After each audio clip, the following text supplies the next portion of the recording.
The Third Temple, Sam Reilly, Book 7. Written by Christopher Cartwright. Narrated by David Gilmore. Prologue, Part 1. Namibian Desert, 1655.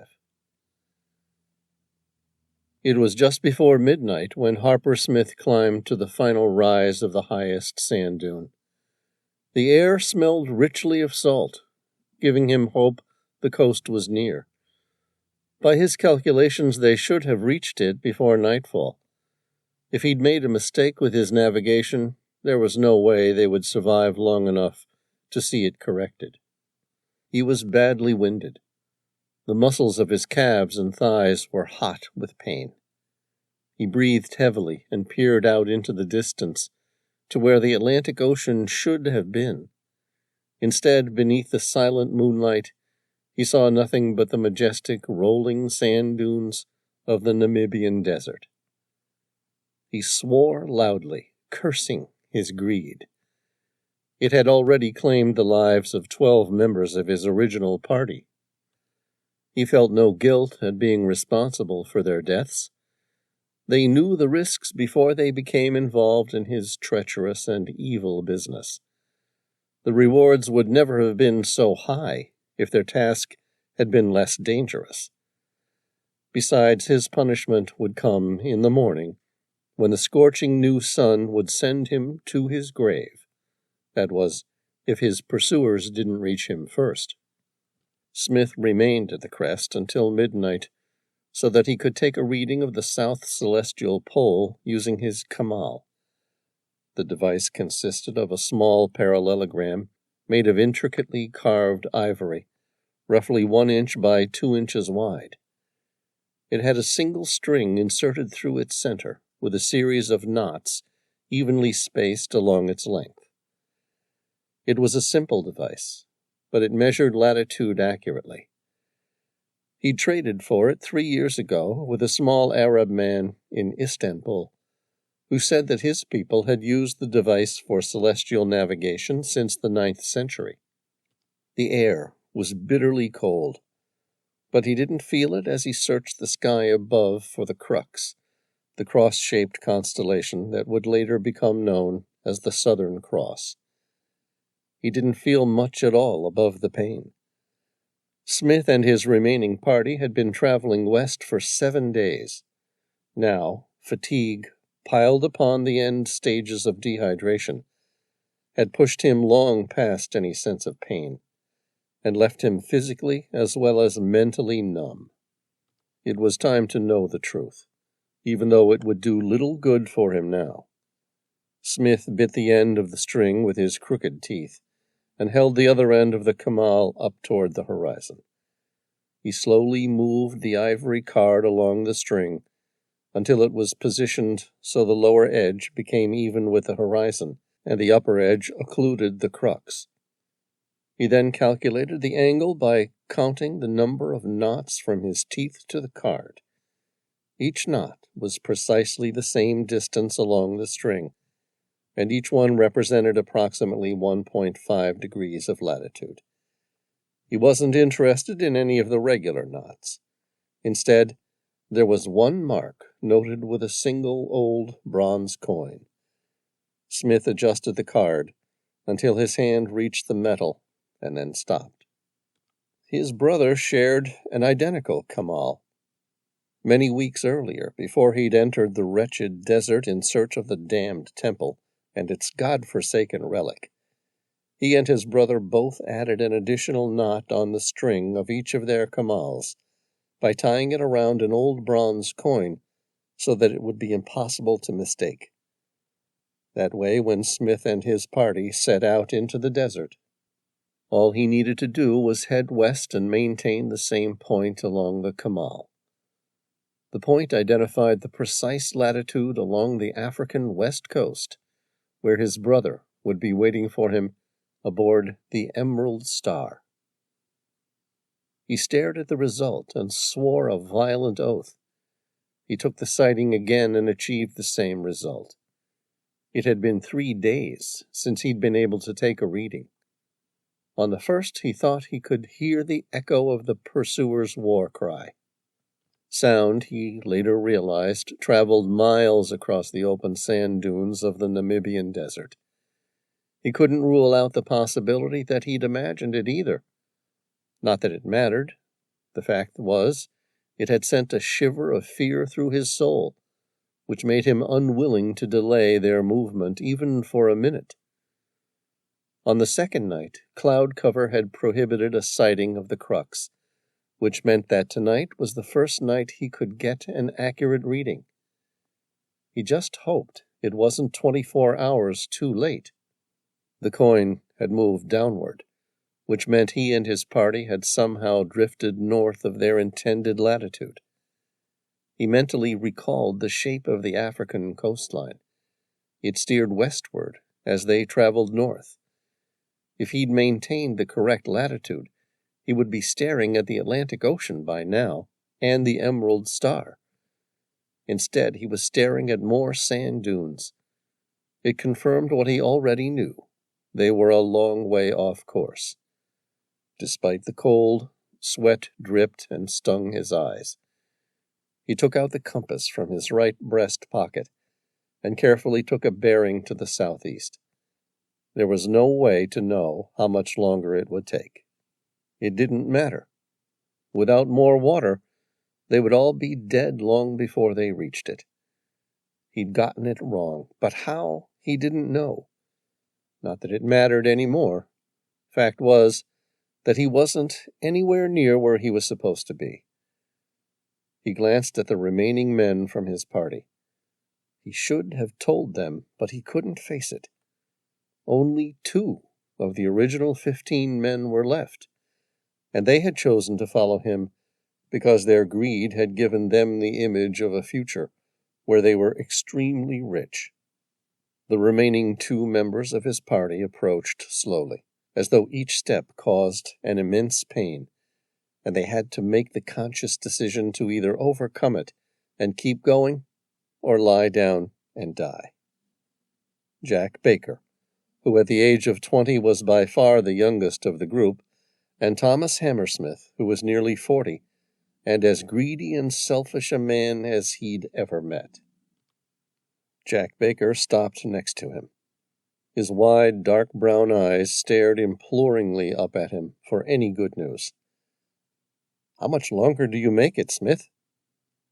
"Not long now, boys," Smith lied. His eyes fixed on theirs, his face, hardened by a lifetime of exploration, softened as he spoke.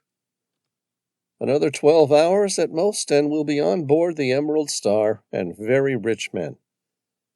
Hammersmith swore. 12 hours?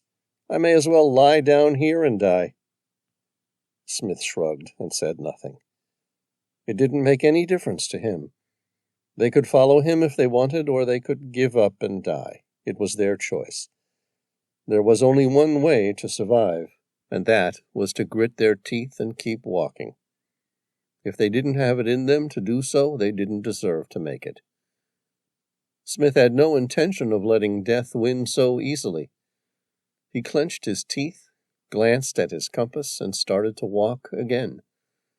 This time, he turned from a predominantly western direction and headed due south. He had to be quick. If the other members of his party lost momentum and stopped for more than a few minutes, they could never be cajoled into moving again. It's a rare thing to see a man so fatigued that he should rather lie down and rest than keep walking and live. Smith took the first painful step. He felt his legs burn. They walked on through the night without stopping again. Smith knew their movement was slow, but they had to keep going. If they didn't, their pursuers would almost certainly catch up with them. He shuddered at the thought of what they would do to him and his men. No, it was far better to push them hard and die of thirst than to get captured. In the morning, the sun crept steadily higher until it reached directly overhead. Once there, it appeared to linger and remain for eternity. The temperature soared a few degrees above 100 Fahrenheit. He stopped, unable to continue without a rest, just before 3 o'clock. Smith cursed another vicious oath and dropped his carry-pack in the sand. He opened it and looked at his pitiful remaining inventory. He removed each item and placed it next to the bag in the sand, carefully making a mental note of the weight and value of each one. There was a single leather flask, almost entirely bereft of water, one sharp knife, his precious journal, and his Lazzarino Caminazzo wheel-lock rifle. He glanced up at the sun. It burned with such heat that it would undoubtedly kill them all before it set. Jack Baker asked, "Which way?" Smith turned to meet the young man. His face remained impassive. "Same direction. Go on, straight ahead. I'll catch up." Jack nodded and kept walking. Smith glanced behind. Hammersmith was still following, but slowly. If he had to guess, he figured the man wasn't going to make it. Smith didn't let the thought linger on his conscience. He no longer felt responsible for the safety of every member of his team. They'd all resigned that right when they joined this evil task. It was now up to each of them to dig deep and retrieve whatever strength they had left to survive. Smith returned his gaze to the carry-pack. The animal hide appeared worn. He'd never had to carry it before. It, along with his camel, had traveled many miles over the past decade. After he and his party left the pyramid with the stolen relic, they had ridden their camels as hard as they dared. In the end, they had pushed their noble beasts to their deaths. The creatures had proven their worth and given his party a significant gap ahead of their pursuers who were on foot. When the last camel went lame, they had to make the agonizing decision of what to keep. Their sleeping bags were the first to go, followed by additional bags of shot and powder and cooking equipment. Each of them had carried a large leather flask containing water, but only Smith was strong enough to labor through the grueling sand while carrying the camel's pack, the contents of which were now negligible. He quickly consumed the last of the water and then threw away the flask. The Lazzarino Caminazzo wheel-lock rifle had cost him a fortune, and he hated to part with it, but he could quickly see the weapon was no good to him if he died. Besides, it would do little to dissuade the army of savages if they caught up with him. He dropped it into the sand, and next to it he discarded the final bag of his rifle shot, but not his remaining bag of powder. That he would still need if he ever reached the Atlantic. He looked at the journal. A lifetime worth of work and exploration was documented inside. The thought of discarding it was impossible to accept. Besides, without it, the artifact would be useless. He would never locate the buyer again, and even if he could, the man would refuse to pay the exorbitant price he'd agreed on. And why should he? Its gold value alone would be all it was worth, without the journal. No, the journal must stay. He would rather die than lose it after all these years. In fact, he'd rather bury it. Better no man should find the truth, if he couldn't reach the place in time. Smith placed the journal inside the bag. It made him feel better to see it inside. A final reminder there was still hope, albeit a very slim chance, but still he hadn't failed entirely. His eyes darted toward his knife. It was a gift from his father, who'd been an explorer before him. An old weapon with an even older Damascus steel blade, kept rigorously sharpened to maintain a perfect edge. It had been with him a long time, and seen most of the known world, but there was nothing it could do to save him now. He left it in the sand, with a slight pang of loss, and then tied the top of the carry-pack together to create a seal. In one movement, Smith lifted the heavy bag and slipped his arms through the straps. The weight of it nearly knocked him to the ground. It was a burden none of the other men could possibly hope to bear. He looked at the kamal and dropped it unceremoniously in the sand. There was no point carrying it. If he didn't reach the coast by the end of the day, he never would. There was one other item concealed at the bottom. Of all the items, it was the heaviest. He knew he should have thrown the ancient relic away. The weight of the gold alone would kill him. That is, if its curse hadn't already set in motion his death. He shook his head. It was impossible to discard such an item. He pictured the hideous golden skull, with its sweet-flavored scent, burning at the center of the pyramid. It was more valuable than anything he'd ever seen, more valuable than anything he'd ever heard of or even imagined. The grotesque device harnessed a certain power he would never have believed existed if he hadn't seen it with his own eyes. It was because of the relic he'd taken such risks and was now suffering more than at any other time in his life. Smith had been an explorer all his life, but this was the pinnacle of his achievements, and only he knew the extent of what he'd done. He recalled what the purple-eyed devil who'd given him the map to the damned temple had told him. They won't hurt you. They will replenish your supplies and welcome you. It will be easy to steal from such trusting people. Smith had asked why the man was willing to pay such a high price for something that he could easily steal himself. Because they will recognize me on sight and kill me. Thomas Hammersmith interrupted his thoughts. When will we reach the Emerald Star? Smith said. By nightfall. Hammersmith stared at the rolling sand dunes ahead. Are you sure? All I see is desert.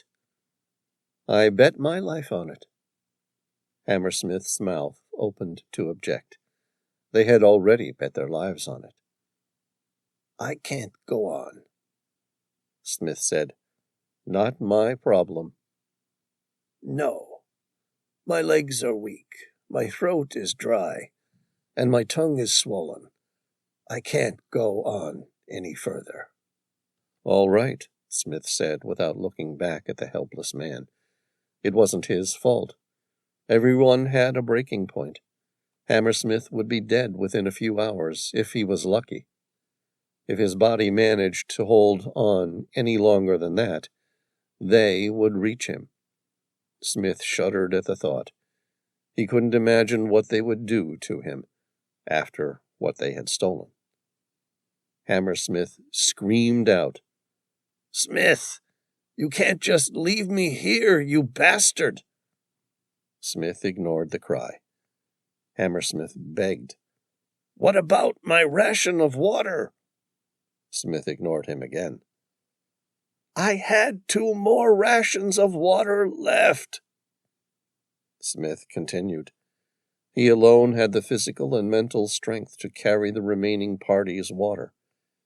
Every other person in the group would collapse under the weight of a single drop of water, and those who didn't would succumb to the desperate need for rehydration. Their thirst would have overpowered the strongest among them, and they would have drunk it all in one pitiful gulp. Smith didn't look back at Thomas Hammersmith. There was nothing he could say. The man was as good as dead. He just didn't realize it yet. It would be pointless to waste any more water on him. That's if there was any water left. None of the lies mattered. He'd either got the navigation right this time and would see the dark blue of the Atlantic Ocean by dusk, or they would all perish. He breathed hard and pushed himself to keep going. There might just be a chance he would survive. That's if my brother's still waiting. Thomas Hammersmith was a lean, sinewy man, with deep-set eyes, the same dark brown as his hair. They spoke of a life filled with hardship and plenty of suffering. His face was hard, with a heavily defined jawline, hollow cheeks, and jutting chin. It would never have been considered very handsome, but it could have once been a pleasant face, too, warm and open. He drifted in and out of consciousness throughout the day. During his intermittent periods of wakefulness, he called out for Smith, begging him for just one more drop of water before he died. He called to the other members of the party, not just to Jack Baker. He called out to those who'd already perished, too. In his delirious state, he struggled to recall who was alive and who was dead. At one point, he thought he saw his wife, who had died 3 years earlier during childbirth. She looked at him with pity.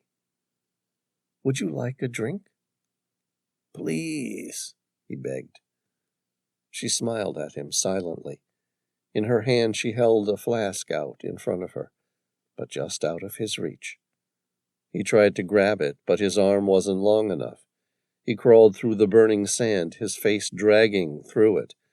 His mouth opened and he tried to reach it again, but her hands were still out of his grasp.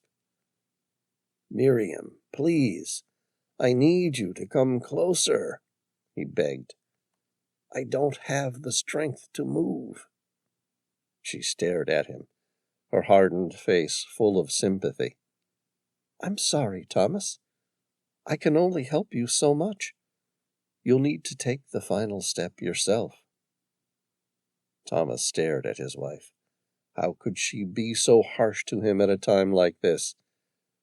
Her hair was light brown, and her plump face was coated with the reddish blush of a woman who'd struggled through the cold hardship of the Northern Ireland winters all her life. No one would have ever considered her pretty, but she had loved him, and he had loved her. He had strengthened her resolve, and she had softened his anger. Together they had made a surprisingly good partnership, until God had taken her and his unborn child from him. "Open your mouth and drink," she coaxed him. Hammersmith tried to drink from the flask, but found it tasted like poison. He spat it out and stared at his dead wife. "Why would you give this to me?" She shrieked with laughter. "Because they're coming for you, and you don't want to be alive when they get here." Hammersmith opened his eyes in terror. He opened his mouth to scream. Instead, he coughed. His mouth was full of hot sand, which burned the back of his throat, and he wondered how much he'd consumed. He'd heard stories of shipwrecked sailors becoming so desperate they drank seawater. Only the salty water would inevitably speed up their deaths. Would sand have the same effect? He heard the war cry from his pursuers. It was faint and melodic, as though they were repeating the same series of words over and over again. They were still far away, but it wouldn't take long for them to close the gap. He considered consuming more sand, if it would bring about his more immediate demise. The war cry forced his mind to return to the temple he tried so hard to forget, back to the kind people who worshipped there, and to those who his party had betrayed so much. The temple was a pyramid, and it almost appeared as though it had been constructed by removing all the sand around it, instead of building it up by piling layer upon layer of stone on top of one another. Hammersmith recalled the first time he saw it. The place looked like the largest stone quarry he'd ever seen, like a giant hand had scooped out a massive hole in the earth's sandy crust. But instead of removing everything, the giant had left a pyramid of sandstone at its center.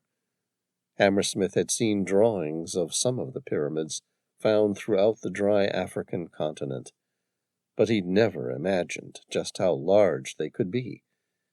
He had no way of knowing that this was the largest pyramid ever built, or that great armies from around the world would gladly go to war to steal what it mined. Inside was the most valuable thing anyone had ever seen. The local worshippers had been quick to show them. It was a skull made of gold, fashioned so that its teeth appeared to be stuck in some sort of grotesque grin, as though it knew just how much each of them had wanted to steal it. Like the damned thing was encouraging them to take it. Out of its mouth, the strange religious relic burned with a darkened smoke. Each of them was allowed, even encouraged, to breathe the potent black smoke. It sent them into a dream-like state. Everything somehow appeared clear to all of them simultaneously, as though every last one of them shared the same common goal. They needed to steal the relic and take it away to where it wanted to go. Hammersmith recalled the kind people who had found them nearly starving to death, dehydrated, and prepared for the sheer intensity of the heat of the Namibian Desert. The dark-skinned men and women were kinder and more generous than any other people he'd ever encountered. They took them in and healed them with good food, water, and shelter. These were the good people who they'd come to betray because of man's most cruel master, greed. And it was that greed that had convinced them to steal their most sacred possession. Despite the generosity of the native people, Hammersmith and the rest of the men who followed Smith were steadfast in their original goal, to steal a golden relic so valuable they had at first doubted its existence. They had come to the desert in search of it, with 18 men and numerous weapons to take it by force. Only, instead of finding it, they had become run down and lost in the desert. The golden skull had been laid out at the center of their beautiful temple on a pedestal. The inside of the skull was hollowed, and one of the native men, a religious man by the looks of it, reverently poured a blackened powder inside. He lit it, and a darkened smoke with a sweet scent enveloped the temple. It had made him relax like a strong liquor. Only, unlike alcohol, which mellowed him to the point of drowsiness, whatever was inside the skull made him feel good. It made him feel strong, powerful, and like the world was in perfect order. It had a similar effect on the rest of the men in the party, all 18 of them. They labored for the local people, moving large amounts of sand in giant human chains. They could work all day without rest, and then wake up feeling energized and fully recovered by the morning. Hammersmith shook his head. It was the contents of that skull that had made them all so reckless. Something inside the darkened powder drove them with desire.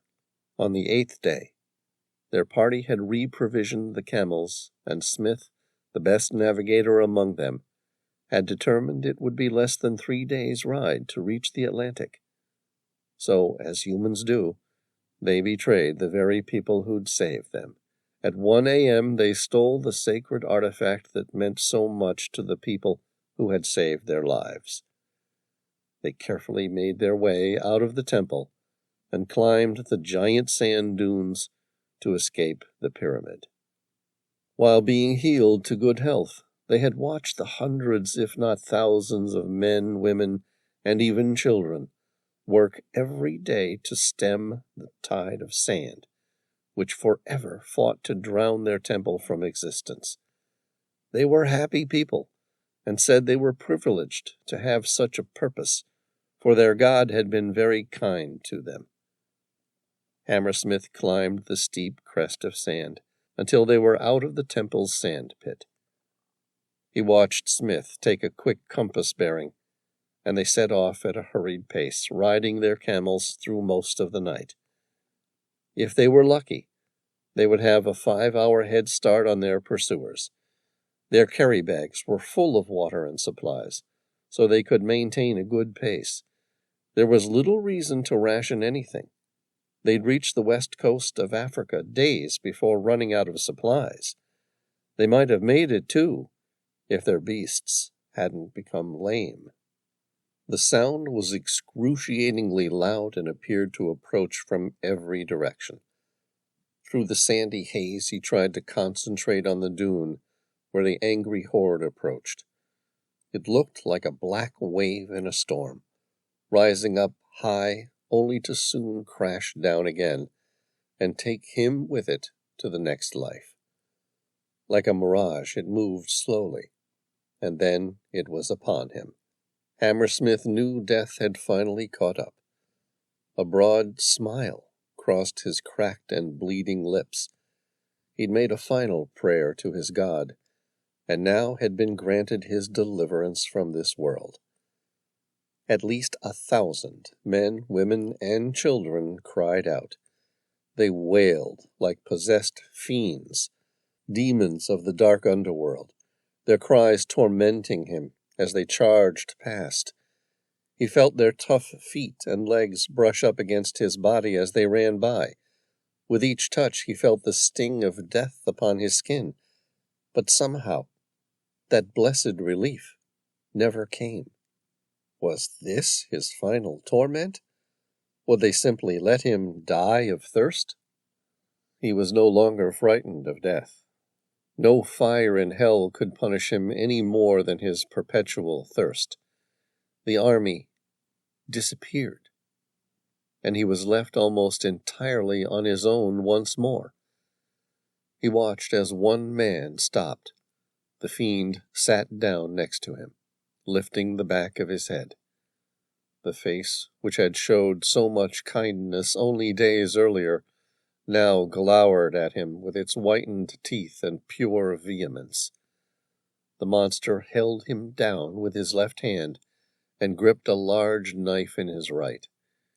He ran the knife over Hammersmith's face as though he was choosing a memento before killing him, an ear, a nose, his scalp, or his dried tongue, perhaps. He moved slowly, as though he was enjoying this final act. Hammersmith was too weak to resist, and let the man move his head freely. He no longer had the strength to care if he was to lose any part of his face.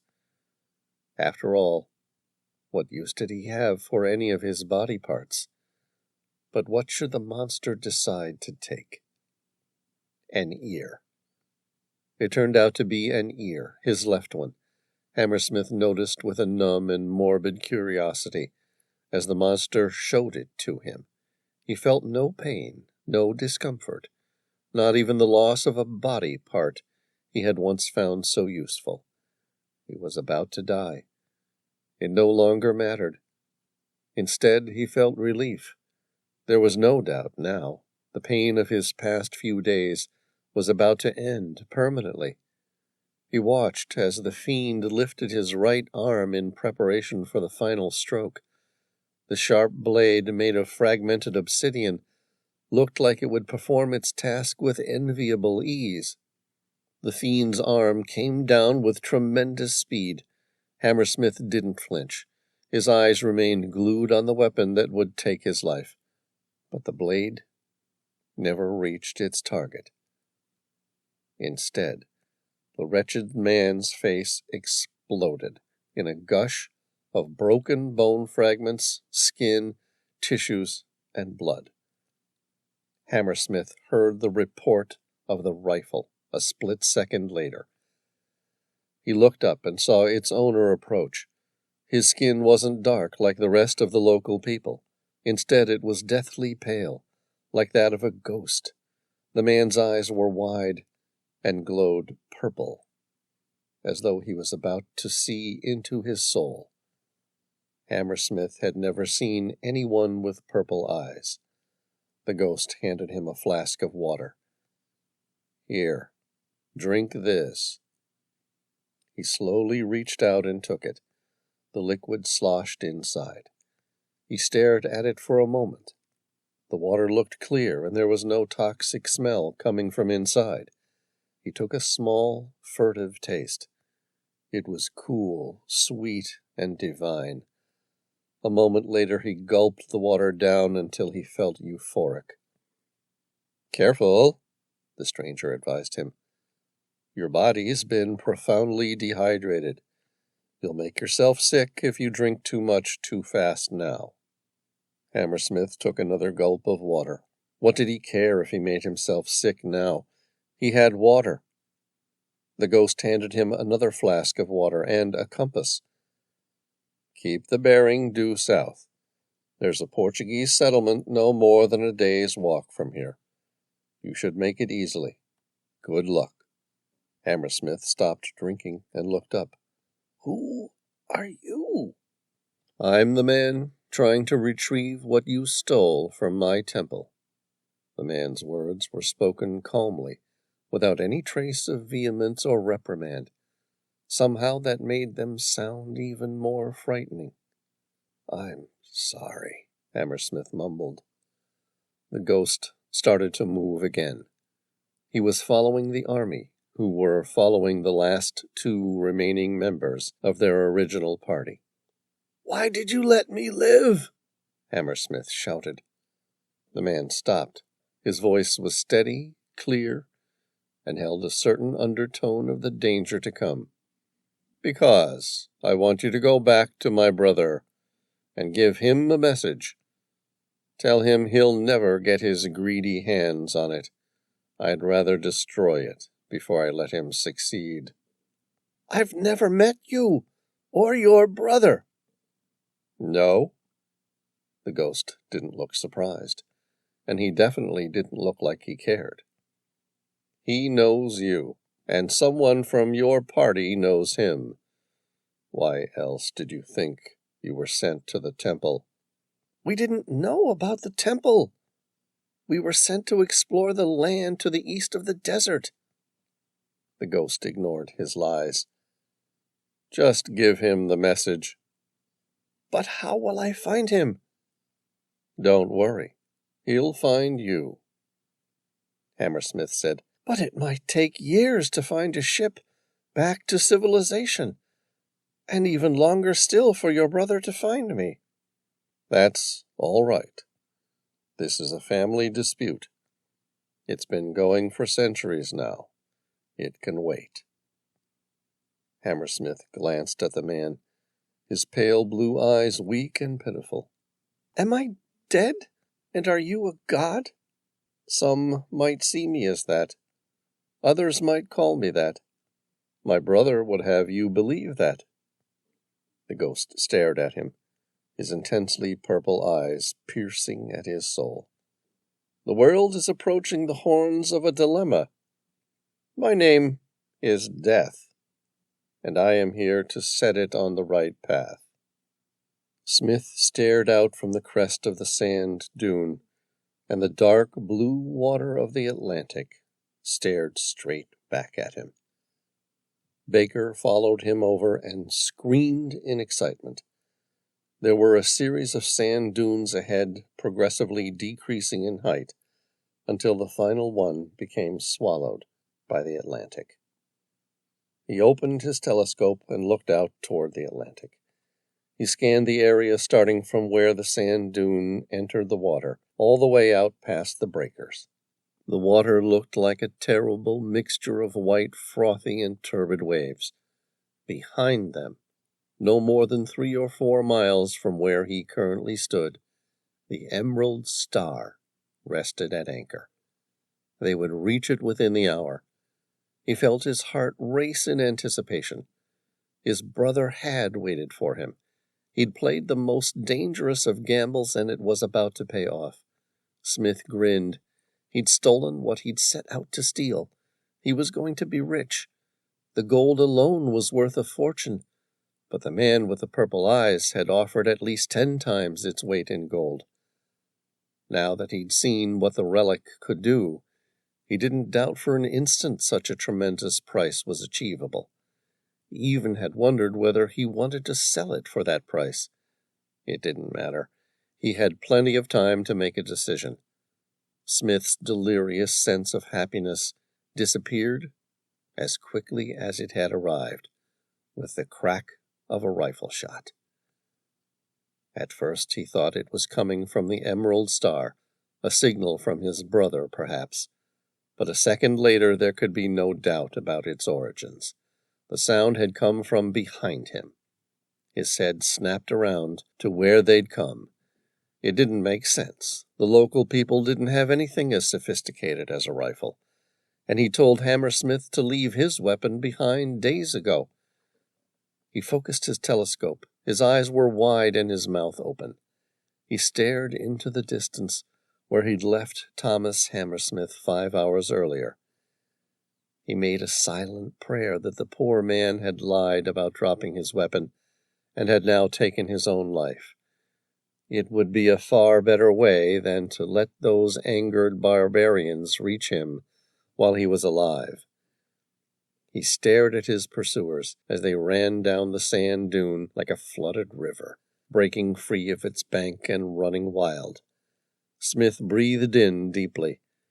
It was impossible that anything could coax a human body to run at full speed through a desert. Even from his distance, Smith imagined their powerful muscles straining to propel their muscular frames across the thick sand. They were moving much faster than he or Jack could possibly run through the sand. "My God, but they move beautifully?" Jack asked. "What do you see?" Smith said, "Nothing good, that's for sure. Come on, the water's not far now. It would seem preposterous that we're to be butchered so close to our safety." Jack took the telescope and quickly assessed the men in pursuit. "They're moving with speed, aren't they?" "That they are, but they're still 5 or 6 miles away, much too far for them to reach us in time. We'll be safe, trust me, my lad." Smith continued to set the pace. It was slightly faster than a walk, but a long way off from a run. He no longer stopped for rests. He wasn't quite terrified yet. All he had to do was keep moving, and he'd reach the Emerald Star with time to spare. It wasn't long before he heard the strange battle cry of his pursuers. It started out softly, barely audible, yet constant. At first he thought it might be the sound of the dangerous surf crashing on the sandy beach ahead. It was too relentless to be caused by humans. But 20 minutes later, the sound resonated louder, and by 40 minutes Smith could feel the prickly fingers of death teasing at his back. Jack asked, "What is that sound?" Smith ignored him, unable to accept the only possible answer. "They're close, aren't they?" Jack persisted, without attempting to hide his fear. Smith nodded. He couldn't believe that humans could make such a persistent and horrifying sound, but there was no denying its origins now. It was the sound of the fiends who chased them approaching fast. It caused fear to rise in his throat like bile. "Run!" Adrenaline commanded his muscles to move without hesitation. He ran all the way to the beach. Dusk turned to nightfall by the time he reached it. With nightfall, the sound of the battle cry had finally ceased. Somehow, the eerie silence felt far more terrifying. They reached the final sand dune. It stood approximately 60 feet into the air, and descended all the way into the cold, unfeeling waters of the Atlantic Ocean. He was badly winded. The muscles of his calves and thighs were hot with pain. His heart thumped so hard he could barely hear the waves crashing on the shore above it. Smith glanced behind him. His pursuers were still another hour away, even at their fantastic speed. He grinned. It was close, but they were going to make it. Jack turned to face him. His eyes were wide and his breathing hard. "Where's the Emerald Star?" "Don't worry," Smith grinned. "She'll be out there, somewhere." "Your brother's left us." "No. My brother might be a greedy, selfish bastard, but he will be there." "How can you be so sure?" Smith removed the golden skull and leather shot bag from his satchel. "Because he wants this as much as we do." "But how are we going to contact him?" "With this," Smith said, as he poured a small amount of the contents of his shot bag onto the ground in 3 separate piles. The blackened powder mixed with the sand. He then struck the first one with his fire striker. Ferrocerium struck steel's heated shards and ignited the gunpowder. In an instant the first pile ignited, followed by the second and third in a rapid staccato like gunshots. He stared at the sea.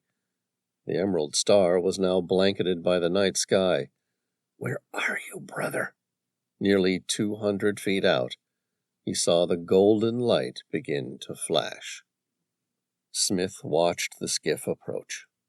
The sailors rowed hard against the rough seas. Not one of them was chatting. They were all focused on the cadence and fighting not to be overturned by the waves breaking along the shore. Smith looked up as the skiff caught its final wave and slid onto the beach. The men pulled her up a few feet until they were confident the swell wasn't going to reclaim the boat before they were ready. Smith looked at Oswald, his brother, and captain of the Emerald Star. Smith grinned as he offered his hand. "Christ, are we glad to see you, brother!" "You're welcome." Oswald's eyes darted to Jack and back to Smith. "You took your time. What happened to the rest of your men?" Smith looked toward the peak of the second sand dune behind them.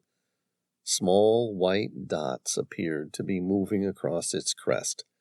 The whites of the eyes of his pursuers were unseen, but they were there, and they were very close. He turned to his brother. "It's a long story, and we're not on our own, so I'll tell you on the way." Oswald glanced toward the peak of the sand dune and nodded. "All right, gentlemen, it looks like Smith and Jack didn't make any friends with the locals, so let's get back on board the Emerald Star." The sailors didn't need to be told twice. They worked quickly. Smith and Jack climbed on board the wooden skiff as the rest of the men pushed it back into the water. Smith gripped the leather satchel, which contained the ancient relic, holding it close to his chest. There was no way he was going to lose it in the dangerous surf, so close to the Emerald Star. Following Oswald's command, the sailors waited until the wave broke onto the shore, and then rowed hard to meet the following wave. Now afloat and into the violent waters, Smith realized he wasn't safe yet.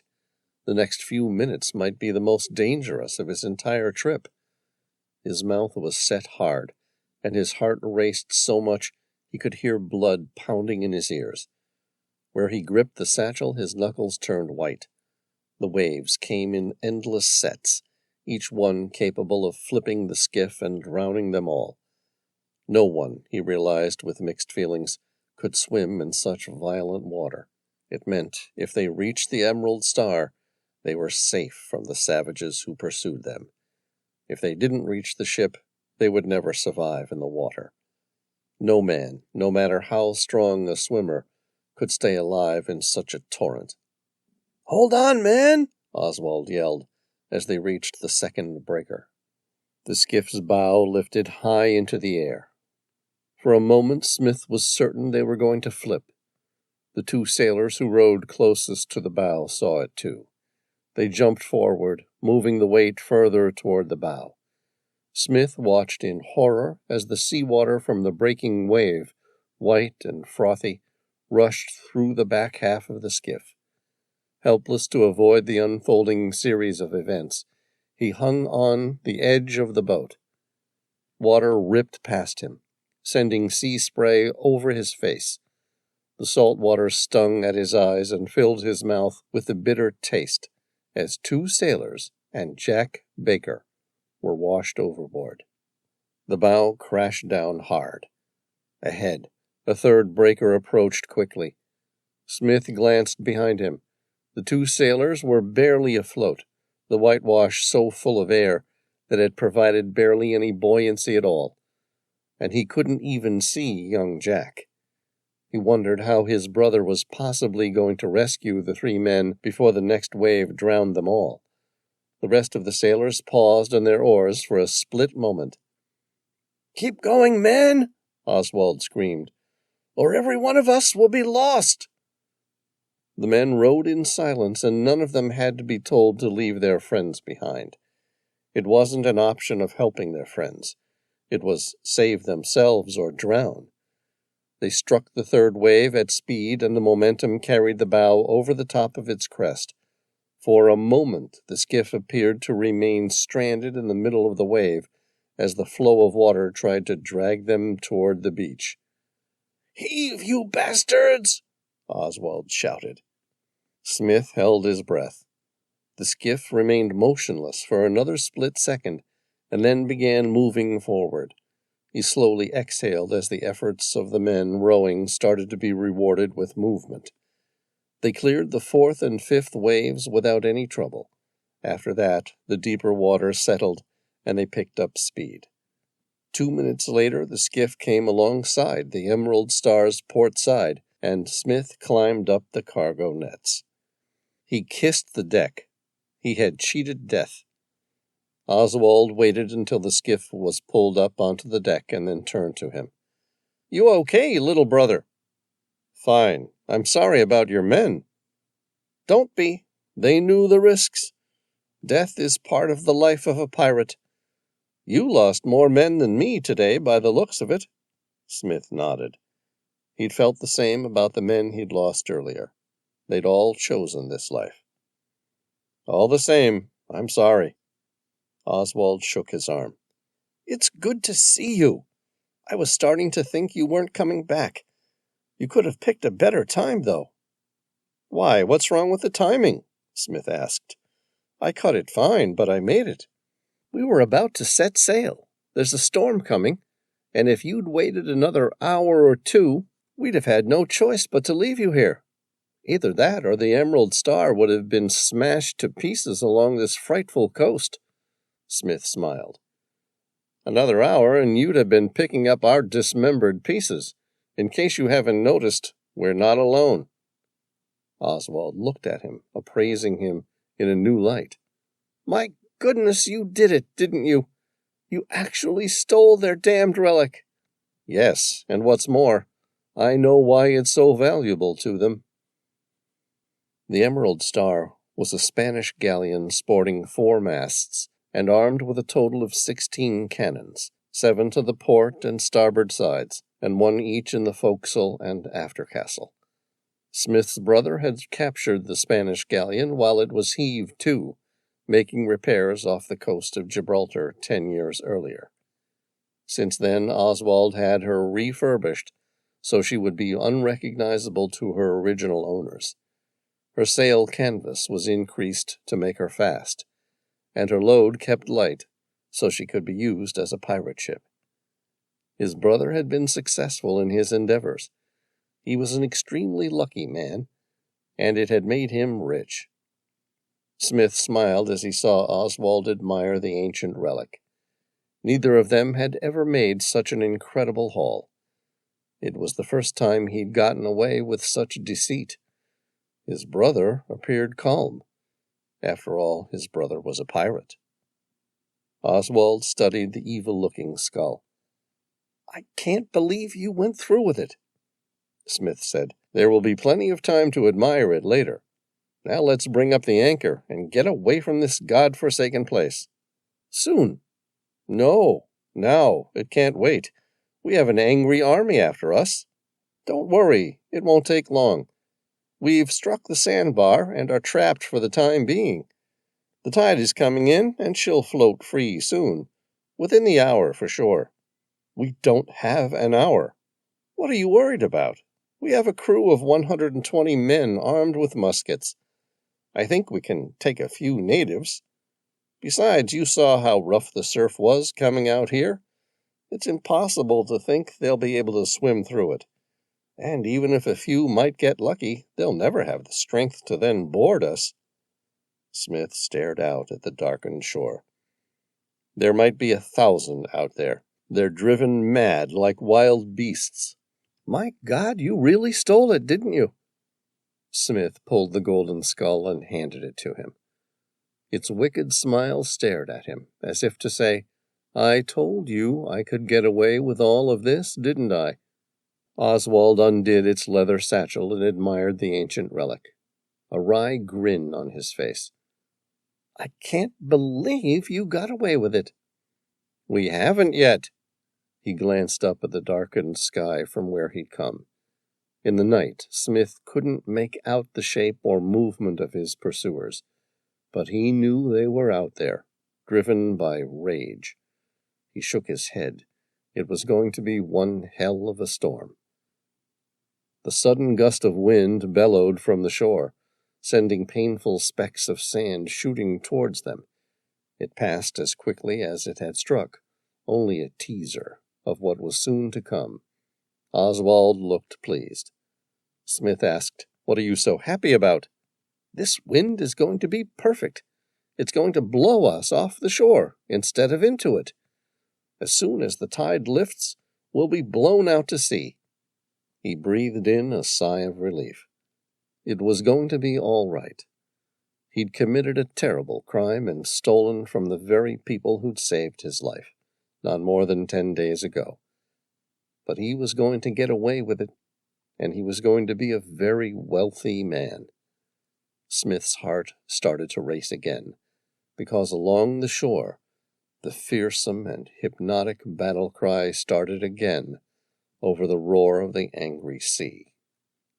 The port side of the Emerald Star was quickly lined with men aiming muskets toward the beach. Smith noticed the battle-hardened pirates seemed unfazed by the angry war cry resonating from the shore. It was amazing to see so many of the native warriors preparing to attack. Despite their massive numbers, they were outmatched. Oswald's men had superior weapons and the advantage of being up high on the deck of the ship, whereas the warriors would need to swim through the impossibly rough surf, then climb the hull to reach them. Smith forced himself to relax. There was nothing the attackers could do. The screeching cry from the shore increased pitch until it became deafening. He pressed his hands over his ears. The sound was unimaginably loud, and like nothing he'd ever imagined. And then it stopped completely. Carrying simple weapons of wood and fractured obsidian, the army advanced into the deadly sea. "Hold your fire," Oswald ordered. He walked along the deck, making certain that each of his men felt his presence and maintained discipline. "They've a long way to swim before they can harm us. There's nothing they can do, so keep calm. We might still have to pick off the few stragglers who survived the swim, but they'll be easy targets." Smith followed his brother. "You're certain your men can keep hold of the Emerald Star?" Oswald grinned. "You can't tell me you're afraid." "Afraid? Of course I'm afraid." "Why, there's nothing they can do." "Look at them. They're driven crazy by the need to return this damn relic." Smith cursed. "How much longer until we're off the sandbar?" "Not long. Not long now." Smith watched in horror as his pursuers were driven into the deep water by their religious fervor. Few were capable of swimming. Terrified and relieved, Smith felt his gut wrench at the horrible sight of men, women, and children drowning to reach them. Not all of them could swim, and those who could were unlikely to make it past the breaking waves. It was a pitiful sight, and made Smith feel sick to his stomach. He watched a young man, no more than 20, walk into the water until his head dipped below the surface, and then never return, followed by an adult warrior, nearly 6 feet tall, who simply ran into the surf and was swept away by the first wave that reached him. Not a single shot was fired, and still they came. Warriors advanced into the sea by stepping onto their drowned brethren with a sort of fanaticism that made them believe that with enough deaths they could build a bridge with their dead into the sea. Smith wanted to vomit as he watched the first 100 or more people become buried beneath the waves. Oswald glanced at him. "Why don't they stop?" Smith shook his head. "They're as powerless to stop as we are to move off this damn sandbar. They're driven by a higher power to return their precious relic. Its loss eats at them and tortures them so much that the pain of death pales by comparison. And now it's going to drown them. Smith nodded solemnly. He may be a selfish bastard, but he wasn't completely devoid of human feelings. These were good people, and had treated him and his party kindly. He'd stolen something of immense value from them, but that didn't mean he wanted to watch them all die. Smith spotted one man, who had dropped his weapon and concentrated on swimming, make it past the breakers. The man appeared to have gotten lucky and swam hard during a slight pause in the set of waves. He was now swimming easily toward them. "Oswald?" Smith shouted as he pointed at the man. "I see him." Oswald shook his head in disbelief. "There had to be one, I suppose." The warrior swam quickly until he reached the side of the Emerald Star. Smith watched as the poor wretch stared up at the massive freeboard, the distance between the water and the deck, and suddenly realized there was nothing to climb. The warrior then quickly swam toward the front of the ship, where the bowsprit netting was tethered from the bowsprit to the hull, just above the waterline. Oswald drew his pistol and waited as the savage climbed onto the bowsprit. The instant the man's foot touched the deck, Oswald squeezed the trigger, and the shot ball fired. It struck the boarder directly in the middle of his forehead. The ball lodged inside the man's skull and never left again. The warrior's eyes stared vacantly up at him, and he fell backwards into the water, where he floated lifelessly. Oswald turned to Smith. "Well, I stand corrected. One of them managed to reach my deck." Smith said, "More are on the way." "My God, so there are. They are persistent, I'll give them that. But don't worry, my men will take care of them." Oswald grinned, and then his eyes narrowed with curiosity. "But what in the world are they making?" The human chain involved more than 200 men and stretched from the shore to well past the breaking waves. The tallest and the strongest men gripped each other's arms to form an intricate structure like ants forming a bridge. The line was roughly 8 men wide, and each man had a second person on their shoulders. Individually, the waves would have broken them, but together they appeared to be holding their position. No other civilization in the world had achieved the same amount of human unity. They were working together as a single defining object, without any consideration for the individual men, women, and children who formed the bridge.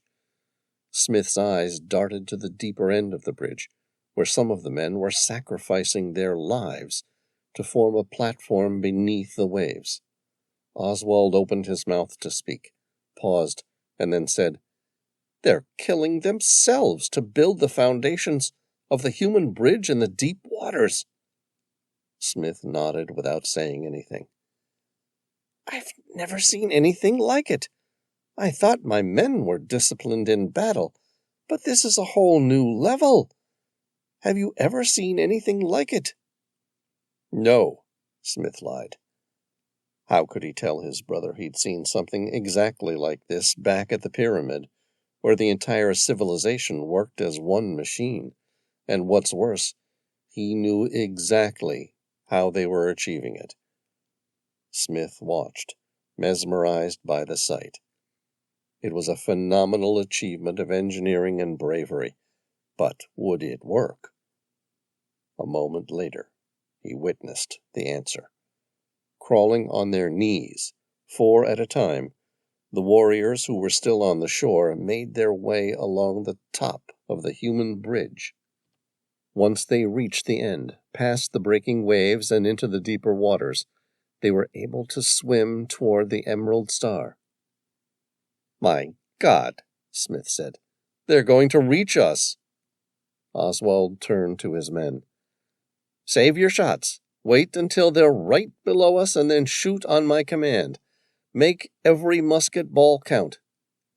There was a loud roar of, "Aye, aye, Captain." Smith watched as the first set of men swam toward the ship. He looked at his brother. I'll need a weapon. Go down below. Marcus will find you one from the armory. Not that I think you'll need it. We'll be off this sandbar any minute now. Smith nodded, wishing he shared his brother's confidence. He placed his leather satchel over his shoulder again. There was no way he would let the ancient relic out of his sight while on board a ship full of pirates. His brother's men or not, they couldn't be trusted with such a fortune in gold. He moved quickly toward the open hatchway to the aft. He wished he felt more confident about his brother's sentiment. The men and women who were attacking them might be little more than savages, but they were focused with religious fervor and would fight ruthlessly to the end. He definitely felt much less confident now than he had 20 minutes earlier, when he assumed they held the infinite advantage of musket shots against their attackers' much larger force. He would feel a lot better once they were off the sandbar and sailing out to sea. He climbed down the steps and into the ship's hold. He hadn't made it any further before Marcus, the ship's armorer, met him. The man was short, with broad shoulders. Multiple scars lined his bearded face like medals from previous conquests. Marcus grinned and handed him a musket with a bag of powder and shot. "I heard the captain. You'll be needing this, then." Smith nodded and took the weapon. "Thanks. Make every shot count." Marcus had the hardened face of a man who'd seen enough battles to realize that they were never won until they were over. He simply nodded at the man. "I will." He then returned to the deck where the first wave of 40 or so warriors approached the Emerald Star. The men on deck were already aiming their muskets at the first wave of attackers. The ship rested on the sandbar, while the men silently prepared for battle. The weapons had been primed and loaded, and there was no more for the men to check. Their muskets would either fire or not. Some kissed lucky charms, while others closed their eyes and made promises to their gods. Smith could hear their heavy breathing and feel their uncertainty and eagerness to fire. "Wait for it, men! Wait until they're just below us," Oswald commanded. A moment later, the first attacker's hand touched the chain that supported the bowsprit. Oswald pointed his pistol and squeezed the trigger. The warrior fell back into the water. "That's close enough! Fire!" A series of shots fired. The deck became blurred by powder smoke, and the scent of burned sulfur and saltpeter wafted through the battlefield. The men worked in 3 groups of shooters. Group B loaded their weapons while Group A fired, and Group C prepared to take the next shot. That way, the pirates of the Emerald Star were constantly capable of firing at their attackers. Only Group A and B fired before the first wave of attackers were killed.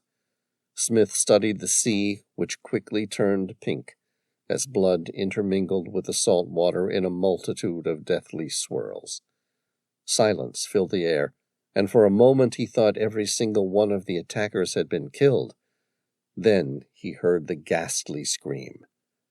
Smith's eyes shot toward the sound in the water. It came from just aft of the Emerald Star, where one man desperately tried to keep his head above the water. He'd been shot in both shoulders and was now struggling to stay afloat. His head would dip below the water, and Smith assumed it would be all over, but then somehow he'd find the strength to kick his legs and reach the surface again. Drowning was the worst imaginable death to any sailor, and it made him feel sick just to watch. Yet no one was willing to put the poor wretch out of his misery. Smith quickly examined his own weapon. It was an old flintlock musket. His Lazzarino Comanazzo wheel-lock rifle would have been much more accurate. He gritted his teeth. From this distance it didn't matter. It would be hard to miss with anything. He pulled the hammer back to the half-cock position and carefully set the flint.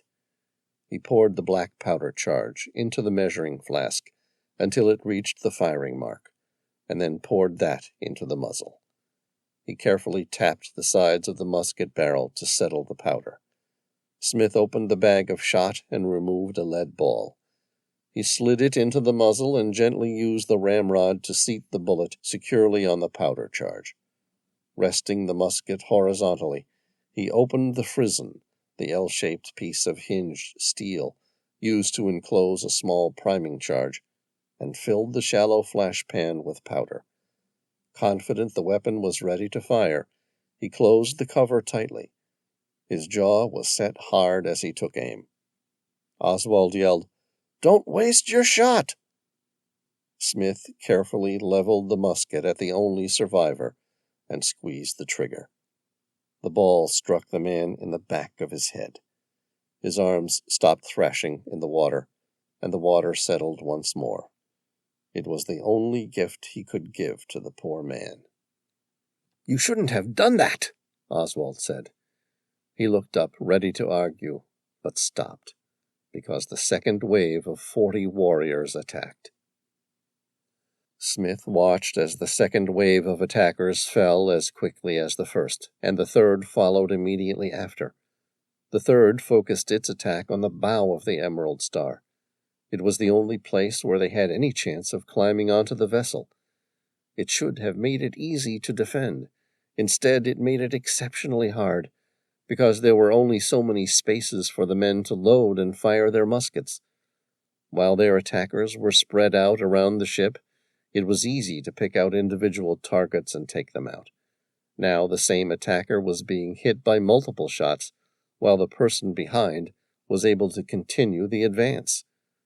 When the fourth wave of attackers reached the bow, they did so with the same unity as the human bridge.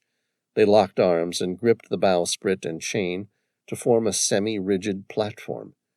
The attackers quickly scrambled over their backs and up onto the deck of the Emerald Star. Muskets fired, and the deck was filled once more with a familiar cloud of smoke of burnt gunpowder. The men rotated through the process of priming, loading, and firing so that they could keep a constant barrage of shots at the boarders. Smith noticed, for the time, the method worked, but how long could the muskets keep firing? His eyes glanced at the army of warriors impatiently waiting on the shore to join the fight. He knew the answer. Not very long. Their only hope was that the tide would rise sufficiently so they could flee before being overcome by the superior numbers. He turned to check with his brother and stopped.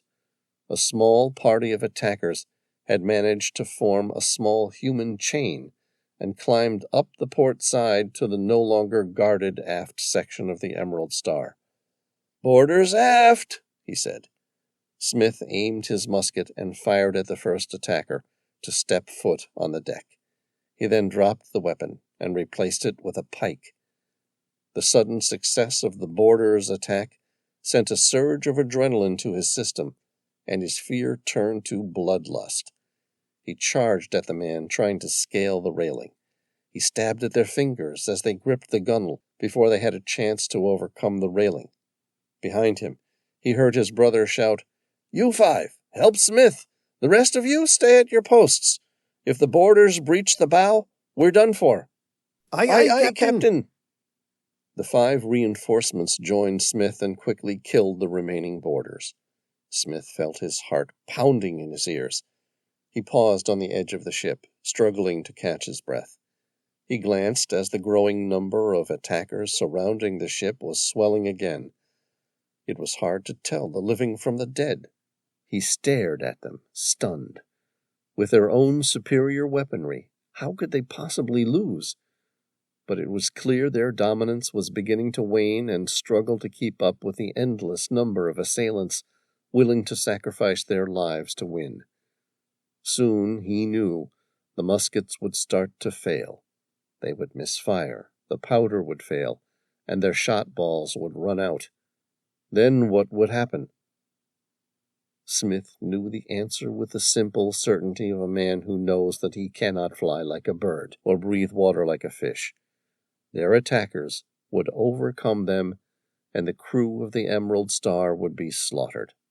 unless they changed their tactics now. Smith stared at a row of dead men floating in the water below. Despite the gruesome sight, he suddenly grinned. The solution had presented itself to him. He couldn't believe his brother hadn't thought of it already. He turned to tell his brother, but a hand stretched through the railing and clasped his leg. He looked down and saw a fiend from the dead suddenly rise out of the sea. Smith stabbed his pike at the man, but the attacker gripped the head of the weapon and used it to pull himself up. Smith let go, but he was too late. The fast-moving boarder had already cleared the railing. The man appeared young, no more than 15 or 16. He wore nothing but a small animal hide loincloth. His muscles were lithe, and he moved about with the agility of a circus performer. He used a small dagger of fragmented obsidian and sliced one of the men in the process of priming his musket. Someone else fired a shot, but the lead ball went wide. Another pirate threw his dagger, but it missed. The attacker slipped past 3 men who were reloading their muskets and ran forward. Oswald stood toward the bow of the ship, where most of the crew still fought off the main boarding assault. He noticed the unfolding disaster and ran toward the assailant with his cutlass drawn, ready to slice the small man. The boarder glanced at the large man and turned. He was now trapped between Smith and his brother. Smith reached for his musket and quickly began the tedious task of priming it to fire. The attacker stared at him. The assailant's eyes darted back toward Oswald, who stared back with the vehemence of a seasoned pirate with blood on his drawn cutlass. It was enough for the attacker to make a decision. The attacker turned to run away directly toward him. Smith quickly filled the muzzle with gunpowder. He didn't measure the amount and then shoved a round shot ball into the barrel. He dropped his ramrod and opened the frizzen to fill it with an unmeasured priming charge. The attacker jabbed at him with his small dagger. Smith parried the attack with the barrel of his musket and stepped back. He closed the frizzen and squeezed the trigger. The shot ball fired and struck the man's belly. The soft lead flattened on impact. Unlike a modern Spitzer-type bullet, which enters and exits tissue quickly, the deformed ball doesn't travel through tissue very efficiently. Instead, it transfers most of its kinetic energy to the tissues, organs, and bones of the victim, causing unimaginable damage. The boy gripped his abdomen with his right hand, abject horror in his eyes as blood started to gush out. It was a mortal shot, but the man still moved. The boarder howled with rage. Driven by some unearthly force, he pushed past Smith and clambered up the ratlines to the mainmast. He reached the maintop and continued to climb up to the topgallant. Once there, he started to cut the rigging. Smith cursed and swiftly started the process of reloading his musket. "Forget about him," Oswald said, as he glanced up into the rigging. "He won't live long, and if I don't do something to change their attack, we won't have a ship left to protect." Smith nodded. "I'll take care of him." It took less than 25 seconds to finish priming and loading the musket.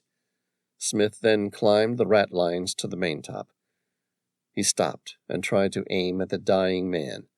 The shot was obstructed by the mainmast and the second stage of ratlines. If he had his rifle, he could have made it, but not with the musket. The dying man above appeared to be making the most of his last few minutes of life by cutting as many rigging lines as possible. Why doesn't he just lie down and die? Smith breathed hard and started to climb again. Immediately, the man above started to move toward the very end of the cross tree, toward the port side. Standing on the small platform at the main topgallant, Smith looked at the end of the cross tree where the man he was chasing had finally stopped running. He studied the native's face, realizing he was little older than a boy. His eyes were focused. There was fear inside, but it wasn't of losing his own life. It was something else, something, somehow, far more frightening. Whatever it was, Smith intended to put him out of his misery without hesitation. He took aim.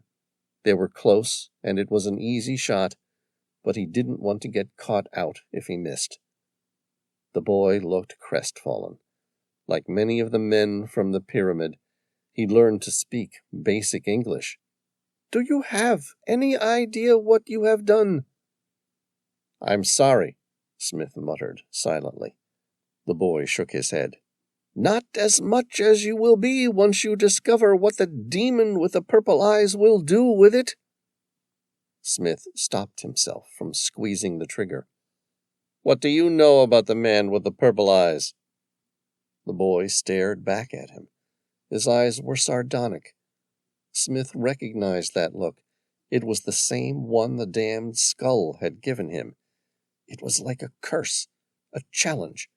It said, "Do you dare open Pandora's box?" "What will he do with it?" Smith persisted. The boy cut the end of the mainsail sheet and jumped. He swung like a pendulum and landed on the fore-topgallant platform, toward the bow of the ship.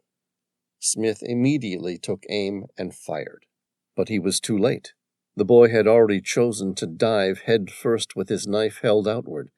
He landed on the deck with a sickening thud, which broke his neck in an instant, and killed one of the pirates. The defiant act served the attacker's cause more than the death of one musket-wielding pirate. One glance at the crew, and Smith knew exactly why the boy had done it. The act had simultaneously invigorated his brethren and demoralized the crew of the Emerald Star. It showed them that their attackers would stop at nothing to win. Smith clambered down the ratlines. He needed to do something. Otherwise, the outcome of the battle was indisputable. Oswald's face, which was earlier cheerful and confident, was now set hard. His jaw was rigid and his eyes wide. They were winning, but for how long? He knew as well as every one of them that the muskets would fail well before the enemy had depleted its supply of men and women willing to die to save the relic. He looked up at Oswald. "How much longer until we're off this god-forsaken sandbar?" "I don't know," Oswald said. "It may be a few more minutes. Definitely no more than an hour or two." "An hour or two?" Oswald shrugged. "The ocean can be capricious. Working out how much time it wants to take to raise the Emerald Star to float is not a precise science." Smith said, "The muskets won't fire indefinitely." Oswald pointed his pistol at another boarder and fired. The ball struck the man in his neck. He gripped it and fell backward into the sea. "I know I'm still trying to work out what to do about it." "What about the fore cannon?" "We're too close," Oswald grunted. "There's no way we could maneuver it to hit the boarders." Smith shook his head. "I wasn't thinking about the boarders." "No?" "No, I was thinking about destroying that human bridge."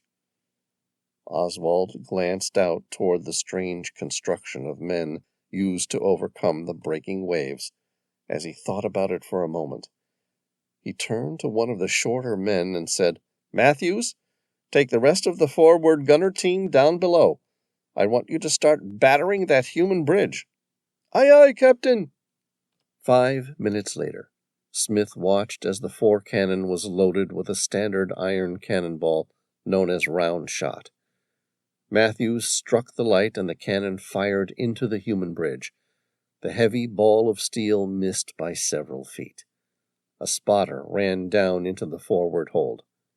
"It's short!" Matthew cursed. "By how much, man? Be precise." 7 feet. Matthew nodded and quickly resealed the cannon's touch hole with a leather thumb sheath to eliminate air from entering. "All right, men, you heard him? A small adjustment and we're going to destroy that bridge. Let's do it again." "Aye, aye, Mr. Matthews." Smith watched as 2 men hastily sponged the barrel to prevent any leftover embers from prematurely sparking the next round of gunpowder. The third man wormed the cannon, a process of running a piece of coiled iron called a worm through the barrel to remove any remnants from the previous firing, and the barrel was then sponged again. Matthews examined the barrel carefully. He nodded, satisfied the barrel was clean of any embers. "Okay, she's ready. Let's do this right this time." The powder monkey said, "Aye, Mr. Matthews," and passed the heavy powder charge to the powder handler at the front of the gun. Matthews gave the order. "Load?" "Aye, Mr. Matthews," the powder handler acknowledged, as he placed the charge in front of the bore of the gun, and the rammer slid it in until it bottomed out at the back of the barrel. Matthews removed the leather thumb sheath from the touch hole and used the prick to test the charge was seated properly by pushing the powder prick into the touch hole and into the charge. Satisfied with the result, he yelled, "Home!" The powder monkey passed the second cannonball to the powder handler, who placed the ball in the front of the barrel bore with his hand below the barrel. He glanced at the gunner. Matthew yelled, "Load!" The rammer said, "Aye, Mr. Matthews," and rammed the ball with a wad of rags down the barrel until it was seated against the charge. Matthews carefully sighted the gun. He adjusted the telemetry and height so the iron ball would fall past its previous location. Confident of the new position, he primed the gun by pouring black powder into the touch hole. "Ready!" The gun crew covered their ears and stepped clear of the gun. Smith took an additional step backward and blocked his ears. He watched as Mr. Matthews lit the fuse. The wooden rod with a piece of lit saltpeter glowed orange. "Fire!" Matthews yelled, as he touched the saltpeter to the powder in the touch hole. This time, the cannonball sliced straight through its human recipients, severing one head and multiple limbs in the process. The human bridge swayed for a moment, and then the surviving members closed the gap, and a new wave of attackers started to crawl along its top. Oswald came down the gangway into the forward gunner's hold. "Great shot, Matthews! Let's hit them again!" Smith glanced at his brother. He was grinning and covered in blood as he gripped the handle of his cutlass with enthusiasm. Smith gritted his teeth as he watched the horrific sight. He'd never had the stomach for the battles, but it was obvious this was what his brother lived for. Still, if someone was going to die, he'd rather it be them instead of him. "Smith," Oswald looked at him, "you'd better follow me onto the deck. Some of the muskets are starting to foul.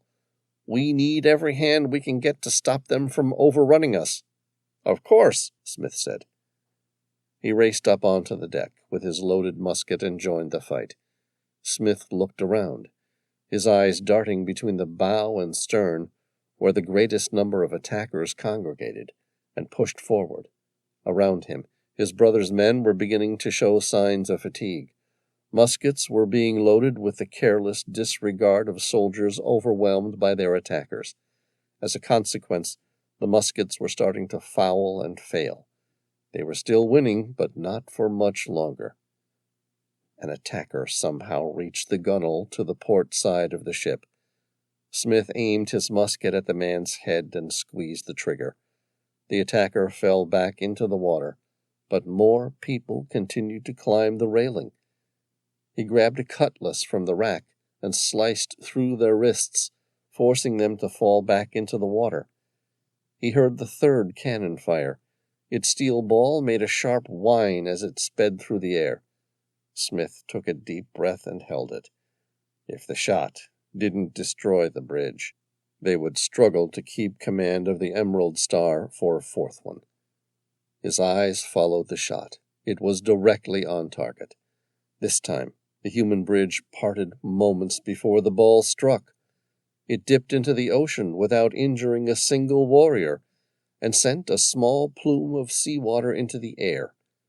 Immediately afterwards, the human bridge closed the gap and held firm, while another wave of warriors quickly climbed over the top and past the breakers.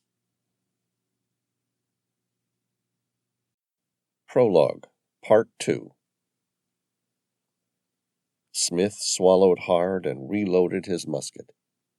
Behind him, Oswald stormed down below into the gunner's hold.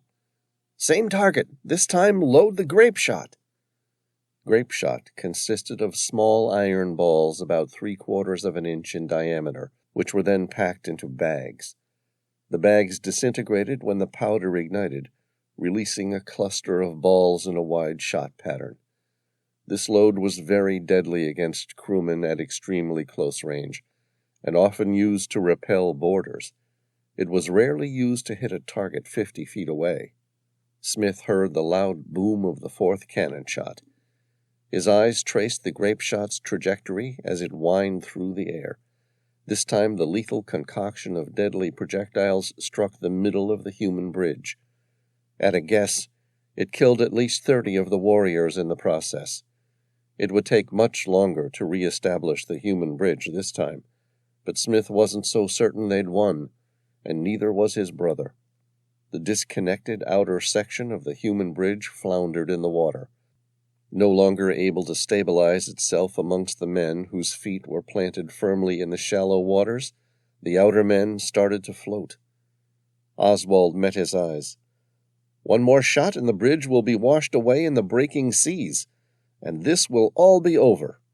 Smith nodded as he shot a man who started to climb the stern. "I hope that shot comes soon, because we're not going to last much longer." "Don't doubt my men," Oswald grinned as he hacked at another boarder. "They'll hold as long as we need them to." Behind him, a second boarder climbed. Smith looked at his shot pouch. It was empty. He was out of musket balls. He dropped the musket and picked up the cutlass instead. He hacked at the attacker, slicing him across his chest. He turned and yelled, "Marcus, we need more musket shots." Smith didn't hear the response. Instead, he heard a loud explosion coming from the bow. Smoke erupted from the forecastle, where the cannon were housed. He looked at his brother. "What the hell was that?" Oswald shrugged. "The forecannon just exploded. Some fool must not have sponged the embers well enough." "Can we get the other cannon?" "No, not fast enough to make it do us any good." Smith glanced back at the shore.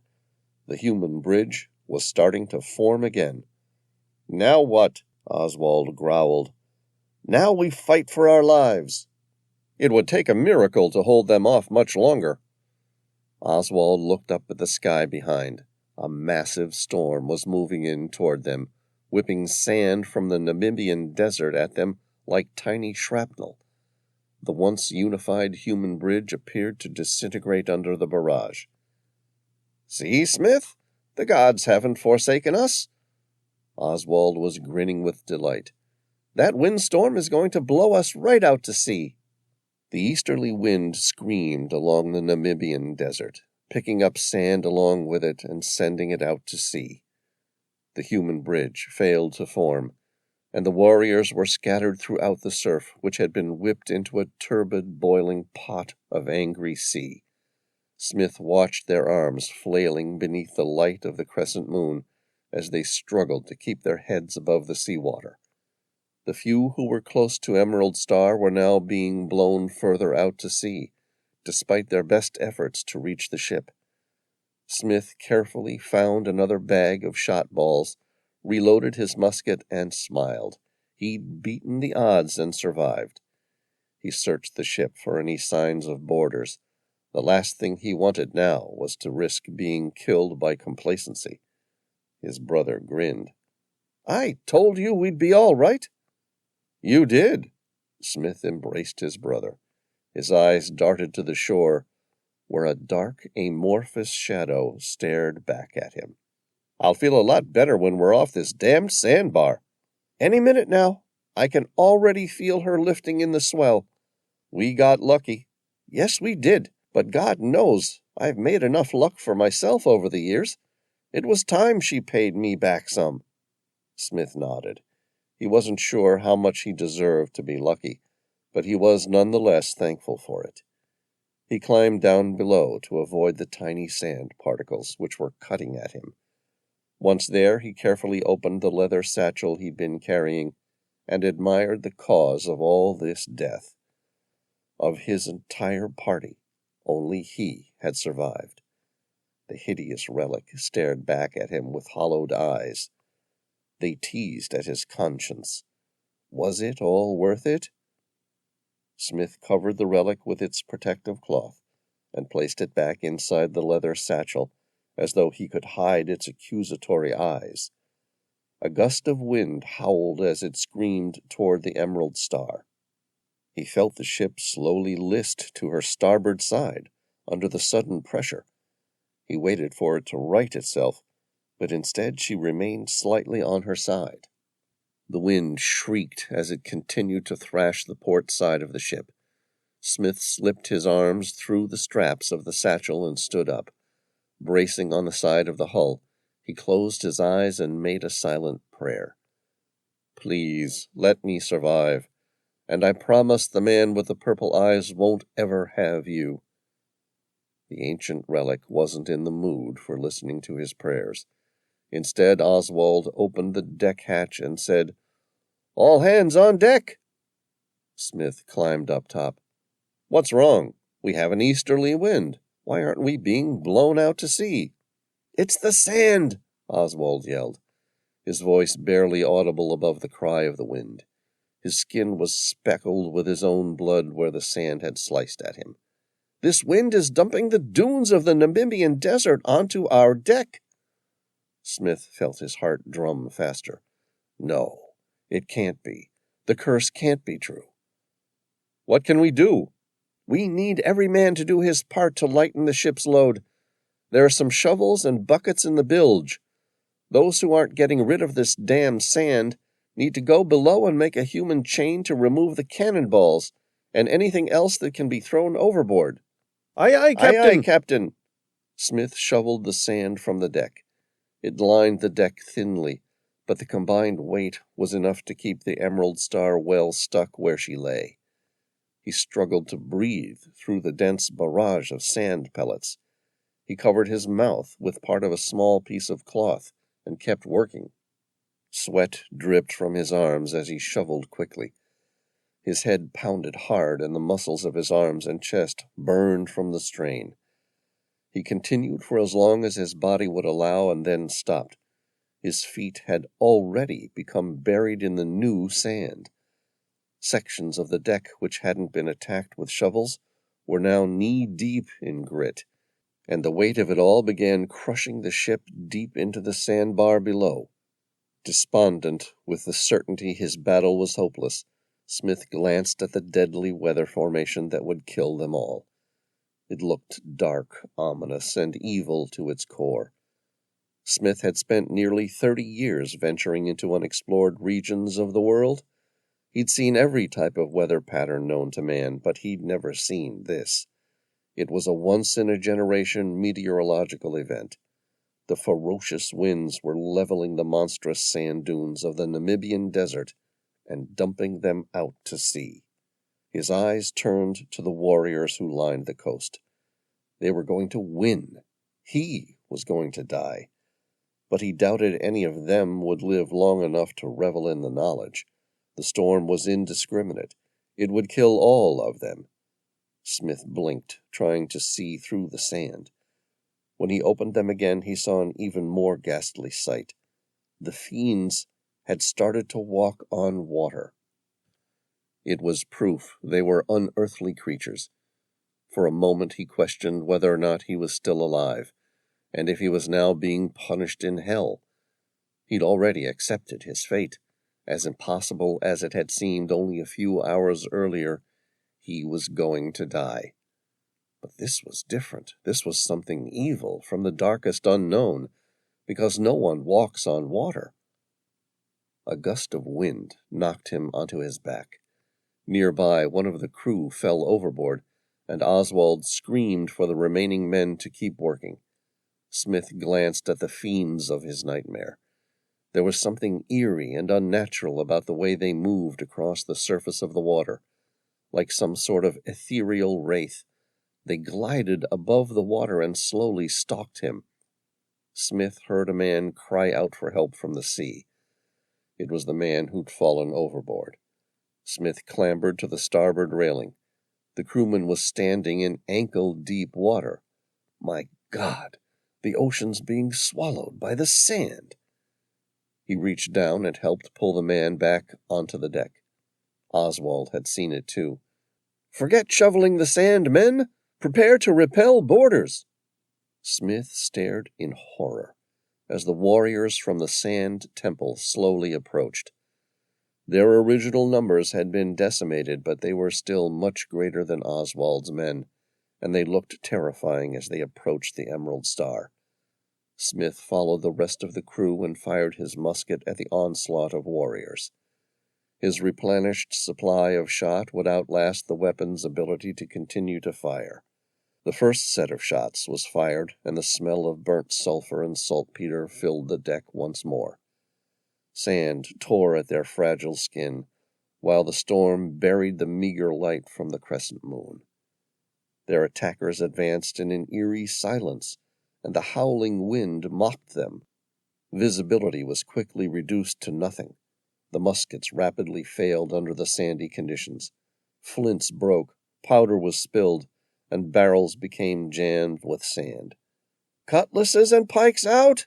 Oswald yelled. "This is it, lads! Do or die!" Smith rammed the butt of the musket into a boarder. The man fell backward, and Smith dropped the weapon. He picked up a cutlass and swung it at the next man he saw. In the darkness, only the cries of the crew of the Emerald Star could be heard above the cold wind. He had no way of telling how many of the pirates were still alive. It no longer mattered. They had been overrun by boarders, whose numbers and savagery would inevitably slaughter every last man. He heard his brother growl like a wounded beast.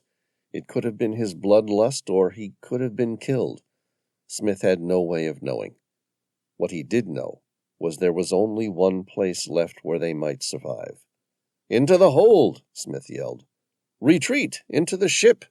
He ran forward along the deck through the darkness. One man stabbed at him with his dagger. Reflexively, Smith sliced back with his cutlass. The attacker's gut opened up, and Smith kept running. He climbed into the open hatch. Once inside, he grabbed a pike off the rack and pointed it upwards. If one of the boarders were to try to advance inside, he would pierce the man with the blade. He waited a few seconds for the other members of the crew. One of the attackers tried to drop down into the hold. Smith lifted the pike so it stood upwards, and the man was killed as his own weight drove the weapon through him when he landed on top of it. Smith grabbed another pike off the rack and waited 10 seconds for more survivors, but none of the crew came. He knew he should wait longer, but how long could he keep fighting off the rest of the attackers? Sweat filled the palms of his trembling hands and made the pike slippery. He climbed the ladder and looked out into the darkness. 3 of the attackers ran toward him. Smith closed the hatch and locked it shut. He wondered if their daggers of fragmented obsidian would be capable of penetrating the hardwood latch. Smith dismissed the thought. There was nothing he could do about it. He quickly slid down the ladder and lit a lantern. "Is there anyone else down here?" he asked. Only silence returned. Above, the cries of men being slaughtered had finally dwindled to nothing. Smith carried the lantern and continued to search the bowels of the Emerald Star. He was on his own. He recalled the words the man with the purple eyes had said to him about the ancient relic. "He who possesses it shall rule in solitude, for that is the price of unimaginable power." He quickly opened the leather satchel and unwrapped the protective cloth that surrounded the golden skull. He stared at the wretched artifact. Its hollowed eyes were tormenting him. "Aren't you glad you stole me?" He wanted to throw it overboard, get rid of the cursed thing, but the outward opening hatch was now filled with sand and unable to be opened from the inside, even if he wanted to. His eyes darted to the porthole. Maybe there was still time to open it and escape. But even if he could, where would he go? The answer came to him immediately. To his death. Anything would be better than being buried alive. Smith kept staring out the porthole in horror. It was pitch dark outside, and the light of the lantern flickered and reflected back at him on its glass. The porthole was too small to escape through. It was barely large enough to squeeze his arm through if he tried, and nowhere near large enough to expel the golden skull. Above, he heard the unnerving sound of fingers scratching at the deck. The people from the pyramid were trying to dig their way through the sand and the hardwood to reach him. Not him. They didn't really care about him. He glanced at the skull. Its sinister, hollowed-out eyes were mocking him. "You know why they're really here, don't you?" They had come for it, and the sweet smell of its burned, blackened powder. He would gladly give it to them, if he could. His eyes focused on the porthole, as he watched the last remnants of the outside world being taken from him. Suddenly, a man's face peered through it, staring back in at him. It was one of the warriors. The man was silent, his eyes wide, longing for one last glimpse of it. Smith was no longer frightened of the creature. To him, the poor devil outside looked just as pained and tormented as himself.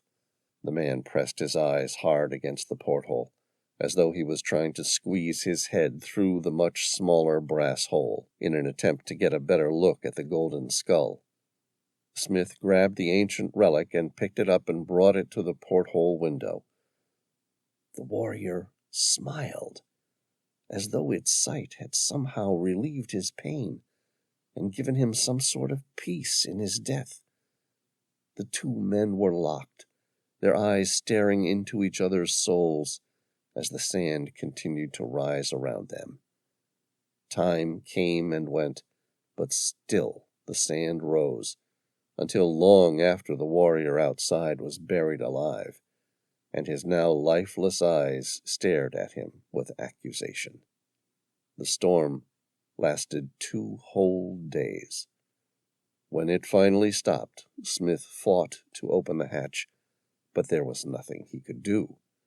The hatches opened outward, and now unimaginable amounts of sand weighed heavily above. He tried the other hatches, but each of them opened outward. He felt his way around the bowels of the ship, searching for an axe or anything to help free himself from his curse. He struck a match and lit the lantern again. He studied the artifact under the poor light of the oil lamp. The skull stared back at him. Its white teeth grinned hideously at him, as though it had known all along what the outcome of its theft would be. Smith spun the skull upside down and stared at it from below. Solid gold had been flattened to make space for a unique image, delicately etched inside. It depicted 2 mountain peaks, leading together with a small lake or possibly snow in the middle. He'd never seen the place, but there was no doubt in his mind of the image's purpose. It was a map. As fear took over, he could no longer resist the urge to scream. He cried out to anyone who could help him, to his brother, to the other members of his party, all of whom were now dead, and finally, when fear and hysteria had taken over his rational mind, he cried out to God and asked for forgiveness.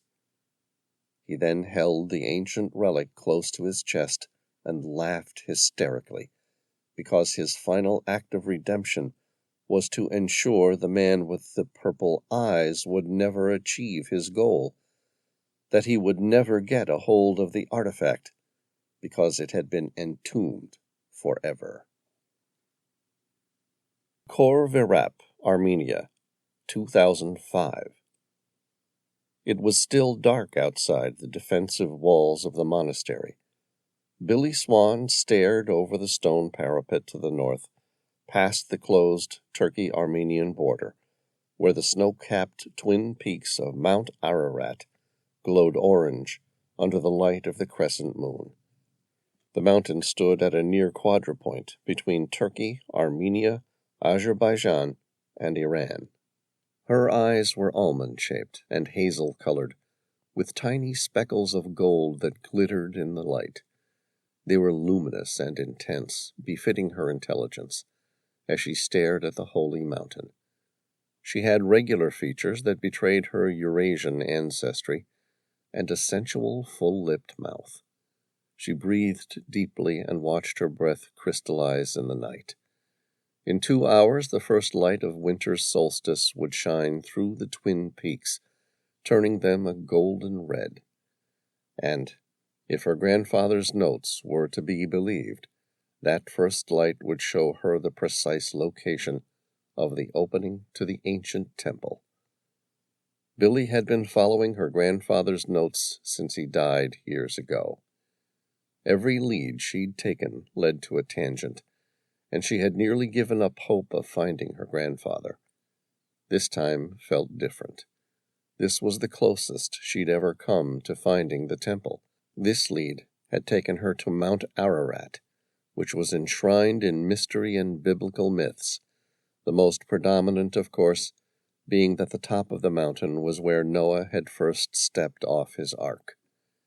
In the 7th month, the ark rests on the mountains of Ararat, and in the 10th month, the tops of the mountain are seen. Genesis chapter 8, verse 4. She smiled. The place was mysterious, all right, and the Armenians were right to worship the sacred mountain, but it had nothing to do with Noah and his ark, and everything to do with an ancient civilization who were genetically and mentally predisposed to greatness. In the silence, she allowed her mind to drift, and she imagined what she might find inside. An ancient database of information by one of the greatest civilizations who ever lived, or nothing more than a Neolithic cavern, and further evidence the master builders never existed. She thought about the last person to enter the ancient temple before it was permanently sealed because the information stored inside was deemed too dangerous to humanity, the forbidden fruit. Grigori the Illuminator had seen that knowledge. He then spent the next 14 years of his life imprisoned inside Khor Virap. She lowered her gaze from Mount Ararat to the walled monastery. Her expressive eyes were pensive as they examined the grounds. The old stone fortifications provided a meek wall surrounding a modest stone church. Nothing about its appearance suggested such a rich and fanciful history. That the birth of modern Christianity once originated on the very same ground seemed preposterous, but that didn't make it any less true. The Armenian name for the monastery, Khor Virap, translated to deep dungeon.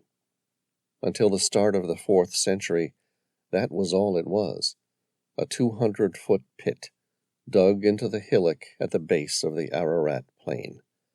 It was said that when King Tiridates III ruled over Armenia, his assistant was Grigori Lusavovich, who preached the Christian religion.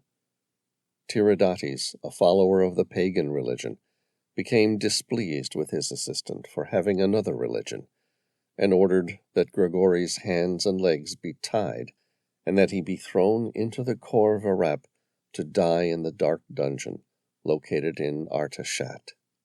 The king waged wars and persecution against the Christian minorities. However, Grigori did not die during his 14 years of imprisonment.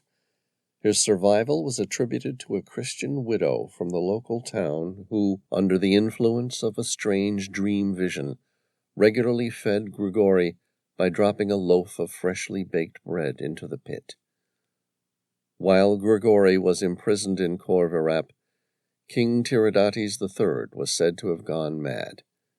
Tiridates' sister, Khosrowidak, had a vision in the night, where an angel told her about the prisoner Grigori in the city of Artashat, who could end the torments. Few people believed her visions, as most thought that Grigori had died within days of his being cast into the pit. But Coes Roviduct had the same dream repeatedly, eventually threatened that if the dream's instructions were not followed, there would be dire consequences.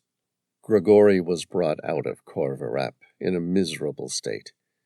He was taken to the king, who had gone mad, tearing at his own skin. Grigori cured the king and brought him back to his senses. Grigori knew of all the atrocities committed and saw the bodies of the martyrs who were later cremated. The king, accompanied by his court, approached Grigori, seeking forgiveness for all the sins they committed. King Tiridates III embraced Christianity as his religion, following the miraculous cure effected by Grigori's divine intervention, and proclaimed Christianity as the state religion of Armenia in 301 A.D. Billy had spent hundreds of hours reading through the stories of Grigori the Illuminator. For the most part, she believed they were based on fact. All except for the reason why he'd been imprisoned in the pit in the first place. That was the part she was most interested in. It was the early section of the myth that brought her here today.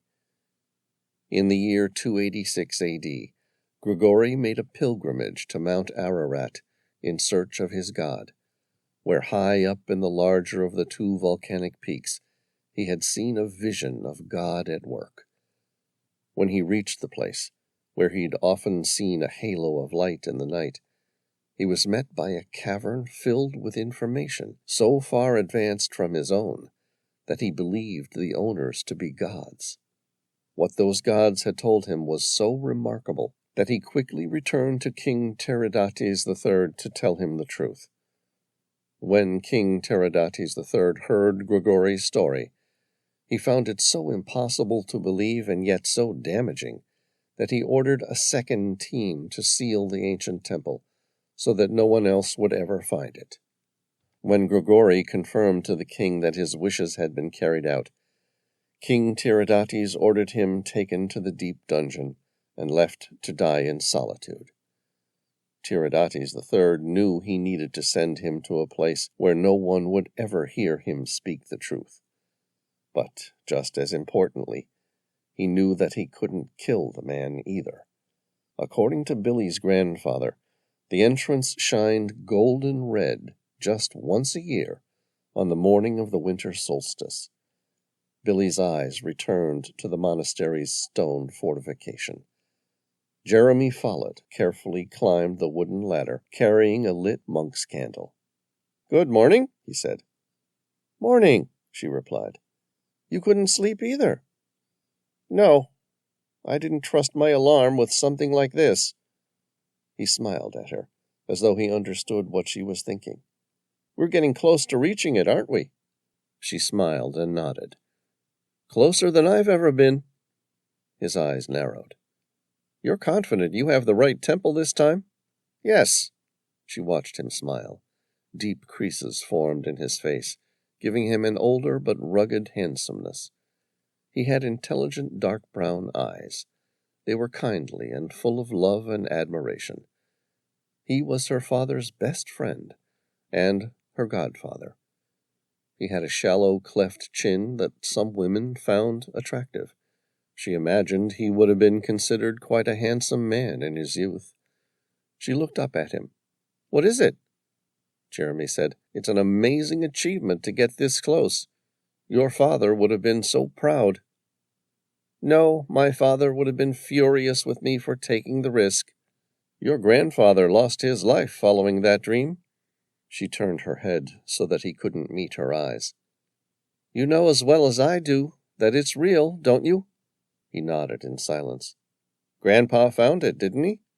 Jeremy looked at her face, but she could tell he was envisioning a time long past. He nodded. "And it's what got him killed, too. Some secrets weren't ever supposed to be discovered." "Maybe. But soon I intend to find out exactly what those secrets were." Jeremy sat down on a small stone alcove. I was afraid that's what you were going to say." They both sat there in silence until the sun penetrated the horizon. She measured the precise distance from the sun to the horizon. The bright light reflected on a location 2/3 of the way up the ancient volcano dome of Ararat Greater. She took out a small gadget that appeared to be nothing more than a handheld GPS with a telescopic lens. She focused it on the exact spot where the mountain turned red. It was fixed to a tripod, and she quickly ran her finger along the touch screen surface. She clicked the capture button once. Miles above Mount Ararat, 11 separate satellites triangulated the exact location where the light was set. The expedition had been backed by big money. Professor Jeremy Follett had refused to disclose to her who his backer had been, but the money flowed well, and that was all she cared about. She'd never even thought why someone would spend so much money to provide the means to discover the location of the ancient civilization in the clouds. Jeremy asked, "Do you know yet?" She grinned. "I've got it, but it's going to be one hell of a climb to reach." The Armenia-Turkey border was less than a mile away from Khor Virap. Billy Swan could clearly see the border's fence and lookout towers from the monastery. She was close to where she needed to go, but the border was closed to everyone. The only way to reach Mount Ararat was to go through Georgia and then fly back to Turkey. She left Khor Virap immediately. From Armenia they drove to Georgia and then flew into Istanbul, where the rest of the climbing team were preparing the heavier archaeological equipment for transport. An old Bell Jet Ranger helicopter was hired to take them to the base of Mount Ararat with a small team of local guides. Once there, they spent 3 days acclimatizing on the lower outskirts of Mount Ararat and 1 day climbing the small nearby peak of Mount Hazan to an altitude of 10,672 feet before making the final ascent. They hiked north on the Anatolia Trail toward the sacred mountain. Leaving behind the juniper trees and fields of grass, often used for breeding sheep, she began her ascent. The remains of a monastery and village constructed on the mountain could be seen high above, where an avalanche in 1840 had destroyed all but a handful of small buildings, which had since been rebuilt. The party stopped for a short rest at a Kurdish stone hamlet positioned at a little over 6,000 feet. Nearby, a small boy tended to 4 goats without making eye contact with any of the party. Billy stared up at the mountain peaks ahead. A deep, thick fog was setting in, burying their peaks in obscurity. She'd been warned not to climb during the height of winter, but what she needed to find couldn't wait until summer and the safer climbing months. As the twin peaks of Mount Ararat disappeared, she turned her gaze to where they'd come from. She took in the sweeping views of the plains of Anatolia, which stretched all the way to the Black Sea. Her mind followed the landscape, drifting with it, all the way back to Istanbul and her recent discovery there. When her late father died, she had received a digital key and number to a locked box for a Bank of Turkey located in Istanbul. It had been left there by her grandfather with a single note.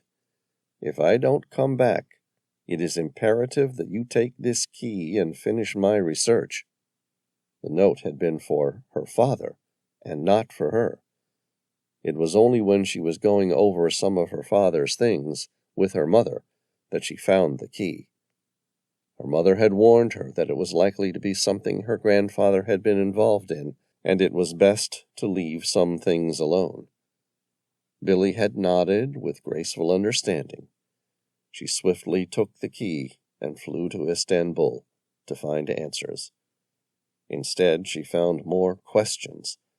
The locked box contained hundreds of handwritten notes on an ancient race, who had been genetically and physically superior to other people of their time. She had spent nearly 3 months sifting through them before she found what she was after. This was the first positive lead she'd found in nearly 2 years of searching for her grandfather. It was the first time she'd discovered confirmation of where he'd been looking for the temple before he died, if he was even dead. She recalled his note, which had made her heart race.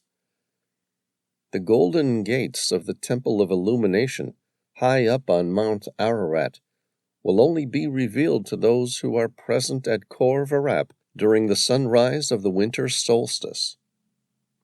From there, everything had moved quickly. Her window of opportunity was about to close. It hadn't left her with a lot of time to prepare, and if she missed it, she would have to wait another year to pick up the lost trail, a thought entirely abhorrent to her. The next day, Jeremy Follett, one of her closest allies in the world of archaeology and lifelong friend of her late father, arrived with funding for the expedition. Guides needed to be hired, equipment sourced, bribes made, and passes obtained to climb the mountain. She hired Ahmet. He had a surly disposition and sense of superiority to women that made her instantly disdain the man. But he'd been guiding in the region for the better part of 25 years and had an excellent reputation. More importantly, he could leave immediately. 5 local men were taken on to help carry the heavy equipment. She had left Ahmet in Istanbul, while she and Jeremy had traveled to Khor Varap to witness the sunrise of winter's solstice.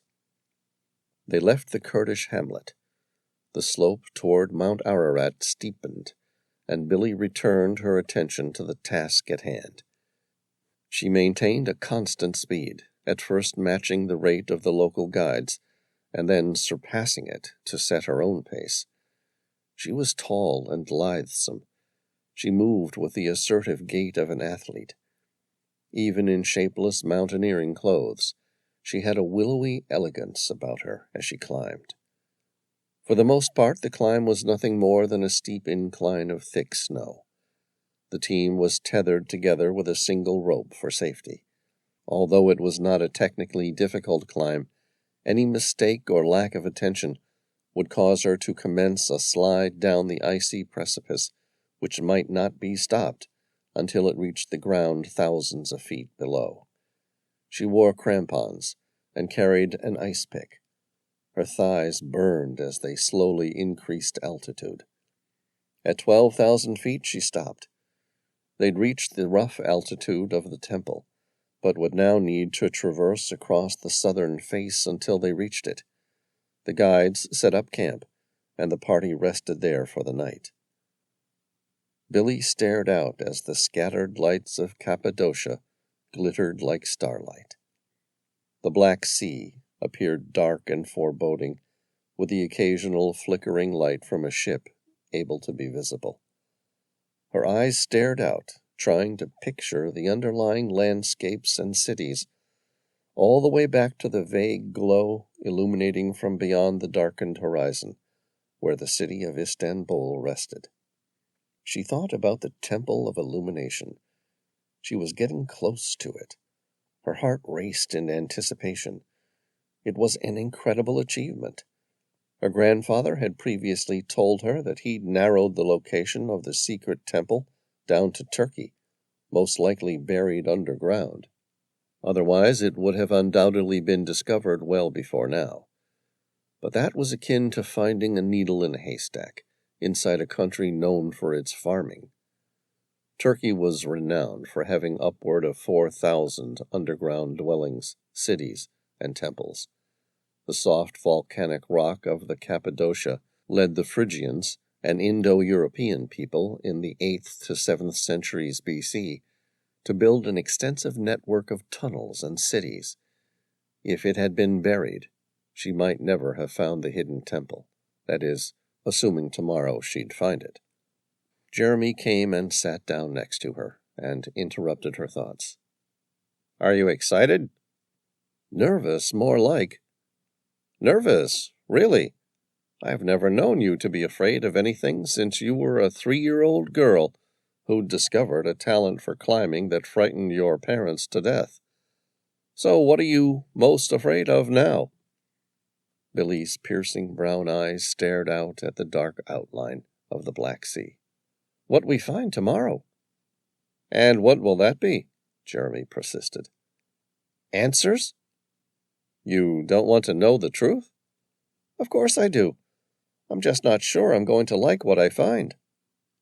Jeremy glanced at her. His eyes showed a certain amount of hope, as though he could finally persuade her to quit. "We don't have to go there, you know." She shook her head and smiled, as though the notion was absurd. "I've spent my whole life wondering about that temple. I don't know if my grandfather was insane or a genius. If he was right about the temple, it's going to change everything for everyone. The whole world is going to need to hear the truth." Jeremy took her left hand in his and squeezed it gently.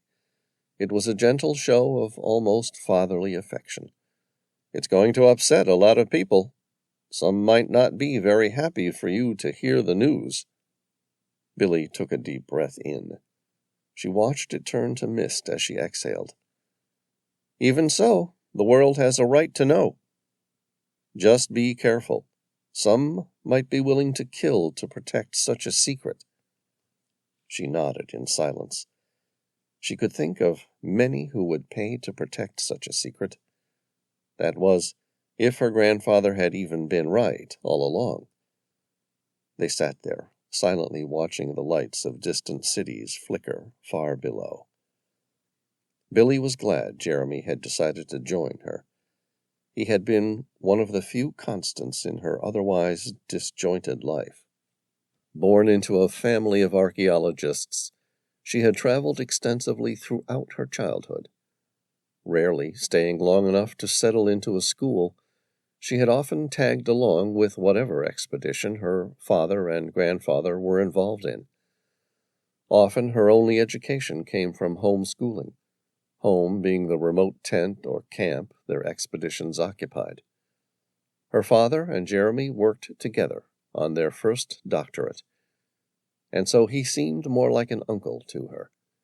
He had even spent numerous hours trying to teach her geometry at one stage, and now he would see the truth with her, whatever it might be. Jeremy stood up. "It's late. I'm going to get some rest. Tomorrow we'll see what this was all really about. Good night." She stood up and embraced him, giving him a gentle kiss on his cheek. Billy's glance turned from the distant lights to those stemming from the camp of a second climbing team, 2,000 feet below. It was unusual for there to be another team on the mountain this far into the winter. She recalled the warning Jeremy had given her. Some might be willing to kill to protect such a secret. She dismissed the thought. It was impossible for anyone else to have learned about the secret of the hidden temple. They set out early the next morning. Lengthening the rope tether between them, Billy's party set out east, along the steep face of the mountain. It was nearly 11 a.m. by the time she stopped and checked her GPS. The ground was thick with snow. She kept moving and stopped again. Billy kicked her crampons into the snow. It had been wind-blasted, so that it was hard as rock. She took another reading of her GPS. She watched as 3, 4, then 5 overhead satellites geosynchronized, providing her position within a matter of feet. Billy carefully drove a peg into the icy wall and attached her climbing tether to it. She sat down and waited for the rest of the team to catch up. Jeremy asked, "What is it, my dear?" She said, "I don't know. This is definitely the place, but I can't see any sign of the temple." He glanced around. The entire area was full of snow that had covered the region for centuries. "There's nothing here. How much variance do you think there might be between where the light shined and where you are?" "None. The ancient people knew extensively about astrology, and would have been able to predict precisely where the sun would have shined during the sunrise of winter's solstice. Then, how close are we? No, you're misunderstanding me, Jeremy. This is precisely where the sacred entrance must be. Really? Yes. Why do you seem so surprised? It just seems unremarkable? For the entrance to a temple containing the most important knowledge of the human race? Exactly. Even so, that's what it is. Billy began chipping away at the icy wall, using the back of her ice pick. The rest of the party caught up, and together they took it in turns to attack the side of the mountain. 2 hours later, they had dug a tunnel into the snow nearly 12 feet deep. "You're certain you have the right place?" Jeremy asked. "Yes." "But there must be any number of variations in the sunrise since the ancient people set their gate?" Billy shook her head. "This is the right place." "Then why haven't we found any trace of it?" "I don't know. We'll have to keep digging." She didn't finish her sentence. Instead, Ahmet came out of the tunnel. "I think we just struck something, and it's made of metal." It took nearly 3 hours to clear away enough of the snow to open the ancient door. Billy told Ahmet and the guides to wait outside and guard the entrance. If any other climbers were to approach, they were to tell them the tunnel had been used as a snow cave to camp in overnight. She examined the ancient door. It looked like it had been made out of solid iron. She tapped on it, and the metal resonated loudly, meaning that it was hollow behind the door. Her heart raced as she worked quickly with the acetylene blowtorch to melt the snow and ice surrounding it. She reached the edge of the door, where it met perfectly with rhyolite, the glassy volcanic stone. Billy ran her gloved hands along the edge and stopped at a set of massive iron hinges. They were frozen solid. She focused the acetylene blowtorch gently over the top of them until the ice turned to liquid. She put the blowtorch down and ran her hands along the edge of the door again. It started to move. She stopped what she was doing and gently applied pressure to the ancient door. Again it moved freely. Centuries of ice had protected the iron from oxidizing and turning to rust. She stopped pushing, as though she needed to savor the moment. Her eyes, dilated and piercing, focused on Jeremy. "It's free. I think I can open it." "This is it," Jeremy said. "Moment of truth. Are you sure you want to know what lies behind this door?" Billy switched on her flashlight. "No, but I need to." "Good luck." He shined his light at the door. She pushed hard, and the iron door moved inward. It slid easier than she expected. There was no creak as it opened. A strong scent of decay teased at her nostrils. It was distasteful, but not overtly offensive. More like opening the lid to an antique box, left sealed for centuries. It was the absence of life, yet a cold and solemn sense of what there once must have been. The only thing close to it she could remember was the first time she entered a sealed section of the king's chamber inside the Great Pyramid of Khufu near Giza. Billy shined her flashlight in horizontal swaths, revealing the entrance to a large obsidian vault. She'd never seen anything like it. The ebony-colored, glassy volcanic stone had been carefully chipped away with rudimentary tools to form a large vaulted room. The smooth walls reflected the light so powerfully that for an instant she thought someone was alive inside, shining their own flashlight out at her. She took a breath and paused. "Are you all right?" Jeremy asked. "I'm fine." She took her first step inside. "I just got startled by the sight. It's not quite what I was expecting." Billy heard the echo of her voice as she walked toward the center of the room. She shined the flashlight around until she could gather a clear image of each end of the room, and then stopped. She turned to face Jeremy and swallowed hard. Billy couldn't believe what she was seeing. She felt her stomach cramp and wore her heart in her throat as she spoke. It's empty.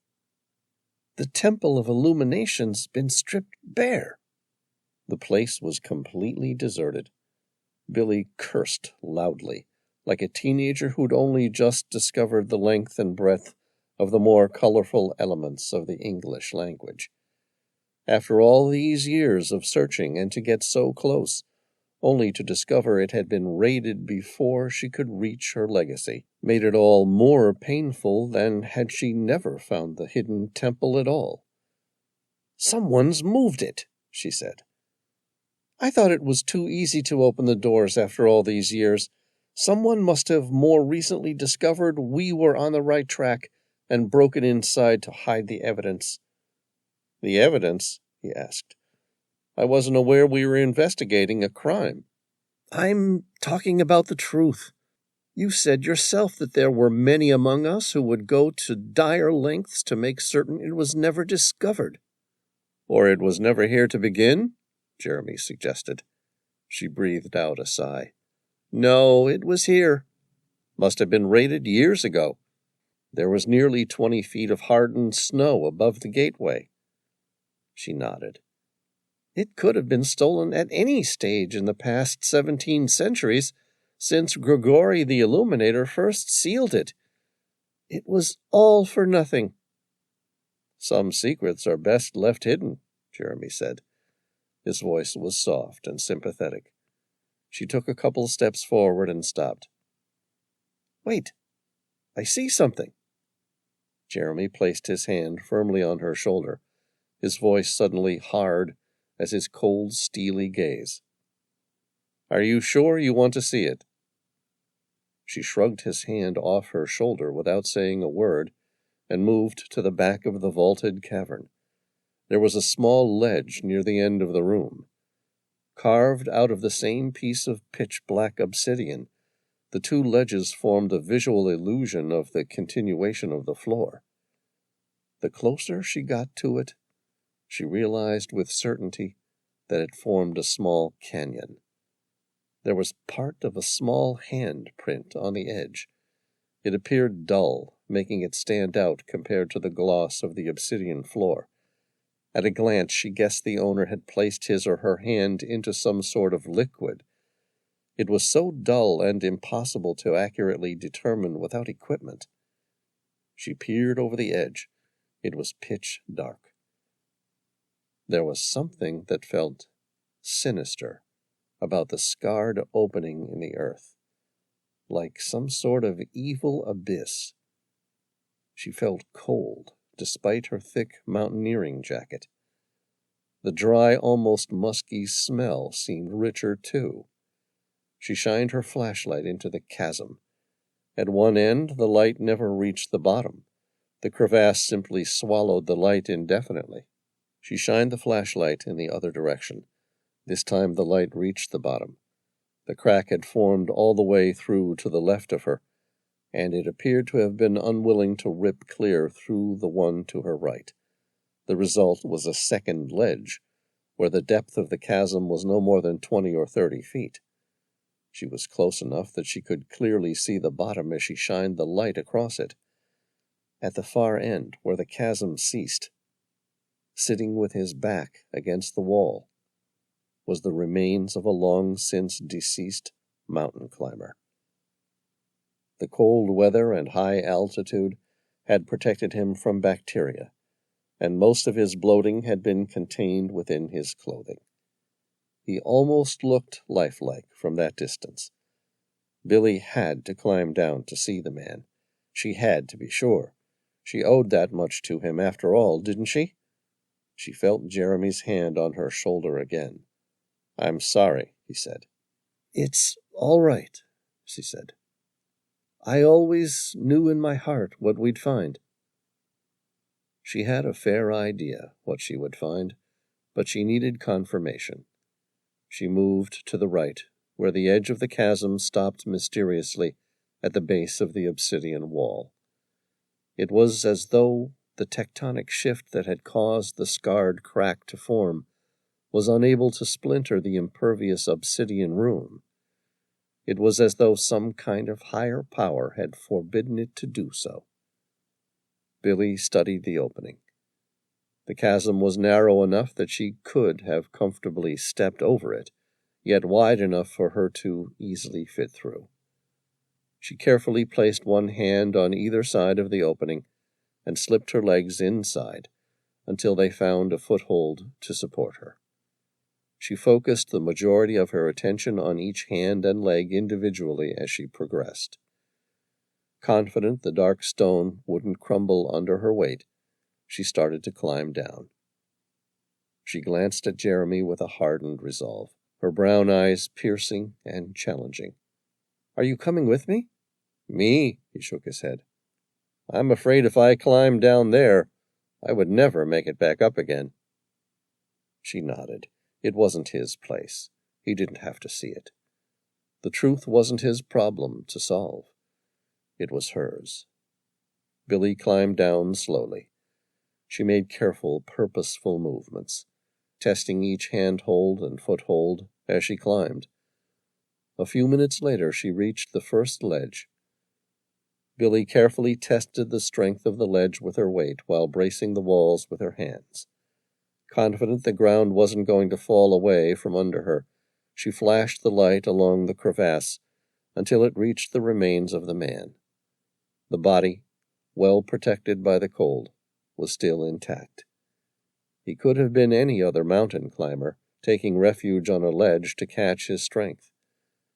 She stopped right next to the body. 3 small holes were visible in his jacket. She didn't need to look closer to realize they were bullet holes. She shined the flashlight on his face. His swollen eyes protruded hideously from his face, like some sort of incarnation of an evil clown that would have fit well in a Stephen King novel. Despite the decayed remains, she recognized the face of the man staring back at her instantly. "What were you involved in, Grandpa?" A heavy golden chain hung from his neck. His frozen hand still clutched at the bottom of it, where a pendant or something had been grasped when he died. Billy carefully opened his hand to reveal an ivory crucifix inside. The upper section of the cross was carved intricately in the shape of a horseman, holding a bow and wearing a crown. The lower section was smooth and unimpressive. She'd seen the chain before, but the pendant that hung from it had always remained hidden beneath his shirt. She'd never known her grandpa to be religious. She started to search him for what she was really after, without giving the crucifix another thought. After all, the strength of one's faith often raises quickly when facing death. She checked each of his pockets in his jacket, followed by his trousers. There was still nothing. She swore. How could he have lost it? She unzipped the climbing jacket and continued to rifle through it until she found his pocket-sized journal. Her grandfather always kept intricate notes during any expedition he was on. She kissed the journal. If he was killed for getting this close to the truth, he would have made a note of it. Billy shined her flashlight on the last entry.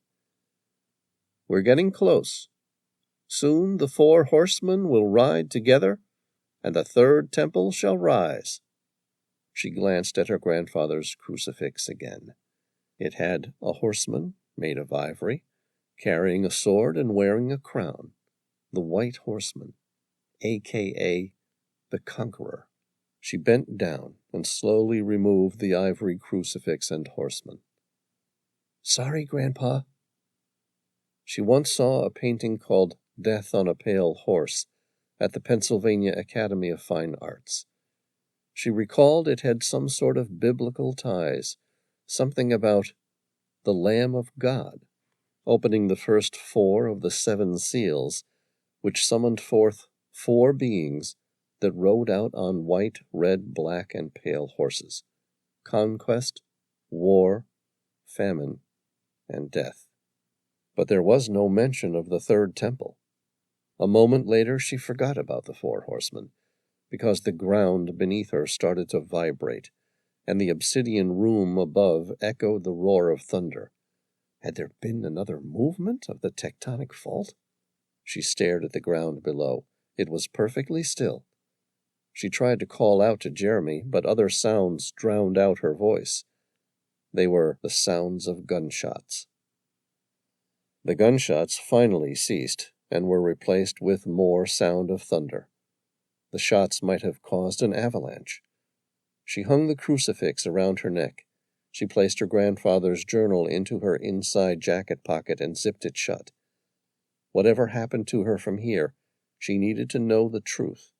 She studied the wall again, and prepared to climb out, before there was no longer an obsidian vault to climb to. "We've got company!" Jeremy shouted at her. "I'm on my way up."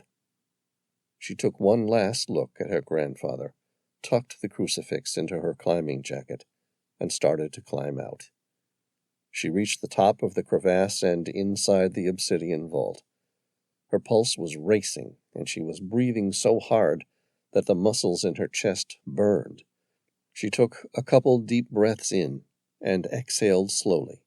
She could feel the lactic acid pounding the muscles of her arms and legs. Jeremy glanced at her. "Are you all right?" "Fine. What have we got?" "I don't know yet. It must be the second climbing team we saw following us last night. Ahmet must have shot at them. Maybe it caused an avalanche. Ahmet's well armed, and we have the high ground. They won't reach us. Even so, we should get out while we still can." "Of course," she said, thankful that Jeremy had the foresight to arm their climbing team. At the time, she thought he was being overly dramatic, but now it was clear she was lucky to have his good counsel to rely on. "Just let me catch my breath." "What did you find?" he asked. "My grandfather." "I'm so sorry, my dear child." He swallowed hard and held his breath for a moment. "As you know, there was a sudden storm. I pleaded with your grandfather to turn around. He refused. He was certain we were getting close. I came back down the mountain, and your grandfather continued. It turns out he reached it, but he mustn't have had the strength to climb back down again." Billy's jaw was set hard. "It's all right, Jeremy.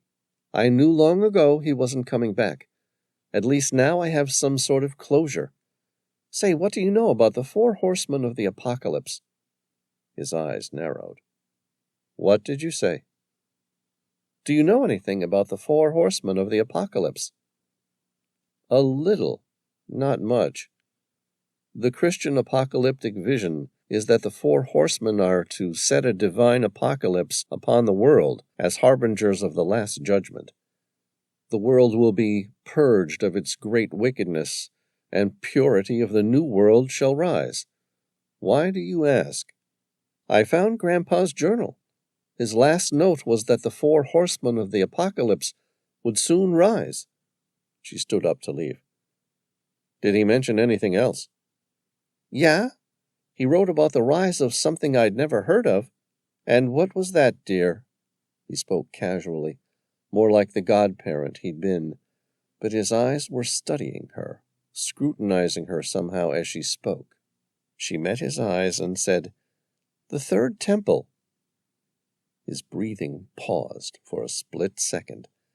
She saw instant recognition in his eyes. The muscles of his jaw tightened, and then he smiled. "The third temple," he confirmed. "Yes, have you heard of it?" He broke their eye contact and shook his head. "No, it certainly sounds quite mysterious, though, doesn't it?"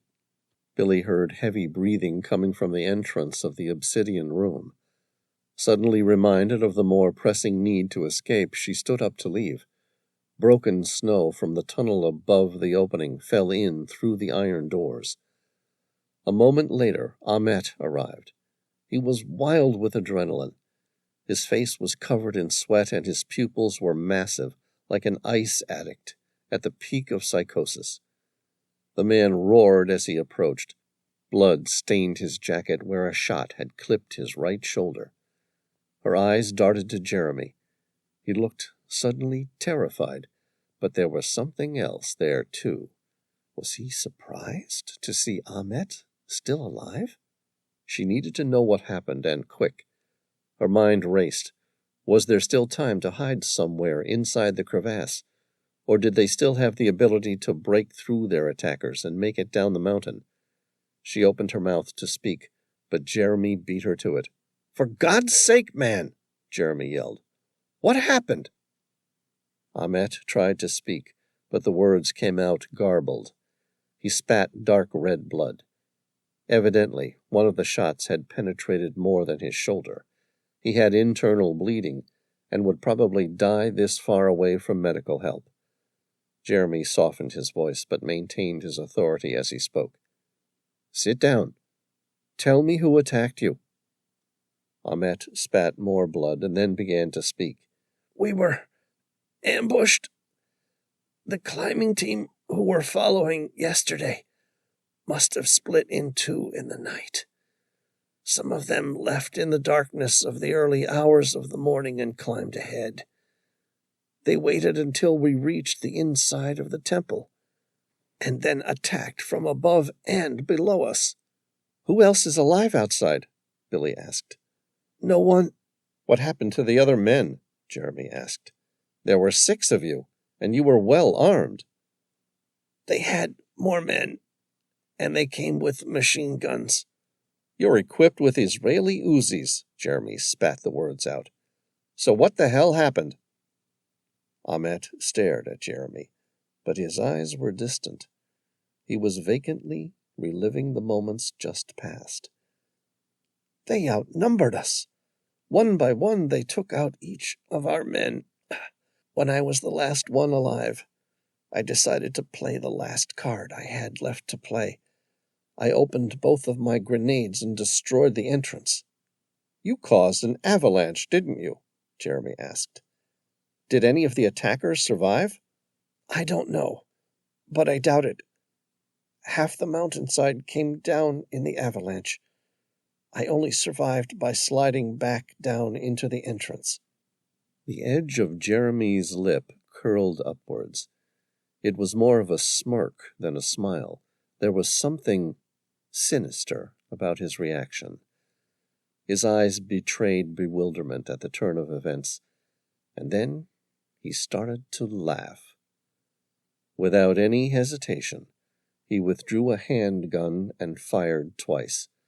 The shots hit Ahmet in the chest, and the man fell to the ground as blood quickly filled his lungs. Jeremy glanced at the dying man. "Ahmet, I do believe you just did me a tremendous favor. It appears I no longer have to contend with conquest for a place in the third temple." Billy's eyes darted to the Uzi lying on the ground next to Ahmet, and then back to Jeremy. It would be impossible for her to reach it before Jeremy got a shot off. Her eyes fixed on Jeremy, and she spoke with the confidence of a woman who knew she was about to die. "You killed my grandfather, didn't you?" "Guilty, I'm afraid," Jeremy said. "I'm so very sorry, Billy. Really, I am. I was worried when you saw your grandfather's corpse that the bullet holes would give it away. But even that I could have easily justified by telling you it was further proof of the lengths some would go to keep the truth hidden. I was happy, truly I was, that you could finally achieve closure. I always did love you, and never wanted it to end like this. But you had to bring up the news about the third temple, didn't you?" She studied his eyes.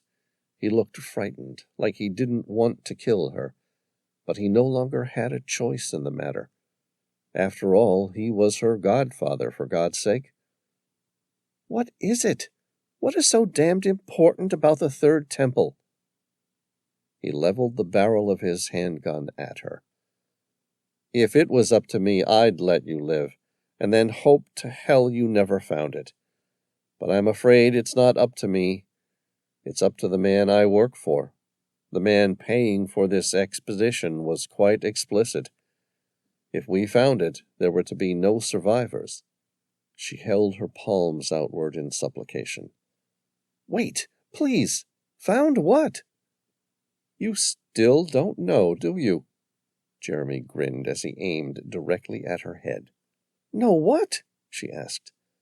Who paid for the expedition? His name is Death, and he's been waiting a long time for the third temple to rise. Billy heard the report of the weapon fire multiple times. She held her breath, expecting the pain to follow quickly. It took a moment to realize the shots weren't aimed at her. They were aimed at Jeremy, and they'd gone much too wide. She reacted fast, and it was a split second before she saw who had fired, but Jeremy responded faster. He turned to face Ahmet and fired a further 2 shots into the man's chest and 1 in his head, killing him instantly. Ahmet's Uzi dropped to the floor. His failed attempt to save her life had cost him his. She didn't wait for Jeremy to turn around and kill her. She launched herself at him. Her speed had caught Jeremy off guard. Instead of trying to reaffirm his footing, he made the mistake of concentrating on shooting her instead. Billy swung her left foot into the back of his knee and pushed him hard with every ounce of force her muscular and lithe frame could assemble. He pulled at the Glock's trigger. The shot went high, and he fell backward into the chasm. She heard his scream as he fell into the same blackened abyss that had earlier swallowed the focus of her flashlight indefinitely. Jeremy pulled at the trigger as he continued to fall. The last thing she heard was the clicking sound of the Glock's firing pin striking the empty chamber. She never heard him hit the ground. Billy shined her flashlight into the chasm. The dark and sinister-looking opening toward the earth had swallowed his body whole. There was still something evil about the crevasse, like it had been drawn to the darkness inside her godfather. She shook her head, cursing herself for not seeing the darkness before. She'd known Jeremy her entire life, and yet she'd never predicted his wicked nature. Her mind drifted to the past few weeks, trying to find a time when she should have picked up on his real nature. She found none. Instead, the sound of thunder roaring from outside the tunnel interrupted her thoughts and returned her to her more pressing concern. Was there still time to escape from her pursuers? She picked up Ahmet's Uzi and climbed out through the ancient iron doors and into the ice tunnel. She scanned the new landscape. The avalanche had rendered the previously steep but traversable slope into a vertical cliff face. No longer covered in snow and ice, her crampons would provide little benefit in climbing the volcanic stone wall, and the rest of her ropes and climbing equipment had been lost in the avalanche. To her right, a jagged ledge of volcanic rock ended in a vertical drop of nearly 11,000 feet. Without climbing equipment or a lot more experience, she had no way of descending or even traversing it. To her left, the ledge was narrow and barely traversable. She looked up. There was no way she could climb, and down was out of the question. She carefully moved along the narrow volcanic rock shelf. Her heart raced as she concentrated on moving quickly along the delicate route. She wasn't afraid of heights, but she wasn't all too keen on falling to her death either. She made certain of the strength and placement of each footing and handhold as she moved along. Her eyes continuously scanned the area for signs of her pursuers. She made it probably 300 feet around the face of the avalanche before she spotted her goal. It was an area another 400 feet away, where the spur of Mount Ararat met a minor saddle before descending steeply into the Nakhchivan exclave of Azerbaijan. Her eyes followed the spur toward the Armenian plains, where the Aras and Murat rivers ran through the closed Turkey-Armenian borders. She swallowed hard. Even if she made it, she would have trouble crossing the border. Billy continued to move along the route and then stopped.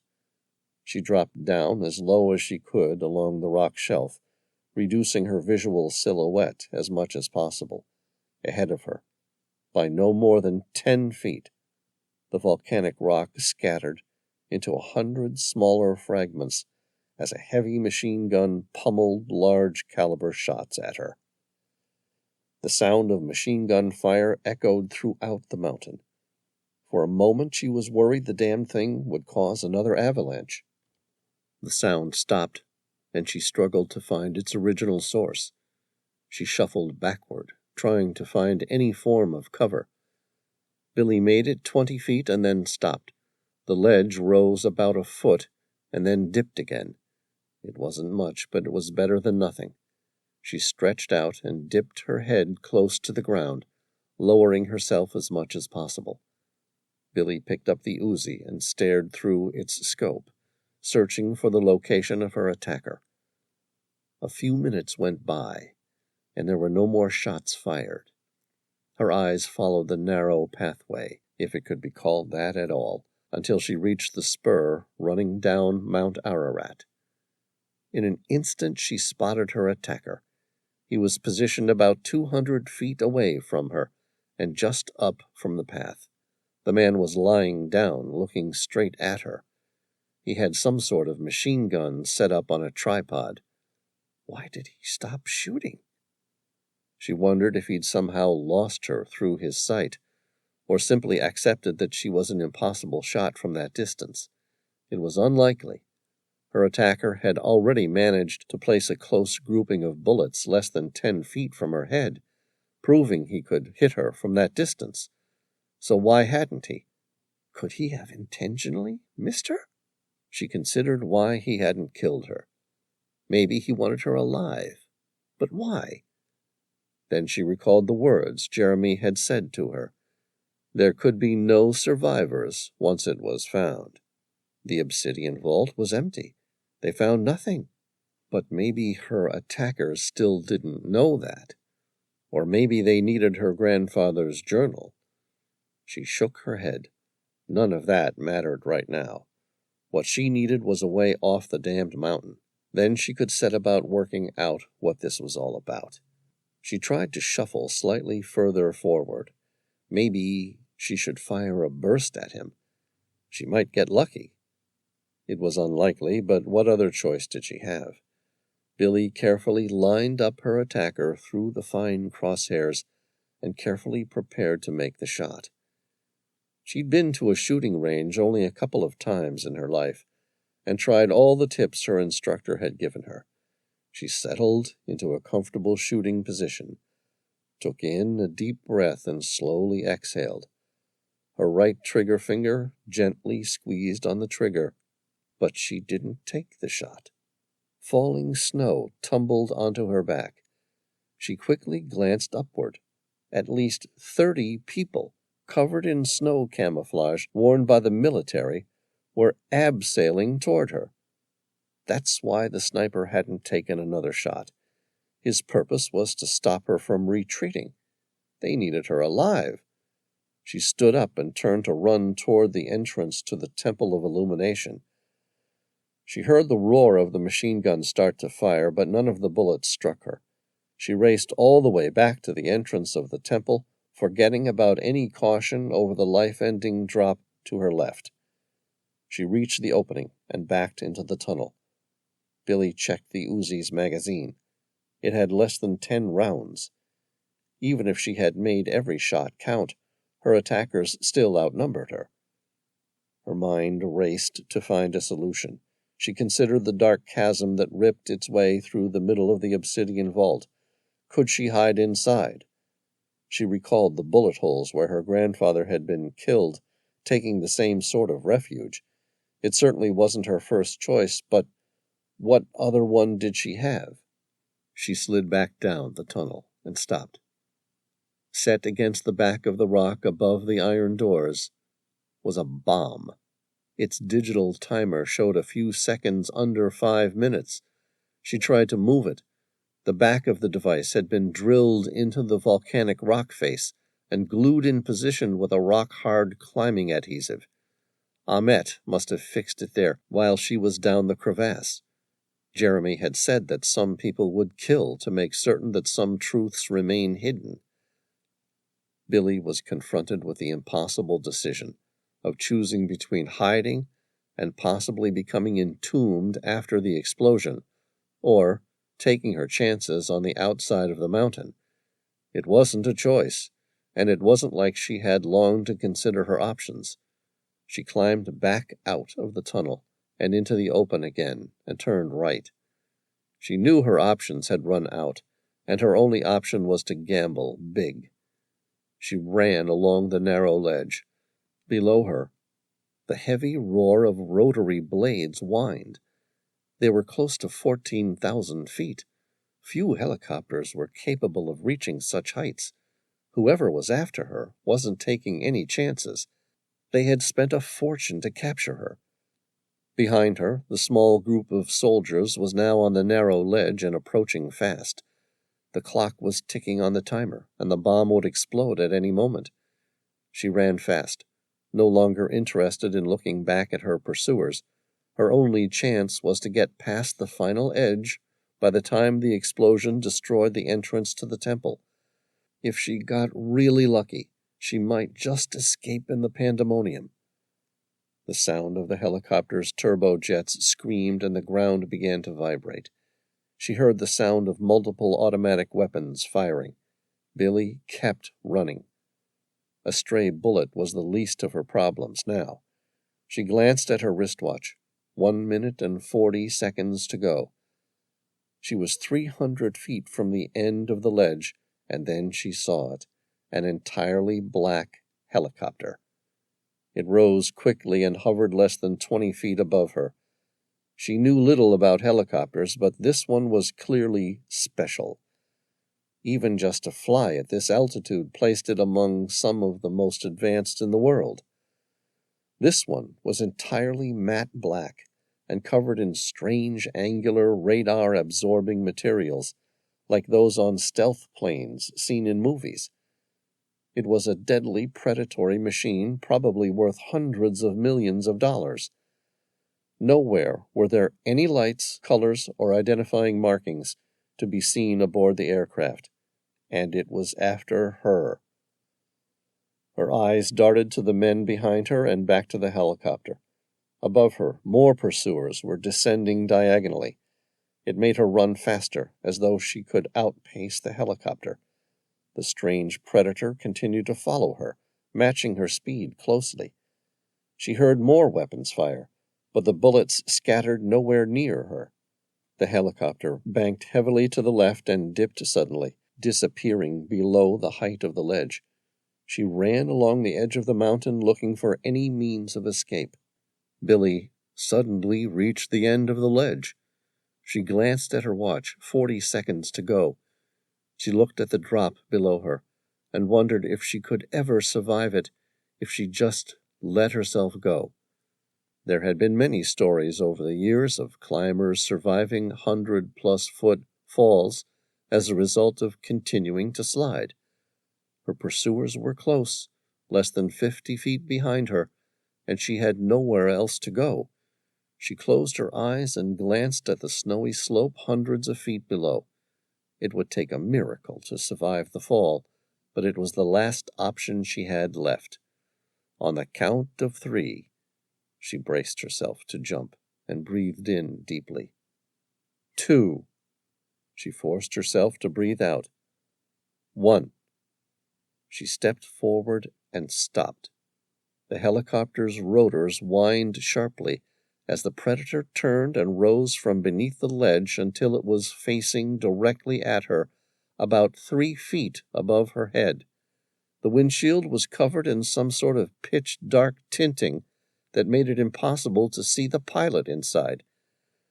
Billy watched the twin rockets ignite from its fuselage, sending powerful missiles screaming past her.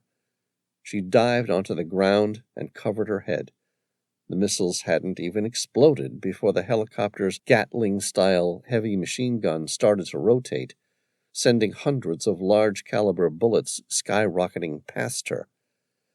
She closed her eyes and heard the massive dual explosions as the missiles struck their targets.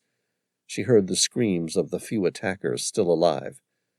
When she opened her eyes, the helicopter was right above her. The downward pressure of its rotor blades sent a torrent of air down on her. A small opening appeared in its undercarriage, and a man in a completely black flight suit stared out at her.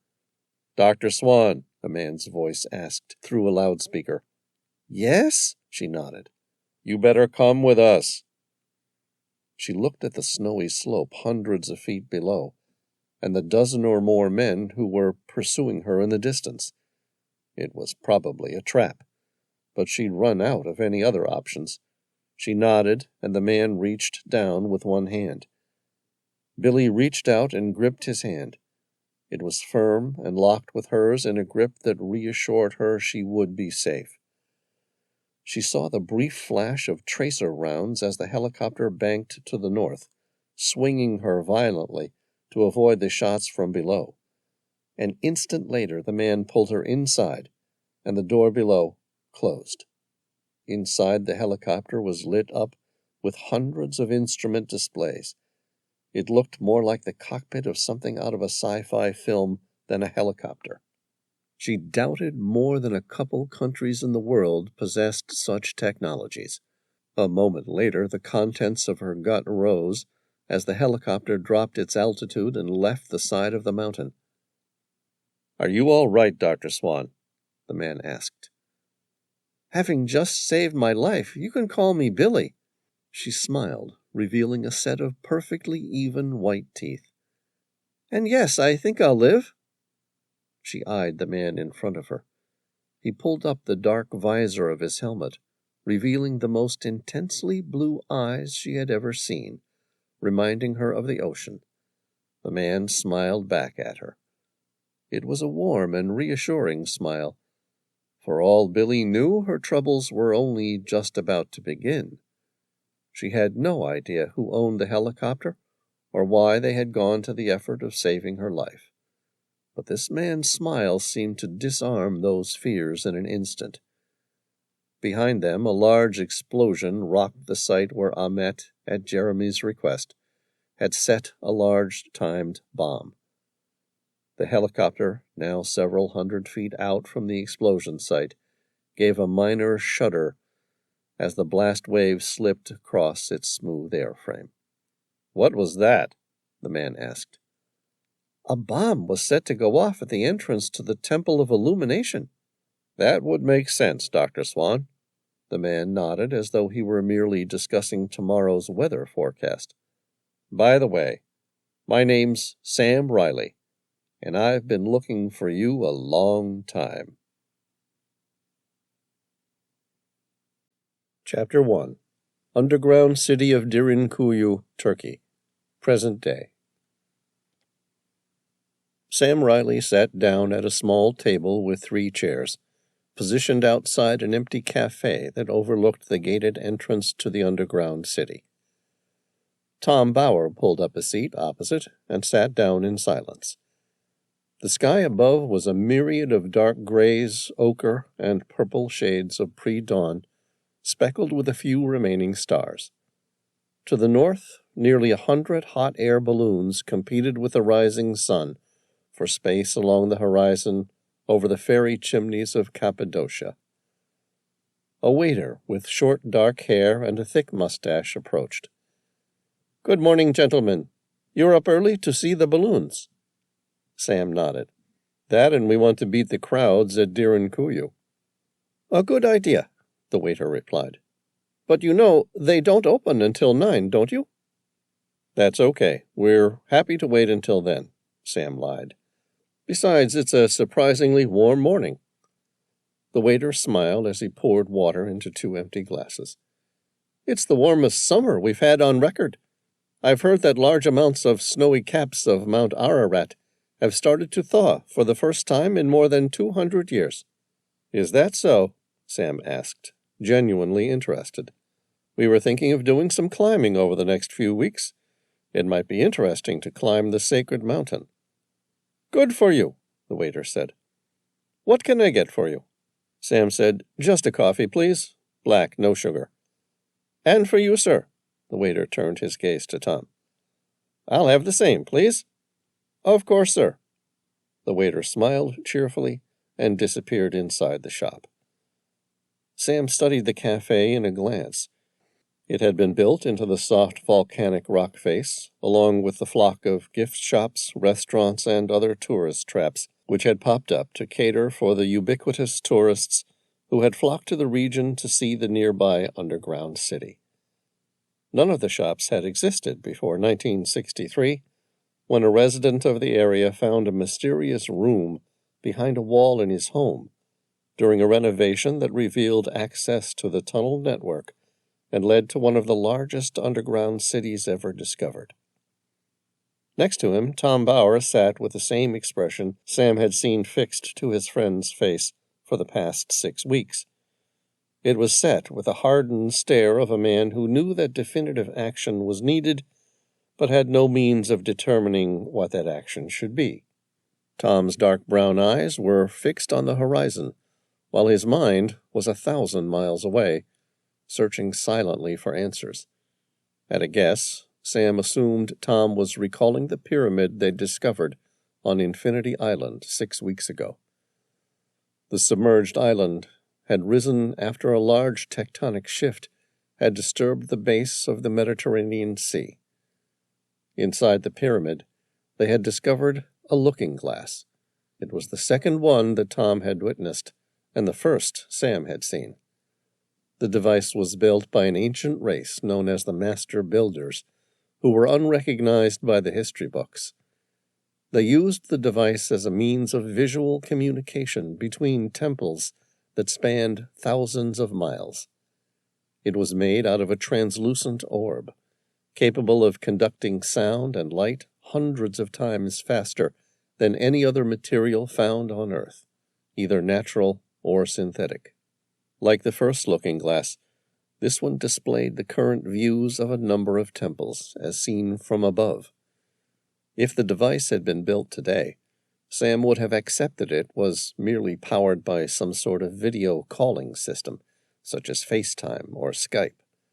But it had been constructed thousands of years ago by the Master Builders. They were perhaps the most intelligent, far-reaching, and longest surviving group of people in existence. At times, Sam harbored the possibility that some of them remained, scattered throughout the globe. Of course, it was only a theory, and there was no proof. This time, the device showed a series of ancient, dilapidated temples, and one modern temple currently under construction. Inside were hundreds of people, primitive in their appearance, and quite dark-skinned. Their faces were painted blue. They were almost completely naked, with the exception of some kind of loincloth. Both women and men were bare-breasted, and all of them were working vigorously to finish building the chamber.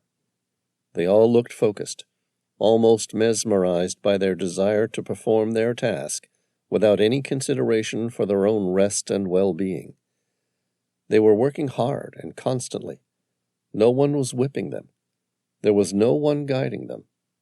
But like a group of ants, they were all simply taking part in completing their individual tasks so that the main project could be completed, and then there was one who didn't belong. She was slightly shorter than the other women, and her complexion was much lighter and smoother. Her face shared the same intense focus as those around her. She was mesmerized by what she was doing, as though she was performing the work of the gods. She looked like a slave, or someone who'd been drugged heavily with amnesic and hypnotic medications. While all of the men and women there looked muscular, her appearance was more lithe and athletic. She had a different sort of bone structure altogether. She wore a pair of tan cargo shorts and a white tank top. Above her right shoulder was a small tattoo of a pyramid. She was definitely pretty. Sam gritted his teeth as he thought about the discovery. Her name was Dr. Billy Swan. And 2 years ago, before she disappeared, Tom Bauer had aspirations of one day marrying her. It had been 6 weeks now since they discovered that Dr. Billy Swan was still alive and was now working as a slave on the construction of the new temple. The pyramid, along with the looking-glass, had sunk back into the ocean, and they had no means of tracing where the image had come from. With the only direct link to the new temple being destroyed, this was their first lead to anything that might suggest the master builders were building again. The waiter returned and handed them their coffees. Sam thanked the man and took a sip. He smiled. The coffee was rich and surprisingly good.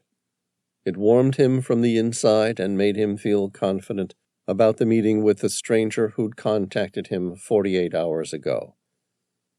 After the pyramid had sunk back into the Mediterranean Sea, and with it any direct connection to where Billy had been taken, Sam had sent out a series of requests through a network of antiquity dealers, archaeologists, and climatologists around the world. The request was simple. Have you ever seen anything like this, and if so, where? Attached was a photograph of the ancient script written by the master builders. To date, the ancient written language had only been discovered in a total of 5 locations. Of those, 3 were no longer in existence. There was only one positive response, and it came 2 days ago. Mr. Reilly, I believe I have seen something written in the same script. In the past 3 years since I discovered it, I have made more than 100 enquiries about its origins. So far, no one has been able to identify who wrote it. I assumed it was an ancient civilization, because there was nothing similar anywhere on any document. I've searched the archaeology archives, internet, and spoken with many archaeologists. None has seen this type of script before. Last year, I had a section of the wood it was written on carbon dated. To make the mystery greater, the results returned with a dating of around 400 years old, which places it somewhere around the early part of the 16th century. It definitely doesn't match any form of written language anywhere within Turkey, and definitely none from such a recent century. If you're interested, please come to Derinkuyu. I would love to hear from someone who's seen it before and might be able to explain its origins. Attached was a copy of the image the stranger had found. It was indeed written in the language of the master builders, and if his carbon dating was correct, it was by far the youngest known writing by them that he had ever seen. The question remained, could it be possible a descendant of the master builders had survived and was currently in the process of constructing a new temple? Sam considered the possibility as he sipped his warm coffee. "Mr. Sam Reilly?" a man asked as he entered the cafe. Sam nodded. The question came from a short man in his mid-40s. He had an olive complexion and a gregarious smile. The man offered his hand. "My name is Karaman Sadiq, and I'm so glad you came straight away. And this is an associate and good friend of mine, Tom Bauer." Sam stood to greet the stranger, taking his hand. "Can I get you a coffee or tea?" "Pleased to meet you both," Sadiq said, his eyes furtively darting between the two of them. "I'm afraid we must leave right away. I'll tell you what I know along the way, and you can fill in what I long to hear. But we must leave now. We must descend underground before the sun's fully up." "Descend?" Sam smiled awkwardly.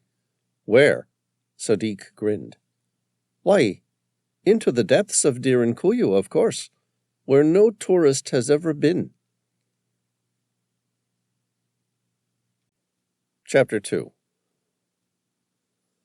Sam stood up and placed a red 10 lira banknote on the table to cover the bill.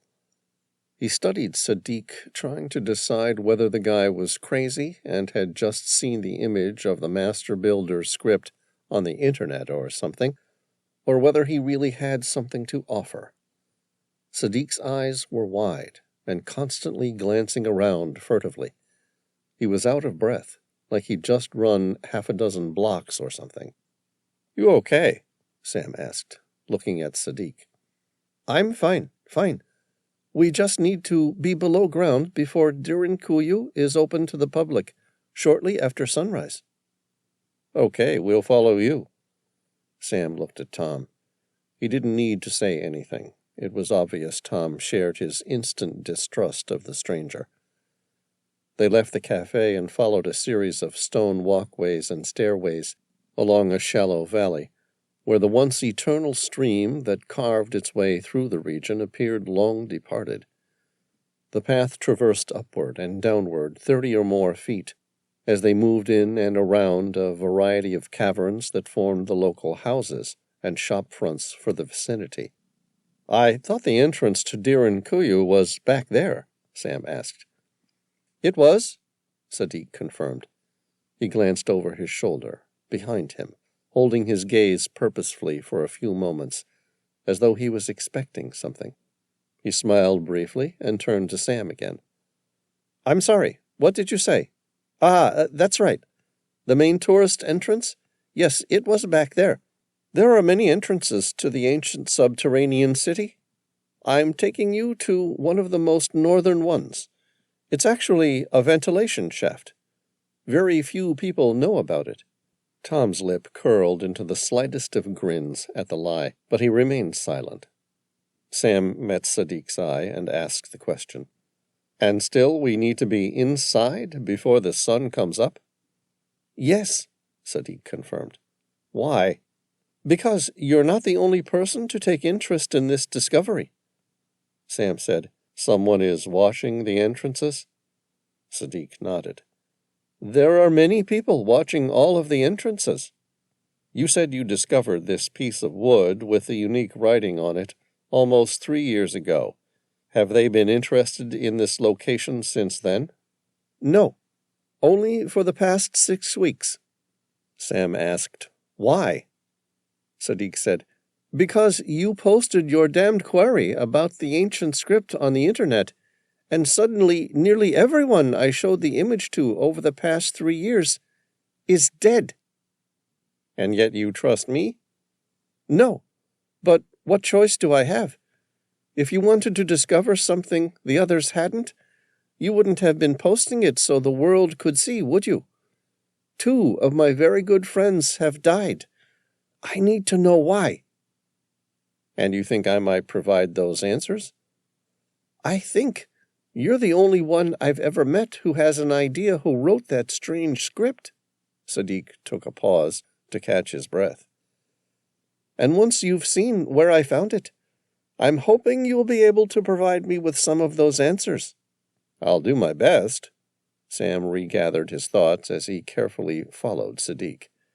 "In the last 6 weeks, has anyone else approached you to see the strange markings?" "Yes," Sadiq confirmed. "There were 2 other people interested in this information just this week." Sadiq nodded. "And they were both willing to pay big." "What did you say?" "I said I'd sent the piece of wood away to Europe to be studied by experts, but I'd love their input when it gets back." Sam said, "Good man." Speaking to Sadiq, Tom asked, "Do you have any idea who's following your movements?" "No." Sadiq crouched down close to a stone wall, marking out the edge of a small open field. "Then how do you know you're being followed?" Sam asked. "I see them. There are people who don't belong here. They act as though they have a purpose, but they have no other purpose than to watch me. I've carefully checked all the entrances over the past few weeks. Every single one has been guarded, with the exception of this one." "This one isn't guarded?" Sam asked. "No." Sadiq increased his pace, walking straight past the entrance and going further up the hill beyond. Very few people know about its existence." "So what are you afraid of?" Sam asked. "The two men who are following us right now." Sam glanced behind him. There were two men casually walking along the path, about 30 feet apart. Both looked like tourists. Sadiq stopped, and both men kept walking past them. Sam glanced at Sadiq, who shrugged and kept walking. 200 feet along the path, Sadiq stopped again. The two men had stopped in a cave to buy something. Sadiq waited, and in a few minutes both men walked past them again. Sam watched until the two men disappeared up ahead. "You still think they're following you?" Sadiq nodded, looking less confident. "They don't belong here." "Of course they don't. They're tourists." After another couple of minutes, Sadiq started to walk back toward the entrance to the ventilation shaft. He made it less than 100 feet before stopping again. "What now?" Sam asked. Sadiq glanced up ahead to his left. "Look at the Aria Cave Hotel up ahead. Do you recognize the two gentlemen reading the paper?" The stone chimney had been carved out to make a 5-story boutique hotel.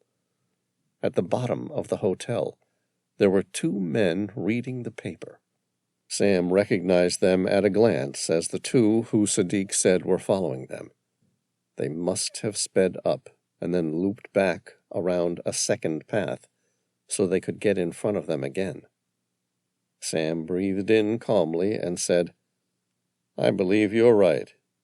We're being stalked."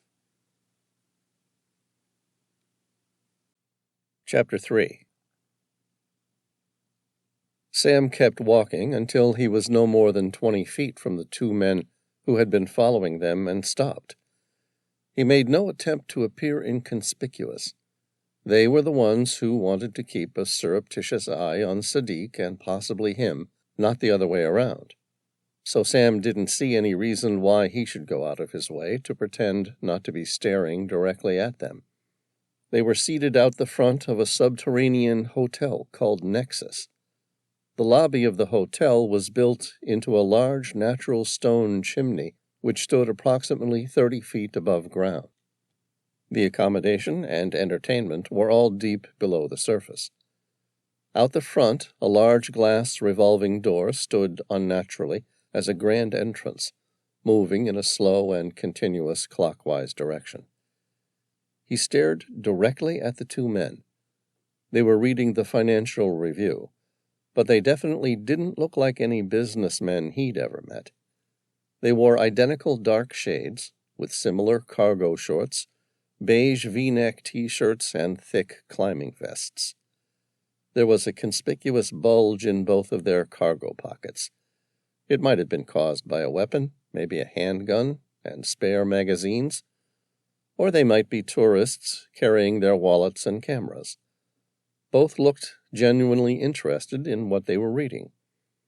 Perhaps they knew Sadiq had to backtrack eventually? Both men were of a roughly average height, with a slim and athletic build. They looked very similar, but not close enough to be brothers. Their rigid postures and definite movements suggested they had a military or paramilitary background. There was also the chance they were in some sort of policing role. If he was stateside, Sam couldn't have ruled out FBI or even CIA agents. In Turkey, they might work for Interpol, or they might work for whoever it was that didn't want him to find out what secret Derinkuyu held about the master builders. "How long have those two been following you?" Sam asked. Sadiq thought about it for a moment. "I saw them yesterday afternoon, when I finished work, but didn't think anything of it at the time. Then again, they were there when I left my house. They've been with me since then. Do you have any ideas how we can lose them?" "We could just go ask them directly to leave us alone," Tom suggested. "I mean, their cover's no good to them if we know they're following us. We may as well confront them head on." "I was hoping to avoid a direct confrontation," Sadiq said. Wouldn't it be easier just to lose them? Sam turned to face Tom and Sadiq. No, Tom's right. Let's go have a chat with him. Tom smiled, as though confrontation was exactly what he needed right now. Sadiq swore and started to walk away. Whatever Sam and Tom were going to say or do to the two men, Sadiq wanted no part of it. Sam shrugged. He didn't care what Sadiq wanted. He walked directly up to the table next to the two men and pulled out a chair for himself. He moved the chair so that he faced them directly. My name's Sam Reilly. What's yours? Both men shuffled in their seats and pretended to focus more on their newspapers. Is there something you guys want to know? Sam asked. One of the men, the one closest to him, lowered his newspaper and asked, I'm sorry. Were you asking me a question? Yeah. I want to know who you are and why you're following me. I'm sorry? Mr. Reilly, was it? Sam nodded, and the man continued, speaking in a heavily Eastern European accented voice. We were following your friend, Mr. Sadiq. Sam shook his head. I'm sorry. I'm really not very comfortable with being followed by a couple of badly dressed strangers. Didn't you hear me? The man's tone was suddenly hard like ice. I said we're not following you. We're following your friend. Now I suggest you leave if you know what's good for you. Tom sat down at the chair next to Sam. He was a good 7 inches taller than either of them, and 80 pounds heavier. He wore a thick grin as he spoke. Gentlemen, if you will permit, I think I might be able to clear up this misunderstanding. Please be sure you do, the first guy said. You see, gentlemen, Tom began, my friend here is currently traveling with Mr. Sadiq, and therefore, if you're following Mr. Sadiq, you're also following my friend. May I suggest you stop following my friend? The second guy stood up first.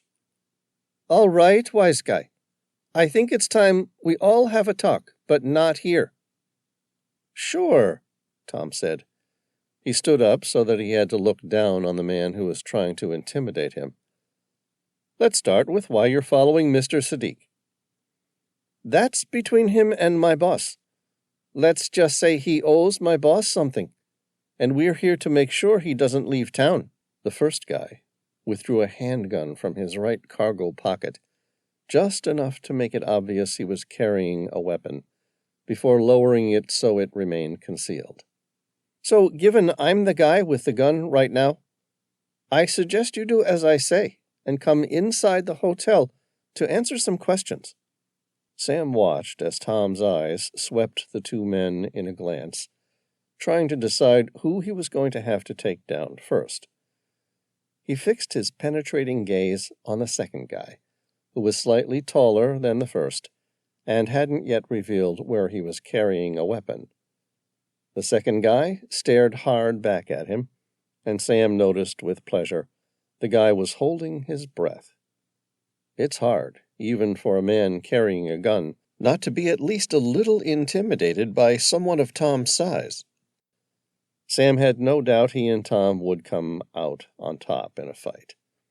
His first prediction that the two men had a military background appeared unfounded.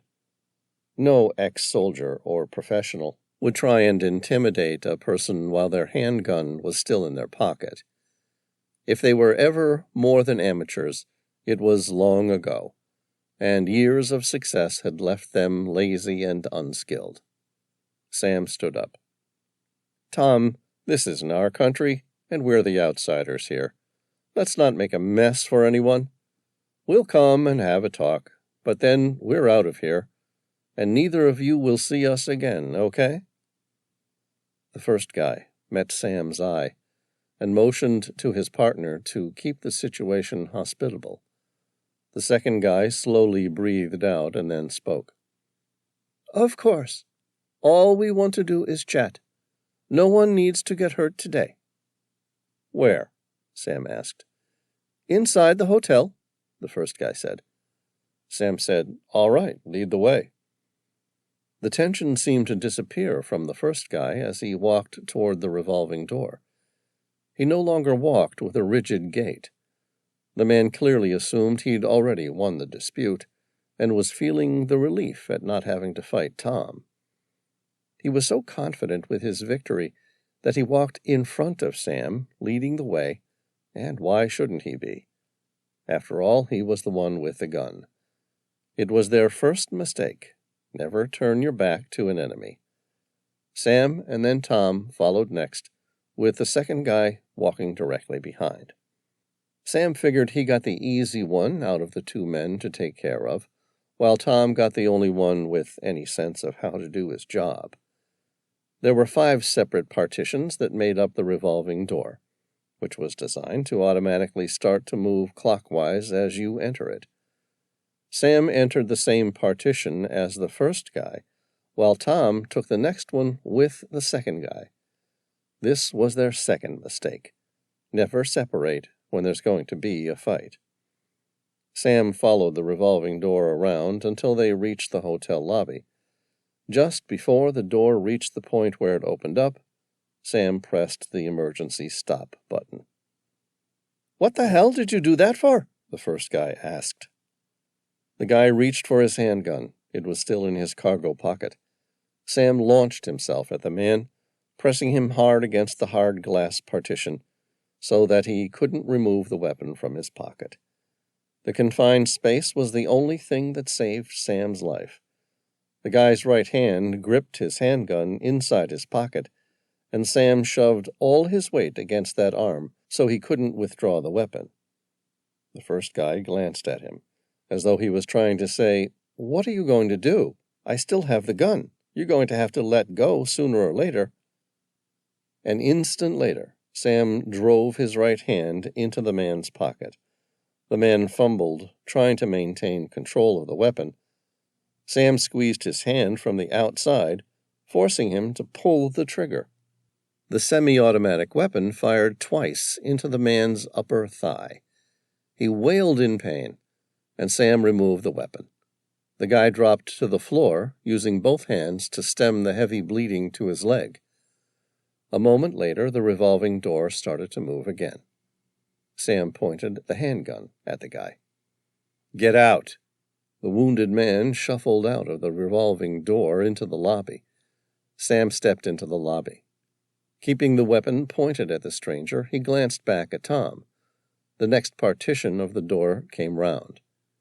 Inside, an unconscious man laid on the floor, while a much larger man searched him and removed a small backpack. Sam glanced at the bloodied heap on the ground. Reassured that the man was still breathing, he looked up at Tom. "Jesus, what the hell happened?" Tom shrugged. "He made his first mistake." "Yeah, what was that?" "He picked a fight with me." Tom dragged the second guy's unconscious body into the lobby. A concierge and security guard approached. Their eyes darted between Sam and Tom and the 2 badly injured people on the floor. No one spoke for a moment as the hotel staff decided their next course of action. Sam got in first. "I suggest you call an ambulance. This guy looks like he's going to need some serious help." The concierge nodded, as though he was happy to be given a task. "We'll do that. Right away, sir." Sam pointed the handgun at the first guy, who was still struggling to stem the blood. He removed his leather belt and handed it to the man. "I suggest you wrap that around your leg if you don't want to bleed to death." The man quickly took the belt and began trying to fit it to his upper thigh without saying a word. His eyes focused on his task, and he noticeably attempted to avoid making eye contact with Sam. Sam said, "If you ever try to follow me again, I promise I won't stop with your legs." "I won't, I swear," the man promised. Sam and Tom stepped back into the revolving door and outside. They walked casually back toward the main path they'd been using, before Sadiq had pointed out the 2 men following them. Poorly hidden behind 3 boulders, he spotted their guide. Come on, Sadiq. They've lost interest in following you. But they might have some friends who haven't. Maybe we should check this place out before they do. 10 minutes later, they reached the hidden ventilation shaft. Sadiq bent down and quickly unlocked the iron grate that blocked the entrance. It was a vertical air shaft, but large handholds had been carved into the volcanic rock, making it easy to climb. Sam and Tom followed him down into the ancient subterranean system. When they were all beneath the iron grate, Sadiq locked it once more and said, "Welcome to Derinkuyu." Chapter 4. The shaft continued about 5 stories down and then stopped.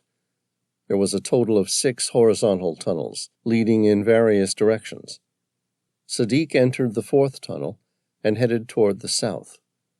Sam switched on his flashlight. The beam illuminated the chalky walls of the tunnel. The tunnel itself felt like an overgrown rabbit warren. Made with rudimentary tools, the edges were rounded more than sharp. Sam and Tom followed Sadiq a few hundred feet until the tunnel broke into 3, with 2 horizontal tunnels and 1 narrow vertical shaft.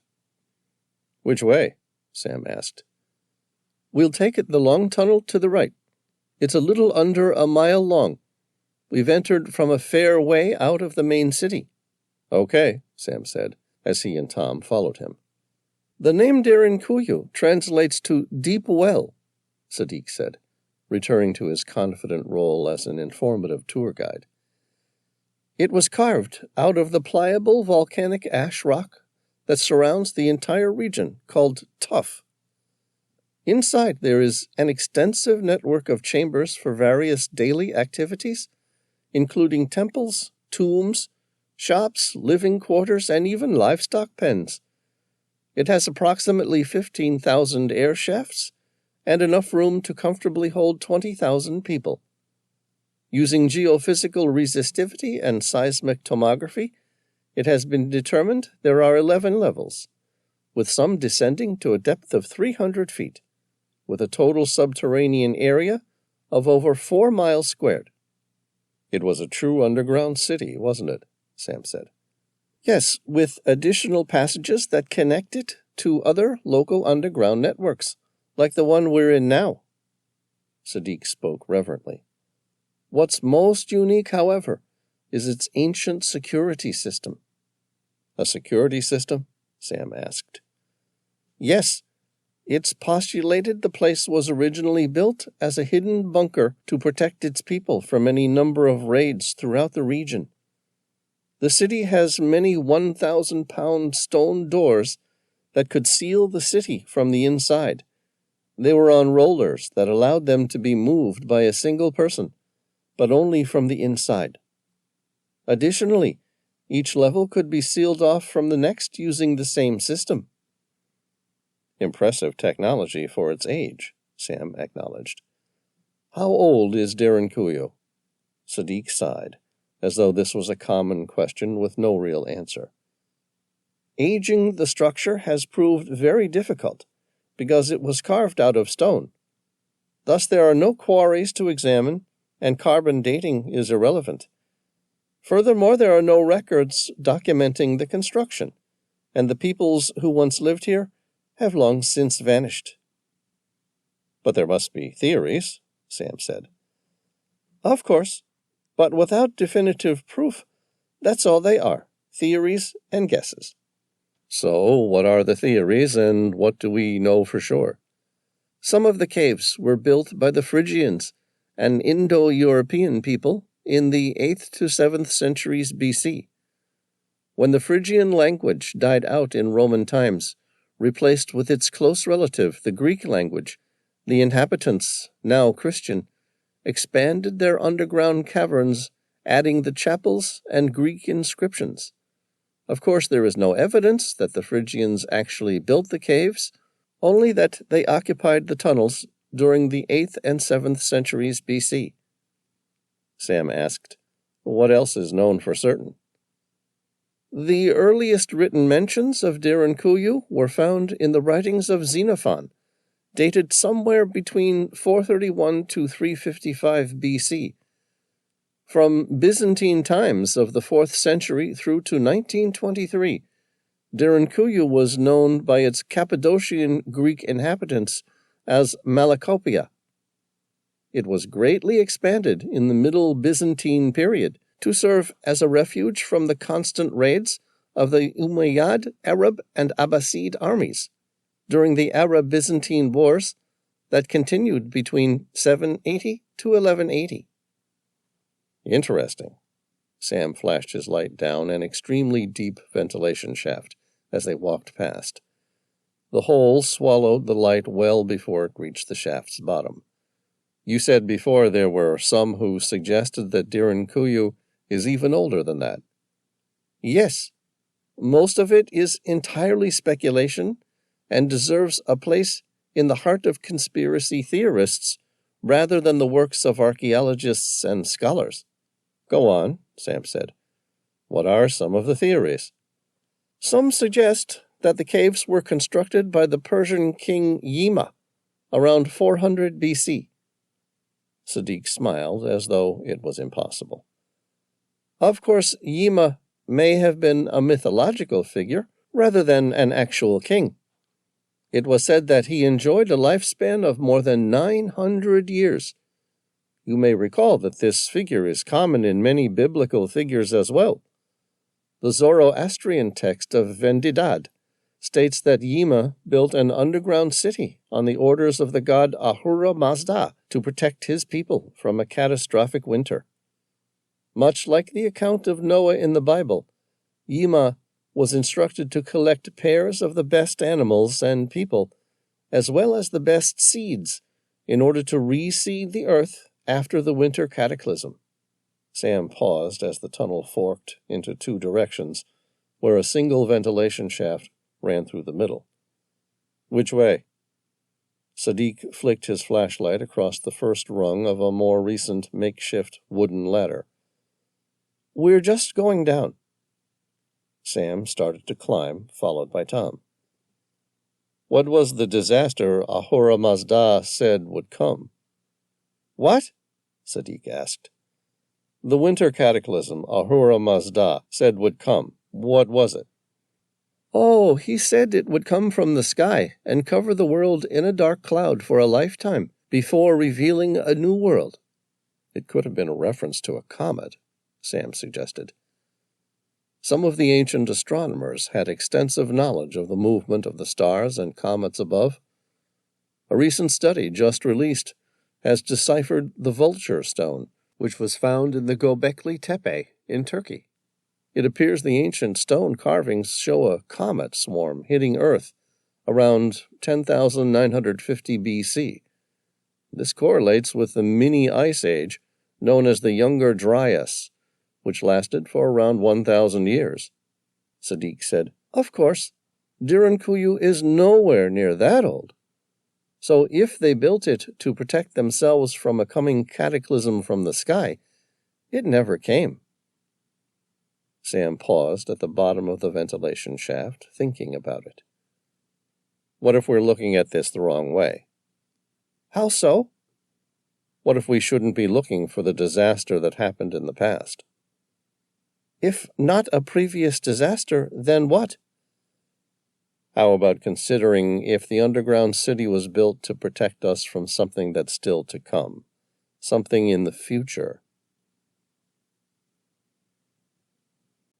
Chapter 5. Sam followed the next horizontal tunnel for about 5 minutes until they descended another 2 levels.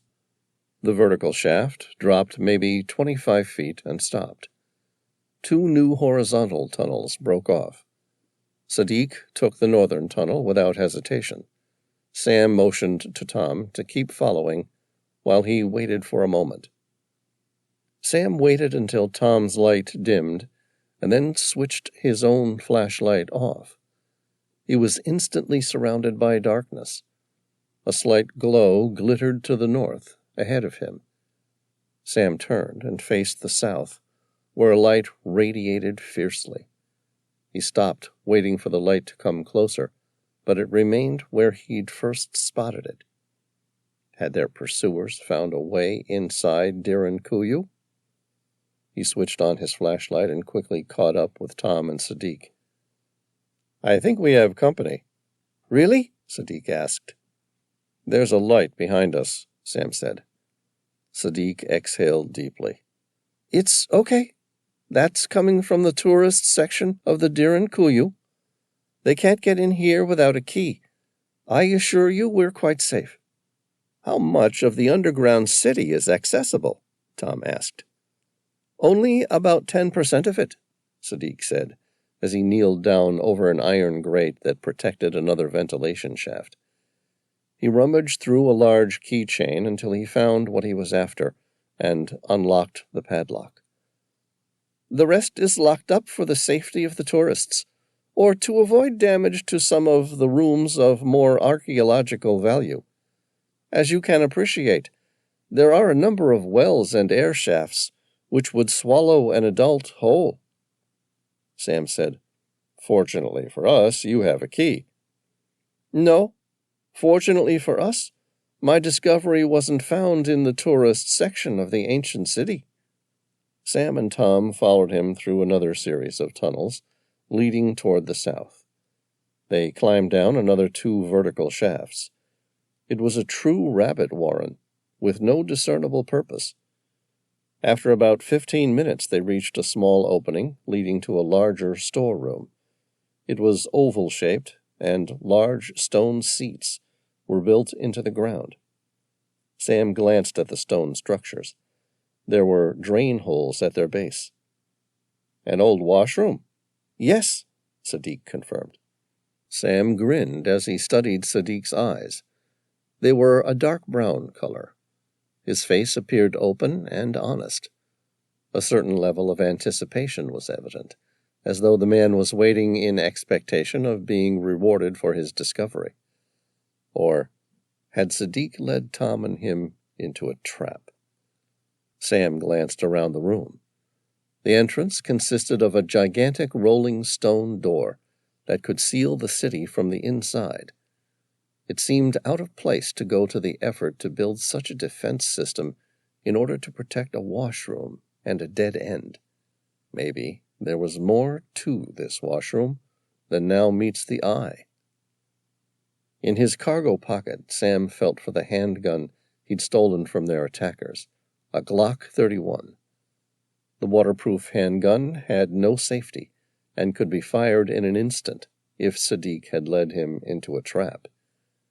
He listened deeply for the sound of pursuers approaching, but none came. Still waiting, Sam glanced at the walls for any evidence of the master builders being involved. He didn't believe for a minute that they had been involved in the construction of Derinkuyu.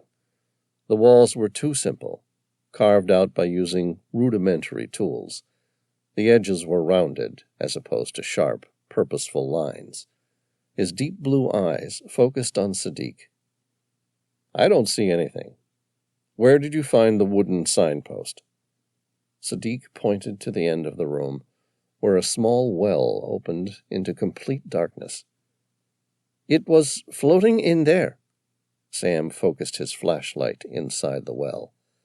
The light reached an area 10 or so feet below and reflected back from the stilled water. "Where does that lead to?" "Nowhere," Sadiq said, looking blankly. "It's just a well." Sam squinted, trying to see how deep the water went.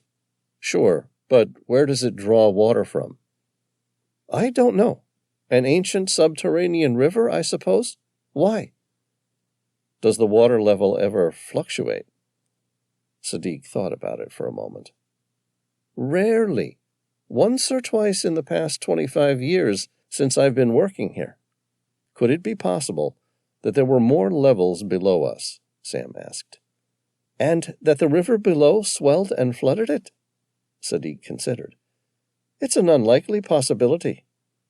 No one's ever tried to find out, as far as I know. It's clearly just a well. Like the rest of the city, it leads to a subterranean river that once supplied the city. A person can barely fit inside," So I don't think it was ever intended to be anything but a well. What were you thinking of doing? Bringing scuba equipment to dive it?" Sam smiled. "Actually, that's exactly what I was thinking." Chapter 6. It was another 24 hours before Sam managed to get the dive equipment flown into Cappadocia. A further 20 hours passed before he and Tom carted it down into the Derinkuyu washroom.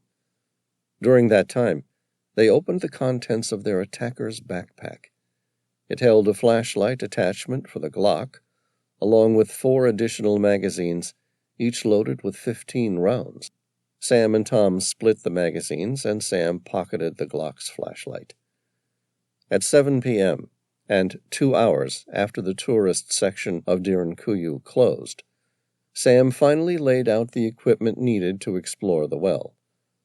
Permanent lighting had been set up, so the small cavern was lit up like an office. Next to him, Tom began constructing a winching tower, the sort of aluminum frame used by rescuers to winch injured people out of canyons and off cliff tops. It quickly formed a tripod-shaped structure with a series of pulleys on top. Sam carefully checked his dive equipment. He'd brought 2 tanks. Unlike ordinary twin-mounted dive tanks, these would fit singly, with one in front of his chest and the other behind. Each tank had its own regulator and clipped on for easy removal. They were the common set he used when cave diving in shallow water where he needed to squeeze through tight spaces. He would take them off and feed them through a tight space in front of his own body, if he had to. His fins were compact and rigid. Instead of the typical rubber ankle strap, he used a spring-heeled strap. Sam carefully lowered the dive tanks into the water below and then tied off to the rope. Tom double-checked his scuba equipment as Sam connected his carabiner from his harness to the end of a second rope, which ran through a pulley system. The plan was to remain attached to the rope throughout the entire dive. That way, if the subterranean river's current was stronger than expected, he could make 2 hard pulls on the rope, and Tom would winch him back. Sam met Tom's eyes. "Are you happy with it?" Tom took up the rope's slack with a gentle downward pressure. "I'd be a lot happier if I was coming with you. We both know how much trouble you get yourself into when I'm not around." "I wish you were coming too." Sam's eyes darted toward Sadiq.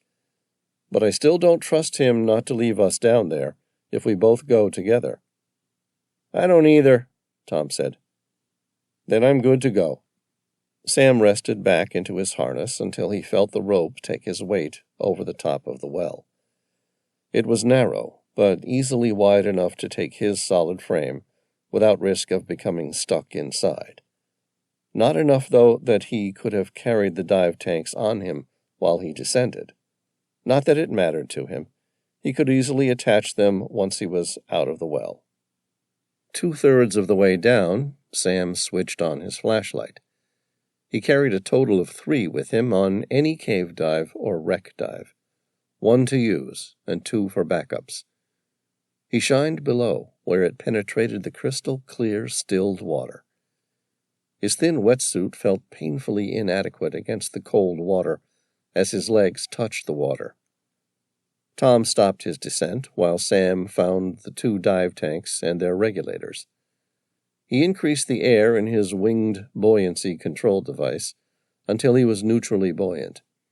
The benefit of the winged system was that, as he breathed air in, it drew air out of the winged air seals, meaning that the overall displacement of water remained the same while breathing, allowing him to remain neutrally buoyant throughout the dive. Sam fixed his mask so that it formed a perfect seal, placed a regulator in his mouth, and placed a hand on his head to form an all-okay signal for Tom. A moment later, he began his descent into a world of permanent darkness.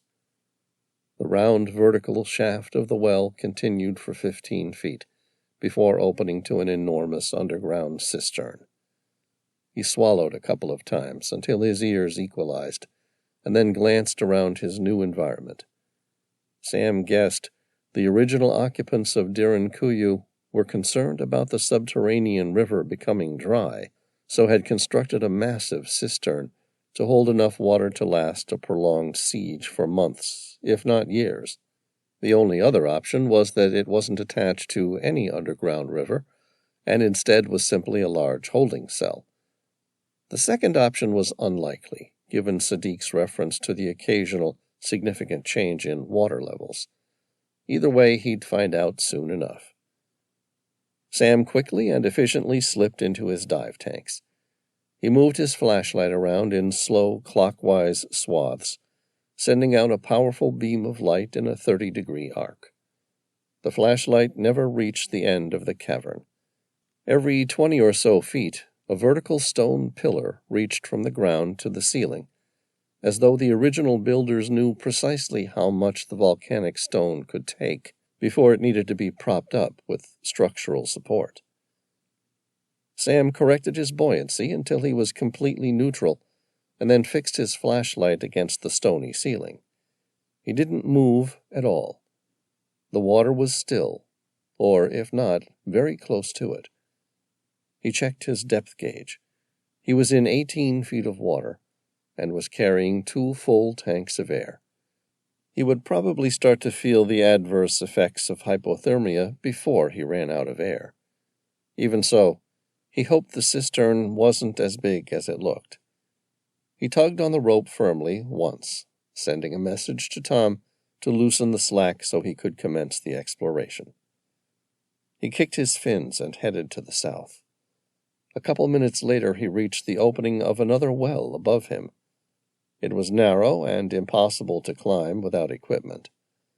He continued to the south, finding a total of 4 wells, before reaching the end of the room, approximately 500 feet away. Sam made a note on his dive slate, and then returned to the starting point. He followed the same process to the east and west, finding the shape of the cistern far narrower than he expected, possibly 200 feet wide at most. Sam found 3 more openings to wells, but none he could access without ropes from above. Sam checked his dive time. He'd been submerged for nearly 40 minutes. The water was cold, but he was maintaining his body temperature better than he'd expected.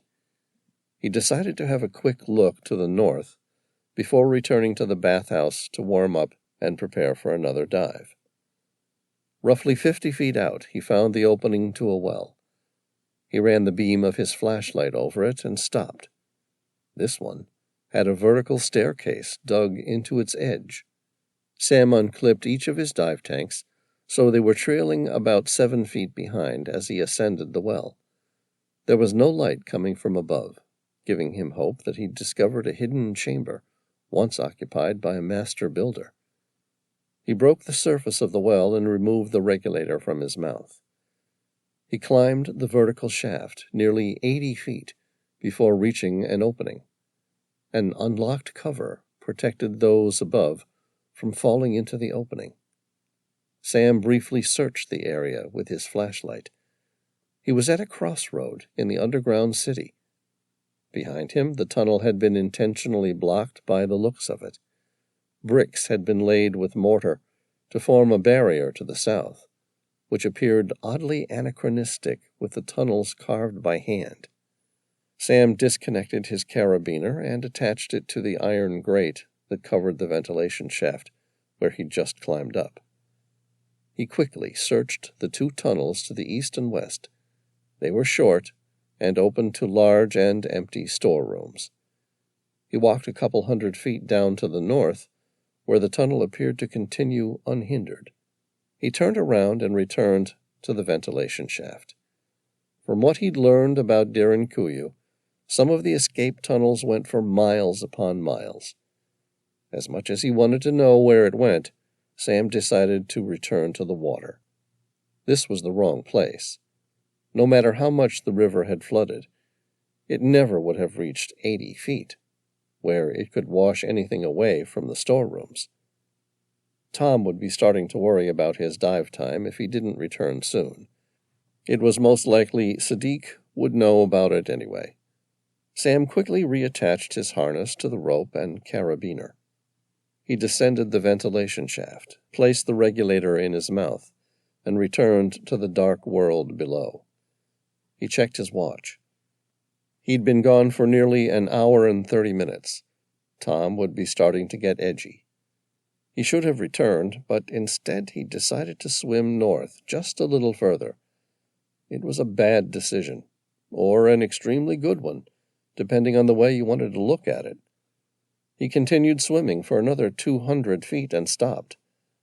A set of stairs, chiseled into the soft volcanic tuff, rose straight out of the water about 30 feet away. Sadiq had already told him that he didn't know where Derinkuyu drew its water supply, but if any of the known tunnels led to the water through a set of stairs, he would have known for certain. That meant Sam had found a hidden grotto. He began swimming toward the steps. He could see where the water broke the surface, but there was something else in that direction, too. He focused the powerful beam of his flashlight at it and stopped, because looking right back at him were the vacant eyes of another scuba diver.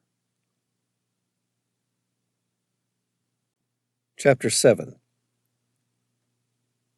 It took a moment for Sam to recognize what he was looking at. He felt his pulse pound in the back of his head. It took several quick, shallow breaths. Anxiety and panic crept up upon him in an instant. His first instinct was to back away and escape as quick as possible, but there was no reason to, because the wraith that was staring at him couldn't harm a soul. It was already dead. Sam caught his breath and purposefully slowed his breathing. He quickly scanned the surrounding area with his flashlight in a 360-degree arc. There was no one else living nearby. Sam studied the diver. He was wearing neoprene and twin dive tanks, leaving no air bubbles visible. The diver's eyes were still visible behind his mask and stared vacantly at Sam, as though he was trying to warn him of some unknown horror. Sam glanced at the man's dive tanks. It was impossible to think that even a moderately experienced diver would drown with twin tanks in such shallow water. He should have had hours to find an opening, and there had been a number of them, so what went wrong? Sam's eyes stopped at the edge of the multiple dive lines running off the twin tanks. Every one of the regulator lines had been sliced through. The poor wretch had his air source taken from him and left to drown. The body didn't even look bloated. If he had to guess, the man had been killed in the last few days, at most.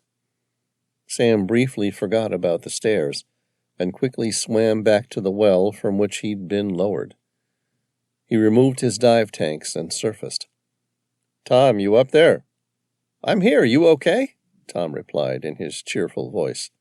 "I'm fine. Bring me up." Sam reached the top of the well and detached his carabiner from the end of the rope.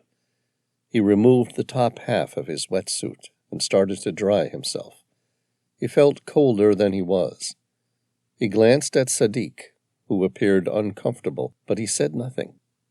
Sadiq asked, "Is everything okay?" Sam turned his gaze to focus on the short man with icy steel eyes. "No, nothing's all right.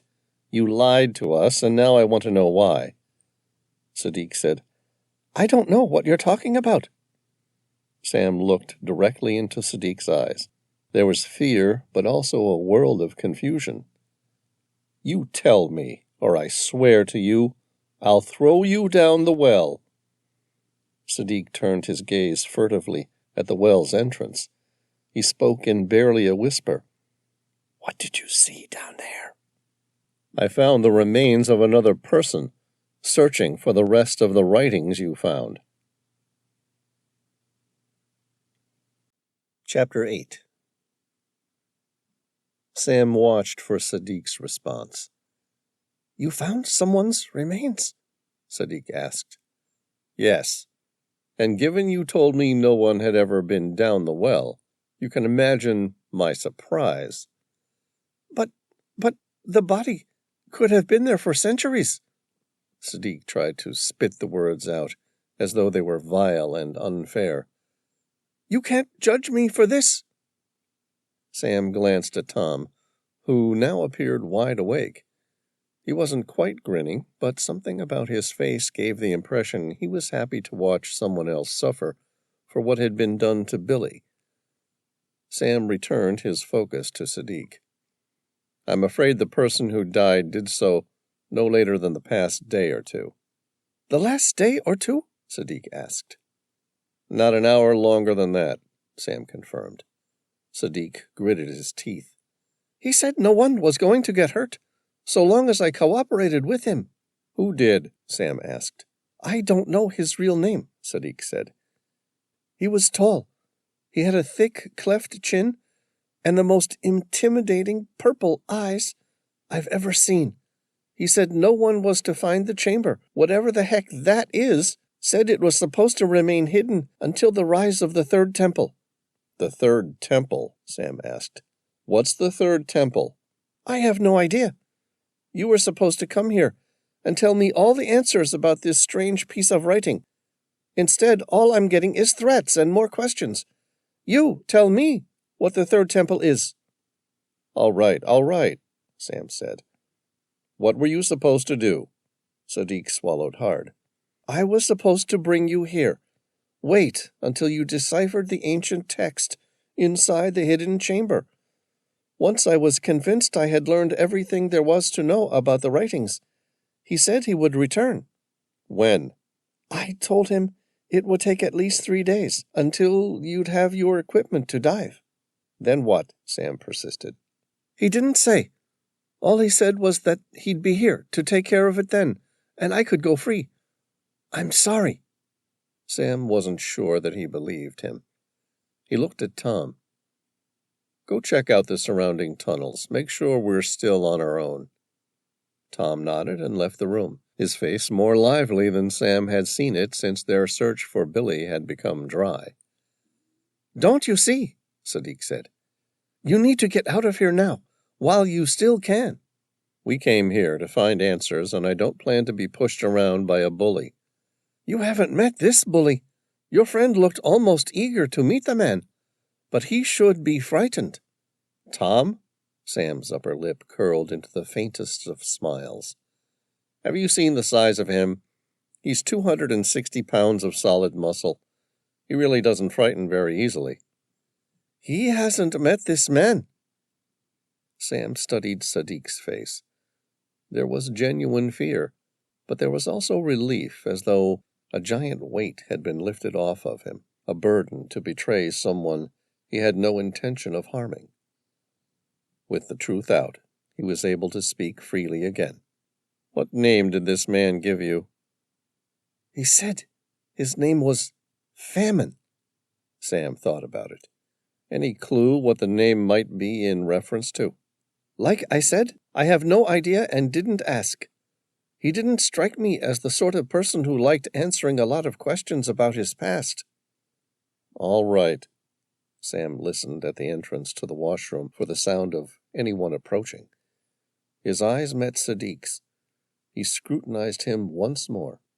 Have there been any major famines in recent or old history?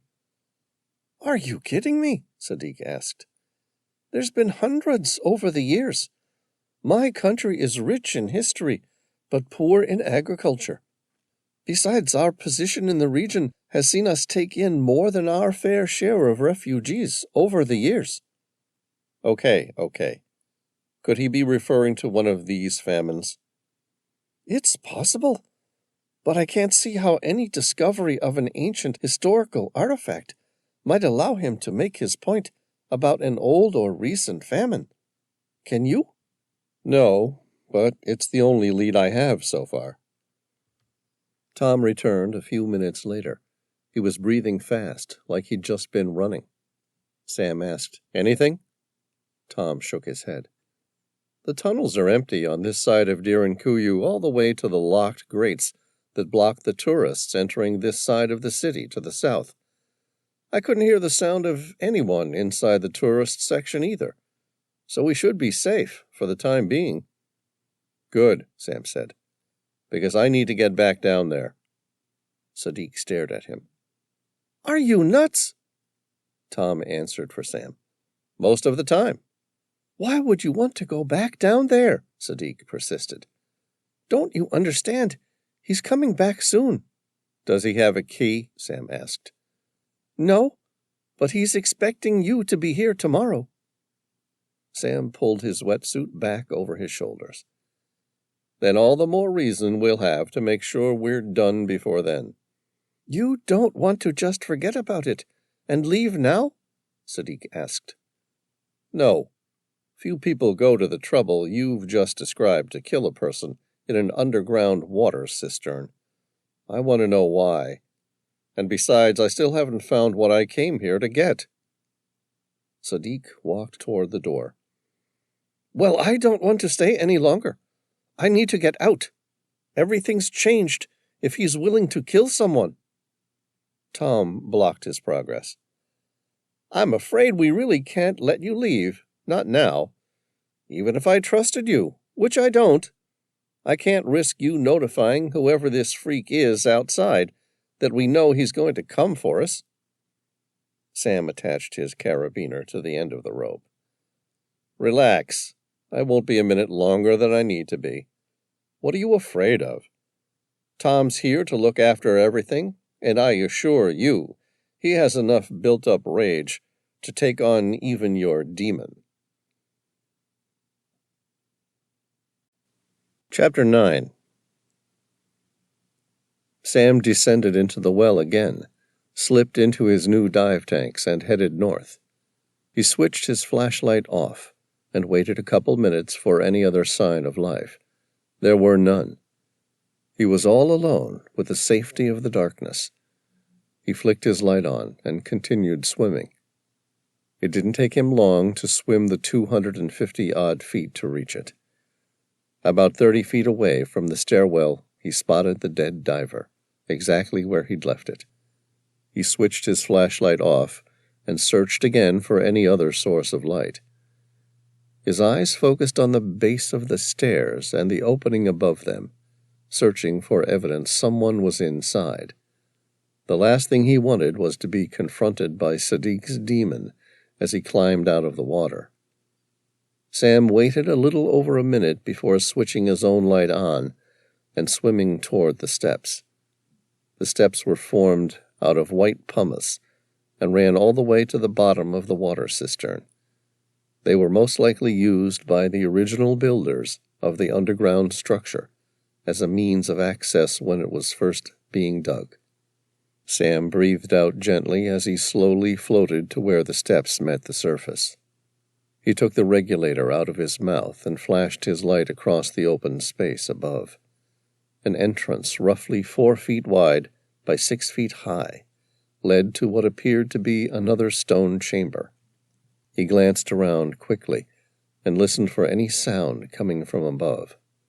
Hearing none, he removed his dive tanks and fins. He removed the Glock 31 from a Velcro pocket on his right thigh. It was the same type of weapon the Navy SEALs used. Equipped with a special firing pin known as a spring cup, the weapon fired consistently, post-prolonged submersion in water. Normal spring cups are solid plastic. Maritime spring cups have 2 channels cut into them to allow water to flow past them and empty out of the firing pin chamber so that it can move fast enough to fire the handgun. The gun can fire submerged. The purpose of the maritime cups is that if the gun is submerged, it can be retrieved and fired without having to perform maintenance. He drew it into a firing position with his right hand and switched on its Viridian tactical light and green targeting laser with his left. Sam switched off his dive flashlight and carefully climbed the stairs. His feet felt cold on the porous steps. He moved his weapon around until he had a good vision of the entrance ahead. He cupped the light at the end of his weapon and searched one last time for any sign of an alternative source of light up ahead. Finding none, he slowly entered through the stone doorway.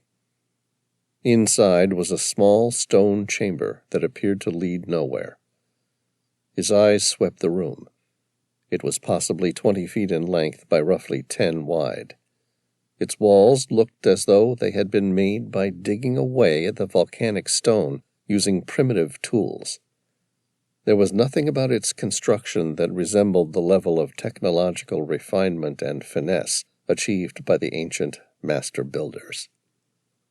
At the center of the room stood a large desk, made with the same porous stone found throughout the entire underground city. Sam glanced around the room. He ran his left hand around the walls, searching for any hidden doorways. The entire room, right down to the stone desk, appeared to have come from the same piece of geology. Everything was solid, and Sam felt confident there were no secret openings. He switched on the brighter dive flashlight and holstered his Glock to his right thigh. He covered the weapon with its Velcro strap and sat down at the desk. To his right were 2 small alcoves carved into the side of the desk. He reached inside and found 2 wooden placards. Sam placed his flashlight on the desk like an ornamental reading lamp and withdrew the 2 wooden placards. The writing on each of them was in the ancient script of the master builders. He carefully studied the words. First temple, failed. Second temple, failed. Sam turned each of the wooden placards over. There was nothing written on the other side of them. He placed them back on the table. He ran his fingers across his forehead and through his thick brown hair. Sam wasn't sure if he wanted to laugh or cry. Everything that had happened in the past few days, the murdered diver, the threats to Sadiq, everything pointed to this hidden chamber. And it was a hidden chamber, designed from its first use to be kept a secret, away from the rest of the inhabitants of Derinkuyu. All of it amounted to what? Sam glanced around the room. A strange, empty chamber, a desk, and 2 wooden placards written in an ancient script and referring to 2 temples which had failed. What the hell am I doing here? Sam dropped his hands to the table and started to laugh, because he suddenly noticed the walls in the front of him weren't blank. They had only appeared blank because of the bright LED light from his weapon. Under the less harsh glow of his dive light, the drawings along all of the walls suddenly glowed fluorescent green. Chapter 10. Sam stood up. His head was only about 10 inches from the ceiling. His eyes swept the wall in front of him as he moved quickly around the table to get a better view. The drawings were faded, as though the original artist had long since moved on, and his or her fragile landscapes had withered away in the same process. Even so, there was no mistaking the outline of the pictures. They formed a primitive outline of the African continent, Mediterranean Sea through to the Black Sea. An asterisk was observed in the middle of the Black Sea. It was approximately 50 miles out from Istanbul if the drawings were to a correct scale. Next to this was the name Mary Rose, 1653, First Failed Expedition. Sam studied it for a few minutes, making sure he read each word correctly. Expedition to what? His eyes glanced around the rest of the painting. A small drawing of a ship was marked off the coast of Istanbul. The ship was followed by a series of dashes leading to an area about 2/3 of the way down the west coast of Africa. An asterisk had been marked at the end of the line of dashes, and next to it were the words Emerald Star, followed by the date, 1655. Next to that were the words Current Location Unknown. Second failed expedition. All hope is lost. With the exception of the ship's name, everything was written in the ancient script used by the master builders. Sam took several photos of the image before moving on to the other walls. They were sparsely covered in the ancient script with no other images. They looked like notes, searching for the ship named the Emerald Star. It was last seen off the southwestern coast of Africa, where a large desert met the sea in 1556. Sam continued to decipher the writings. Apparently the ship possessed the key to the third temple, whatever the hell that was. But despite extensive searches, the ship was never located again. It was presumed sunk, and with its loss all hope for humanity sunk to the seabed below. The third temple. It was the name that Sadiq had mentioned, although neither of them knew what it was. He'd never heard the name before today. He recalled the first temple of the master builders ever discovered. It was in Khyber Pass of Afghanistan. They'd never found a second temple, and had never heard of there being a third temple. Sam stared at the words again. Key to the third temple. Was it in reference to a place or an event? Could it be the third cataclysmic die-off since humanity's existence? The rise of a third and massive event leading to a widespread die-off? He backed away from the wall, as though it might provide another perspective, and with it some more sense. On the next wall was a simple map of the west coast of Africa. Most of the image was left unfilled, but inside what would now most likely be considered the Namibian Desert, a drawing of a large pyramid was observed. He'd never heard of any pyramid ever being found in the region. He made a mental note to have Elise do some computer searches for any reference to a pyramid within the region. Sam completed taking photos of the other walls and the ceiling. He took one last glance around the room, searching for signs of any clues he might have missed. Confident that whatever secrets the walls held were now captured on his digital camera, Sam returned to the steps. He donned his dive equipment and made the short journey back to the well, to where answers might be waiting for him. Chapter 11. Sam climbed out of the well. He quickly disconnected his carabiner from the end of the rope and started to remove his wetsuit. He glanced at Sadiq, who appeared to be sweating harder than when Sam had left. He seemed to be battling that internal decision to run or wait it out, but for what, though?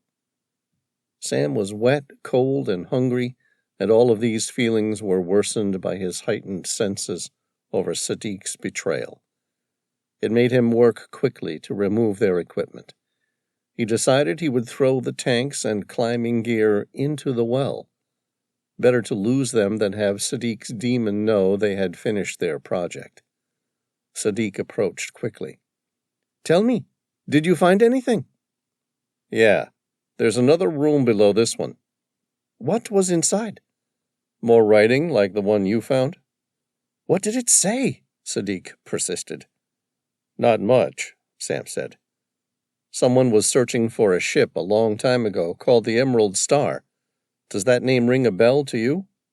Sadiq shook his head. "No, sorry." "Me neither," Sam said. "What about the third temple?" "We have a lot of temples in Cappadocia. Is there anything particular that identifies the one you're after?" "No." "Now what?" Sadiq asked. "Now we must thank you muchly. Tom and I have to go. We're going to have to search for this ship If it's still afloat somewhere, we'll find it." "And if it's already sunk?" Sadiq asked.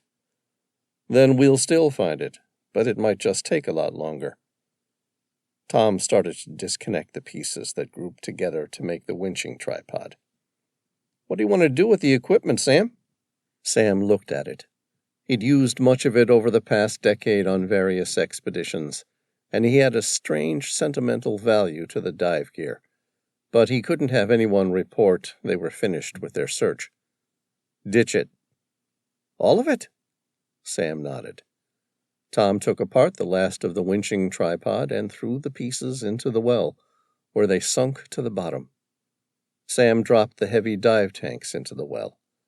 Despite being full of compressed air, they were negatively buoyant and dropped like stones. "What did you find?" Tom asked. There were some old drawings, most likely done by one of the master builders. They looked like notes searching for a ship named the Emerald Star. It was last seen off the southern coast of Africa, where a large desert met the sea in 1655. Apparently it held the key to the third temple, whatever the hell that was.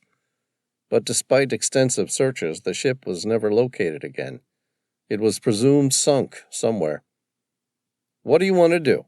Tom asked. "Let's get back to the Maria Helena and see if Elise can track this ship down for us. Also, see if she can find any reference to the third temple."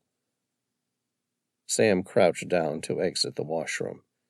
He moved quickly, with Sadiq following close behind, and Tom casually following. They made it to the level above and nearly 150 feet through the tunnel before they were stopped. 3 men approached at a walking pace.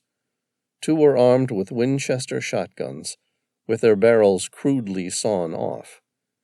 If either of the 2 men pulled their triggers, the effects of the short barrel would send a barrage of pellets down the tunnel with obliterating force. A tall man at the center of the small group strolled with his hands in his pockets. "I'm afraid that's far enough, Mr. Reilly." "Far enough for what exactly?" Sam asked. His tone was curious and nonplussed. "They said you were a confident bastard?" The stranger smiled. "Of course they didn't mention you were stupid." "He gets a lot of that," Tom said. The stranger ignored him. "I'm afraid neither of you is going to the surface." "Who are you?" Sam asked. "No one of significance," the man said. His face appeared gaunt. It was narrow, with a patrician nose and high cheekbones. It was an ascetic face, like a monk or worshipper of self-sacrifice. He wore black robes. Hanging from his neck was a single pendant of a crucifix. At its center rode a horse of pure obsidian. Its rider carried a pair of weighing scales. It gave Sam Reilly the slightest of pauses. Violent criminals are dangerous, but the greatest of fear should be reserved for those religious zealots who believe they are acting for a higher cause. Criminals can be reasoned with on a human level. Greed, desire, need, lust. These are all things that a criminal can understand. But religious zealots are operating under a divine order that no mere mortal can begin to understand. Sam stared at the man's face. "What are you after?" The man spoke slowly, as though he was giving a sermon or making a prayer. "I'm looking for the death mask." "What's that?" Sam asked. "A sacred artifact. Something that will prove invaluable in the days to come." "The days to come?" Sam asked. "What's coming?" The man looked pitifully down upon Sam. "Haven't you read your Bible?" "Not lately." "The end of days is approaching. It's time to seek shelter, and the death mask is the only way to reach the third temple." "Who are you?" "My name is Famine, and my day of glory is coming soon." Chapter 12. Sam glanced at the two men holding sawn-off shotguns, and back to the man in black robes. Religious zealot or not, the man meant business. "What do you want?" "I want you to tell me exactly what you discovered inside the hidden chamber." "Why should I do that if you're going to kill me anyway?" Sam asked. "Because if you don't, I will torture you first and then kill you." Tom said, "You must be the one called Skinny." Sam said, "I think he said his name was Famine." "So that's it then?" Sam asked. He glanced at Sadiq. "You were always going to kill us, weren't you?" Sadiq said, "I'm sorry. They have my family." Tom moved on instinct. His movements were quick and sharp. Tom held Sadiq in front of him like a human shield, with his arm digging heavily into the man's throat and the Glock pressed hard into the back of Sadiq's head. "Yeah, I'm sorry, but I have a family too." Chapter 13. Sam took in his situation in a silent glance. The two goons held the barrels of their shotguns low, as though they had all the time in the world to lift the barrels and shoot if they needed to. They looked bored, relaxed, like someone who'd spent their lives serving a master who always won by fighting with superior numbers. The ringleader was the worst. He was tall, and his face betrayed a hardened confidence of a man whose mere name evoked fear. Famine. Tom had Sadiq, and he had nothing. They both had a pair of Glocks, while the enemy had a pair of shotguns. They knew now that Tom was armed, but they didn't know Sam was. Famine laughed and said, "There are three of us. We're armed, and you're not. Derinkuyu is crawling with my men, and every one of them is on their way here as we speak. So, what do you think you're going to do?" Tom tightened his grip on Sadiq's neck. "I could snap his neck." Famine shrugged. "It would save me the trouble of having to go through the messy process of killing him and his family." Tom's brown eyes were wide and focused with steely determination. His jaw was set hard, but at the same time he wore a genuine smile, bearing a full complement of evenly spaced white teeth. It made Tom appear insane, almost eager for a fight, where he held the unfair disadvantage. It was the happiest and most alive Sam had seen his friend in a number of weeks. The first time in a long time, Tom had been given a real enemy to take out his anger and frustration. He'd almost forgotten how fearsome his friend could become when it was necessary. Tom's facade of being a gentle giant dissipated instantly when the need to fight arose, and all other options had been ruled out. Sam said, "He doesn't look like he wants to surrender. I'll take the guy on the left, and you take the one on the right." "Okay, that seems fair." Sam reached into his right cargo pocket and withdrew his handgun. The Glock 31 was an extremely reliable weapon. He fired 2 shots before the first guy with a shotgun even lifted his weapon. The loud report of shots being fired from both Glocks echoed simultaneously. His eyes darted toward the ringleader in the middle. Sam aimed directly at the man's chest. He was close enough he was certain he would hit it. Famine fidgeted with his right hand, as though he was contemplating reaching for the gun. It would take extraordinary reflexes for the stranger to get a shot off, let alone 2, before Sam or Tom killed him. "I wouldn't," Sam said. The tunnel echoed with the sound of footsteps running heavily in the distance. "My men are coming. You'll never get to keep me prisoner. You may as well hand yourselves over to me now." "I don't think so." Famine shrugged. "Suit yourself." Famine feinted resignation, and then reached for his gun. Sam put 2 bullets into the man in an instant. Famine Man fell backward, landing hard. Tom picked up one of the dead guy's sawn-off shotguns. He fired a round down the tunnel, instantly stopping the progression of more attackers who were following the sound of gunfire. Sam placed a firm hand on Tom's shoulder. "Come on, let's go." You're not going to win the fight like this." Tom pumped another shell into the gun in his hands, and then bent down to pick up the second shotgun. His eyes were now wild, like a possessed fiend released into the battlefield. "You got a better idea?" Sam nodded. He pointed the Glock at Sadiq's head. "You're coming with us." "Where?" Sadiq asked. "Back to the washroom." Tom fired another round down the tunnel. A second later, he heard shots being returned. Tom moved quickly and followed Sam and Sadiq back into the washroom. "Now what the hell are you going to do?" Sadiq asked. Sam looked at the entrance to the small chamber. "Can you close that stone door?" "Sure, but I don't see what you're going to do. What are you going to do, wait forever?" Sam pointed the Glock back at Sadiq's head. "Close it, or I'll kill you myself." Sadiq nodded. He undid the steel locks, more recently installed, to prevent the accidental movement of the gigantic rolling stone. He tried to shift the heavy stone, but it didn't move. Hundreds of years fixed in the one position had caused it to sink a minuscule amount into its stone cradle. "Hurry up," Sam shouted. "I can't move it." Shots whipped past him inside the washroom. "Tom, give him a hand." Tom fired a blast out the door from each of the shotguns and then ran toward the stone door. It was shaped like a giant wheel.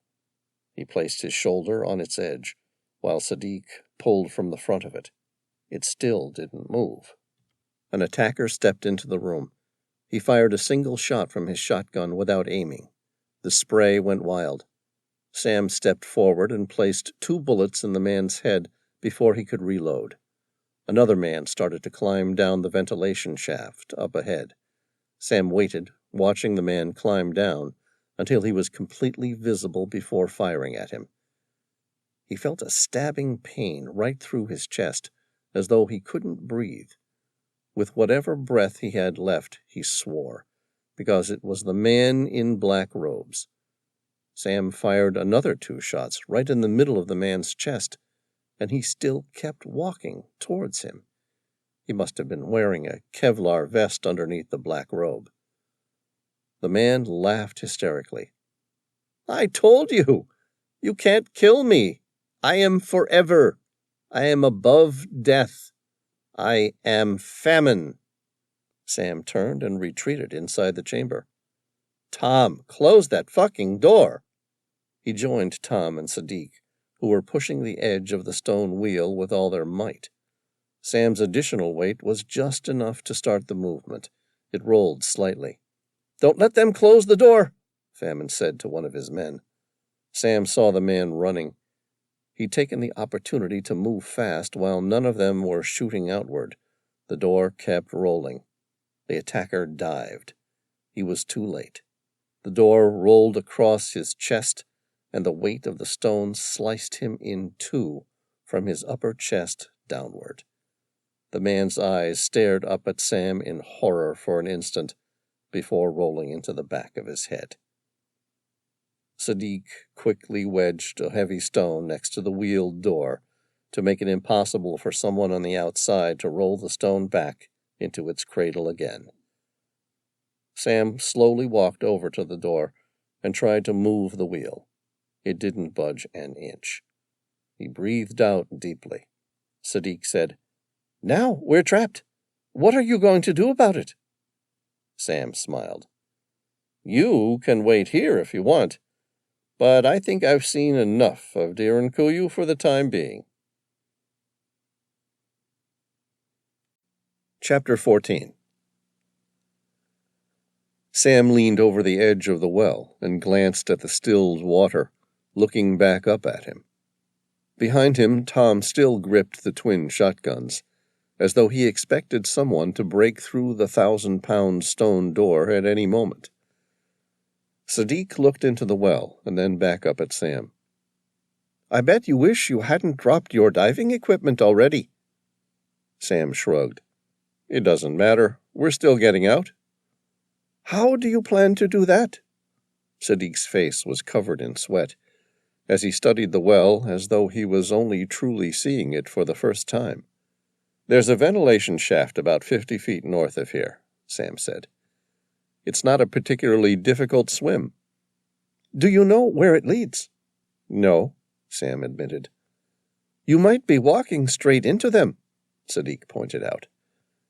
Sam checked his compass, making a mental note of the direction where the ventilation shaft ran. "If we can't get through, we'll come back here and start again." "If you can't get through, there's always the front door," Tom said. He spoke with indifference, as though he was just as happy to open the door and fight his way out as he was to swim through to another exit. "There can't be more than 20 of them left." Sam glanced at Sadiq and smiled. "See, we have lots of options." Chapter 15. Sam dropped like a pin into the well. He floated to the surface and looked up. The plan was that when they were all ready, he would dive down and start swimming toward the ventilation shaft to the north. Sadiq would follow 20 or so seconds later to make sure he didn't land on Sam. 20 seconds after that, Tom would follow last. So long as his navigation was correct, he would reach the ventilation shaft in under a minute.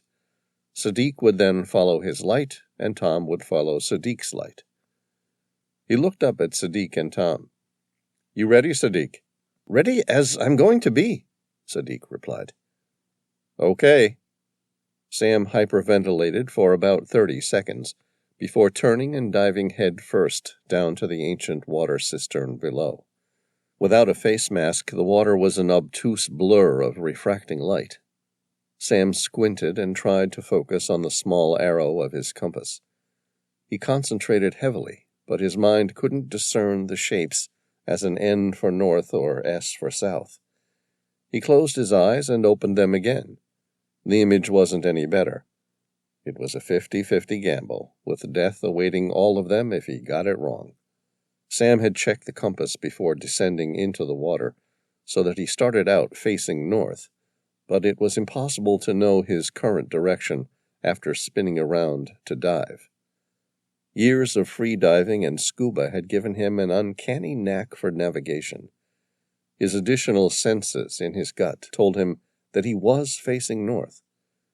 It was good enough for him. He knew that he would become more disoriented each time he dived, and that his first instinct was usually the right one, even if he couldn't explain how he had reached such a conclusion. He kicked hard, focusing on maintaining a straight line.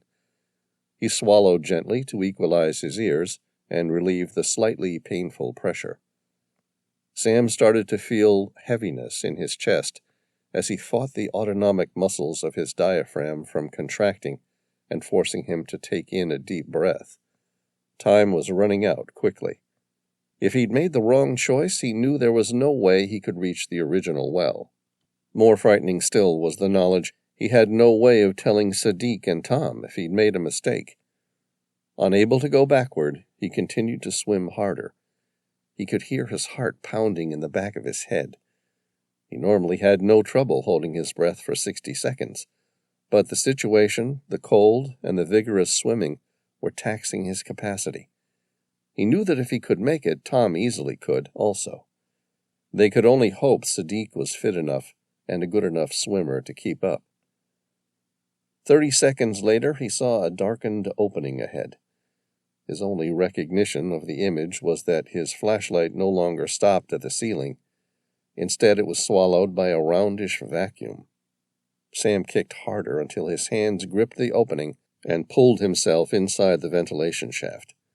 He looked up and kicked harder until he reached the surface. Gasping for air, Sam quickly turned his flashlight downward to highlight the opening for the others. There was just enough room for 2 people to squeeze into the ventilation shaft. He waited another 40 seconds for his breathing to settle, and was about to dip down to make sure Sadiq had followed his light, but instead Sadiq broke the surface and gasped for air. "You okay?" Sam asked. Sadiq nodded, unable to speak because he was breathing so hard.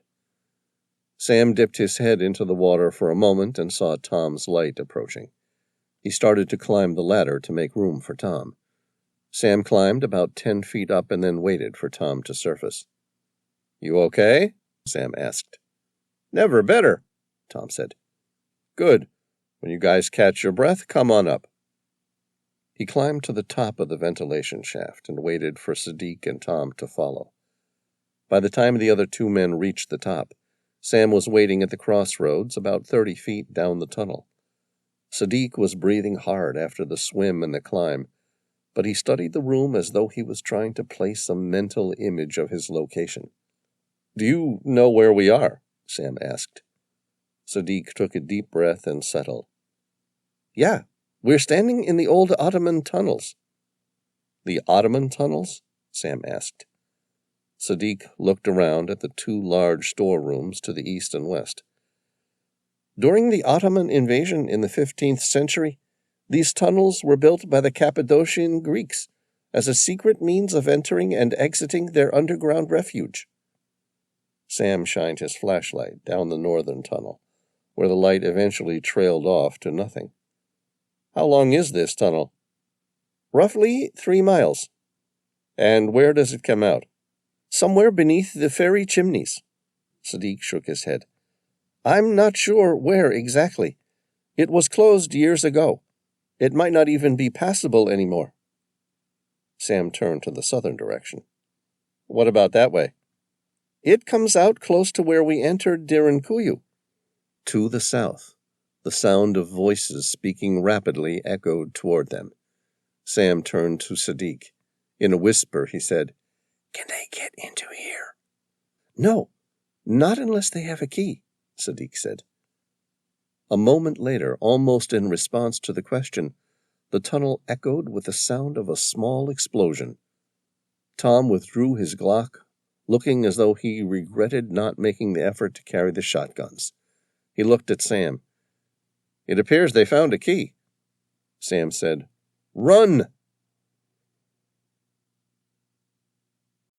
Chapter 16. Sadiq was the fastest, with Sam and Tom following just behind. All three of them ran down the northern tunnel. It was the quickest 3 miles Sam had run in a long time. His breathing was hard and his chest burned from the effort. They'd run the entire trip without stopping. On 2 occasions, Sam had considered resting for a moment, only to hear the sound of shotguns being fired at them from behind. The spread of shotgun pellets were still a long way off from hitting them, but it was a good incentive to keep moving. Sam turned the corner and the tunnel came to an end. The wall in front had been sealed with some sort of mortar long ago. He quickly studied the dead end, shining his flashlight in all directions, looking for any other ways out. There were none. Sadiq looked like he was about to collapse with exhaustion. His face was flushed and he was unable to speak because of the effort being used to keep breathing. Behind them, another shotgun fired. It was getting closer. Tom took up a firing stance, aiming his Glock down the tunnel. "I guess we're back to square one. We're going to have to fight our way out."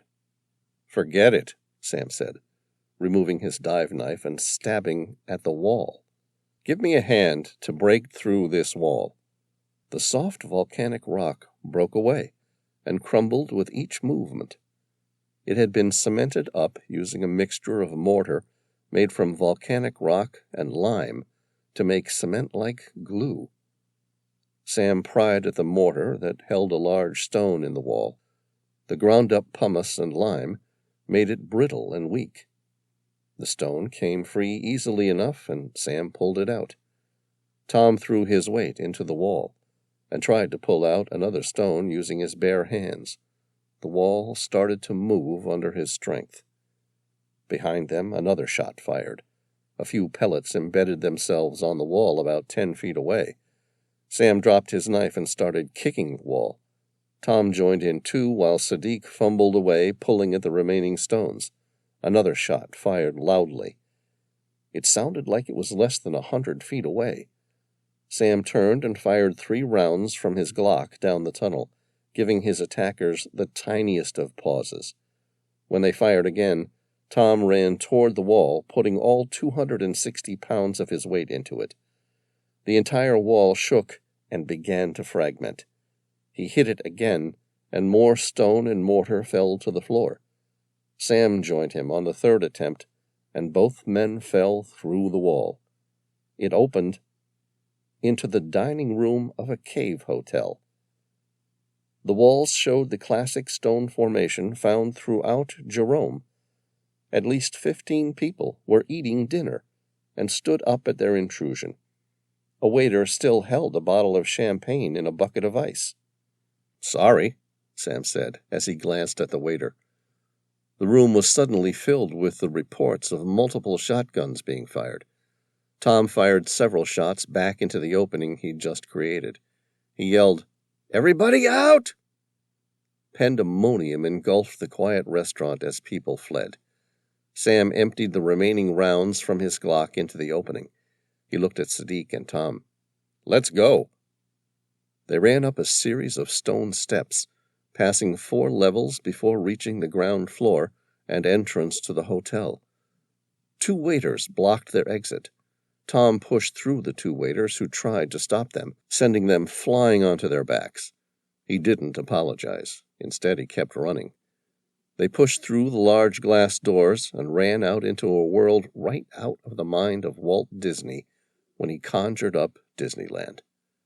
The fairy chimneys of Cappadocia appeared magical as they were lit up with thousands of fluorescent lights. The ancient stone towers looked perfectly suited for a fantasy ride in the magical kingdom.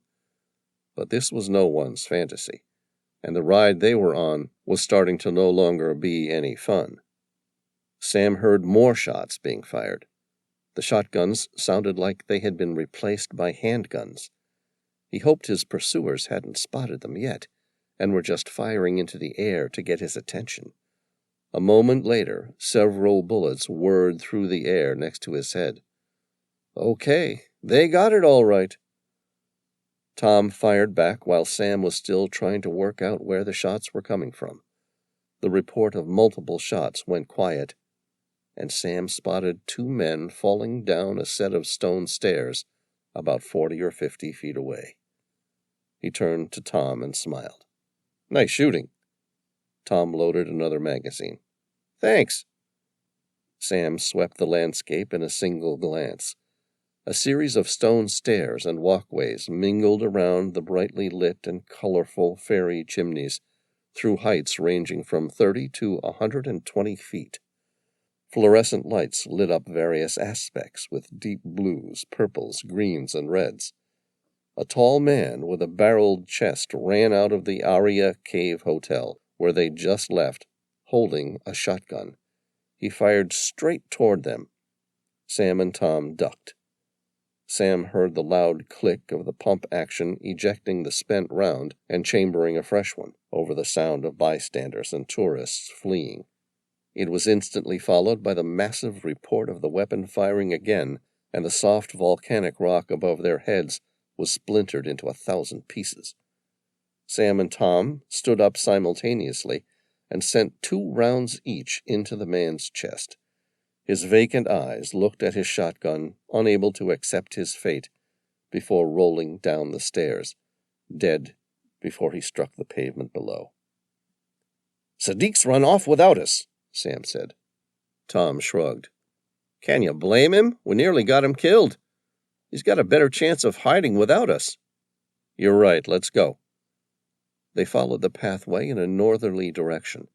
It meandered around several fairy chimneys, changing its height by more than 50 feet, and crossing the valley multiple times, through a series of small tunnels and caves. Each time they thought they'd gotten away from their pursuers, a new barrage of shots would fire at them from the south. They took it in turns to fire back, doing so only when one of them spotted a clear shot. They were both down to the last few rounds of their magazines. Sam had 1 more magazine left, and Tom was completely out. They would only risk a shot if they knew they could hit someone. Sam and Tom were extremely fit. They were also driven with the primal will to survive. Adrenaline surged through their bodies, giving them additional strength and endurance.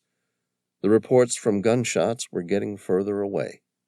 It took 20 minutes to reach the top of the hill, where the Gorim Yolu Road met the end of the Jerim National Park, and more importantly, the last of their protective cover. Sam was breathing hard. It had been a long time since he'd been forced to run so hard for so long. He studied the landscape. It became a mostly leveled plain, with minimal camouflage and even less protective cover. Across the road, at about 300 feet away, some people were setting up a hot air balloon in a field. A shot was fired somewhere behind them, and its bullet went so wide they had no idea where it landed. The sound was all the encouragement Sam needed to keep moving. "Come on, let's see what we can find over there." He made it several steps onto Gorim Yolu, and a taxi pulled out in front of them. Its tires screeched as the driver came to a halt just beside them. The yellow taxi, a Karsan V1, smelled heavily of brake fluid and burnt tires, as though its driver had been driving it hard. The driver was honking the horn madly. At the end of the path behind them, 2 men started to shoot. Sam ran around the taxi and ducked down below the driver's door. The driver wound the window down. It was Sadiq. "Get in!" Sam and Tom didn't need to be told twice. Sam opened the front door and slipped inside. Tom climbed into the back seat simultaneously. "Drive!" Sam yelled. Sadiq shoved his foot on the pedal, and the taxi accelerated hard. Sam emptied his rounds into his attackers until the Glock's firing pin struck an empty chamber. 30 seconds later, the taxi had disappeared out of their attackers' reach, and the shots finally went quiet. Sam sat up and looked at Sadiq and smiled. "You came back for us." Sadiq nodded. "Against my better judgment." Sam loaded the last magazine into his Glock. "What happened to the taxi driver?" "I told him to get out." "Much appreciated," Tom said. Sadiq reached the T intersection of Kayseri and Nevşehir Yolu and stopped. "Where do you want to go?" "Kayseri Airport," Sam said. "I have someone waiting to pick us up." "Okay," Sadiq said, and sped off to the north. Sam asked, "What made you come back for us?" "You saved my life. I saved yours. Now we're even. Don't come back. I don't want to know what all this was about." They reached Kayseri Airport 45 minutes later. Sam shook Sadiq's hand. "Good luck with your family. I'll let you know how I go." "No," Sadiq said. "Don't come back. Leave me alone. I don't want to know what this was about. I'm not interested. I just want to live my life." Chapter 17. Mount Ararat, Turkey. Gian Pietro Mioli stood on the crest of Greater Ararat, the higher of the 2 volcanic peaks, and studied the snow-covered landscape that surrounded him in his search of a hidden secret, a place last seen in 1840, when the mountain last erupted, melting away the snow and revealing a series of ancient lava tubes below. Since that time, thick snow had permanently covered the upper third of the sacred mountain, until this year. As a result of the hottest summer on record, the ubiquitous snow, which capped the region all year round, had reached its lowest depth since the volcanic eruption of 1840. This year he'd postponed his studies at Italy's prestigious University of Bologna in order to search the sacred mountain, a mountain rich in mystery and biblical history dating back to ancient searches for any remnant of Noah's Ark, which some believe to have come to rest on the mountain. Mioli didn't believe for an instant the Ark would be found, or any sort of historical treasure, for that matter. What he was searching for was something altogether very different, and yet just as valuable. He wore a pair of dark snow goggles that hid his deep-set gray eyes. He wore a thick mountaineering jacket, helmet, and crampons, so that little could be seen of his appearance except the broad crest of his smile. He felt his heart beat faster, and for a moment didn't even realize he was holding his breath as he discovered his first lead in 2 weeks on the mountain. Through a pair of binoculars, he studied the snowdrift wander aimlessly along the northern plateau. It turned sharply, as though it had suddenly been given a purpose, and sped along the flat snow. Like a mythical beast with a mind of its own, it fought its way against the oncoming wind caused by the natural updraft, before losing momentum and slowing to a stop. A split second later, it spun around and began to move again as though suddenly energized by a secret enthusiasm. This time, it was turning in a large spiral formation. It gained speed as it approached the center, spiraling faster and faster until it disappeared into an imaginary crevasse. Meoli grinned and marked the precise location on his topographical map. This was exactly what he was looking for. As an avid mountain climber, he'd spent previous summers climbing throughout Europe. In 2 weeks it would all be over, and he would have to take up his placement at the University of Bologna to resume his studies. In previous years he'd successfully climbed the Eiger, Mount Blanc, and the Matterhorn. This time he'd come here in search of something very different: virginal spelunking. It had become a craze with cavers around the world. The concept was to discover a brand new cavern, never before entered, and then map it out before the place had a chance of being overrun by other cavers and tourists. One of the tricks was to search for areas where wind shows an abnormal movement. For example, a sudden downdraft where the wind should be stagnant or flowing upward might reveal an opening where the cold air below leads to a decreased pressure gradient. Meoli carefully walked along the plateau, stopping about 20 feet short of the place where he'd seen the strange snowdrift formation disappear inside an invisible crevasse and downdraft. He fixed a climbing pin deep into the snow and attached the 60-foot climbing rope to the end of it. The other side of the rope was tethered to his harness, which he tightened until he was confident the rope would stop his fall if the ground opened into a massive crevasse. He wrapped the remaining bulk of the rope over his shoulder and then slowly loosened the tether as he approached the point where the snowdrift had disappeared. He was able to walk right across the section he was certain he'd seen the snowdrift disappear into. The entire place was full of hardened snow.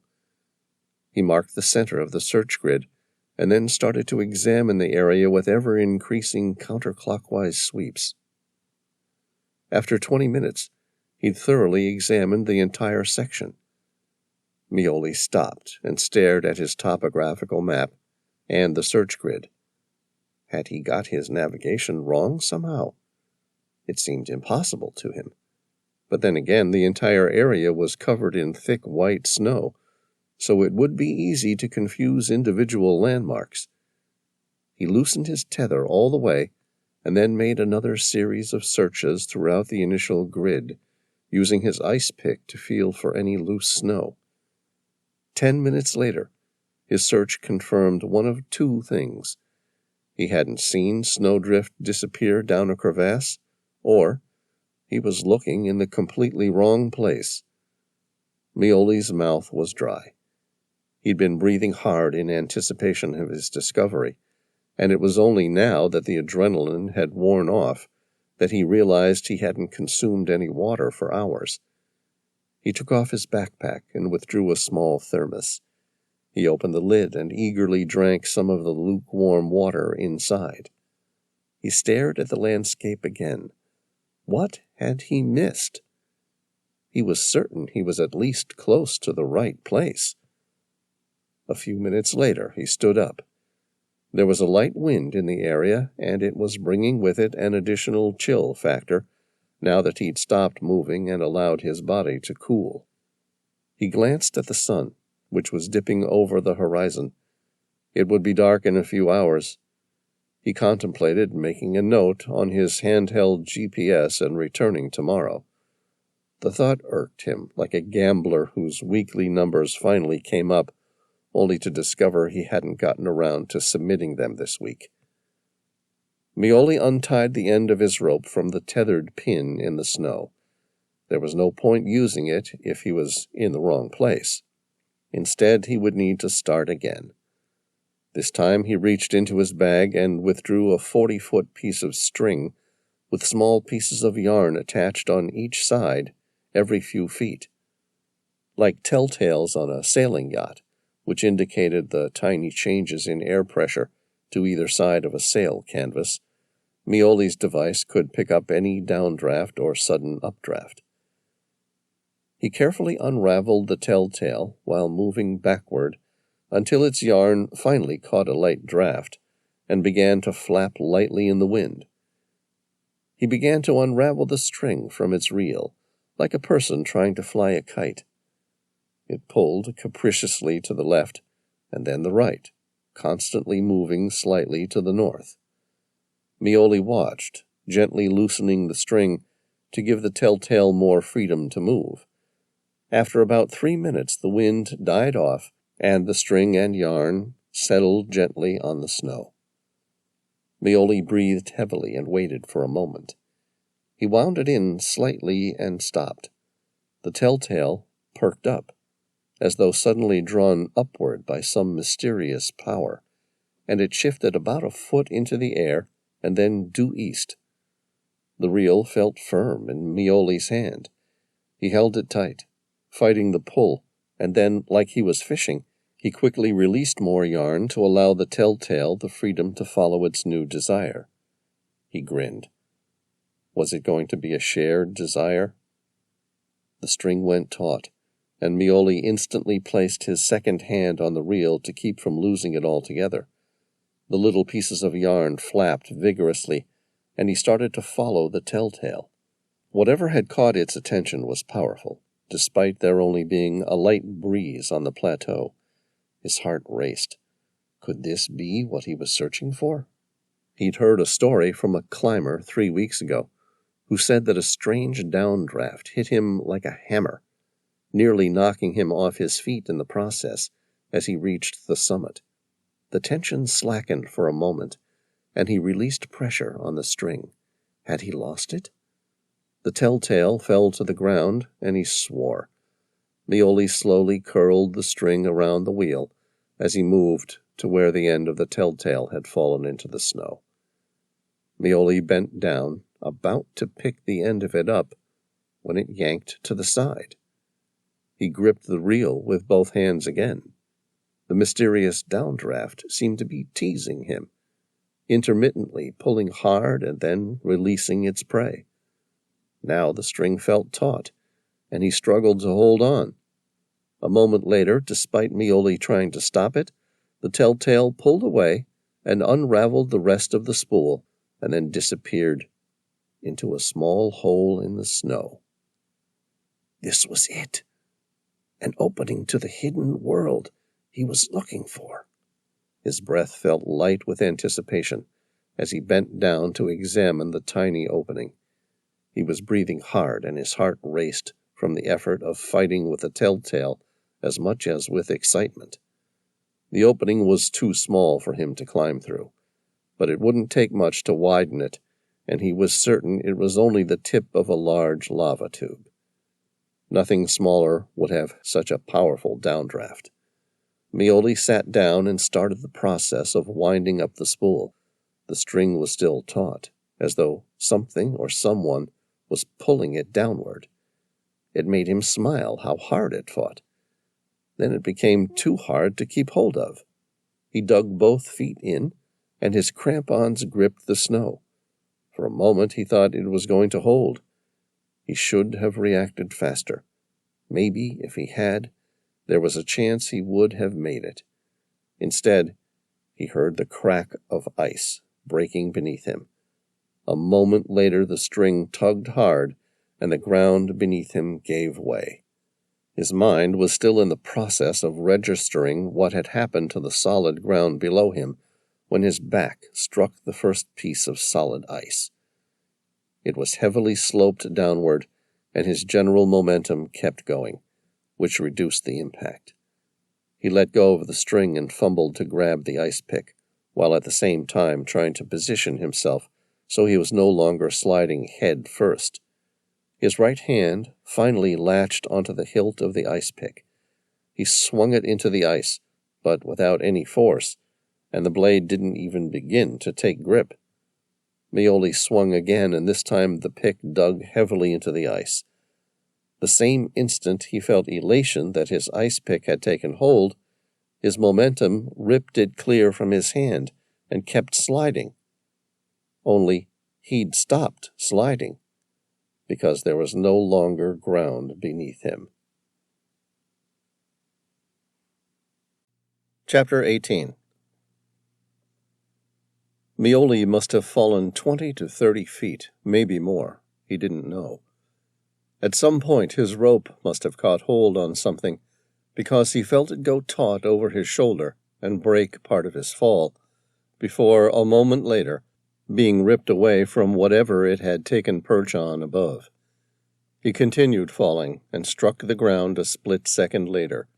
His back struck first, then his head and pelvis, and his entire body filled with a pain so intense he didn't know where his injuries were because everything hurt equally. Next to him, he heard the deep resonant thud of rope falling to the hard icy floor, followed by a clanging sound as his ice pick fell less than a foot from his head. The fall took the wind out of his chest, and he was certain he'd broken his lower back and possibly even his legs. But he was alive. Reilly realized he was unintentionally holding his breath. He forced himself to take a couple shallow breaths. They hurt his ribs like hell, but he was able to breathe at least. He made a small fist with each hand. The fingers worked, and like the rest of his body, they were sending his brain millions of tiny impulses, registering pain. He wiggled his toes next. The sensation made him want to cry. He could still move his arms and legs. That meant there might just be hope that he would still survive.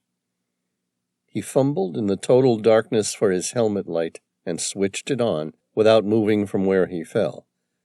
He was inside a large tunnel. The walls were jet black and glassy. He grinned despite the pain, because he'd found his lava tube. Reilly turned his head to the left. On the wall were a series of old cave paintings. One of them depicted a man wearing nothing but a loincloth, riding a woolly mammoth. Next to that painting was one of a similarly drawn primitive man fighting off a beast. It took Reilly a moment to realize the creature was a saber-toothed tiger. He racked his brain, trying to recall what his teacher had said about the two creatures in his ancient history class as a kid. They were both extinct, that much he knew for sure. But when had they died out? His eyes darted to the top of the large tunnel where he'd fallen. It was made of ice and was at least 30 feet above him. He glanced back at the cave paintings. Only there was something different about them. There were no handprints. They were unlike any other Neolithic drawings he'd ever seen in previous ancient caverns he'd explored. He looked at a third drawing. It was of a young woman's face. She had intense eyes and strong facial features. She wore something golden around her neck, like a pendant, but the lower part of it had been worn off over time. There was no doubt she would have been splendid in whatever time period she lived.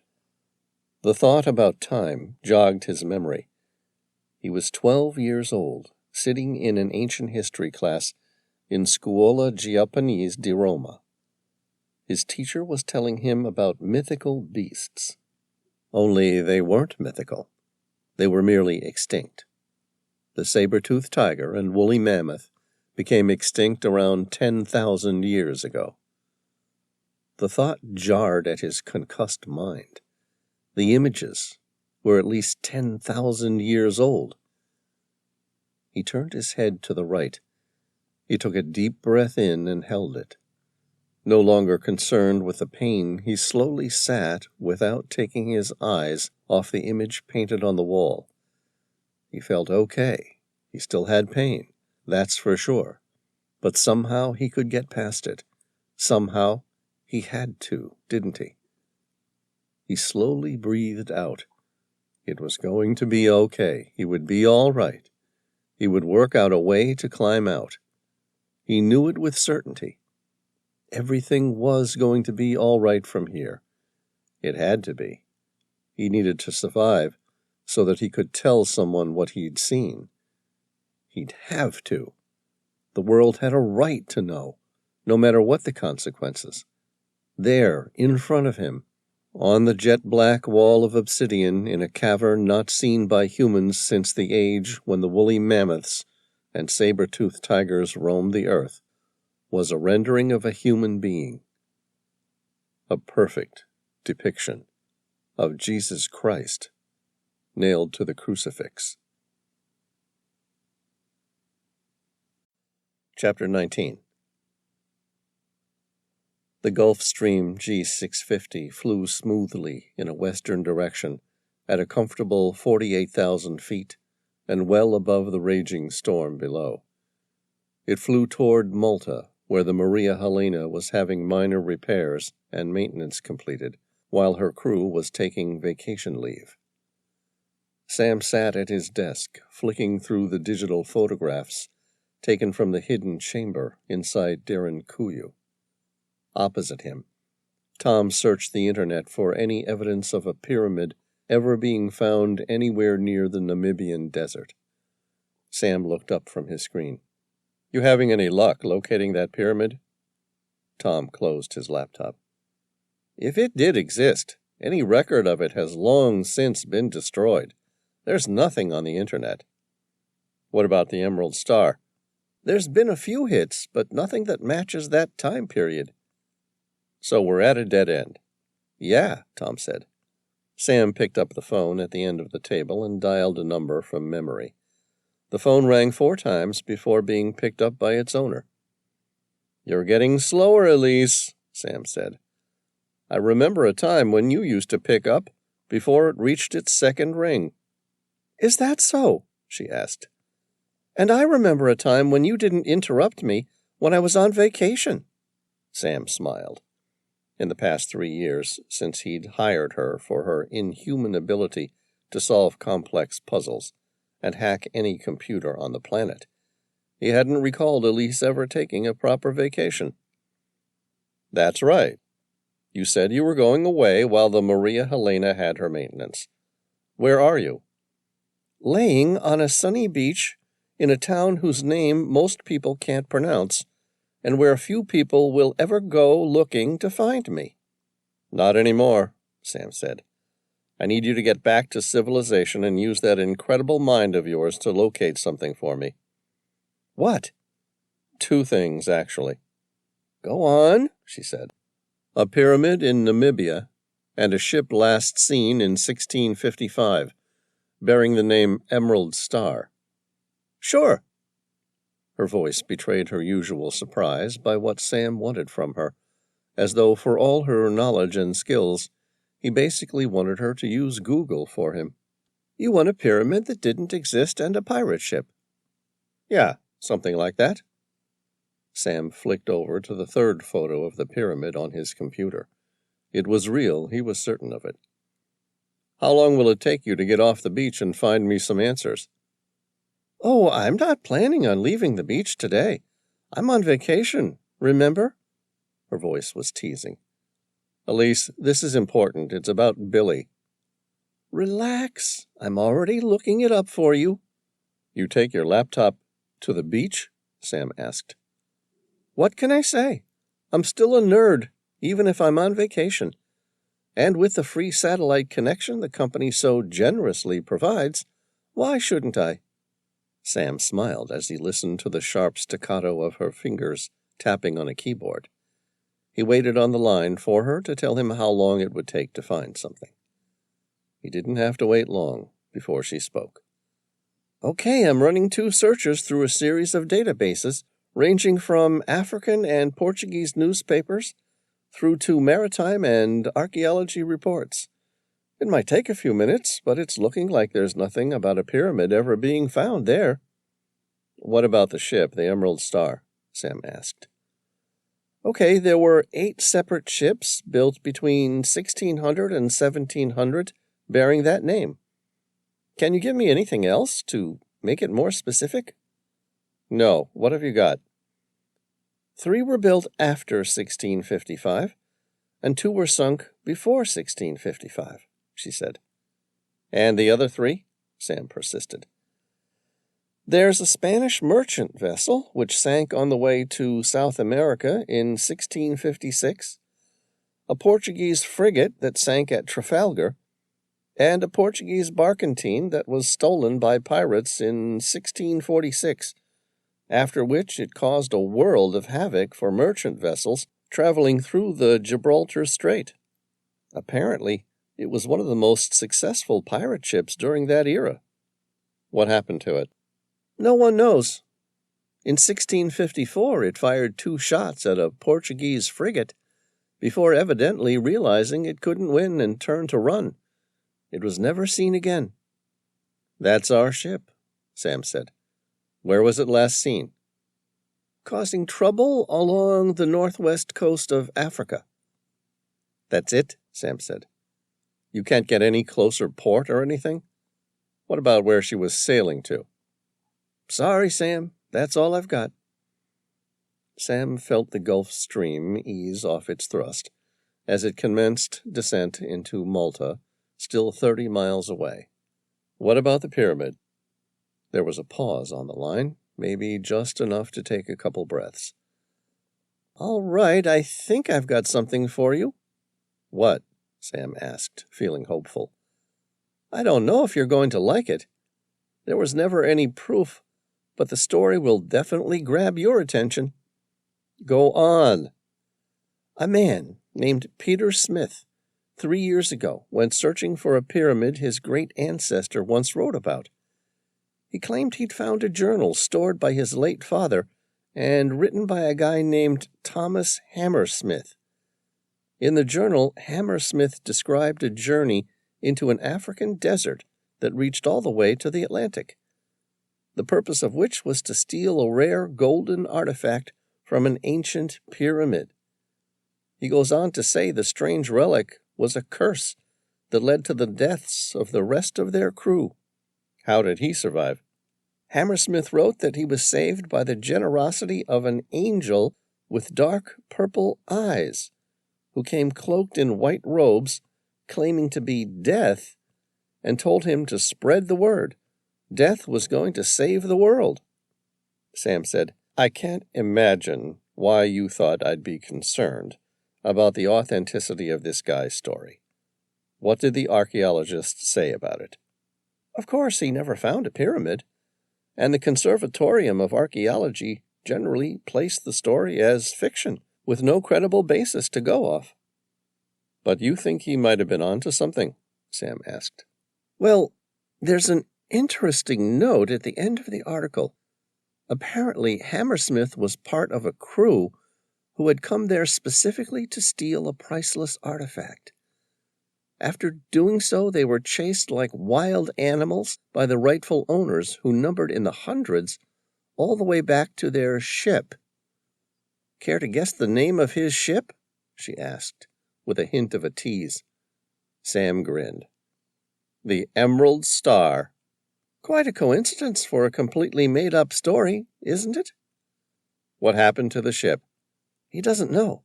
But what he does know is that a sandstorm raged that night, worse than he'd ever seen. And in the process, the entire landscape had changed forever. And he often wondered if the ship still lay buried in the sand. Sam took a deep breath in and held it for a moment. Elise, tell me you have Peter Smith's contact details. No. He went on another journey early last year in search of the pyramid, and hasn't been seen since. Can you find him? Only if he's left a digital footprint somewhere. If he walked into the desert and never came back, I won't find anything. He's definitely not on social media or anywhere else on the internet, as far as I can tell. There's a note somewhere here about him being considered a paranoid conspiracy theorist. Apparently, he became concerned that the same people who went after his great descendant were now after him because of what he knew. What about facial recognition? What about it? Elise asked, and he could imagine her grinning at his naivete. Sam persisted. I thought you said there's software out there that can locate any person on the planet based on their face. Sure, but the person would need to have the image of their face recorded somewhere for me to locate it. For example, if he went into a bank or a public library, I could find it on their database. So, can you find it? Not if he's as paranoid as he appears to be. A man like that would know to disappear into the woods, away from any digital prying eyes. What about satellite images? She laughed. I appreciate the vote of confidence, but now you're talking about the realms of science fiction or poorly described techno-thrillers. I'll keep searching to see if I can find him on any photo taken in the past year, but it's going to be a miracle if I find something. Okay, see what you can do. I've seen you perform miracles before. Okay, anything else?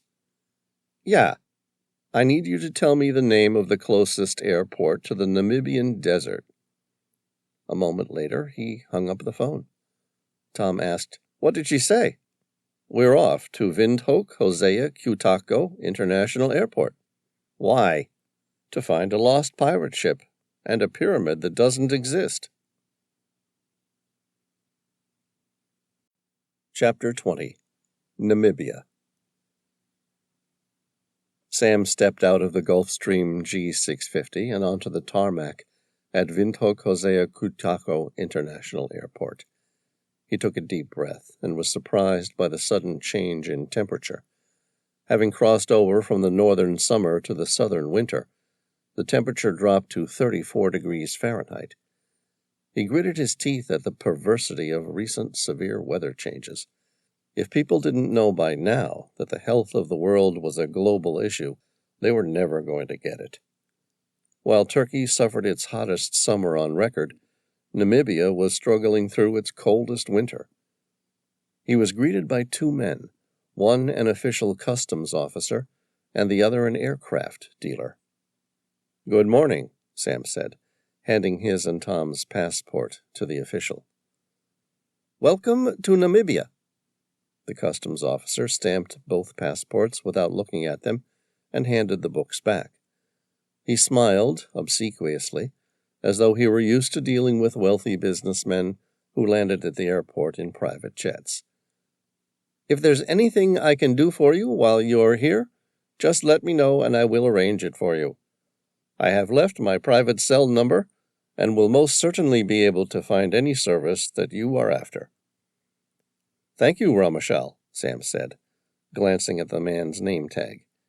He turned to the second man. You must be Bjorn. Pleased to meet you, Mr. Reilly. Bjorn offered his hand. Sam took it and then motioned toward Tom. This is a good friend of mine, Tom Bauer. Pleased to meet you, Bjorn said. Sam glanced around the tarmac where several small private aircraft were stored outside. What did you find us?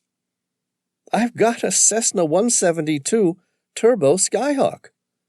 Bjorn whistled through crooked teeth and a single gold tooth, as though he'd done them a monumental favor.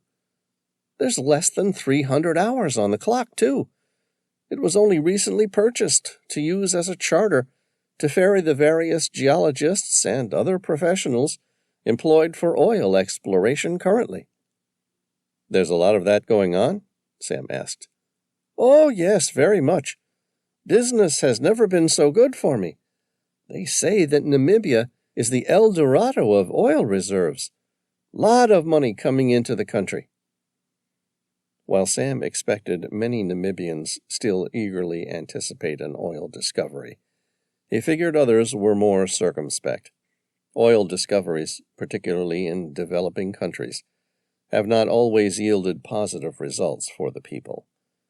In many instances, the majority actually end up losing out, while the minority become exorbitantly wealthy. Moreover, competition for control of resources has been known to lead to bloody and pervasive conflicts in many developing nations. And I bet it's the people of Namibia who are the recipients of this new wealth, Sam said, without restraining his cynicism. Bjorn ignored the comment. People need my planes to fly the short distances to where there are no permanent airfields. The Cessna is fully booked after the end of the month, but you can have it until then if you like. The end of the month was still 2 weeks away. Sam hoped he'd have some answers by then. It should do. Great! I'll take you over there now and run you through a few things. Do you have any other luggage? No, we travel pretty light. We buy anything we need while we're here, Sam said. Good. Is there anything else I can help you with? Sam said, You spend a lot of time flying around the Skeleton Coast and Namibian Desert? Bjorn nodded. That's how I've spent the last 30 years of my life. So you know the landscape pretty well? Of course. What would you like to know? Sam grinned. Have you ever seen a pyramid? Chapter 21. The Skyhawk was covered in sand. It was painted light blue, which poorly disguised the dirt and sand which had lightly coated her aluminum frame. Tom walked around the aircraft from wingtip to wingtip, looking for any significant faults or damages. He manually moved the articulated joints of the ailerons, rudder, and elevator. They moved freely, and Tom smiled. He could see that despite only 290 hours on her clock, she had already had some rough treatment, ferrying clients into the desert. Not that it mattered. He knew that Cessna built robust aircraft to take abuse and last. There were still a number of Cessna 152s from the early 1950s still in service today, a massive testament of their reliability. Tom clambered into the pilot's seat. He pulled the latch at the side of his chair and slid it all the way to the back until his seat virtually touched the empty one behind. At 6'4", his knees bent awkwardly in the small, single-propped aircraft, but he was remarkably comfortable nonetheless. He carefully flicked through the Skyhawk's running sheet and spec sheet. He paused at the description of the engine. It was powered by a Continental Motors CD-135, turbocharged, 4-cylinder inline diesel engine. He'd heard some companies were experimenting with using diesel instead of aviation fuel, but had never flown one. Tom worked his way through the startup check sheet, running the engine to maximum and then bringing it back to an idle. He ran the flaps through their range and then left them at 0 degrees for takeoff. Outside, Sam paid the charter fee, shook Bjorn's hand, and climbed into the co-pilot's seat. What do you think? About the aircraft? Sam nodded. It's good, Tom said. She will serve our purpose handsomely, no doubt. Did you know she's got a diesel engine? Whose bright idea was it to put a diesel in single-propped aircraft? The additional torque makes it an estimated 25% more fuel efficient than her aviation fuel counterpart, bringing her range to just under 1,000 miles to the tank. Besides, diesel's a lot easier to get a hold of around here than aviation fuel. Interesting, Sam said indifferently. He then placed a topographical map of the region in front of Tom and circled a small coastal city named Swakopmund. We need to fly here. What's there? Not much. Bjorn tells me that if I want to know the truth about a rumor I'd heard about some abandoned pyramid that once existed in the Namibian Desert, then I needed to speak to a man named Leo Dietrich. Who is he? Tom asked. He's a registered master hunting guide in Namibia, and a drunkard, apparently, Sam said. He offers private tours to big game hunters in search of trophy animals. Tom nodded. And Bjorn thinks he might have heard something in his travels? It's better than that. He says Dietrich is a fifth-generation hunter in the region. His family has lived there since Germany founded the city in 1892 as the main harbor of the German Southwest Africa. If anyone knows about an ancient pyramid that was still standing back in 1655, he would. Chapter 22. The little skyhawk took off easily in the cold air. Tom reached a cruising altitude of 3,000 feet and settled into a bearing due west and watched the arid and inhospitable land below go by. It took just over 2 hours to reach the Skeleton Coast, so aptly named because the combination of violent seas and the regular setting in of a thick fog that it caused ships and whales to constantly become beached along its shores, where the Atlantic met the Namibian Desert. He watched as the massive sand dunes below rolled into the ocean, where they were met by the violent whitewash of the incoming waves. He banked nearly 90 degrees to his left and followed the coast south until he reached Swakopmund. Tom landed and they caught a taxi to Dietrich's address. It was an old German colonial-style house. A dozen or more unopened newspapers lined the porch. Sam banged on the door. There was no response. They backed away from the front door to see if there was any way to see inside. A neighbor noticed them snooping around the side of the house. "What do you two think you're doing?" she scolded. "You think it's an easy place to rob while he's away?" "No, ma'am," Sam and Tom replied in unison. Tom looked at the woman. She was probably in her mid to late 80s and still commanded an air of German authority as she spoke. "You think he hasn't taken precautions while he's away? Well, he has.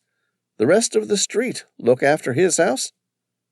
"I'm sorry," Sam said, turning his palms upward in defense. "We're trying to find Leo Dietrich. Do you know when he'll be back?" "You came here looking for Leo, did you?" she asked. "Yes."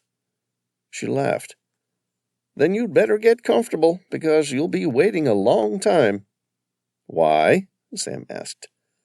"Because he's gone to Ozanya for the hunting season." "If we fly there now, how would we find him?" Sam asked. She paused for a moment, as though she was picturing the place in her mind. "There's a public house at Sumeb, where he normally stays and drinks at night. Mention his name around, and someone will be able to point him out to you when he comes in from the day's hunt." "Thank you very much, ma'am," Tom said. "You're welcome." As an afterthought, she asked, "What are you looking to hunt, anyway?" "A pyramid in the Namibian Desert everyone keeps telling us doesn't exist." Chapter 23. It was another 4 hours before the Skyhawk landed on the narrow outcrop of blacktop that lined the road to the south of Sumeb, before taxiing to a stop out the front of a small roadhouse. The town was situated to the southeast of the Etosha Game Park and to the west of the Kalahari Desert. It was known as the gateway to the north of Namibia, once a thriving mining town providing some of the rarest precious and semi-precious gemstones in the world. The town now thrived on tourism, wealthy travelers searching for big game to hunt. They stepped out of the aircraft and into the roadhouse. A man in his late 50s with a rotund belly and a ruddy face that gave Sam the impression he'd spent an equal portion of his time serving himself hard liquor as he did his customers, glanced at Sam and Tom. Sam greeted the man and said, "We'll need 40 gallons of diesel for the Cessna. Any chance you've got a line long enough to reach her?" The man turned his gaze to outside, where the Cessna was parked 30 feet away from the single diesel Bowser. He nodded and spoke as though it were entirely normal to have light aircraft asking for fuel. "I'll send a boy there to fill her up right away." Sam watched as a tall boy in his early teens came over with a small ladder and fuel hose. Tom opened the fuel cap, and he started to fill the tank from the inlet at the top of the wing. When the young man finished putting 40 gallons into the tank, Sam thanked and paid him before walking back into the roadhouse. He and Tom ordered lunch and sat down at the edge of the roadhouse. Steak and chips, with no choice of salad or vegetables. The steak came from wild springbok and had that distinct taste of game meat about it, but it was good. The beer was some sort of local brew that was drinkable, but he wouldn't go out of his way to have it again. The owner came over shortly and asked, "What brings you out this way?" "I'm looking for someone," Sam answered. "Perhaps you might know where I could find him. He comes out here for the hunting season to offer private tours for people searching for trophy game." The man shrugged. "We're right next to the game park. I see a lot of people passing through offering hunters from all over the world their wildest dreams. Who are you looking for?" "Leo Dietrich." The publican laughed. "I'm sorry to say it, but you won't find him for the rest of the season." "Why's that?" Sam asked. "I thought he comes out here for the entire season." "He does, or normally does anyway. But this year's different. He hasn't been taking anyone game hunting this year." "Why?" "Dietrich left here yesterday." The man poured himself another beer straight from the tap. "Do you want another one?" Sam and Tom both declined. The publican went on. "He said he was working for some rich man as a guide into the Kalahari Desert. He didn't say what they were looking for, though. It wasn't game. That much I can tell you, because little exists in the Kalahari Desert." "Do you know who his client was?" Sam asked, hopeful. "Not a clue. I didn't ask, and it wasn't like him to tell me things like that." The publican shook his head. "I'll tell you one thing, though. His client was a strange man. Not very talkative, not interested in a drink, and he had the most strikingly intense eyes I've ever seen. They were a deep red, possibly even purple, and his skin was white like an albino." "Sorry I couldn't be more help to you." Sam said, "Don't worry about it. Say, do you have time for one more question?" The publican downed the rest of his glass of beer. "Sure. It might sound crazy, but in all your time out here, have you ever heard anyone mention a pyramid, like the ones built by the Egyptians, being found in the Namib or Kalahari Desert?" "I've never heard of a pyramid around here. You'll need to head much further north to find any sign of Egyptian engineering." The guide laughed. "It's funny you asked, though." "Why?" "We primarily cater to tourists who want to see the Skeleton Coast or hunt big game and stuff like that, you know." "And?" "Just last week we had a French man here. Another strange man. He had no interest in the hunting or visiting the game park or even seeing the Skeleton Coast. Instead, he made the journey entirely to do some local cave diving. Do you want to know what he told me he found?" "What?" "Drawings of a pyramid. He took a photo of them, actually. He said maybe I should put them on the website and start offering tours. Maybe get some unlucky tourists' fancy." "Do you still have the photos?" The man walked out the back of the bar for a few minutes and returned with a couple printed photographs. He handed them to Sam and Tom to look at. The quality was poor and the lighting was terrible, but then again he said they were taken by a diver in a cave. Sam stared at the photographs. 2 of them were of a single pyramid surrounded by sand, as though the desert was about to swallow it whole.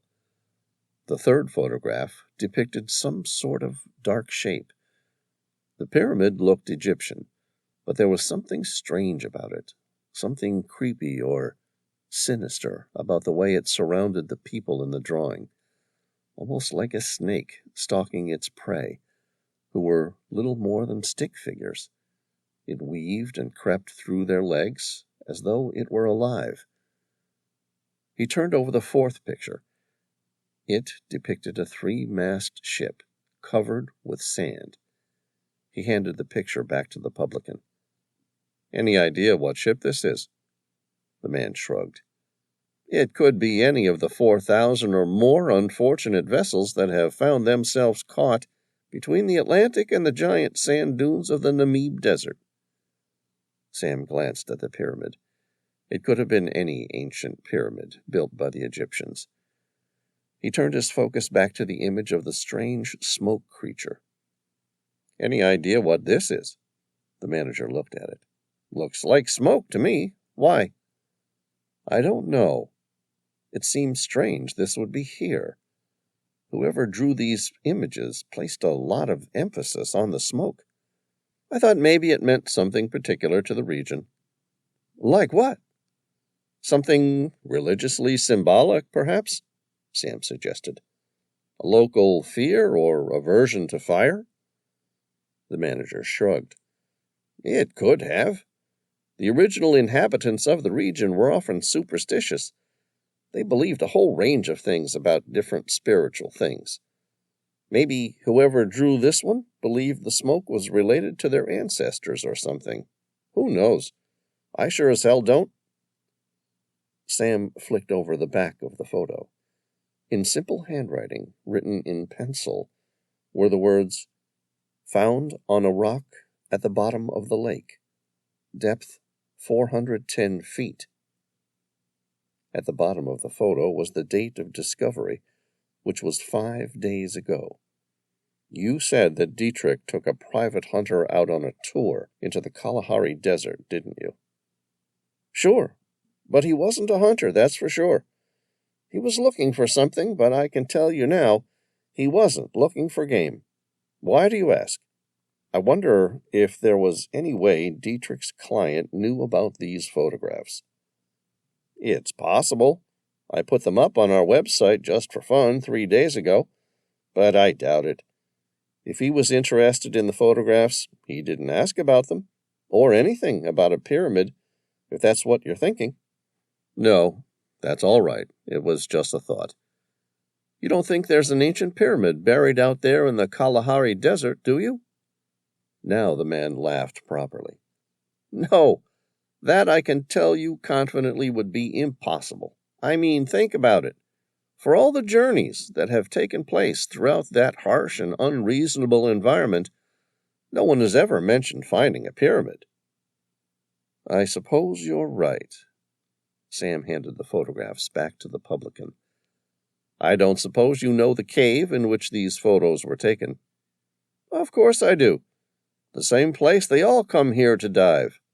A lot of people come to the Namibian Desert to dive?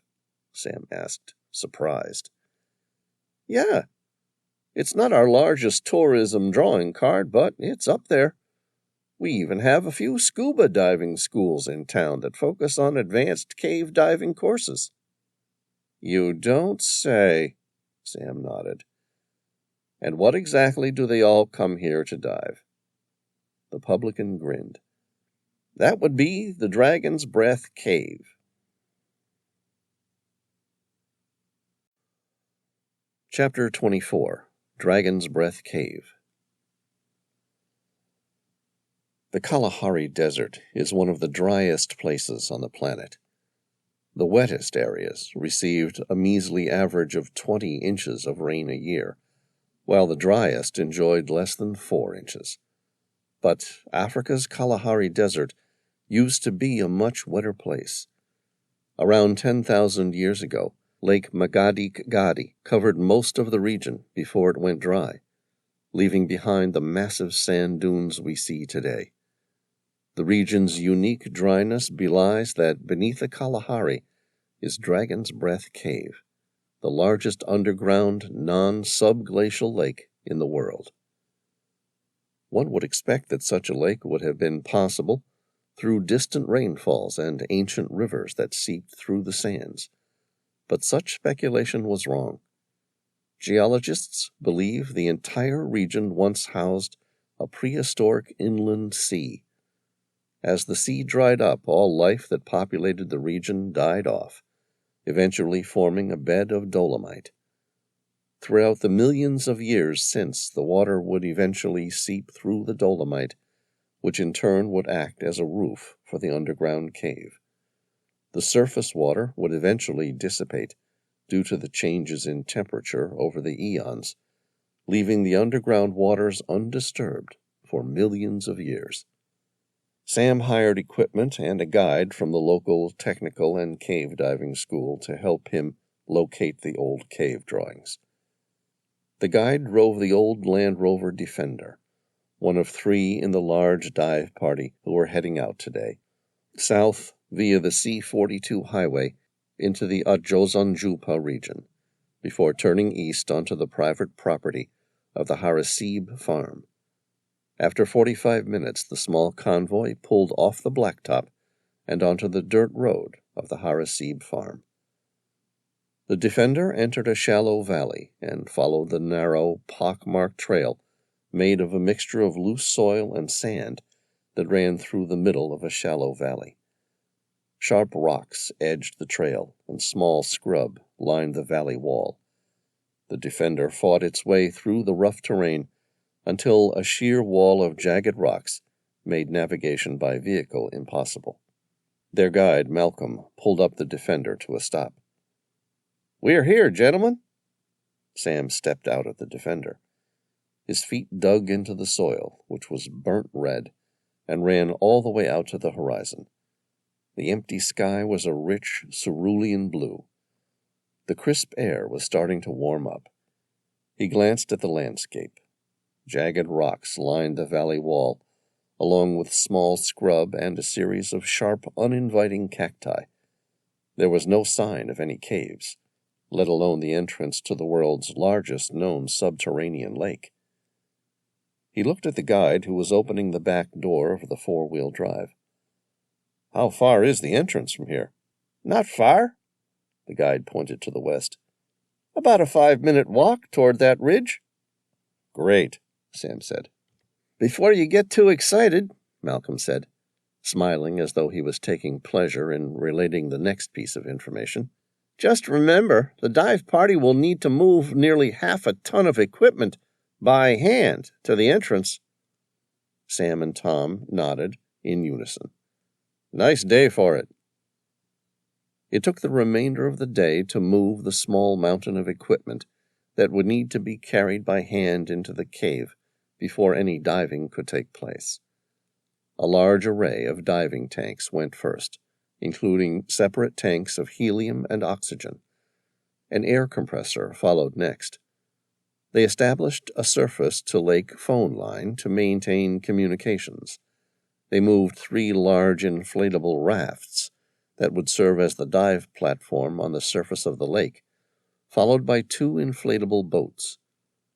Guides checked over existing rigging of ropes and wire caving ladders in preparation for tomorrow's expedition into the strange world. By 8 a.m. the next day, Sam stared at the entrance. Barely more than a black hole in the middle of a few jagged gray rocks of dolomite, it would have been innocuous enough that he would have easily walked past it without giving it a second thought. But he would have been wrong. It was called the Dragon's Breath Cave because the hot, humid air that intermittently arose from it gave the impression that it was being exhaled by a dragon. But today, Sam saw no such humid air being exhaled. All he saw was a small hole, just large enough for a fully grown man to squeeze through. But he knew that appearances could be deceptive.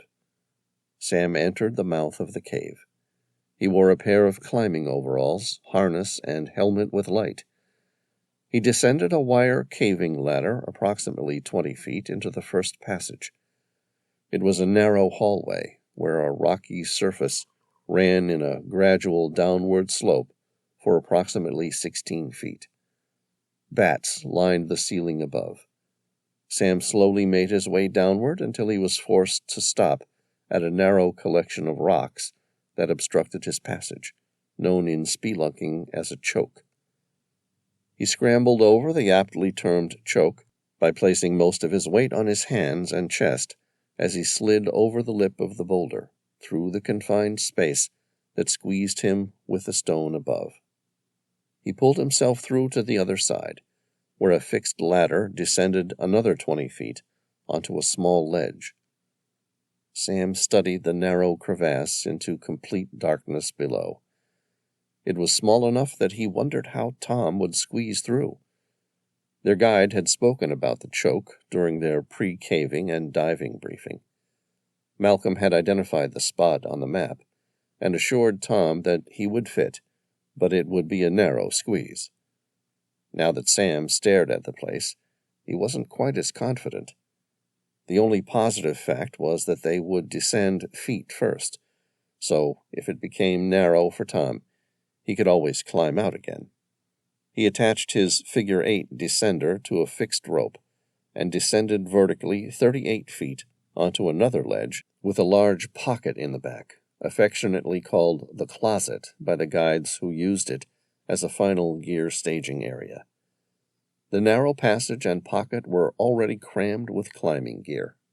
A guide from one of the other dive teams prepared an additional set of climbing equipment up on the ledge. The guide glanced at Sam as he descended. "How are you traveling, Mr. Reilly?" "Good. Much further?" The guide pointed along the edge. "Not much. You're about halfway there. Malcolm is down on the raft, getting your dive equipment set up." Sam nodded. "Thanks. See you down there." He disconnected from the first rope and attached himself to a new rope.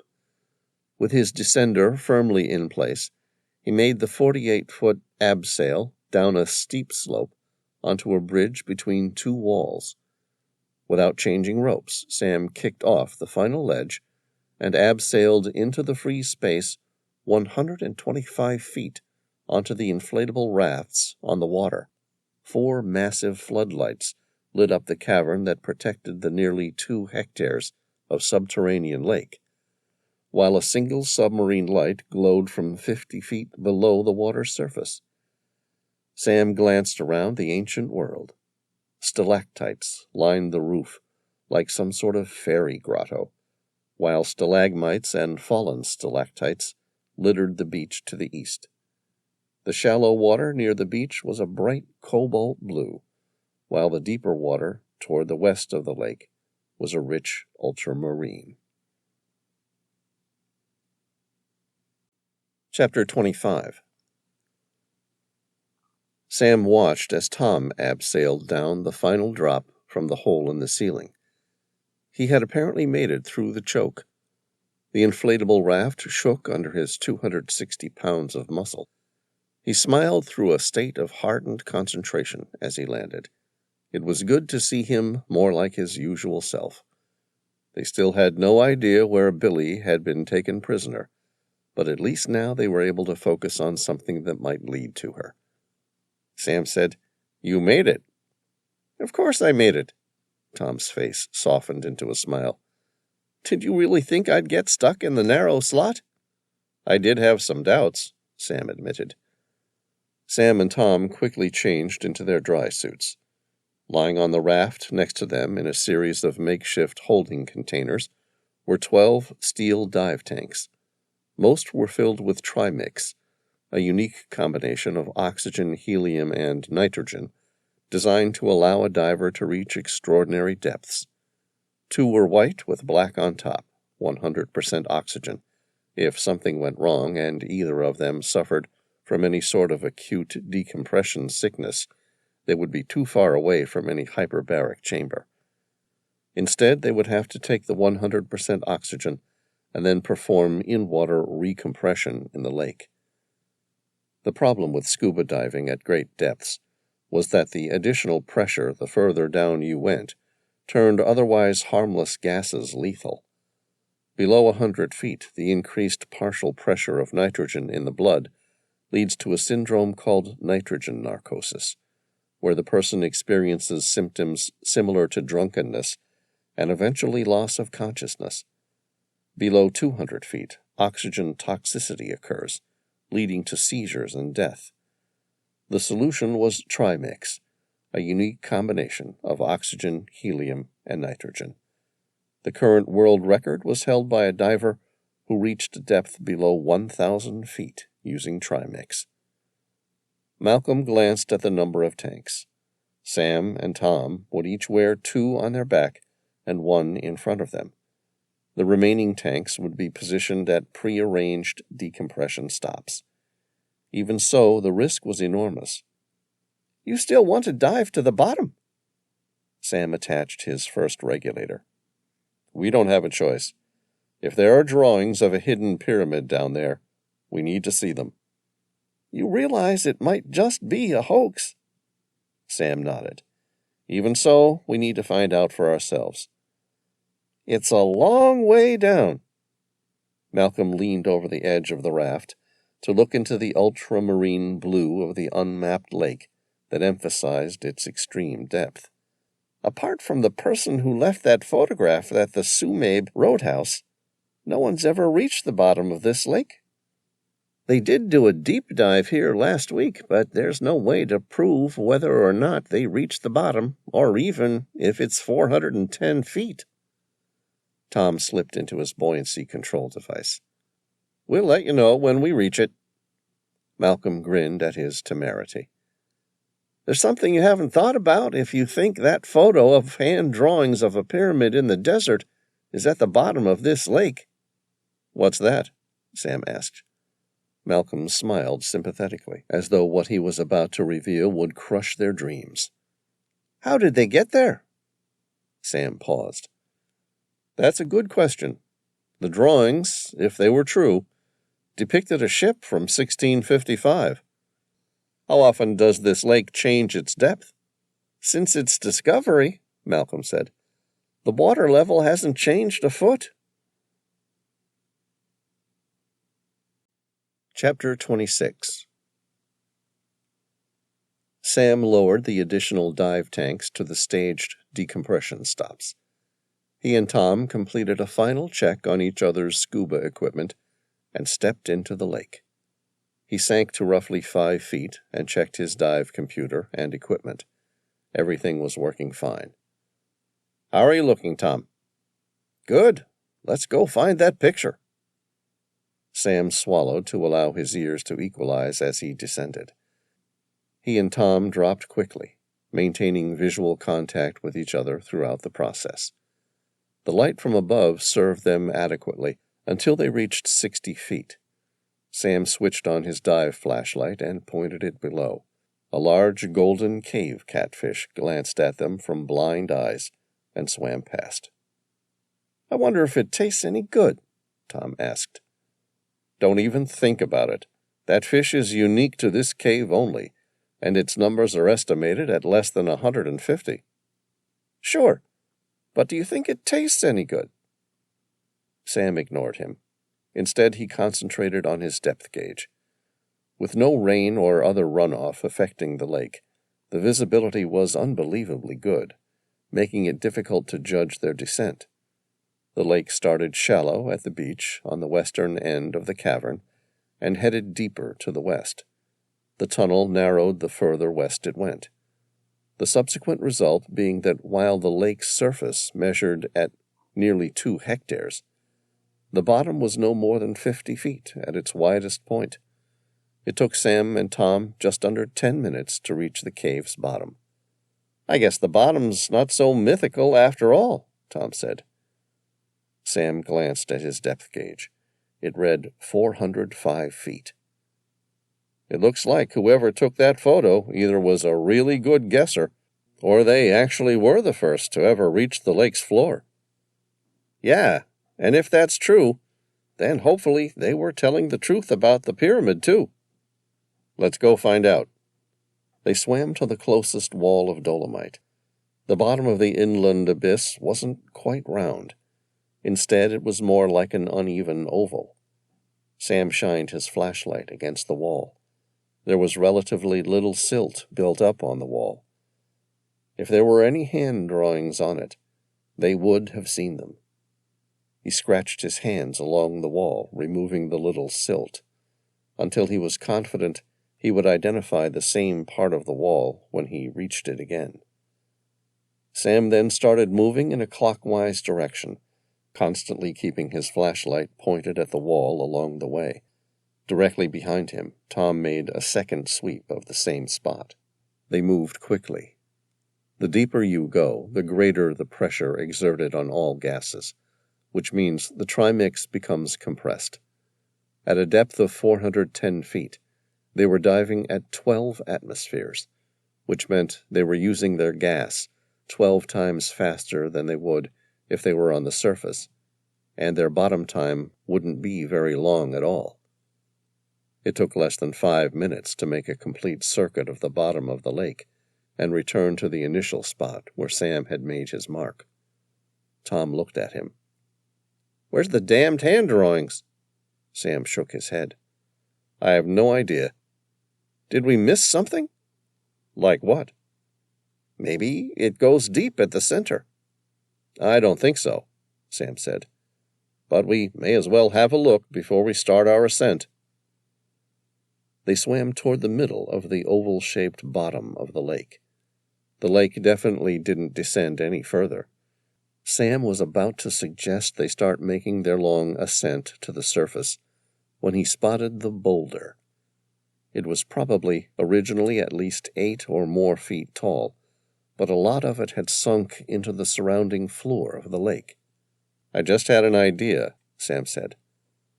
"What if that boulder was once well above the lake inside the main cave in 1655? "Of course!" Tom kicked his fins and swam toward the boulder. "They documented their loss on the stone. Sometime since then, the dolomite weakened and the rock fell into the lake, hiding with it any evidence of a pyramid in the region." Sam shined his light on the boulder. There was nothing. He swam to the opposite side, and there, in front of him, was a hand-drawn picture of a pyramid. Next to it was a ship with 3 masts fighting a losing battle with a terrible storm. Wisps of dark smoke ran through the legs of the stick figures who stared up at the pyramid. In between the 2 pictures was a note, in modern English, with some sort of red ink. Sam stared at the message. "Don't let the third temple rise." "What the hell does that mean?" Tom asked. "I have no idea. It looks like whoever took that first picture was sending us a message." "Or someone else." "The question is, who?" Sam took several digital photos of the pictures on the rock. "Famine? Maybe. But I don't see why someone would be trying to leave him a message. Besides, he didn't look fit enough to make it here." Sam put his camera away. "One thing's for certain. There was a pyramid in Namibia at some time, and I'm pretty confident that's the Emerald Star being sunk off the Namibian coast." "Not sunk," Tom said. "Judging by this image, it was swallowed by the sand." Chapter 27. It took more than 4 hours to reach the surface by the time they had completed the necessary decompression stops along the way. Sam thought about the Emerald Star for a moment. The discovery was irrefutable evidence the ship had been lost along the shallow waters of the Namibian coast. If that was true, it was also likely the second part of the note found in the hidden chamber below Derinkuyu was as well. Inside the ship was the key to the third temple, and their only chance of finding Billy. He also knew that it would likely be impossible to find her after all these years. At Malcolm's insistence, they completed a mandatory 3-hour sit time on the raft before making their way to the surface. It then took nearly an hour to make the slow climb to the surface. One of the guides had a hot dinner waiting for them. Tom studied the photos taken on the digital camera. His eyes leveled at the ship and then glanced at Sam. "You're certain that's the Emerald Star?" "Yes." "So why don't we head to the Skeleton Coast and go find her?" Sam shook his head. He knew the constantly changing coastline would make it impossible to locate. We're better off trying to locate the pyramid instead, now that we know it was here. Why? We already know the Emerald Star was carrying the key to the third temple. Because it's been lost for just over 360 years. Tom shrugged indifferently. And you think that's too long? It is along the Namibian coast. Why? Tom asked. With the introduction of ground-penetrating LiDAR, we can survey the area by air. It won't take too long. We found ships buried in harder-to-find places. It won't work. Why not? Because at last estimate, the Namibian government predicted approximately 4,000 shipwrecks were buried beneath the sands of the Skeleton Coast. But the National Oceanic and Atmospheric Administration predict that number might actually be much higher. We've overcome worse odds before. Besides, we have nothing to go on with the pyramid, if that is even the same pyramid where Billy has been taken. Sam said, the problem is the Namibian and Angolan coast isn't static. With its massive sand dunes dropping directly into the cool waters of the Atlantic, the Skeleton Coast has no set lines. It's constantly changing shape and location. The prevailing southwest wind is cooled down by the cold Benguela current to the extent that no cloud formation can take place. But instead, a thick fog bank develops and penetrates miles deep into the Namibian Desert. Every so often, maybe once every few decades, a powerful storm causes the winds to change direction. When this happens, a powerful eastern wind races across the desert and dumps millions of tons of sand into the Atlantic, moving the beach hundreds of feet further westward. The sands are reclaiming land from the sea? Tom thought about it for a moment. The image of the Emerald Star that we found inside the Dragon's Breath cave shows the ship being swallowed by a sea of sand. There must have been a massive storm coming from the east. Yes. Then could we calculate backwards?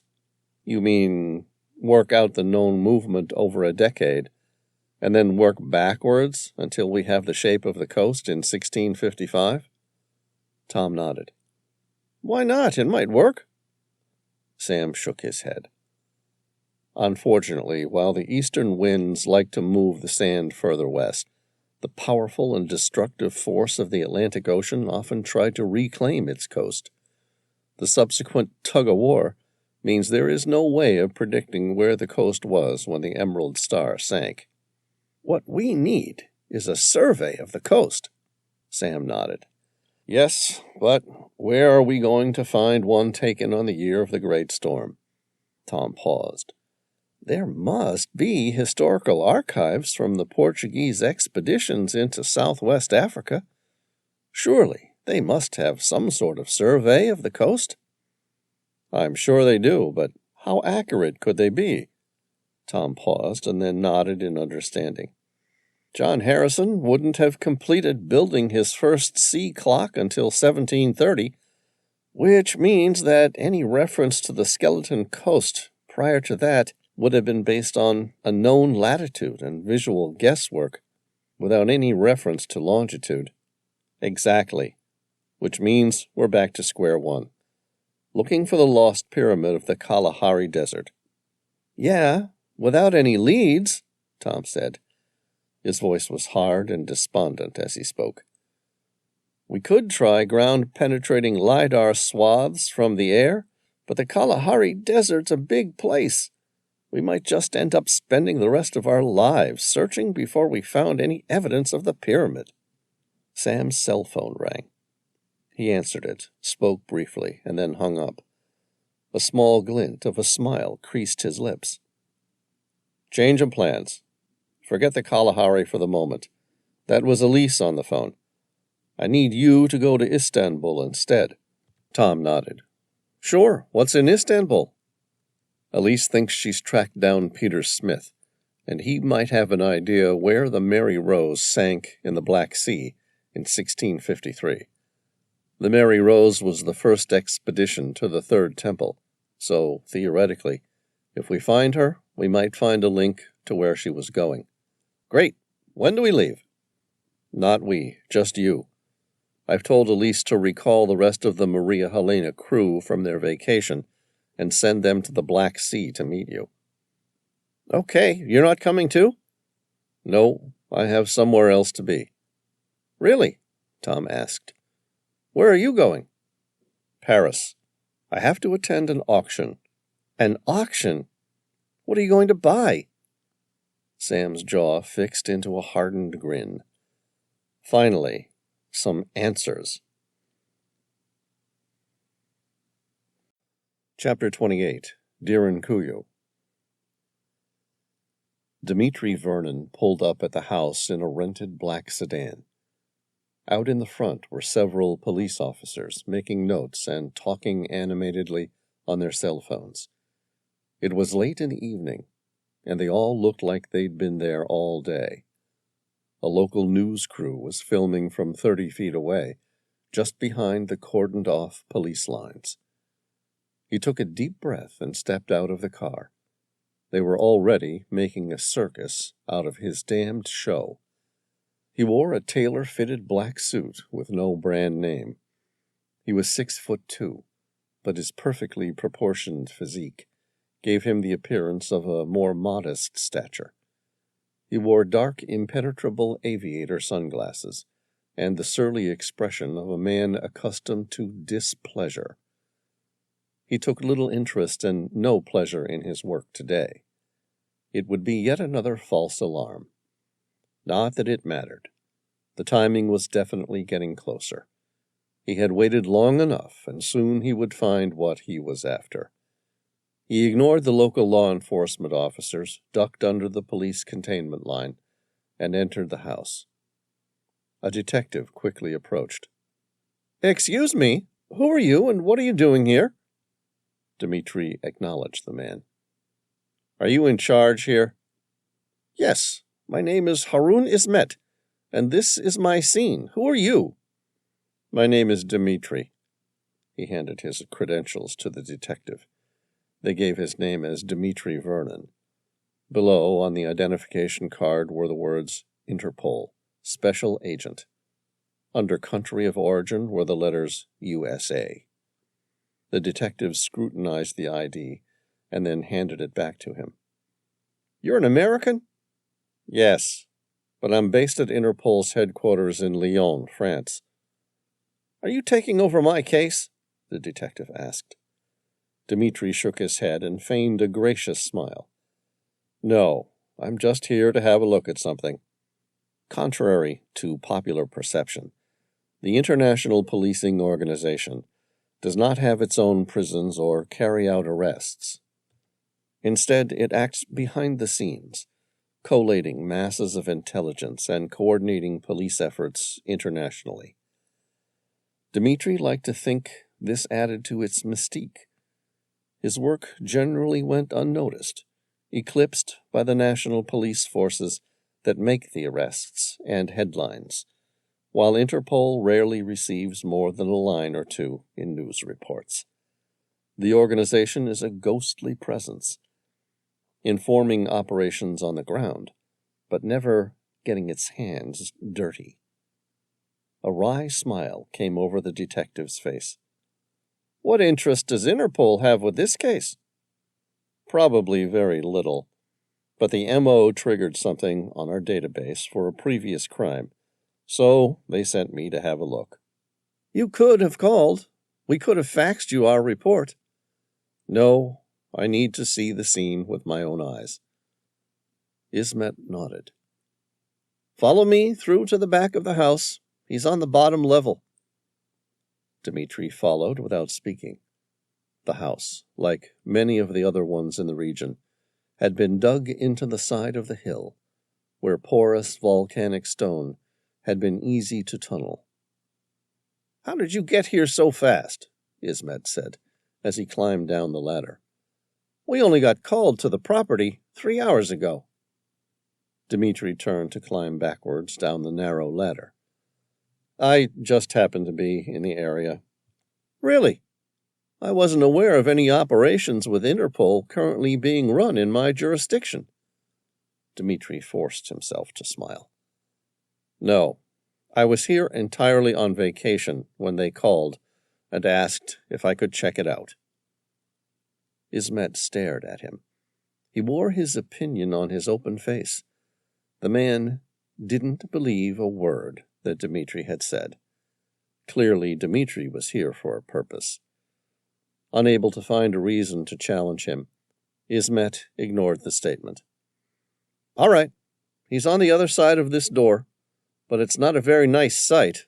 Of course, you'd already know that.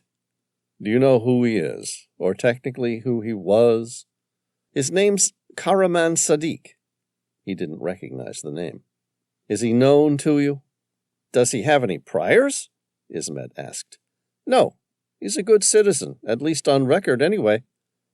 What did he do? He worked as a tour guide in the ancient city below for nearly 25 years. Dmitri nodded and opened the door. The light switch had been left on, and it shined directly on the deceased man's face. Dmitri took in the entire scene in a glance.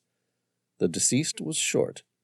He had been stripped bare, and his hands and feet had been nailed onto the wood of a small cross at the center of the room. His stomach appeared unnaturally large. A recent surgical incision was noted just above his navel, which had been neatly sewn up. Next to the body was an antique set of brass weighing scales. Although the nails appeared painful, he had no doubt they weren't the cause of the man's death. He glanced at the detective. Do you have a cause of death? No, only the wounds you can see clearly, and none of them is lethal. Ismet chuckled. It was the sort of thing only a seasoned detective could find amusing. Of course, we don't know what was done to his insides before being stitched up. Dmitri nodded and studied the deceased more carefully. A few minutes later, he stopped at the man's mouth. There was something inside. He removed a pair of blue nitrile gloves from his pocket and placed them on his hands. Do you know what that is? No idea. I wasn't informed there was anything. Dmitri carefully opened the man's mouth. Do you mind if I have a look? See if it might answer some questions? Sure, Ismet said, appearing happy to have someone else perform the task. Dmitri studied the item more closely. It was leathery and had been stuffed deep inside the man's mouth to form a thick seal over his windpipe and esophagus. He slowly pulled at it until it came out. It was made of vellum, the old animal skin paper used for parchment writing. A moment later, about the time it took him to take a single breath, the deceased man's mouth started to open on its own, like some sort of evil incarnation of the dead coming back to life, as hundreds of tiny red locusts filled the room. Dmitri ignored the insects as they scattered throughout the living room, but their symbolism was hardly refutable. Instead, he focused on the words written on the vellum scroll. A quart of wheat for a day's wages, and 3 quarts of barley for a day's wages, and do not damage the oil and the wine. Ismet glanced over his shoulder and said, What the hell does that mean? Dmitri removed his aviator glasses, revealing deep purple eyes that fixed on the detective's rapt expression of horror. He swallowed hard. It means there's a famine coming. Chapter 29. Dardanelles Strait, Turkey. At 9:30 a.m., the day was already shaping up to be pristine. There were no clouds and no wind at all. The tide was slack, and the normally fast-flowing entrance to the Dardanelles appeared calm, with the dark blue of aquamarine. The Maria Helena motored up the Aegean Sea, through the Dardanelles, the narrow and natural strait that separates Europe and Asia Minor in what was once known in classical antiquity as Hellespont, or the Sea of Heli, and into the Sea of Marmara. Once there, the ship motored slowly to the other end, where the city of Istanbul lay nestled on the edge of the Bosphorus Strait and entrance to the Black Sea. It was dark before the Maria Helena finally came to rest at her anchor off the coast of Istanbul. Tom Bauer stared at the seemingly millions of lights which illuminated the shores of Istanbul. His eyes followed the ancient castles which spread out along the foreshore of the Bosphorus Strait, up to the ancient walls of Constantinople, erected in the 5th century by the Emperor Theodosius II to protect the city from invasion, and standing strong even today. Massive domed buildings glowed golden in the lights. He was taken in by the city's rich architecture, which came from a melting pot of Byzantine, Genoese, Ottoman, Roman, Greek, and modern Turkish sources. There was no doubt why the city was known worldwide as one of the greatest cultural and ethnic melting pots. Hagia Sophia, once the largest masonry dome in the world, and the Topkapi Palace, once the main headquarters of the Ottoman sultans, stood proudly near the Bosphorus Strait, while the Sultan Ahmed Mosque, known as the Blue Mosque, rose grandly over the skyline. Matthew, the skipper of the Maria Helena, approached and interrupted his momentary thoughts. "Are you ready?" "Yes," Tom said. "Good. We've been given approval to cross the Bosphorus Strait at first light tomorrow morning. Make certain you're back here by then, will you?" "Of course," Tom said. Genevieve took Tom to the shore on a small Zodiac inflatable tender. Neither spoke during the short trip. She motored the Zodiac gently up to the shore. Tom shuffled his position so that he could climb out. Genevieve stopped him with a firm and affectionate grip on his left hand. "Tom, whatever happens, you know I want to get Billy back as much as you do." Tom nodded and smiled. There was more than a little relief in his heart, too. He'd been surreptitiously dating Genevieve for nearly 6 months now, but Billy had once been the woman he was going to marry. He'd been uncertain how Genevieve would take the news that Billy might be back in their lives soon. He squeezed her hand affectionately and kissed her lips. "Thank you." A moment later, he climbed up onto the foreshore and began walking toward the Blue Mosque. The Sultan Ahmed Mosque had 5 main domes, 6 minarets, and 8 secondary domes. From what he'd read before arriving, Tom knew the design was the culmination of over 2 centuries of Ottoman mosque development.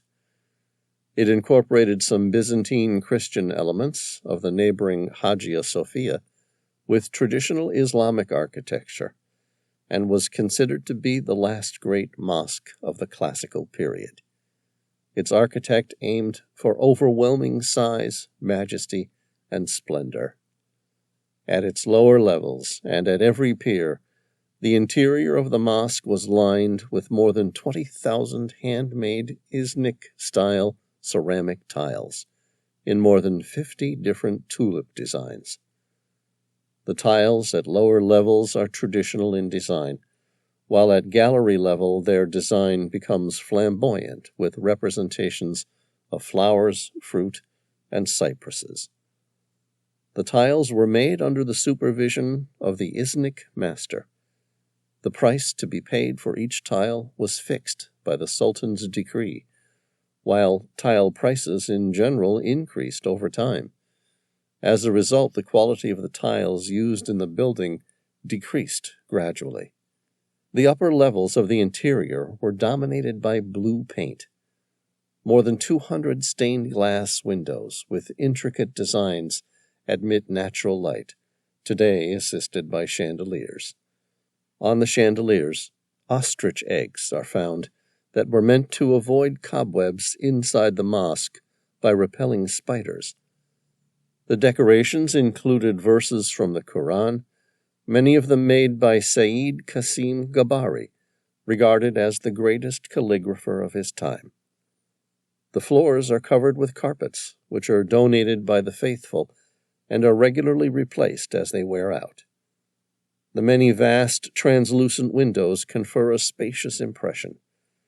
The casements, at floor level, are decorated with opus sectile, stone mosaic scenes. Each exedra, curved seating nooks for the faithful, had 5 windows, some of which are blind. Each semi-dome has 14 windows, and the central dome 28. The colored glass for the windows was a gift of the Signoria of Venice to the Sultan. Tom removed his shoes and entered the building from the hippodrome in the west side. The Blue Mosque was open to the public 24 hours a day, and constantly filled with tourists and people in worship, making it an easy place to meet Peter Smith, who had spent the last 2 years trying to blend in and disappear from those who hunted him.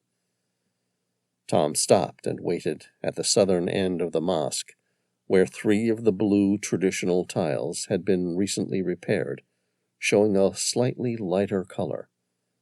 He studied the motifs on the tiles, which included cypress trees, tulips, roses, and fruits, designed to evoke visions of a bountiful paradise. Of the 3 recently repaired, the tulips were of a different shade of red. A man next to him spoke quietly. They were unable to match the tulip's color with repair. They should have used purple, Tom said, repeating the phrase Elise had told him to say. The man glanced furtively around the room before quietly completing the secret words. No, I think they should have used yellow. Tom smiled. Peter Smith? Not here. Where? Just follow me. Tom followed the man out of the mosque, leaving a small donation. The man in front of him was sweating profusely. Despite the warmth of the summer's night, he wore a thick jacket with its hood pulled partially over his face, and his head turned downward. Peter's gait was awkward and furtive, looking over his shoulder as though someone was watching him, ready to take him at any minute. It was more than 20 minutes before Peter turned a final corner and entered a small stone building. It looked like not much more than a dilapidated hovel. Tom followed him inside.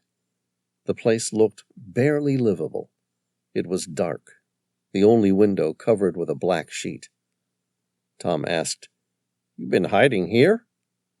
Peter Smith placed his finger to his lips to shush him and mouthed the words, "They're listening to us." Tom stared at him silently. Had he just followed an insane man into his depraved, irrational world? A moment later, the time it takes a person to take a single breath, Peter removed a stone tile from the floor below him. It was so narrow that Tom was surprised to watch the man slip down into it. Peter then motioned for Tom to follow. Tom shuffled his way through the tiny opening into a room large enough that he could no longer feel the walls in the darkness. Peter replaced the stone tile above, and the place became devoid of any light. Tom felt like he'd just descended into an old tunnel used by the Viet Cong. He switched on a small key light and stared at his new environment. The place opened to a large, almost modern-looking living room. There were multiple computer monitors set up. On the other side of the room were a number of large oil paintings and charcoal drawings. His eyes rested on the last of them, where a large barkentine with 3 masts was sinking in violent seas. Only it wasn't surrounded by water. It was surrounded by sand, and at the very bottom of the painting was the date 22nd of December, 1655. He opened his mouth to speak, but instead took a deep breath and smiled. Peter grinned at his reaction. Yes, that's the Emerald Star. Chapter 30. Tom glanced around the room. It was something between a high-tech computer lab one would expect to find in the CIA and an ancient history museum. There were high-speed internet cables attached to hard drives stacked on glass cabinets, with the flicker of green lights showing the constant movement of data. In direct contrast were the old oil paintings and charcoal drawings, which had obviously been studied intensely by their owner. Tom looked at Peter. "What is this place?" Peter said solemnly, "This is my sanctuary." "From what?" "The people who have been searching for the key to the third temple, and they will gladly kill me to further their aims." Tom considered what he'd said. "What makes you so certain others are searching for the temple? Maybe no one knows about it." Peter shot back. "You are, aren't you?" "Sure, but I'm not willing to kill for it." "You look terrified. What do you know that I don't?" "My great ancestor, a man by the name of Hammersmith, referred to a man with intensely purple eyes that had paid him and the rest of the crew from the Emerald Star to retrieve an artifact that was hidden in plain sight within a pyramid along the African west coast." Tom nodded. Elise had briefed him on Peter's claim. "Go on." "In the journal, Hammersmith noted there would be 4 men competing for access to the key to the third temple. Their names were Conquest, War, Famine, and Death." Tom felt the slightest pang of fear rise in his throat like bile as he recalled what the man who attacked them inside the tunnel of Derinkuyu had said. "My name is Famine, and my time is now." "So, there are 4 nutcases competing to find the key to the third temple?" Peter nodded. "And right now, I think Death's winning." "Winning what?" Tom would have laughed at how ridiculously implausible the entire story was if it wasn't for his recent memories of Famine and his heavily armed group of devout followers. "This is some sort of biblical competition?" "No, it's not about religion." "Really?" Tom was surprised. "Then why all the references to the 4 horsemen of the apocalypse?" "I don't know. I've been studying the New Testament of the Bible where the 4 horsemen of the apocalypse are described in the book of Revelation by St. John of Patmos, one of the original apostles. The chapter tells of a book or scroll in God's right hand that is sealed with 7 seals. The Lamb of God opens the first 4 of the 7 seals, which summons 4 beings that ride out on white, red, black, and pale horses. The Christian apocalyptic vision is that the 4 horsemen are to set a divine apocalypse upon the world as harbingers of the last judgment, so that only the good shall rise, or the chosen few. Tom said, "You think the 4 horsemen are trying to bring forth the apocalypse so the third temple can rise?" "Maybe." Peter paused as though he was having difficulty trying to decide how to explain his theory. "What if they're not trying to bring about the new order? What if they're looking at this all wrong?" "Sure," Tom said. "But what way should we be looking at it?" "Consider this. What if the 4 horsemen weren't sent to set a divine apocalypse? Instead, they were merely messengers sent here to protect those who could be saved from an imminent disaster, some sort of disaster first discovered during the first few centuries A.D., when Christianity was taking off in the Western world, but wouldn't occur for nearly 2,000 years. They would need a way of continuing the message throughout many generations without revealing the secret to the masses. A covenant of some kind. You think the four horsemen are part of an ancient covenant? Yes, and when the time comes, they will reveal the third temple, and the chosen few will take shelter. There's an imminent disaster awaiting that will affect the entire world? Peter nodded. And that's why they need to find the third temple, to seek shelter. Tom asked, But what disaster affects the entire planet? I can think of any number of catastrophic events. A massive meteorite, an enormous volcanic eruption, and giant tsunami, or a deadly virus that's evolving faster than we can create treatments. Our existence has always been globally precarious. Tom looked at Peter's rapid breathing and the fine tremors of his hands. You've given this some serious thought, haven't you? It's occupied most of my mind over the past 2 years, Peter admitted. Tom changed the direction of the topic. All right. I know at least one of the four horsemen is still around, or maybe just a guy who fancies himself as one of them. I was attacked by him in the subterranean city of Derinkuyu in Turkey. He said his name was Famine, and that his time was now. Do you know of any others? I was contacted by 2 of the four horsemen separately, one named Famine, and the other Death.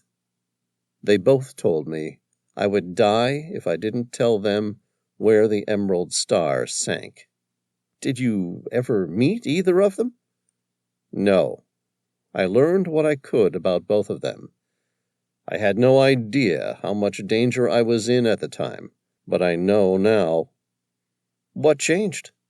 I was out of town for 2 weeks, and a friend of mine was squatting at my apartment. I told him I wasn't allowed to sublet the place out to anyone, and that if the landlord came by for any reason, to simply tell him his name was Peter Smith. Okay, so what happened?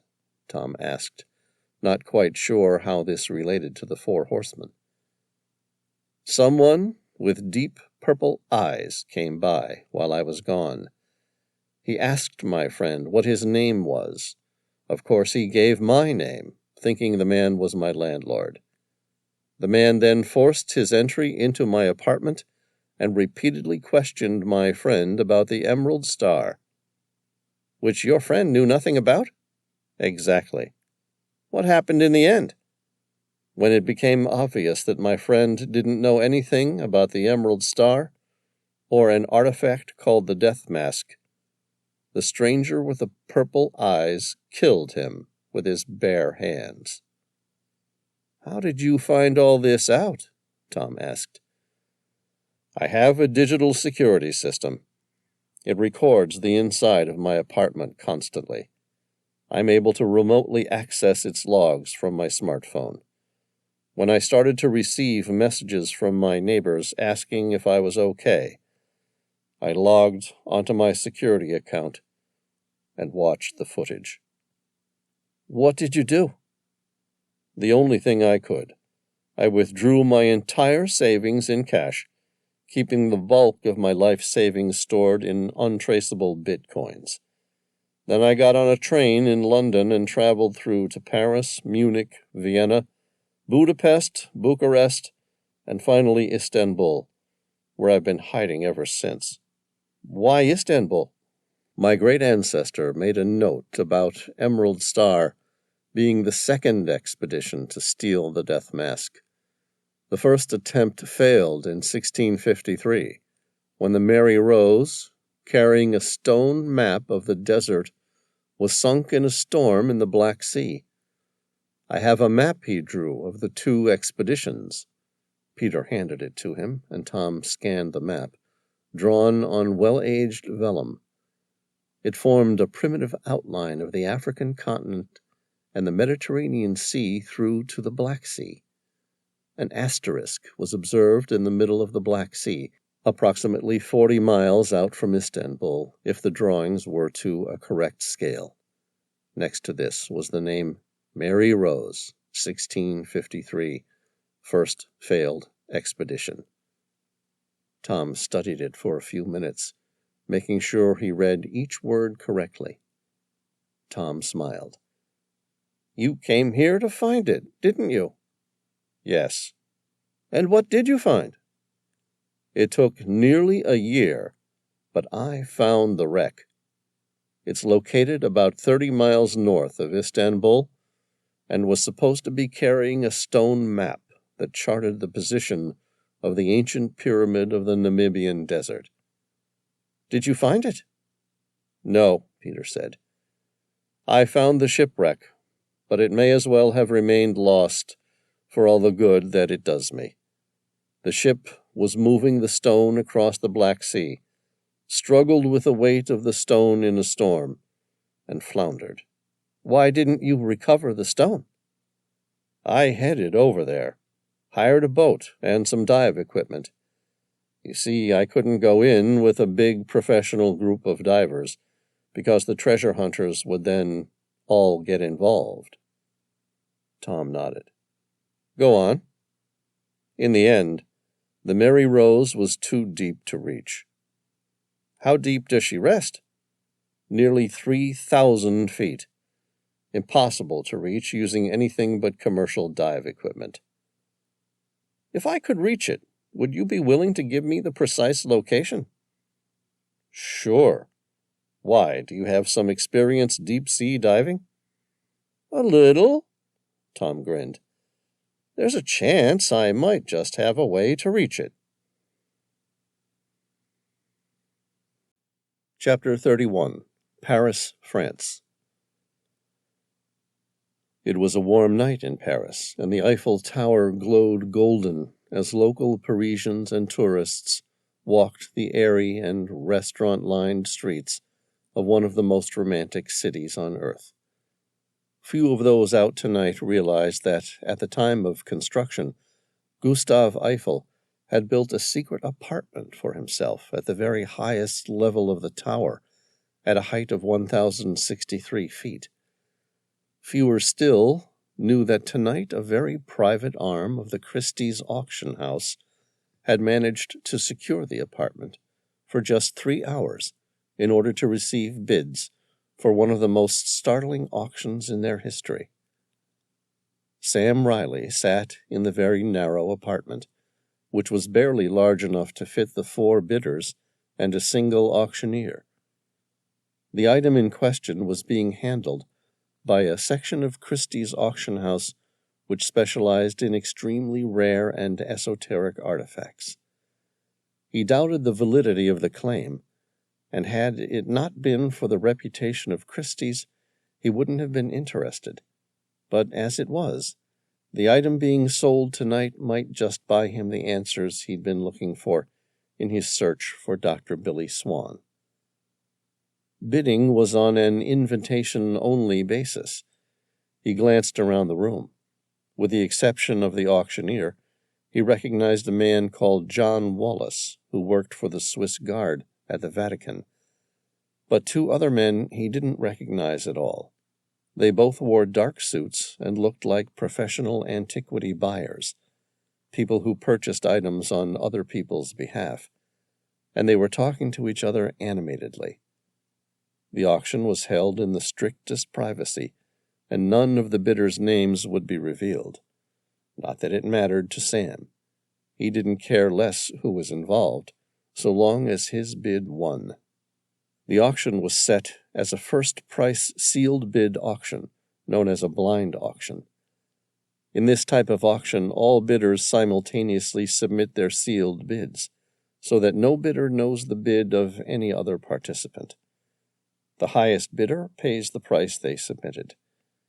In theory, it was the most powerful way to drive up the price, particularly with something this valuable and important, where the bidders were willing to invest heavily to secure the item.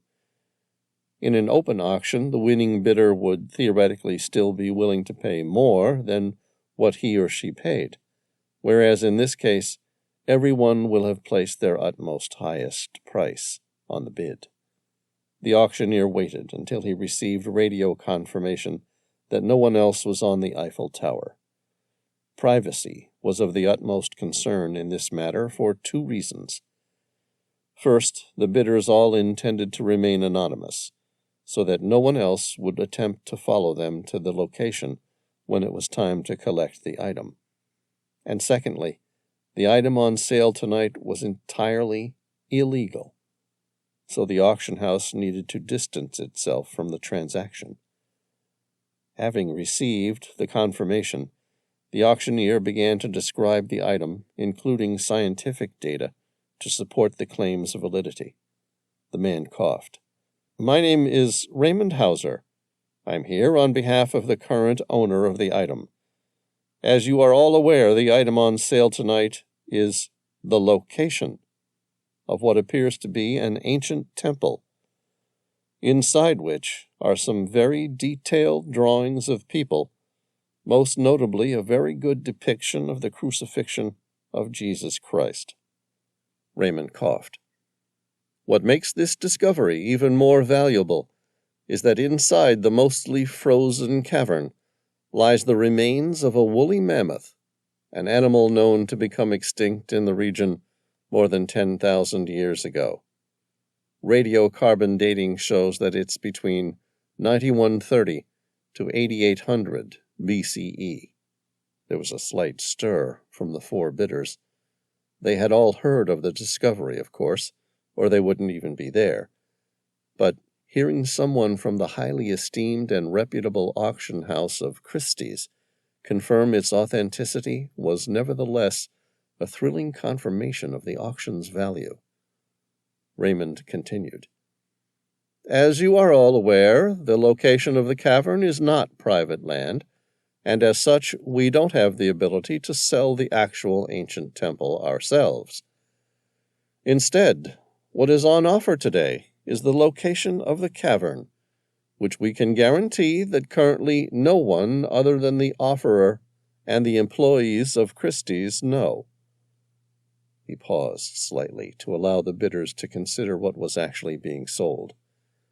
"As a representative of Christie's, I would be remiss if I did not remind each of you that an archaeological treasure trove such as this would need to be reported to the local government, and after doing so it would be almost certain that you would lose possession of any item or image discovered inside.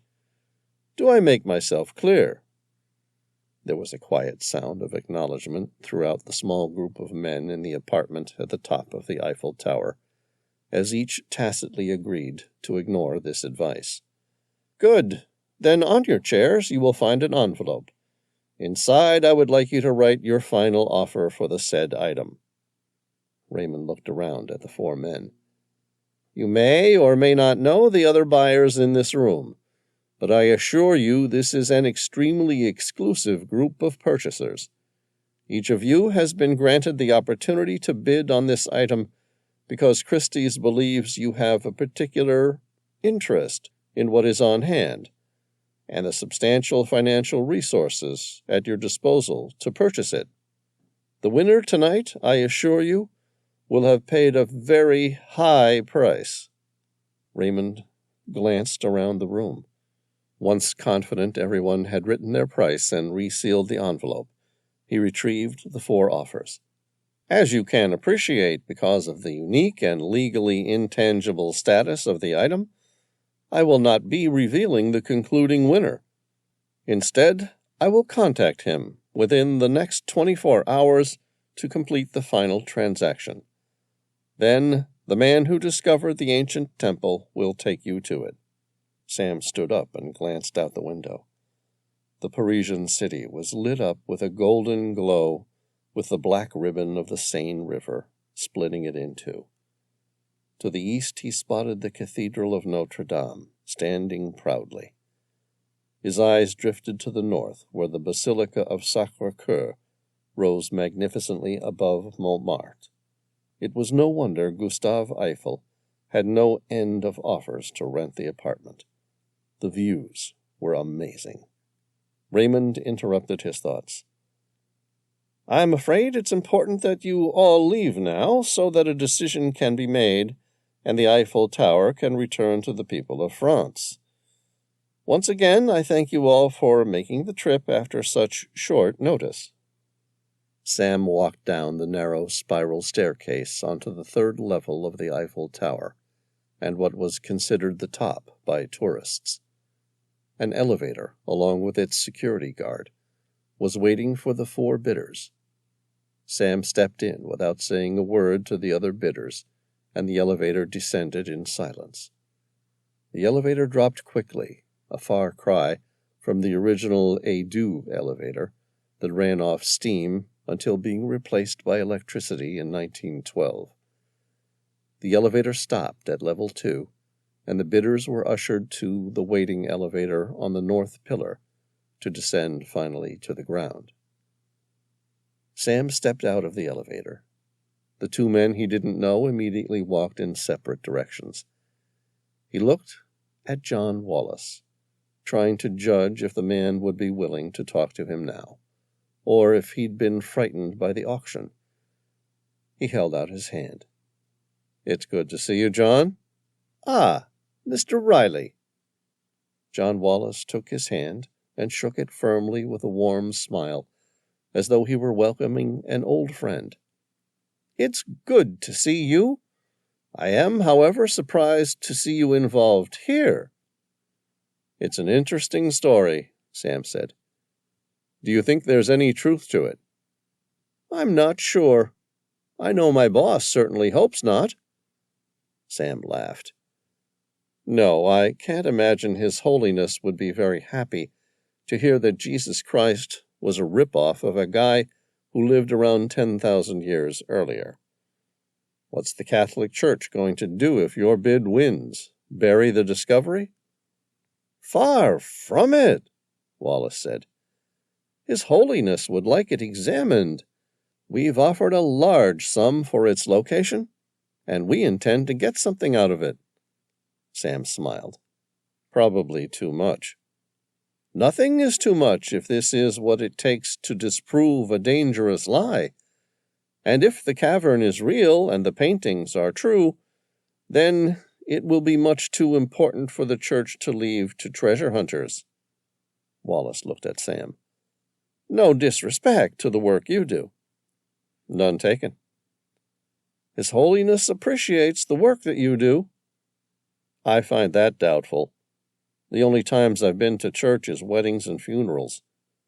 That's why he wants you to come along, Sam said. My goodness. You were the winning bid? Yes. But I thought it wasn't going to be announced for 24 hours. Wallace smirked. You didn't think we'd wait 24 hours to get started on something as important as this, did you? No, of course not. So, are you ready to go to the Charles de Gaulle airport? You're serious. Why does he want me to dispute the very basis of his entire religion? What better person to examine the data than an atheist? Are you asking for my help? We're offering you a chance to join an expedition, and I hope you'll accept. Chapter 32. Mount Ararat. It took 5 days for Sam, Wallace, and Meoli to reach the summit of Mount Ararat. During that time, John Wallace spent much of his time in silent contemplation, while Sam got to know Gianpietro Meoli quite well. Despite the constant time they spent together on the journey to the top of the sacred mountain, Sam hadn't yet decided what to make of the man. At 25, Meoli was definitely intelligent and driven. That much was fact. Having completed a major in archaeology, he was currently pursuing a doctoral study at Italy's University of Bologna into prehistoric human origins. The University of Bologna is a European equivalent to an Ivy League school. What Sam didn't understand was Meoli's appearance of altruism. The kid appeared to genuinely want to help the world through his research. He often spoke about how much we can learn from our ancestors if the world was going to survive. He spoke of the corruption of greed and the tyranny of a generation who bought into the ideal of the worship of money. And yet, when he made one of the greatest archaeological discoveries, he straightaway auctioned it off to a private bidder. Reilly withdrew his GPS and began studying his location. He waited until there were 9 satellites overhead, giving his GPS an accurate reading down to a single foot. For what he was after, Sam knew Reilly would need every inch of that accuracy. Sam waited as Reilly studied his GPS. He stopped trying to work out the man and instead looked down from the snow-capped peak of the mountain to a very old monastery on the plains of Armenia named Cartwright. In an instant his mind was taken back to 2005 and the day he first met Billy Swan. She was investigating a place called the Temple of Illumination, a place Grigory Luzovirovich visited in 286 A.D. What he had found there led Tiridates III, his king, to have him locked in Cartwright. Billy had never told him what Grigory the Illuminator found in that temple, but she did tell him that whatever it was brought Christianity to the region and gave him hope of a new world. Sam's mind returned to the present, and he heard Reilly shout, "It's over there!" "I'm coming over." Sam scanned the plateau. It was covered with thick snow. Reilly started hammering deep climbing anchors into the ice. Wallace dropped his backpack on the ground. "This is where we need to dig?" "No." Reilly fed a piece of climbing rope through the eye of the anchor. "This is where we'll all tether ourselves while we dig. Last time I was here, I made the mistake of disconnecting from the tether, and I fell through the crevasse. I won't make that mistake again." Sam and Wallace clipped into the anchor, and then followed Reilly to a place 20 feet further along the plateau. The sun was above them, but there was enough wind to make it icy cold. Reilly started to dig in the hardened snow. It didn't take long. Within a few minutes he'd broken the hard surface and was able to dig through the soft snow below. It was obvious the snow had only recently been turned, most likely when Reilly first discovered the cavern below. 15 minutes later, a wire climbing ladder was fixed to the entrance, and Sam abseiled down into the large cavern 30 feet below.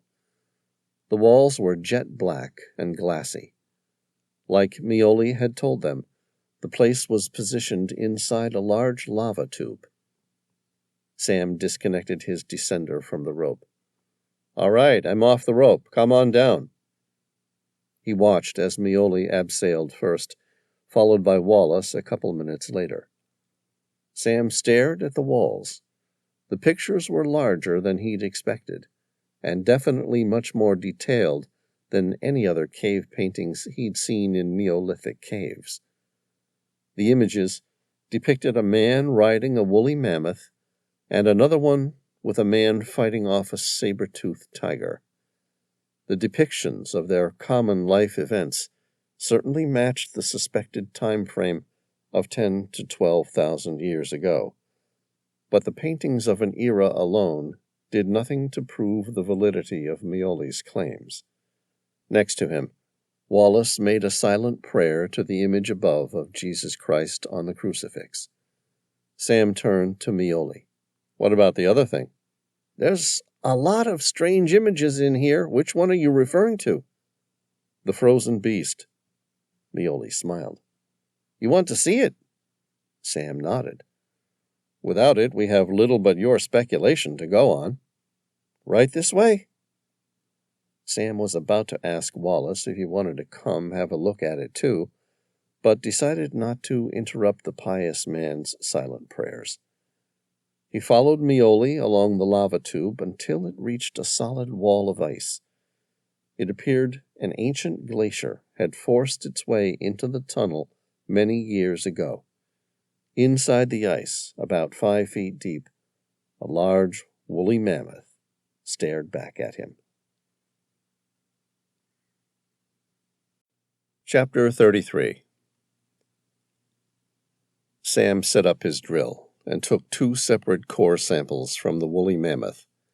He placed them in vacuum-sealed containers and then placed a liquid sealant into the holes created by the drill. If it turned out not to be a hoax, someone would one day want to come back and study the find.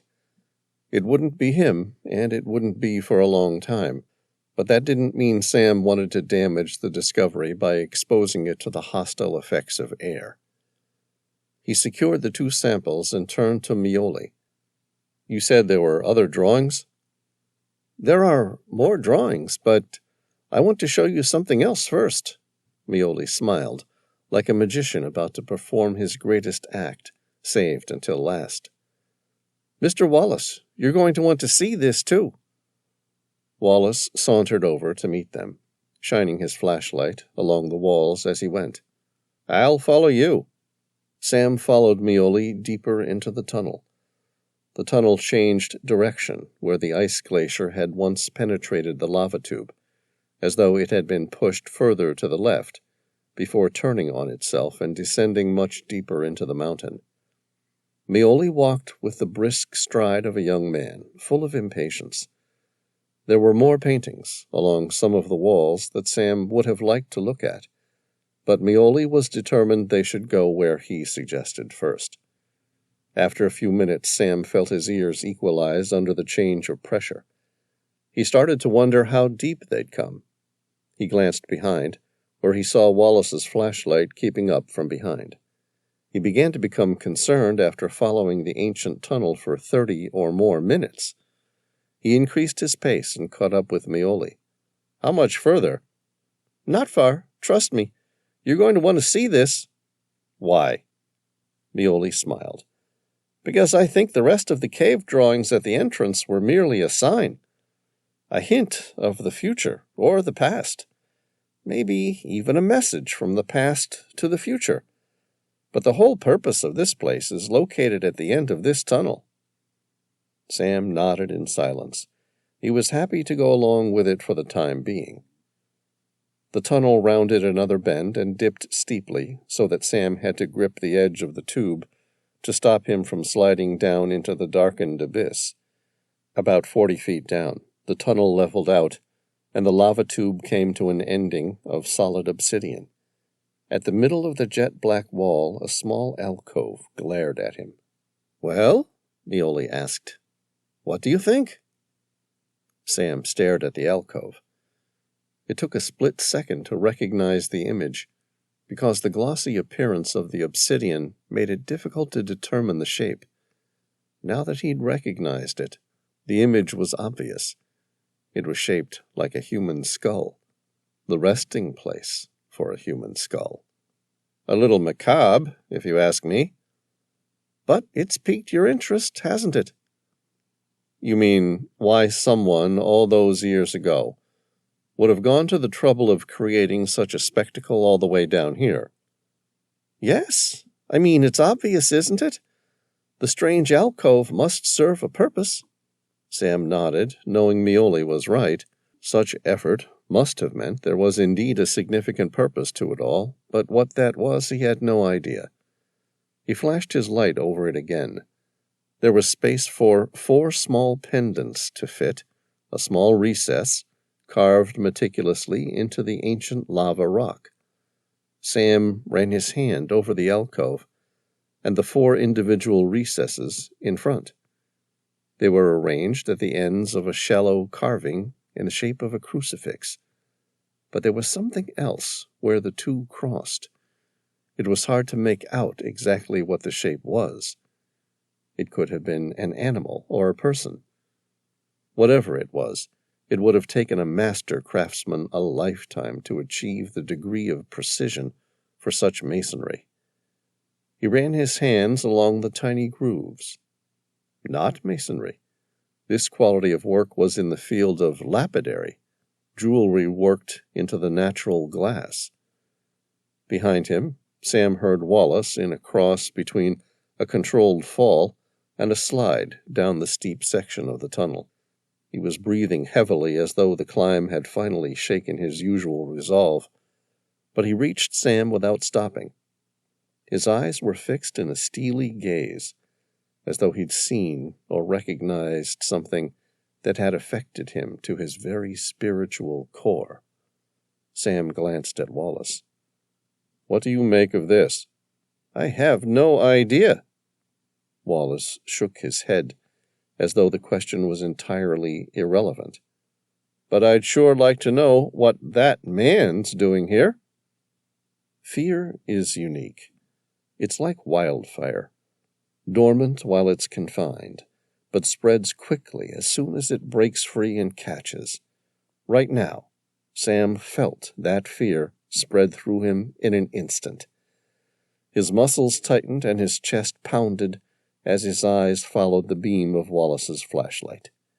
There, at the end of the obsidian vault, in a yellow jacket, was the body of a man lying on his back. His chest was covered in dried blood, evidence of multiple gunshots taken long ago. His eyes stared vacantly upward, as though permanently fixed with hatred and regret. Chapter 34. Sam's eyes darted to the deceased man and back to Meoli. Gianpietro breathed out gently. He looked guilty as hell, but not surprised. To Sam, it looked more like he'd been waiting for this, and now it was just another part of the parcel he'd sold to the Catholic Church. Wallace looked no less concerned now that he realized the man was dead. Talking to Meoli, Sam asked, "Was he here last time you were down here?" "Who?" Meoli replied. Wallace and Reilly looked at him as if he were insane. Both had their flashlights trained upon the dead body. Then Meoli, glancing at the body, casually said, "Oh, the stiff? Yeah, he was here last time." Sam knelt down to search the man. "And you didn't think to mention it when the find went to auction?" "I didn't think it was relevant." "Not relevant?" Wallace spoke with a quiet reserve that somehow had the ability to afflict more fear in a person than had he been yelling. "You sold a discovery in which you knew someone was murdered."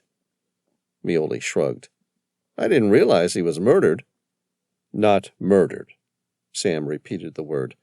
"There are 1, 2, 3, 4, 5 shots through his chest. What did you think happened to him? He slipped and fell to his death?" Meoli pointed upward.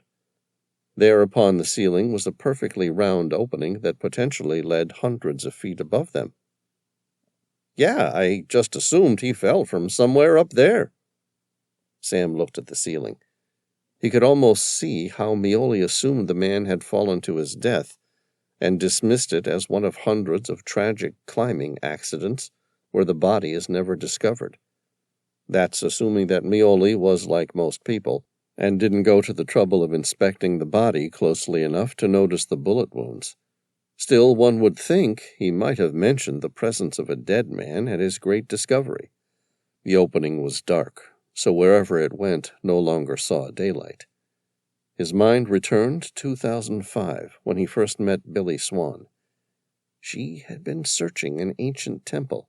What did she call it? The Temple of Illumination. She said that one of her fellow archaeologists had turned on her, trying to kill her, and she had been forced to shoot him. She never said why the man had turned on her. "Don't worry about it," Sam said. He stopped searching the body and forgot about Meoli's folly in an instant. He removed a golden chain from around the dead man's neck. It was long enough that the pendant at the end of it would hang below his nipple line. At the end of the chain was a golden crucifix. At its center, where the two parts of the cross joined, a pendant, made from a solid piece of red garnet, was expertly crafted into the shape of a horse and rider. In the rider's right hand was a broadsword. Sam took the pendant and placed it over the first of the 4 indentations in front of the skull-shaped alcove. It was close, but didn't quite fit. Sam swore. He was certain that he'd found a purpose for everything. "Try the next one," Reilly suggested. "Okay." Sam placed it in the second obsidian indentation. The small alcove swallowed the stone, sucking it in as though the garnet belonged there, embedded in the obsidian. It was an identical match. "It fits." "That's great. But where are the rest of the pieces? And what are they supposed to do?" "May I see that?" Wallace asked. "Sure," Sam said. He reached for the stone pendant, but withdrew his hand the instant he touched it. He shook his hand, nursing the pain. Wallace looked at Sam. "What happened?" "It burned me." Guys," Reilly said, staring at the pendant. "It's now glowing." Sam and Wallace turned to stare at the red garnet pendant, which now glowed brightly like the sun. Sam placed his hand in his leather abseiling glove and carefully pulled the stone free of the small recess. It didn't come willingly, as though the obsidian was trying to hang onto it. He threw it onto the cold ground. All 3 of them watched it until the red glow faded. Wallace stepped forward and tentatively picked it up. He studied the carving for a moment and then handed it back to him. "I suggest you store this somewhere for safekeeping." Sam took it, not quite sure he wanted the damned stone. "You have any idea what it means?" Wallace spoke with a warm, even voice. "When the Lamb opened the second seal, I heard the second living creature say, 'Come and see.' Then another horse came out, a fiery red one. Its rider was given power to take peace from the earth and to make men slay each other. To him was given a large sword." Sam nodded. "Okay, well, I'm going to head back to the surface to see how Tom's progressing, because this hasn't led me to anything." "Sam, I think Wallace is talking about the book of Revelation." "Really?" "Afraid so," Wallace confirmed. "What about it?"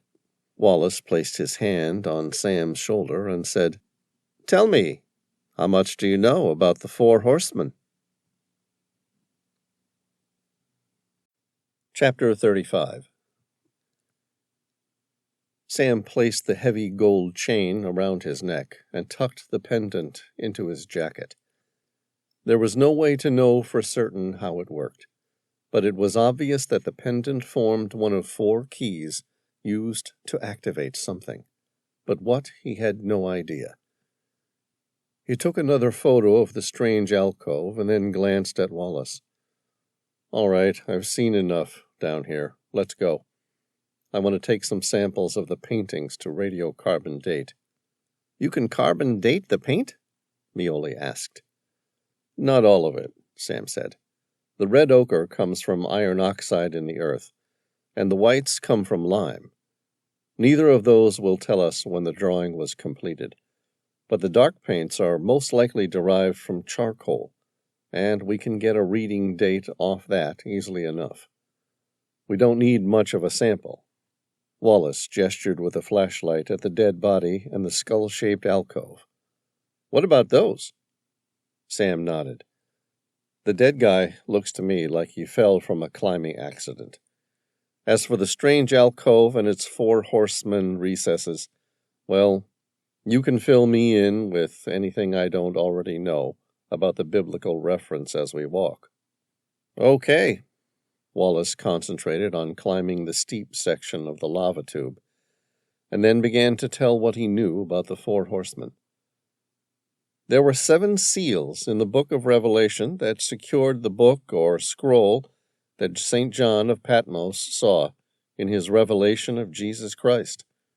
The opening of the seals of the apocalyptic document occurs in Revelation and marks the second coming. In John's vision, the only one worthy to open the scroll is referred to as both the Lion of Judah and the Lamb having 7 horns and 7 eyes. "Go on," Sam said, although this much he'd heard before. "As you know, the 7 seals were said to contain secret information known only to God, until the Lamb or Lion was found worthy to open the scroll." "And the first 4 seals opened released the 4 horsemen, conquest, war, famine, and death?" Sam asked. "Yes," Wallace confirmed. "As you know, each had their own purpose. The 4 horsemen of the apocalypse are described by John of Patmos in his book of Revelation, the last book of the New Testament. The chapter tells of a book or scroll in God's right hand that is sealed with 7 seals. The Lamb of God, or Lion of Judah, most commonly thought to be Jesus Christ, opens the first 4 of the 7 seals, which summons forth 4 beings that ride out on white, red, black, and pale horses. Although some interpretations differ, in most accounts, the 4 riders are seen as symbolizing conquest, war, famine, and death, respectively. The Christian apocalyptic vision is that the 4 horsemen are to set a divine apocalypse upon the world as harbingers of the last judgment. "So do you think the 4 keys lead to an apocalypse?" Sam asked. "I have no idea what to think. The point is quite moot at this stage, given we only have one of the 4 keys so far, and no idea where the skull is." They continued walking in silence, as Sam wondered how everything was connected. His mind returned to the strange man inside Derinkuyu, who claimed to be Famine, and the fateful words the man had said, "My name is Famine, and my time is coming." He also thought about Billy Swan. She had told him that Gregory the Illuminator had climbed Mount Ararat to make an offering to God at the end of the 3rd century. What he found up there had caused King Tiridates III to lock him up in the dungeon of Kor Virap. He paused and looked at Wallace. "When was the story of the 4 horsemen first noted?" "In Revelation." "No, not where. During what time period?" "Oh, I believe it was during the end of the 3rd century." Wallace thought about it for a moment. "Or possibly the early 4th. Sam felt his heart race as he saw the connection. "Do you know anything about Gregory the Illuminator and Kor Virap?" "I read that he was locked in a dungeon for a number of years for preaching Christianity, while his pagan king ruled. Years later, his king became sick, and only Gregory could heal him. Afterwards, the king converted, and Christianity took its first foothold in the region. Funny you should mention that now, though." "Why?" "Because I do believe that one of the theories of the 4 horsemen started in Armenia around that time. One reading ties the 4 horsemen to the history of the Roman Empire subsequent to the era in which the book of Revelation was written. That is, they are a symbolic prophecy of the subsequent history of the empire, and a lead up to the fall of Rome." "Interesting. I wonder if those 4 horsemen here were based on the biblical reference." "They must be. What else could they be based upon?" Wallace asked. "Well, if this cave is as old as it looks, there's always the possibility it's the other way round." Wallace stopped walking. "You think Revelation was based on a much older story? Some sort of warning about the coming future?" Sam nodded and stopped directly in front of a cave painting. It depicted 4 people staring up at the image of Jesus Christ above. Their bodies were covered in robes, but their faces were easy to see and well defined. He studied the faces. There were 2 men and 2 women. He didn't recognize the first 3, but the sight of the 4th one took the breath right out of him. Her face was quite beautiful. She had a high jawline and strong features. They were almost over the top, as though the original artist wanted to glorify her, as he or she would their god. Only she wasn't portrayed as a god. If anything, she looked, Sam thought about it for a moment, like a royal messenger. He was quite certain he'd never seen this woman before, and yet, at the same time, 100% confident that he had seen someone very much like her. The more he thought about it, the more certain he became. He'd never met the woman in the painting, but certainly a close descendant. He'd never been more certain of anything in his life, and at the same time knew that it was entirely impossible. He took a couple steps back and took a couple photos of the painting with his phone. His eyes drifted down toward the bottom of the painting. A dark wisp of smoke meandered through the legs of the four at the foot of the cross and into their mouths. Or was it coming out of their mouths and then sliding through their legs? The smoke, like a blurry haze, had no definite form or shape, yet there was definitely something serpentine about the way it wrapped itself around the four people. Without a doubt, he was certain the smoke creature was the same one he'd seen in the Dragon's Breath cave in Namibia. If your theory is correct, do you think we're looking at the original four horsemen? Wallace stared up at the painting and corrected himself. Or two horsemen and two horsewomen? I have no idea what to think yet. But you might be right. This could be the first visual depiction of the four horsemen. Sam stepped forward and carefully scratched a few small pieces of the dark creature, painted with charcoal, into a few collection canisters. Wallace, have you ever seen this smoke creature before? No, but it's full of imagery and hidden meaning, isn't it? Wallace stared at the painting. The serpentine smoke isn't an uncommon metaphor for evil. Perhaps the artist was trying to represent the evil tidings of the four-horse people? Maybe. Sam stepped back and took one last look at the woman at the end of the picture. Anything else you think I ought to see, Mioli? No, I think you've seen the lot of it. Good. I'll take one more sample from the painting of Jesus Christ on the ceiling, and then I want to get back to a lab to see some sort of scientific facts. 30 minutes later, they had climbed the wire ladder and reached the surface of the crevasse. Mioli covered the surface with a small wooden board carried specifically for this purpose, and then quickly filled the rest of the opening with snow until it was once again completely buried from view. Sam took off his gloves and withdrew his cell phone. It was an iridium satellite phone. He scrolled down until he found the name he was after and pressed the call button. Tom, how did it go with Peter Smith? Good. He knows where the Mary Rose sank.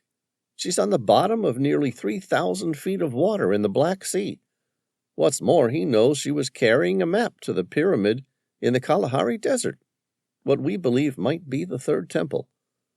I took the Sea Witch 2 down to have a look this morning. Found the wreck all right, but I'll need to send an ROV in to find the stone inside her hull. I have a dive planned for tomorrow. How did you do with the lost tomb of Jesus Christ? Do you think it's legit? We never called it that, but yes, we found some things. Can you hang on for a moment? Sam didn't wait for a reply. Instead, he started to text the message he'd taken of the four horsemen. Listen, I'm going to send you a picture. I want to know what your first thought is when you see it. Okay, Tom said. A few moments later, he said, Got it. What do you think? Sam found himself holding his breath as he waited for Tom's answer. I think you took a photo of Elisa's sister, or even her mom. Why, where did you get this? What would you say if I told you I took it inside the ancient temple? No way, Tom said. What the hell does that mean? Elise's great ancestors built the temple? Or do you think we're being led into one gigantic hoax? I don't think it's a hoax. Then again, if it is, it sure is a good one. Sam shook his head. Are you going to show Elise? She's going to want to know. Of course I will. She has a right to know, but not yet. Not until I know a bit more about the scientific facts. I've taken a number of samples, and I'll run the radiocarbon dating myself on board the Maria Helena. But right now, I think this is heavily connected to whoever has Billy and the third temple. What makes you so sure? Forget the woman in the picture for a moment. There's something about the image that I think you should see. Look at the bottom. What do you see? Tom swore loudly. It's the same creepy smoke thing we found in the Dragon's Breath cave. Exactly. And it's looking up and staring at the image of Jesus Christ. No, I think you've got it all wrong, Tom said. I don't think that's what the image is meant to represent at all. You don't? No, Tom said. I think Jesus Christ is staring down at the black smoke in fear.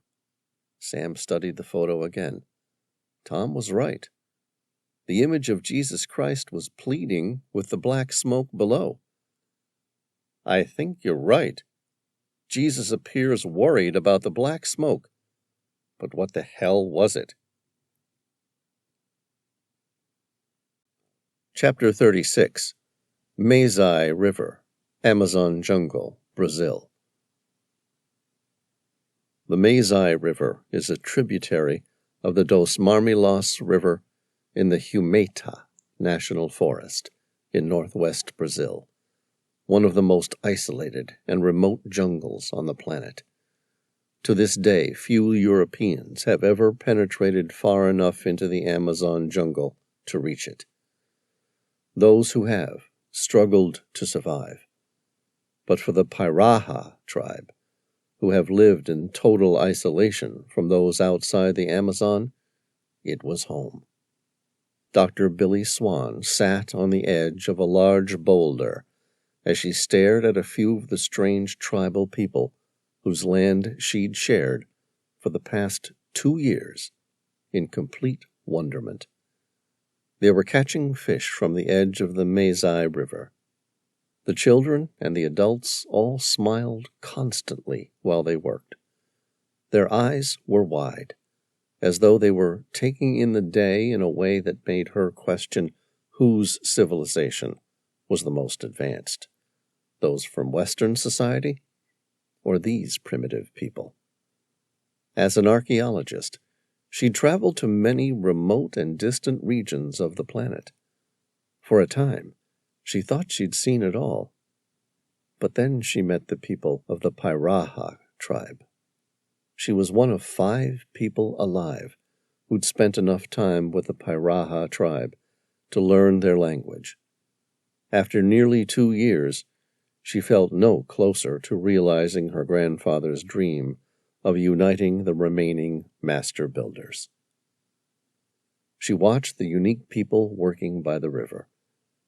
They would be considered primitive by Western standards, yet out here in the deadly jungle, they were supremely gifted in all the ways necessary to ensure their continued survival. They knew the benefit of various important plants and where they were located. They intrinsically understood the behavior of local animals and how to catch them or avoid them, and they had the uncanny ability to walk into the jungle naked with no tools or weapons and walk out again with a basket of fruit, nuts, and small game. Their culture was concerned solely with matters that fall within direct personal experience, and thus there is no history beyond living memory. Pairaha have a simple kinship system that includes their immediate family. Daniel Everett, an anthropologist who spent more than 30 years living and working with them, noted the strongest of Piraha values is no coercion. You simply don't tell other people what to do. There appears to be no social hierarchy, and the Piraha have no formal leaders. Their social system can thus be labeled as primitive communism, in common with many other hunter-gatherer cultures in the world, although rare in the Amazon because of a history of agriculture before Western contact. The adult man whistled a melodic tune, and his son ran to the edge of the river and began dropping stones into the water. He made a different sound, and the boy stopped. A moment later, the man threw a spear at a group of fish that were swimming away from the falling stones. The spear connected with a fish. The man withdrew the spear and examined his catch. He smiled. It was a medium-sized fish. No other sounds were made, and all 5 of the family came over and quickly ate the fish, raw. Billy smiled. Their language was unique and totally unrelated to any other extant tongue. Based on just 8 consonants and 3 vowels, the Piraha had one of the simplest sound systems known. Yet it possessed such a complex array of tones, stresses, and syllable lengths that its speakers can dispense with their vowels and consonants altogether and sing, hum, or whistle conversations. They had no name for numbers or colors, although they occasionally joined 2 words to make the description of a color, such as bloodstone or bone powder. They used morphological markers that encode aspectual notions, such as whether events were witnessed, whether the speaker was certain of its occurrence, whether it was desired, whether it was proximal or distal, and so on.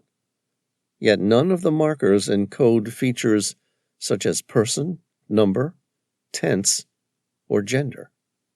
One of the other splendid features of their language, which particularly separated it from all other spoken languages in any civilization, currently living or not, was the fact that it was entirely devoid of any type of grammatical recursion, an attribute that every other language in the world shared.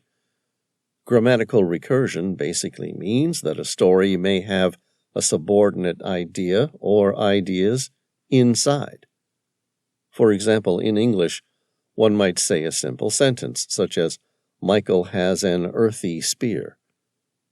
Adding recursion to that sentence might lead the speaker to include the following. Michael, whom you know very well, has a brown spear.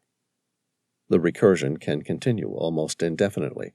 For example, one could say, Michael, whom you know very well, has an earth-like spear, and it's lying there, beneath the tree. But of the 3 sentences, only the very first could be understood or communicated by the Piraha. Billy watched as one of the children, now full from the fish, patiently hand-carved an airplane he'd seen in the sky out of a piece of wood over the course of a number of hours. The same child, as with the rest of the tribe, was incapable and uninterested in drawing even simple shapes or pictures in the sand. Yet he was masterful at modeling complex shapes or designs. Once he finished making his airplane, he played with it for a few minutes before discarding it and walking away. She watched the boy disappear into the forest. A moment later, she stood up and strode down to the river to quench her thirst.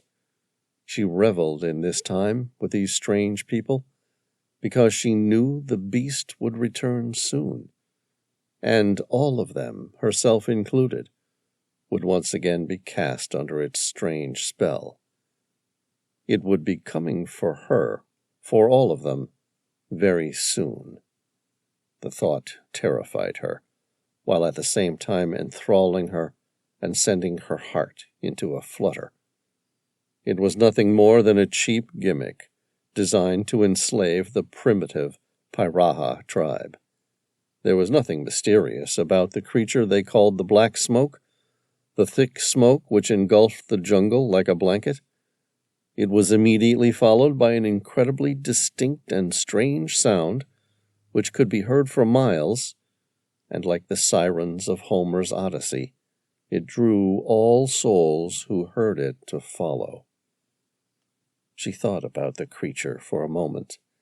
The smoke could easily be explained by someone burning damp leaves. The voices were those of mortals and not gods. The persuasiveness of those voices was enhanced by some chemical being burned. The smoke of any number of hallucinogenic, neurotoxic, or psychotropic plants had the power to enslave. The one thing she couldn't understand was the collective power the monster achieved with the primitive tribe, herself included. It was as though they were all hypnotized. She'd never been reduced to submission by anything or anyone before in her life. No one since the first grade, right through to her most recent employer, Sam Reilly, had found a way to make her obedient. But the black smoke rendered her powerless. The thought of losing control again terrified her. But there was something else there, too. When she considered fleeing now, there was definitely a good chance she'd survive, but she couldn't force herself to take the risk. It wasn't because she was afraid of dying. Better to die than become something's slave for an eternity. So why didn't she want to run? Was it because she liked the idea of being subservient to the creature again? Even if she wanted to escape, she didn't even know how far she'd have to go to escape its net. She was frightened by what it would do when it found her, but most of all, she didn't want to disappoint the creature. She laughed at herself at the thought. The creature, she was thinking of it as a living, breathing thing now, was just smoke. And there she had it. Something about the smoke was comforting. It was addictive, and she needed the generalized warmth, comfort, pleasure, and satisfaction it provided. She recalled the euphoria at being able to perform a series of ancient masonry skills, which she'd never been taught. This, she realized, was how the master builders had achieved the construction of the pyramids. Not like a heroin addict needed the drug to feel okay, but more like she wanted to please it. She wanted to prove that she could build the most spectacular temple in the world, that she had been honored to be chosen to be part of this great process. She could not run from it any more than a child could run from its mother. When the depth of her situation had become complete, she realized why the U.S. military was so concerned about the master builders, why they had spent so much money funding Sam Reilly's research in secret. They knew about the mind-controlling drugs the master builders had developed. They had the power to control the human race, turning everyone into puppets. That was the final thought which made her decision for her. No matter what she wanted, Billy needed to escape. She needed to get back to civilization. Someone needed to know of the most terrifying threat to the human race. She filled her bottles with water and packed her backpack with the last of her food. Her pleasure and her joy were irrelevant given the situation. She needed to escape. She needed to get word to Sam Reilly before it was too late. Billy took her first step into the jungle and away from the Piraha tribe. And then she stopped, because the jungle darkened with a thick cloak of smoke. Through the forest, she heard the strange and eerie whistling of 400 piraha. It was somewhere between the high-pitched scream of a child and the piercing trill of an exotic bird.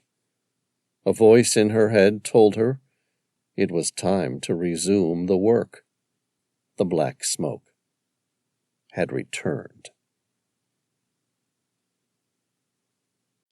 Chapter 37. The helicopter rested its skids on the deck of the Maria Helena. Sam opened the door and stepped out while Genevieve was still in the process of shutting down the engine. It was another warm day, late in the summer. A cold breeze suggested a change was coming. The sky above was clear, but dark clouds were on the horizon, suggesting the change would be violent when it arrived. Hurried by the weather, he entered the ship's main structure. Spotting Matthew first, he asked, "How was your vacation, Skipper?" "Good," Matthew said. "What I got to take of it? You recalled me a week early." Sam shrugged. "Hey, no one said I was easy to work for, but the pay's all right, and you get to go to some amazing places." "The pay's modest, and the places you take us to usually nearly get us killed." "Hey, you're still here." Sam was always surprised by how conservative his skipper was. Their job was dangerous, but so far he hadn't lost a single one of his crew. "Have you seen Tom?" "Down below. He's looking at launching the Sea Witch 2 within the hour." Sam glanced at the dark storm clouds on the horizon. "Will they have time?" Matthew handed him the synoptic charts from the communications room. "The weather report says he's got 24 hours. "All right, that'll have to do." Sam walked down the steel stairs into the dive room. He spotted Tom and Veyron going over the dive plan next to Sea Witch 2. The submarine was a bright yellow Triton 36,003. Cables were already secured to its lifting hooks, ready to maneuver the sub into the water for launch. It often reminded Sam of a futuristic hovercraft.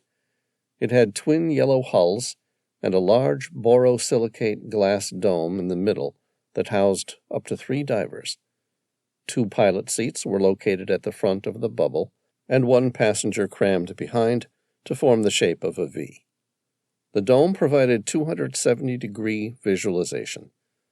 The unique glass had been slowly built over nearly 8 months, using boron instead of soda lime, which gave it the unusual property of compressing upon itself the deeper it went.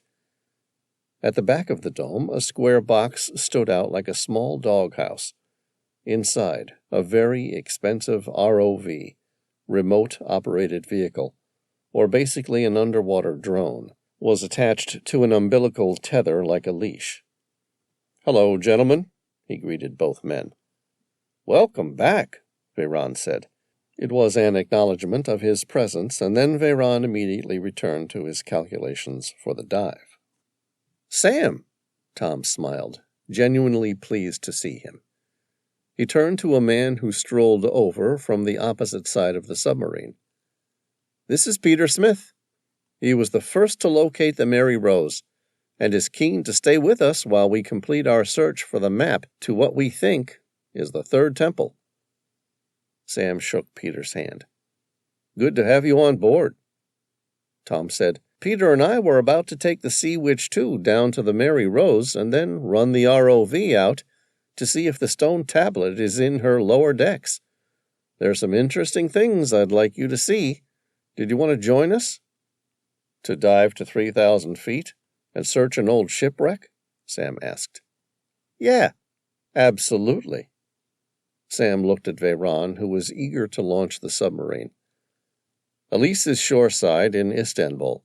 She has my samples from the ancient lava tube I looked at, and she's carbon dating them at the Marmara University.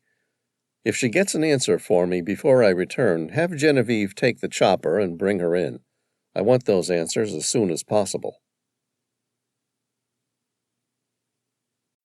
Chapter 38. Tom piloted the Sea Witch 2 in a direct line to the bottom. On the way down, Sam filled him in with what he'd found in the lava tube, and Peter brought Sam up to date with everything he'd learned about the Emerald Star and the pyramid inside the Kalahari Desert. The entire journey took 30 minutes. He checked the depth gauge at 2,800 feet and reduced his descent until 2,950 feet. Once there, he leveled the submarine and hovered motionless. He turned to Sam. "All right, you ready to look at this thing?" Sam nodded. His eyes were wide and his jaw set firm, with a slight glint of a smile that betrayed his wonderment. Some things, Tom realized, one never got bored with. Tom flicked on the powerful floodlights, which hung out from above the dome like a pair of giant bug eyes. The Mary Rose lit up in front of them. Sam gasped. I'd heard about the salinity, but had no idea how much it would preserve the wreck. "Told you that you needed to see some things in person," Tom said. In front of them, the Mary Rose stood upright in the silty seabed. The individual planks of wood that made up her hull were undamaged. All 4 masts of the Spanish galleon were entirely intact, and a series of ropes showed how the great vessel was rigged. The intricate wood carvings of the helm flickered in the light, as though a restless ghost was commanding her through the dark. The wood was so well preserved that chisel and tool marks were still visible on individual planks. Rigging materials, coils of rope, tills, rudders, and even carved wooden decorative elements survived. It was conceivable the ship might have been sunk a year or 2 ago, but in 1653? The concept was absurd, and yet that made it no less true.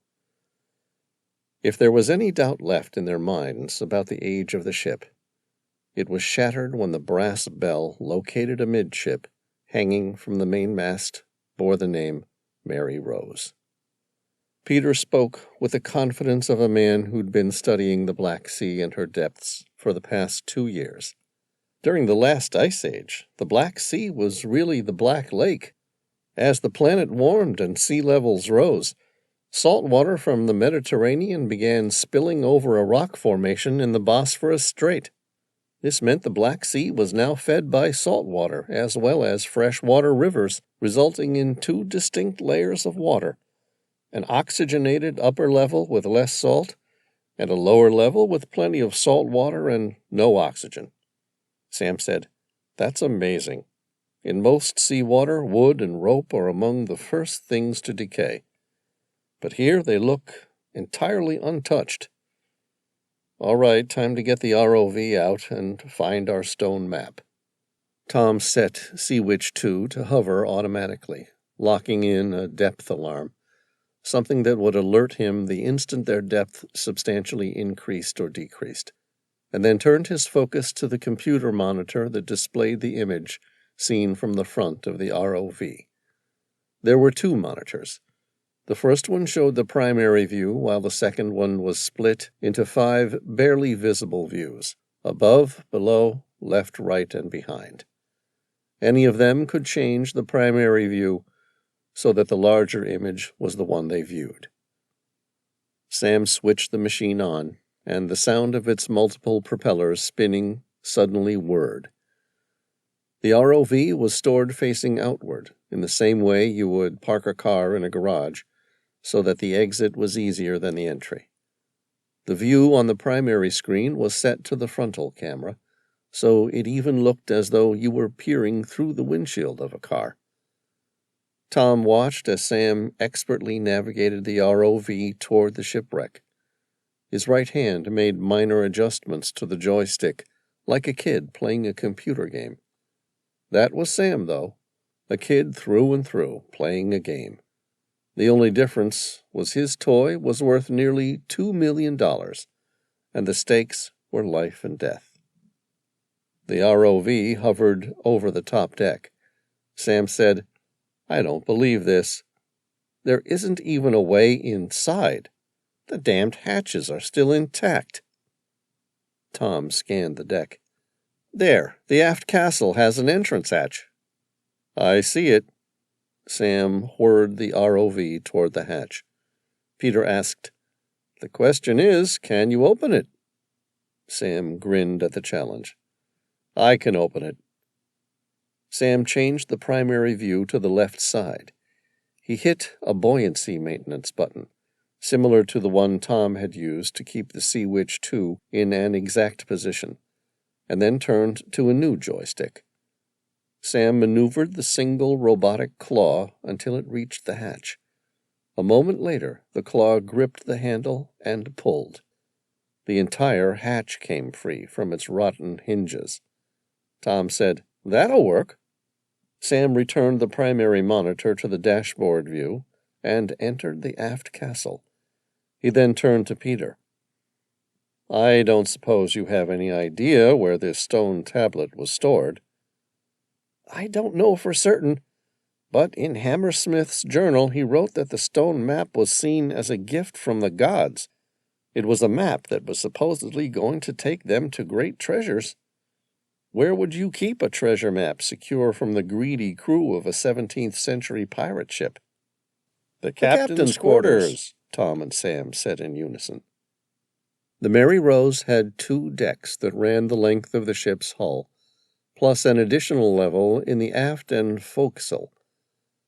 Traditionally, the aft castle housed the captain's quarters, but there was no telling that her original Spanish builder conformed to the normality of her time. Tom watched as Sam maneuvered the ROV into the aft castle.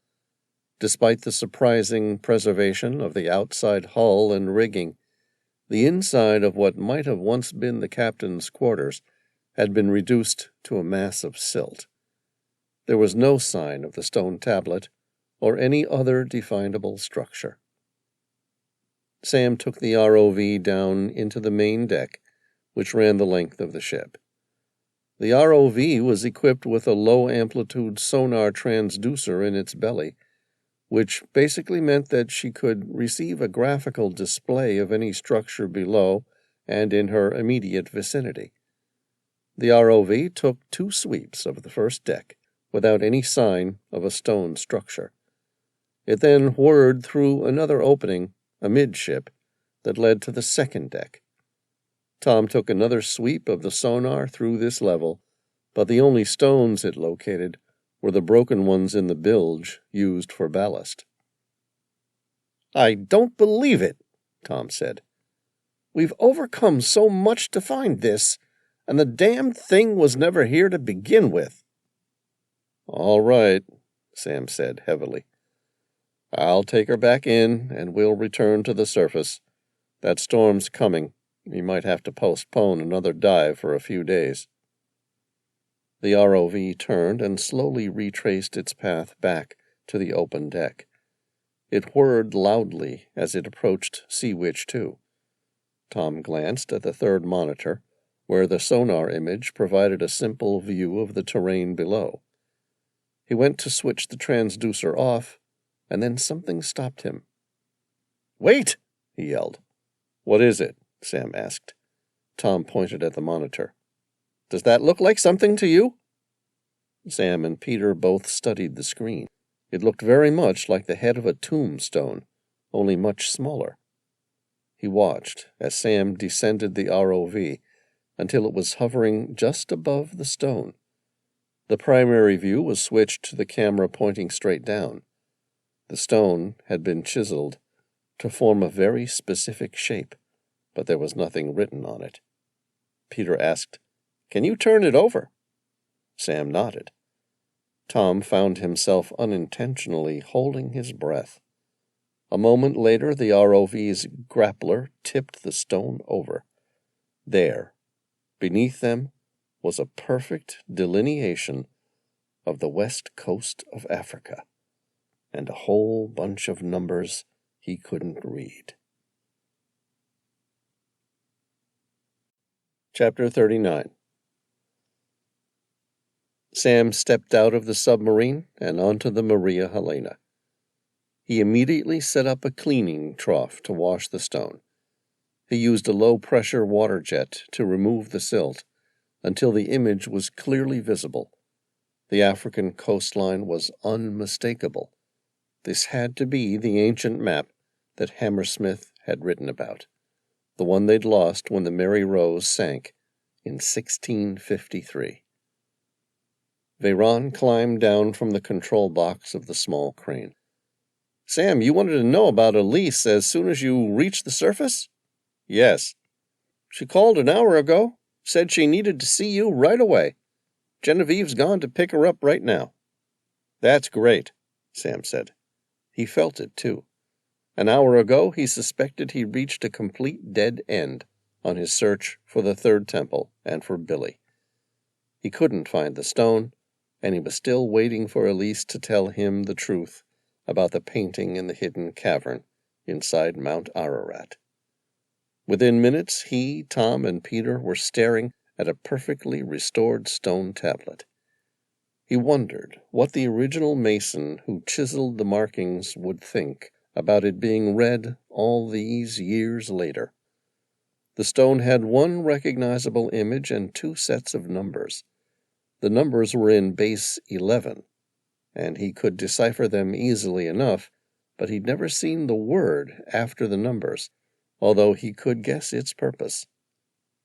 There were 2 numbers, most likely 2 points of reference, and where they intercept is the precise location. The unfamiliar word, Carib, most likely represented a measured distance, such as a mile or a kilometer, only it didn't. The purpose of the word was obvious. He stared at the numbers. Converted into base 10, they read 318 and 325. But 318 and 325 what? Sam breathed out, purposefully slow. He ran his hands over his forehead and through his brown wavy hair. It appears the master builders worked out a similar means of defining precise locations, long before GPS. Peter said, "That even looks like a latitude and longitude reference." Sam swore. It was a sudden and loud show of frustration, and it was unlike him. "It may as well be the location of a secret treasure, hidden on another planet, for all the good it's going to do us." "Why?" Peter asked. Sam shook his head. They had come so far to find the map, and yet it was entirely useless to them. Because, by the looks of things, the master builders were using a completely different numerical reference point. This map shows us clearly where the third temple was located.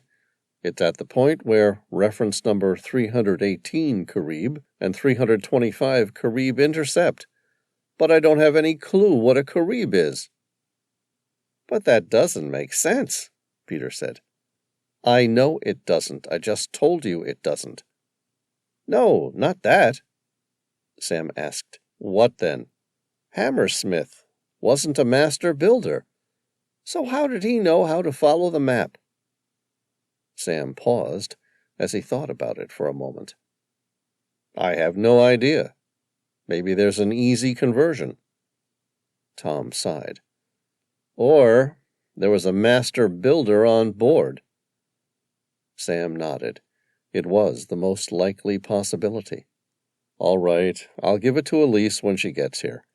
If there's any way of extracting the code, she'll work it out." A few moments later, the Maria Helena reverberated under the downward whoop-whoop of the Sea King landing. Sam looked at Tom and Peter. "Speak of the devil." Sam jogged up the steps, taking 2 at a time.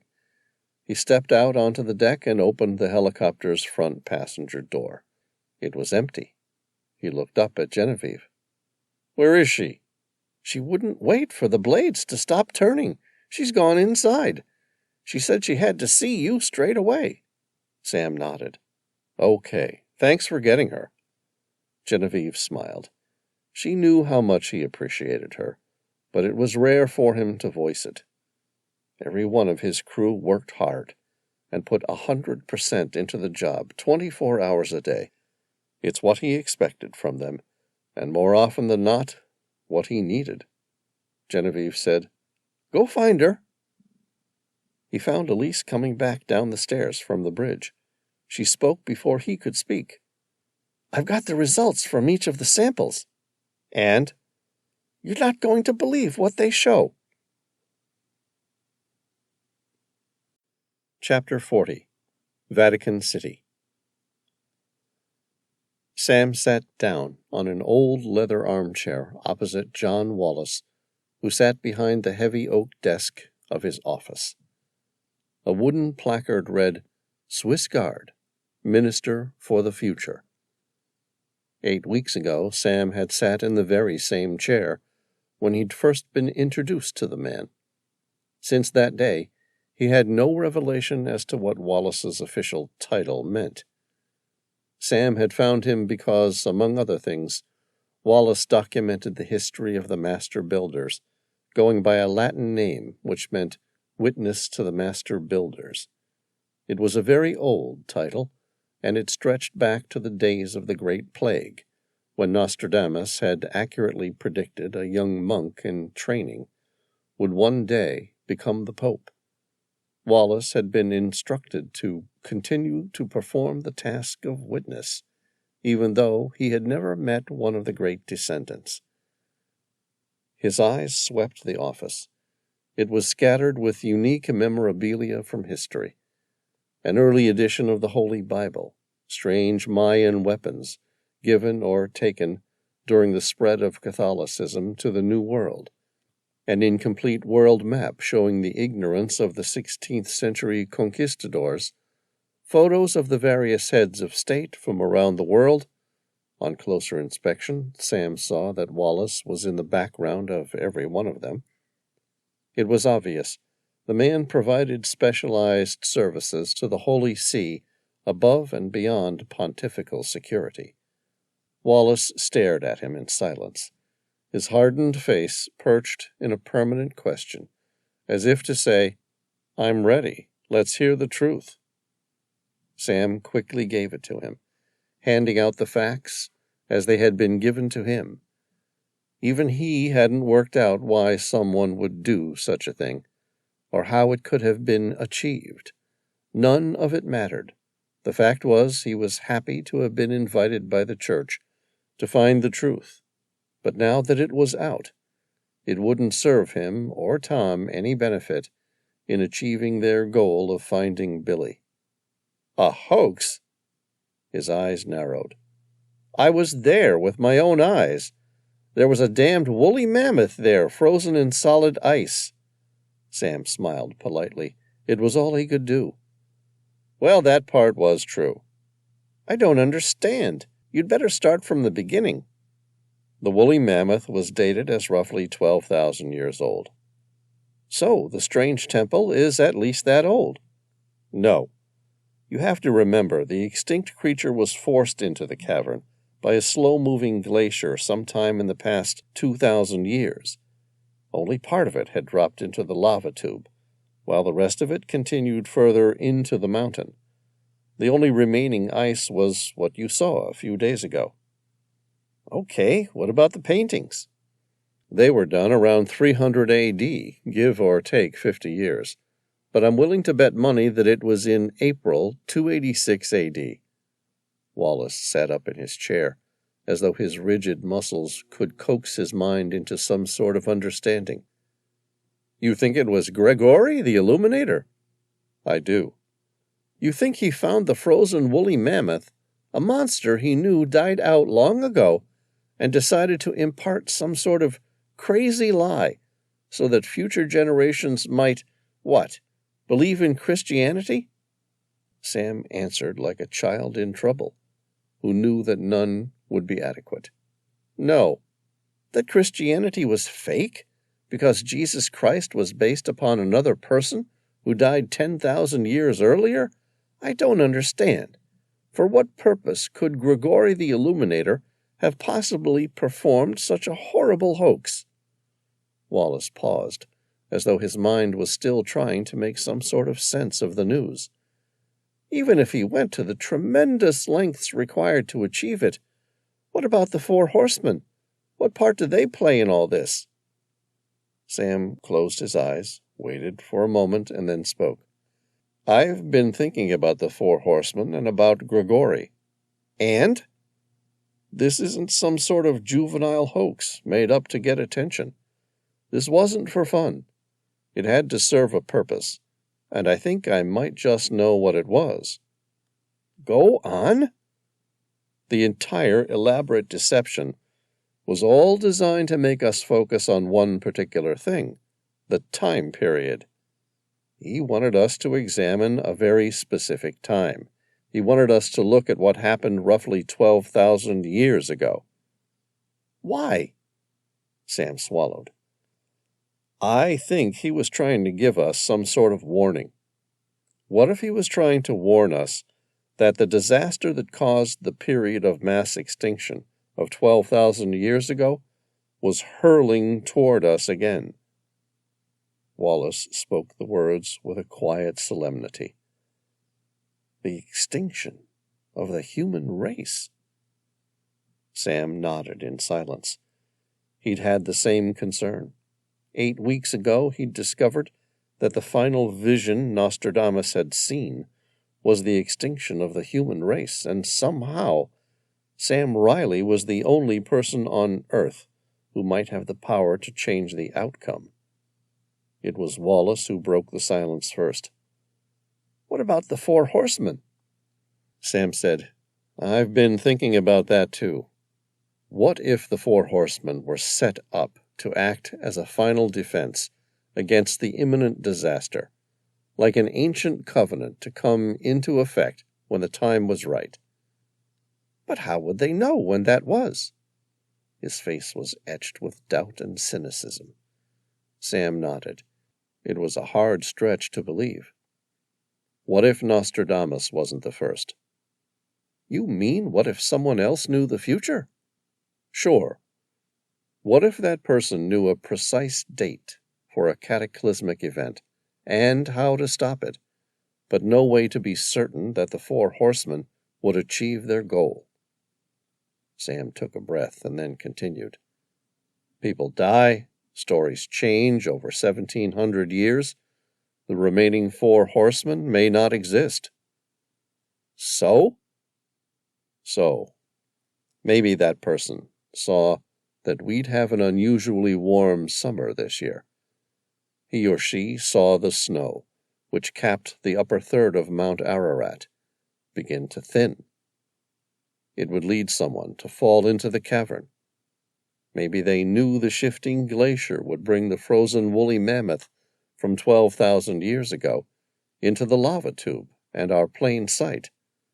That the twist about the age of Jesus Christ was so compelling that no matter who found the cavern, the message would reach the Vatican, where you would contact me to become involved. It's a whole lot of what-ifs for me to believe. Wallace took a deep breath and then slowly breathed out. Even if I did believe you, the fact remains, what are we supposed to do about it? Sam smiled and withdrew the pendant out from beneath his shirt. It was made of solid red garnet, and its rider carried a long sword. We need to gather the four horsemen. Chapter 41. Sam stared at Wallace as he took in all that he'd been told. Wallace's face was hard and impassive. It was impossible to know what to make of it. The concept was impossible, yet the man had seen the impossible before. Do you have any idea where they are? Wallace asked. No, I've been following a lead about a recent movement by the master builders in the hope of finding a temple where our friend, Dr. Billy Swan, is being held prisoner. It's led us to search for something called the Third Temple, a pyramid we believe is in the Kalahari Desert. I wasn't aware there were any pyramids that far south. Sam smiled impatiently. Yes, well, we haven't been able to find one either.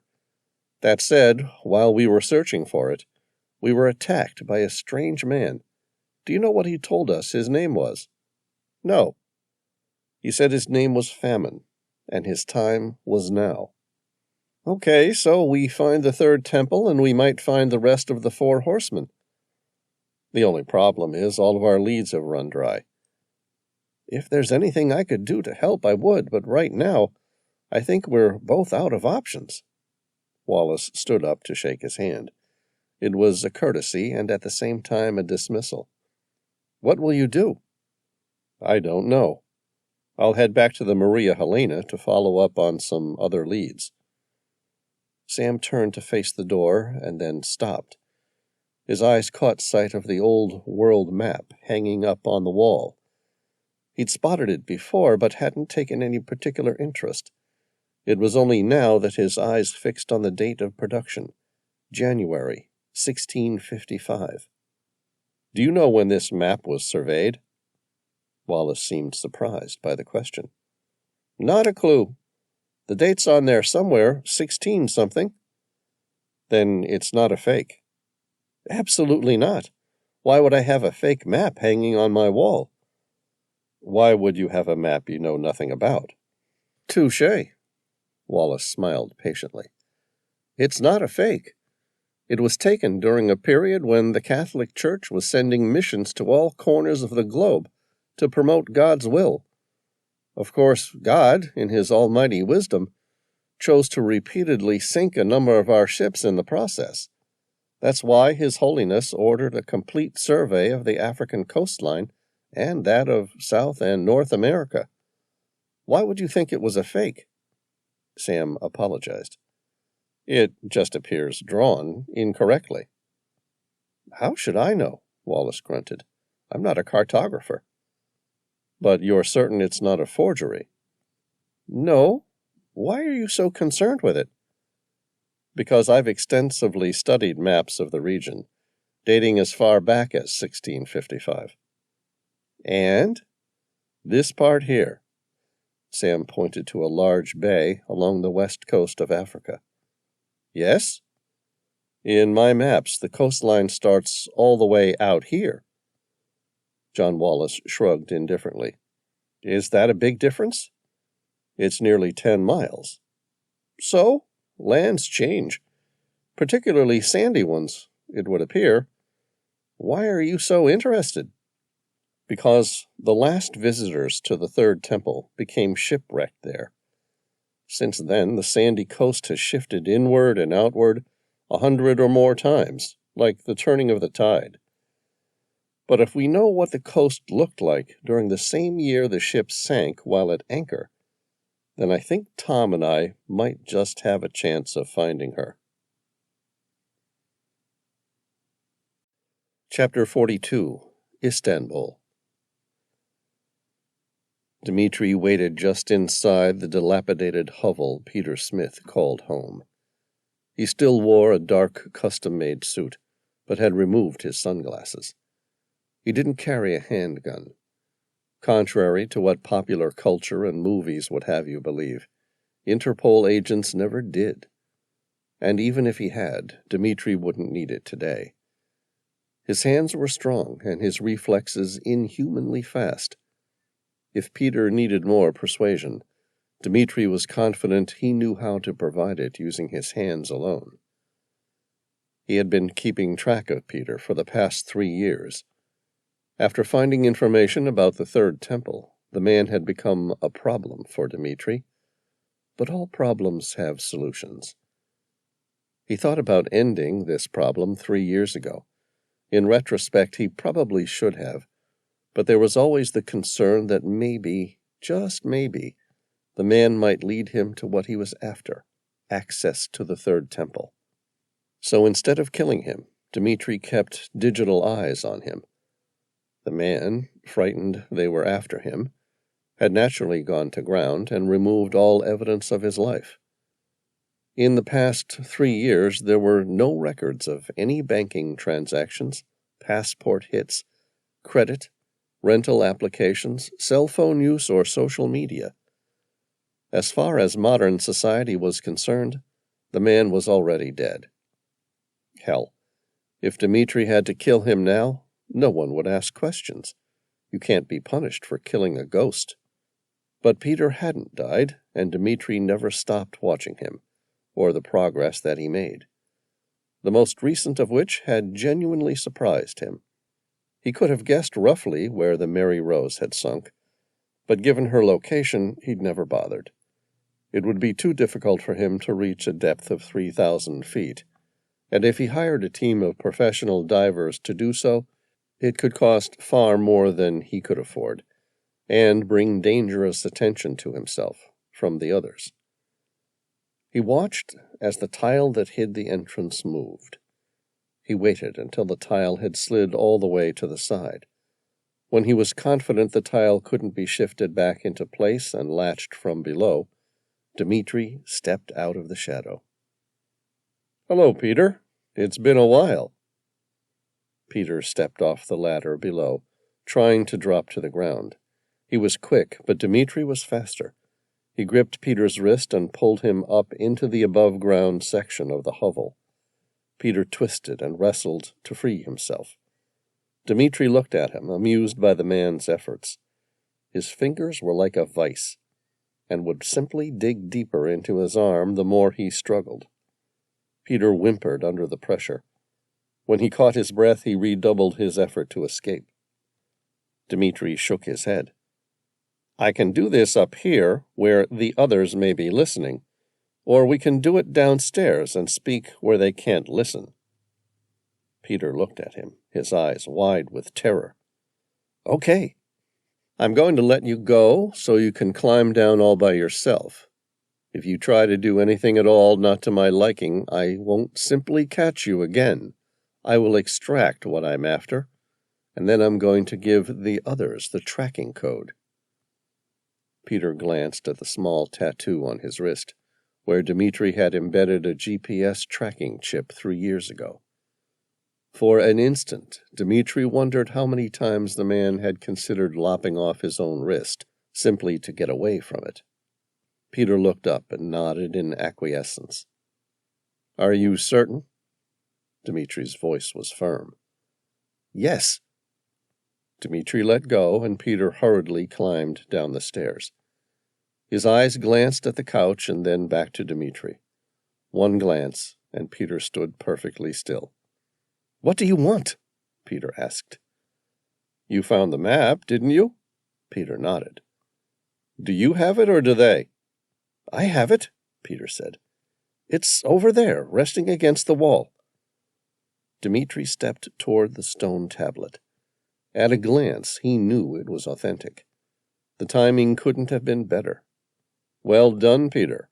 It appears it was worth my while keeping you alive these past 3 years. Peter was holding his breath. "You look like you disagree." "No, not at all." "Then what is it?" Peter said.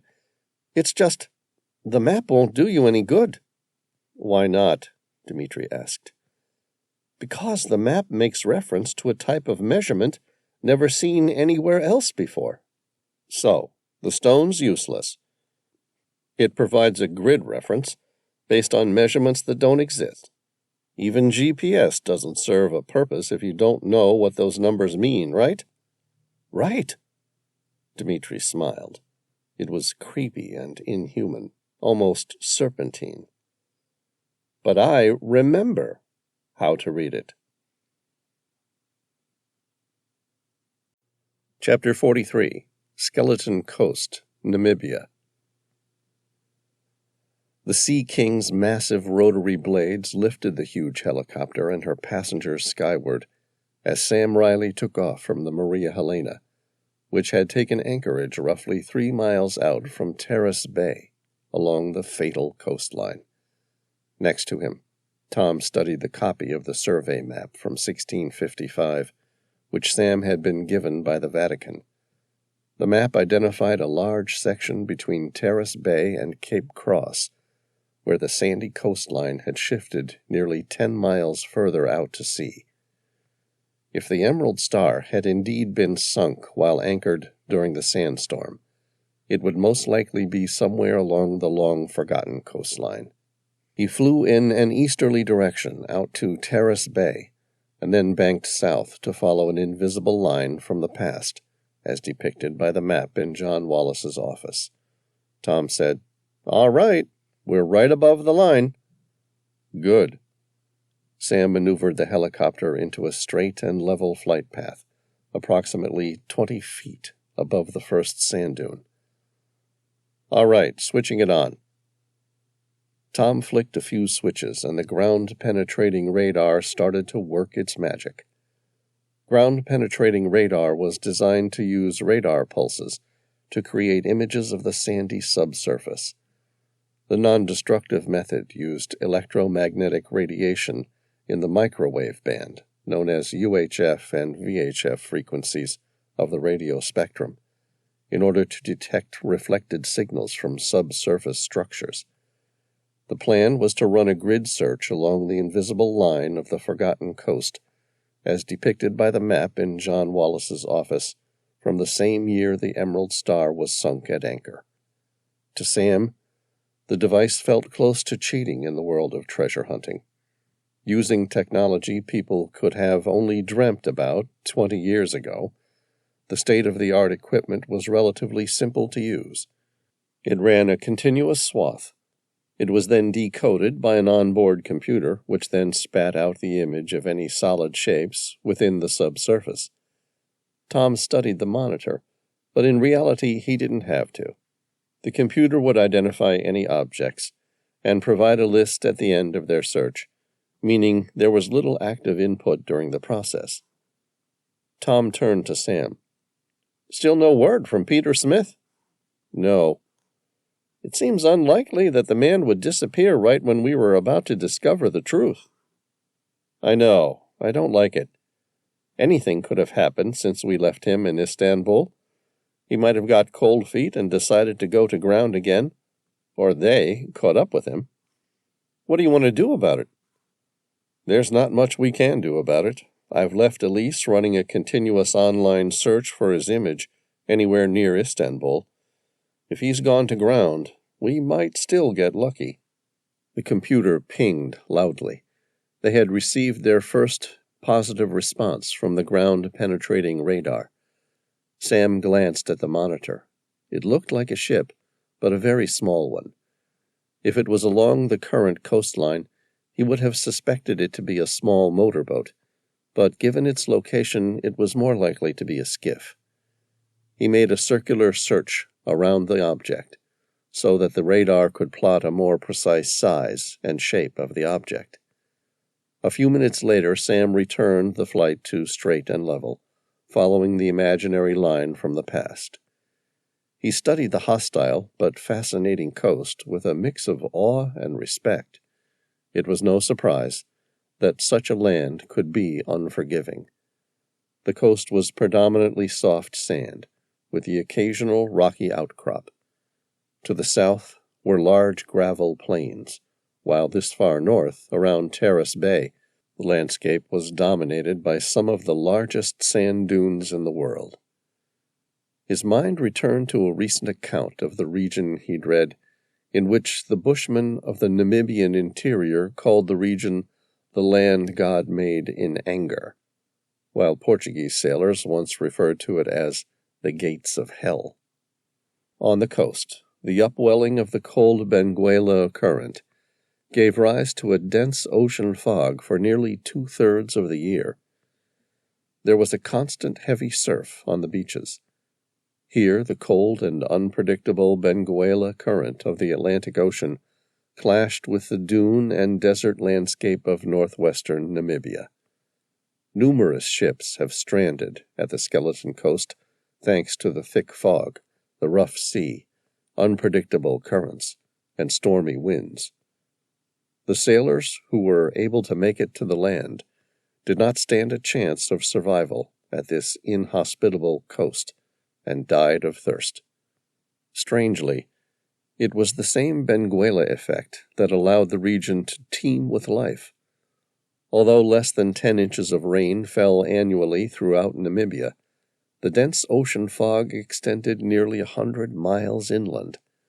large wild animals adapted to the arid climate and survived surprisingly well, including desert-adapted elephants, rhinos, desert lions, brown hyenas, jackals, giraffes, seals, oryx, kudus, and zebra. The riverbeds further inland were home to baboons, giraffes, lions, black rhinoceros, and springbok. The animals got most of their water from wells dug by the baboons or elephants. By the time they reached Cape Cross, they'd found a total of 5 ships in the sand's subsurface. 2 were much too small to be the Emerald Star, but the other 3 were in the vague vicinity of the size and shape expected of the 17th century barkentine. Sam banked to the right and made a beeline for the Maria Helena. Chapter 44. The Orson Scott Card was an 80-foot dredging vessel. Her futuristic design looked to Sam like a cross between a tank with its massive twin rubber tracks and a conventional battleship. It had a large hydraulic snout and a massive claw attached to an arm off the rotating bridge. The entire ship looked like it was straight out of science fiction. He guessed her owner was inspired by the ship's strange impression to pay tribute to the classic science fiction writer of the same name. Its shallow draft and tank tracks gave her an amphibious capability. Under power from the tank tracks, the vessel drove due east, slowly climbing the monstrous sand dunes of the Skeleton Coast before dipping down their backside. It had cost a small fortune to hire the vessel and her operator for an entire month. The first day was spent just moving the damned ship to the first location. Sam and Tom rode up high in the main bridge with Max Heinemann, the owner and operator of the dredger, a solid man of roughly 60, sporting a thick white beard that to Sam looked very becoming a sea captain. The reddening of his cheeks and rotund belly suggested he liked his drink perhaps a little too much. He seemed knowledgeable and competent at his job. More importantly still, he was available for hire. As the heavy tracks dug deep into the upcoming sand dune, Sam asked, "Have you had such an unusual request before?" "Unusual?" Max changed into a deep low gear, and the vessel slowed to a crawl up the dune. "It's not even the first time I've been asked to dig up an old ship long since buried in the sand." "Really?" "Yes. There's been many a book written about lost treasure being inside shipwrecks buried in these sands. Did you know the desert is slowly moving west, reclaiming the land?" Sam nodded. He knew exactly how far the dunes moved. "Has anyone ever found any real treasure?" "Of course they have. Not that it makes any sense to me." "Why not?" Max gave him that sort of smile that said he was going to let him in on a secret. "Think about it. You spent a small fortune hiring the dredger. You might not find anything of real value to show after a week out here. Even if you do, it won't cover much of my fees, unless you really do strike it rich. So the entire thing seems to me like a giant waste of time and money. Not that I mind, of course. It's your money, and I'm glad to receive your business." Sam and Tom laughed. Sam said, "Thanks for your honesty. We're not really looking for treasure, so it's okay." Max met his eye with the hardened stare. "Really? What do you hope to find inside an old shipwreck?" "Just history. I have a friend whose great ancestor lost his life on this ship. We're hoping to find it for him." "A noble cause. I wish you luck." Sam asked, just out of interest, if someone was to search for something beneath the sands of the Kalahari Desert, could you move the Orson Scott Card there? Max shook his head. "If you were to give me months, I might be able to get a permit to travel with her along the highways at night time, but it would be expensive. Probably cheaper to have a mining dredge or digger built on site. or even bring in a bulldozer or two. What are you really looking for out here, Mr. Reilly? Sam smiled. Ancient history. Chapter 45. The first dig took a total of 2 days to reach, and then a further day to excavate enough sand to determine the ship was the Alicia May, a French merchant ship. It took the 4th day to reach the next structure. On the 5th day, they discovered the ship was actually the remains of a small whaling cabin, discarded at the end of the whaling era, which the coast was named after. Sam studied the map. Tom had circled 3 main structures in the sand's subsurface with a ground-penetrating radar.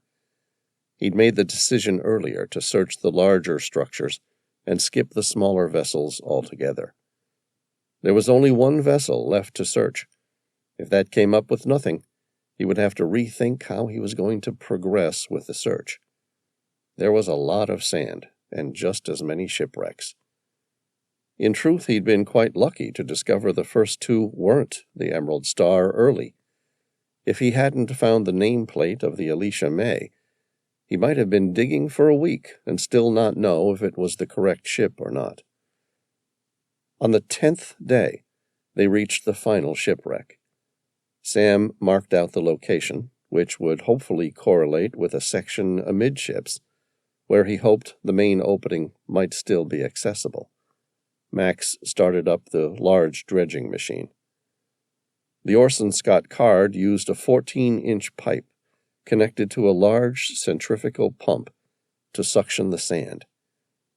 Its 550 horsepower engine spun 2 impellers at a rate of 600 RPM. In water, it moved approximately 8,000 gallons of water and sand per minute. In the dry sand, Max was forced to reduce the RPM to 300, which shifted approximately 3 tons of sand an hour. It ran at a pressure of 7 bar, 2 below its maximum output, for 6 hours, before the sand gave way to untarnished wood. "Stop!" Sam shouted. "We've reached something." The loud grind of the pump came to a halt, leaving a slight residual ringing in Sam's ear. Behind him, Max pulled back on the automated suction arm so that it was out of the way. "Okay, Sam, she's all yours. Go have a look at what you found." Sam nodded. He climbed down into the large opening in the sand. "Hey, Tom, can you please bring a shovel down here? We might need to manually shift some of this sand." "Here." Tom passed one to him. Sam ran the back of the shovel along the thick wood of what appeared to be the remains of an old mast. He felt the blade chip away at wood and sand. A moment later, the sound changed. It was something different, something distinctly metallic. He used his hands to quickly dig away the rest of the sand. Breathing hard, he pulled at the sand, and with each movement, he began to see a new piece of the puzzle. The item was brass. It made him work harder. In 2 minutes, he removed enough sand that he was able to dig his fingers underneath. Sam pulled hard. Whatever it was he'd found held under the suction of sand compressed by hundreds of years. But then it started to move. Sam pulled harder, and in a moment the entire thing broke free and Sam fell backward. He scraped the remaining sand free of the brass item. It was the ship's bell. There was a small engraving at the top of the bell. Sam felt his heart lurch into a gallop. He held his breath as he blew the remaining sand that filled the tiny gap of the engraving, and then stared at the bell. His lips then curled into a winning smile, because the name on the centuries-old engraving was still clearly visible. Emerald Star. Chapter 46. Sam switched his flashlight on and climbed down. The wooden ladder creaked under his weight, but the wood was otherwise very well preserved. At 10 feet down, he reached the main entrance cabin. It was shaped like a small semicircle, with an empty weapons rack at the end.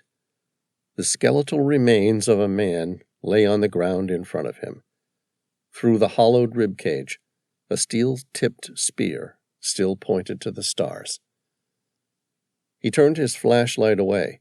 It was obvious how the man had died, and he had no morbid desire to study him further. To a certain extent, he figured the guy who had landed on the spear received a far kinder death than those who had survived long enough to become entombed by the sand. Tom carefully tested his weight on the ladder above. "Do you think it will hold my weight?" "Yeah, it should do. Just watch the spear at the bottom." Sam felt the structural beams that supported the deck above. They'd held the weight of many tons of sand for a little over 3.5 centuries. He ran his hand over the first 4 he found. They were made out of some sort of red hardwood. A dendrologist might have told him the wood came from Lebanon cedar, the most prolific hardwood used in shipbuilding throughout the Mediterranean until the 18th century, when overcutting reduced it to extinction, and that the arid environment had allowed it to maintain its strength after all these years. Without the specialist's knowledge, Sam felt a healthy fear for the stability of the old vessel. He took another step. The floor creaked, and he turned to Tom. "On second thoughts, you might want to wait here. There's no way of telling how safe the wood is after all these years. No reason to put both our lives in danger." Tom nodded. "I'm here if you need me." Sam continued deeper into the main cargo hold. He was surprised to see the ship, which had been so well preserved inside, didn't seem to have any other skeletons. He dropped down to the lower level that housed the now dry bilge. He flashed his light around the deck, but it was empty of what he was after. Sam retraced his steps to the main deck and then headed aft. At the very back he found a step up into the aft castle and captain's quarters. He climbed the stairs and entered the room. Sam flicked his light across the room, his eyes fixed on what he saw in front of him, and he inhaled sharply. A large navigation-cum-dining table took up the vast majority of the captain's private quarters. It was an aft cabin from the glory days of shipbuilding, when the privileged class ruled the world. It was big enough to have entertained 8 or more persons at one time. The table had been intricately carved out of mahogany, and in the middle of it, still sitting at the table, were the skeletal remains of one man. Facing directly at the human skull was a very different one, a golden skull. The 2 skulls were facing each other, their eyes locked for eternity. Sam fixed the light on the empty skull. The void where the eyes once stared out somehow betrayed the man's profound loss. Next to him was an empty bottle. Nothing remained to suggest what was inside, but Sam figured if it was him, he'd want some pretty hard liquor. In a moment, Sam realized the significance of the find. It meant that this man was the only one alive when the ship had become buried beneath the sand. By the look of things, the poor wretch had the time to wander the ship in isolation before starvation or dehydration eventually took his life. Sam almost forgot what he was searching for as he wondered who the skeleton once belonged to. His eyes swept the room. There was something else he hadn't noticed immediately. A leather-bound book graced the table next to the golden skull. He hoped he would find the answers he needed inside that journal, but now was not the time to read it. Instead, he studied the golden skull. He'd heard Peter Smith refer to it as the death mask, or the key to the third temple. Sam picked up the heavy skull. It was hollow inside, but even so, he felt the weight in his arms and was thankful he hadn't needed to carry it across a desert. He turned the skull to face him. Its ivory teeth grinned hideously, as though it was begging to tell one hell of a story about its past. "What do you know?" As Sam turned the skull, he felt something move inside. It wasn't quite as fluid as liquid, but more likely fine, like a powder. He stared into the hollowed eyes. Or was something inside? Sam shined his light into the dark space. The entire area behind the eyes and nose appeared hollow. It was only on the second look that he spotted it. Not that he knew it was anything at all. He inserted his finger deep inside the left eye socket and felt it move. But what was it? He pressed upward with his index finger and felt it move all the way upward. He grinned as he withdrew his finger and shined the flashlight back inside. It had been a clever latch, and it had caused an intricately carved piece of obsidian to swivel outward, allowing access to whatever was stored inside. His eyes narrowed as he tried to interpret what had been stored inside. There was a sweet scent to it, like a mixture of hard liquor and chloroform. Sam instinctively took a step back and held his breath as he examined the black powder. It was so fine and delicate. He worried that one whiff and the entire contents would be inhaled. The powder shifted in an almost liquid-like state as he tilted the skull. Sam made a mental note to have the powder tested in a lab. He then used his index finger to reach inside and pull the latch downward. The piece of obsidian returned to its resting space, and the black powder was once again secured. He turned the skull over and stared at it from below, where solid gold had been flattened to make space for a unique image, delicately etched inside. It depicted two mountain peaks, leading together with a small lake or possibly snow in the middle. He recognized the snow-capped mountain of Mount Ararat, and in an instant realized the skull was a map. But not the map he wanted. He already knew where the key to the third temple was supposed to be taken. What he needed was to locate the pyramid in the Kalahari Desert and find Billy Swan.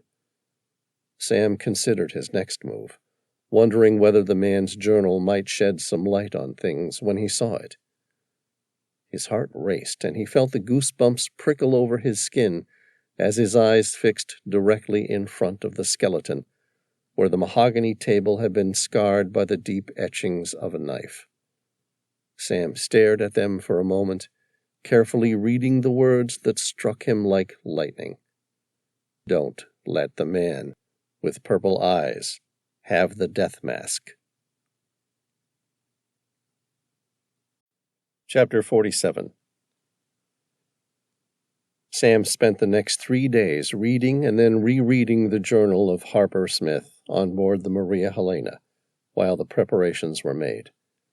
The death mask was secured inside the ship's armory, where a state-of-the-art security system would scare off the most seasoned bank robber. He sent a sample of the black powder off to a biochemist to study, and left Elise in charge of making sense of whatever the scientist discovered. On the 4th day, the final resources arrived, and Sam and Tom set off east into the Namibian Desert on camelback. Sam had located Smith's Kamal, and having read the old explorer's journal, now knew that the early navigation device allowed him to accurately follow a specific latitude, defined by the marking of an additional knot into its line. Per his journal, the men had traveled for 3 days by camel to the east, starting out at the Emerald Star, before they located the ancient pyramid. The camels were loaded with a similar weight as those used by the crew of the Emerald Star. The plan was they would travel east using the Kamal, and keeping pace with the original expedition, as recorded in Smith's journal. This would get them within a basic vicinity of the pyramid. It wouldn't get them to the exact place, because the sand dunes would have changed during that time, but it was a start. Once they reached that area, then they would contact the Maria Helena, and Genevieve would bring in the Sea King and the ground-penetrating radar. It would then be a time-consuming process of expanding the search in ever-evolving, larger circles. Sam realized it might take months to locate, or he might get lucky. Either way, the camel trip was only the start. At the end of the second day, Sam received a call on his satellite phone. It was Elise, and as per usual, she got straight to the point. "Sam, I got a hit on Peter Smith." Sam asked, "Where?" "The Daily Sabah, an Istanbul-based newspaper, ran a report on a body that washed up on the shore of the Bosphorus Strait." "They killed him, didn't they?" "I'm sorry, Sam. It would appear so." Sam thought about the consequences. There was nothing he could do to save the man now, but there were still consequences to consider. What had his murderers found out? How much could Peter have told them? Were they on their way to the Skeleton Coast already? He paused as he considered this possibility. If Peter talked before he was murdered, it would mean that they would come to the Skeleton Coast. The entrance to the Emerald Star had been intentionally buried again, but there was a possibility if they got to Peter, they were smart. If so, they would start asking the right questions to locals in the area, who would be quick to talk about two strangers who spent a fortune hiring a dredging ship to remove sand, covering an old ship nearly 10 miles inland. It was an amazing story, and one they'd quickly find. So what if they dug up the Emerald Star? The death mask was no longer there, and Smith's journal was in his hand, so there was no evidence of where the pyramid might be. Sam thought about that for a moment. Were they safe? He knew the answer was no. It wouldn't take long for their pursuers to make the connection that the pyramid would have to be east of the Emerald Star. It then wouldn't take much for aerial surveillance to locate two men on camels. Sam instinctively touched the pouch on the right-hand side of his camel, thankful that he and Tom brought Heckler & Koch MP5 assault rifles. If they had visitors, they were prepared to meet them this time. Over the course of 3.5 days, Sam and Tom followed the same route that Harper Smith had taken 3.5 centuries earlier. When they stopped after spending the exact same amount of time on camels as their predecessors, it turned out to be a little under 200 miles from the Emerald Star, making the pyramid just inside the Kalahari Desert. Both men stared down at the rows of sand dunes that continued all the way to the horizon. "Well, we made it, as much as I hate traveling by camel." Sam stared into the distance. "The pyramid must be somewhere in this vicinity. Of course, it might take us months to locate it from the air." Tom looked over the crest of the dune, squinted, and then shook his head. "I don't think we need to worry about that." "Why?" Tom swallowed. "Because it appears someone beat us to it." Chapter 48. The Buried Pyramid of the Kalahari. The opening looked more like the entrance to a mine shaft than a pyramid buried in sand. 3 old railway sleepers formed the framework for the adit. It ran at a gradual decline right into the base of the next sand dune. Inside, the makeshift timber set, used to support the roof inside, mingled with a series of posts, jacks, and roof bolts used to prop up the sandy ceiling. They had been placed haphazardly, giving Sam the impression of an old gold mine built during the American Gold Rush era. Sam glanced around at a series of recent vehicle tracks leading toward the entrance. There were 2 distinctly different tracks. One looked wide as though it belonged to a large vehicle, like a truck or 4-wheel drive, while the other was narrow but deep, and ran all the way inside the mine shaft. The smaller of the 2 looked like it possibly had been caused by a small digging machine, possibly a backhoe or front-end loader. Tom dismounted his camel and removed his Heckler & Koch assault rifle from its pouch. He set it to full auto and approached the entrance to the shaft.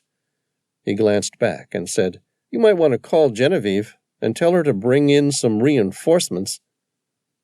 Sam grinned and followed suit, removing his own weapon and setting it to full auto. It felt like a final shootout scene from an old Western movie, where the final standoff occurs inside an old ghost mine. Only in this case, the mine wasn't a mine at all. It was a tunnel to an ancient pyramid, and the good guys were carrying assault rifles. He made the call to Genevieve, who said that she and Veyron would come with the Sea King, armed to the teeth to secure the area. Sam stopped at the entrance and listened.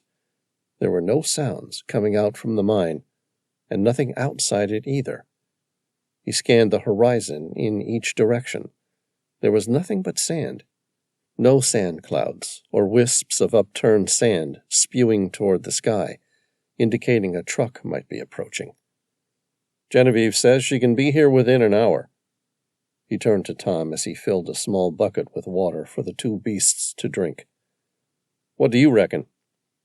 Tom attached a light to his weapon's scope. "I think it's time we find some answers." Sam nodded. "That's what I thought you'd say." Chapter 49. The tunnel extended a quarter of a mile before it reached the horizontal entrance to a pyramid. Sam found himself unintentionally holding his breath, listening for any signs of other persons inside. He heard none. He and Tom switched their flashlights off and waited another few minutes. The faint glow of the outside world was barely visible looking backward, and no light surfaced from inside. Sam exhaled. "All right, let's go." Tom stepped inside first. 30 feet inside, the angle of the tunnel changed from horizontal to a steep decline. Another 400 feet inside, and the tunnel separated into two directions. The original tunnel continued to descend at the same angle, while the second tunnel ran at the exact same angle, only an incline instead. Sam said, "It's the same anatomy as the Pyramid of Giza." "So, which way do you want to go?" Tom asked. "Up. Down probably leads to a storage chamber. We need to reach the king's chamber if we're to find the location we saw from the looking glass." They continued climbing for another 400 feet. Again the tunnel split into two, with the main tunnel following the same incline, while the second one ran horizontally deeper toward the pyramid's core. Sam shined his flashlight into the horizontal tunnel. "The Queen's chamber. Let's keep heading upward." They continued to climb the stairs. The ceiling above opened to about 30 feet. If the anatomy of the architecture matched the Pyramid of Giza, as the sunken pyramid on Infinity Island had, it indicated they were now traveling through the Grand Gallery. At the top of the incline, the tunnel leveled out horizontally, and they stepped into the king's chamber. The room was rectangular, with a ceiling just short of 20 feet. At the center of the room, where Sam would have expected the sarcophagus to go, a single limestone pedestal stood. Sam recognized the recess built into the top of it as being the perfect match for the base of the death mask. He shined his flashlight around the rest of the room. 2 pictograms lined the east and west walls. The first was a series of numbers, most likely indicating an intersecting point on a map. The problem was the distance was referred to as the Carib, that same ancient word they'd found on the stone tablet on board the shipwreck of the Mary Rose on the seabed of the Black Sea. There was an image next to it, which left no doubt in his mind of the location the map was referring to. The drawing depicted the 2 volcanic peaks of Mount Ararat. The second consisted of 3 sets of Roman numerals, which appeared highly at odds with their Egyptian environment. The size of each numeral changed dramatically from number to number, so that the three sets formed the shape of a small pyramid. Sam took a photo and read the numbers out loud. They appeared vaguely familiar to him, but he couldn't recall where he'd seen them before. They certainly didn't sound like any location he'd been to, and they were too long to refer to any sort of period of time. It irked him that he couldn't recall where he'd seen the numbers. Tom swore and then looked at him. "It's the wrong place, isn't it?" "Yes. Any of this mean anything to you?" "Not a thing, but my guess is it will." Sam finished taking photos of the chamber. When he was done, he said, "All right, we're not going to learn anything more from here. Let's hitch a ride back to the Maria Helena and see what Elise can find out about either of these images." "And if she can't?" Tom asked. "Then what?" "Then we'll have to take the death mask to its resting place on top of Mount Ararat." Sam gripped his Heckler & Koch assault rifle and started to walk down the descending passage. He made it 200 feet and stopped, because up ahead he spotted the flicker of someone else's flashlight. Chapter 50. Dmitri switched off his flashlight. In the narrow ascending passage, sound traveled quickly. He heard the distinct click of a weapon being switched into a firing position, and the labored breaths of two men approaching in the dark, having just extinguished their flashlights in an instant. He turned and started to slowly feel his way down the passageway. After 30 or 40 feet, his hand dipped into the horizontal passage that led to the Queen's chamber. He heard the sound of heavy footsteps, as though someone large was now running toward him. Only an insane person would try to run in the dark to greet a hidden enemy.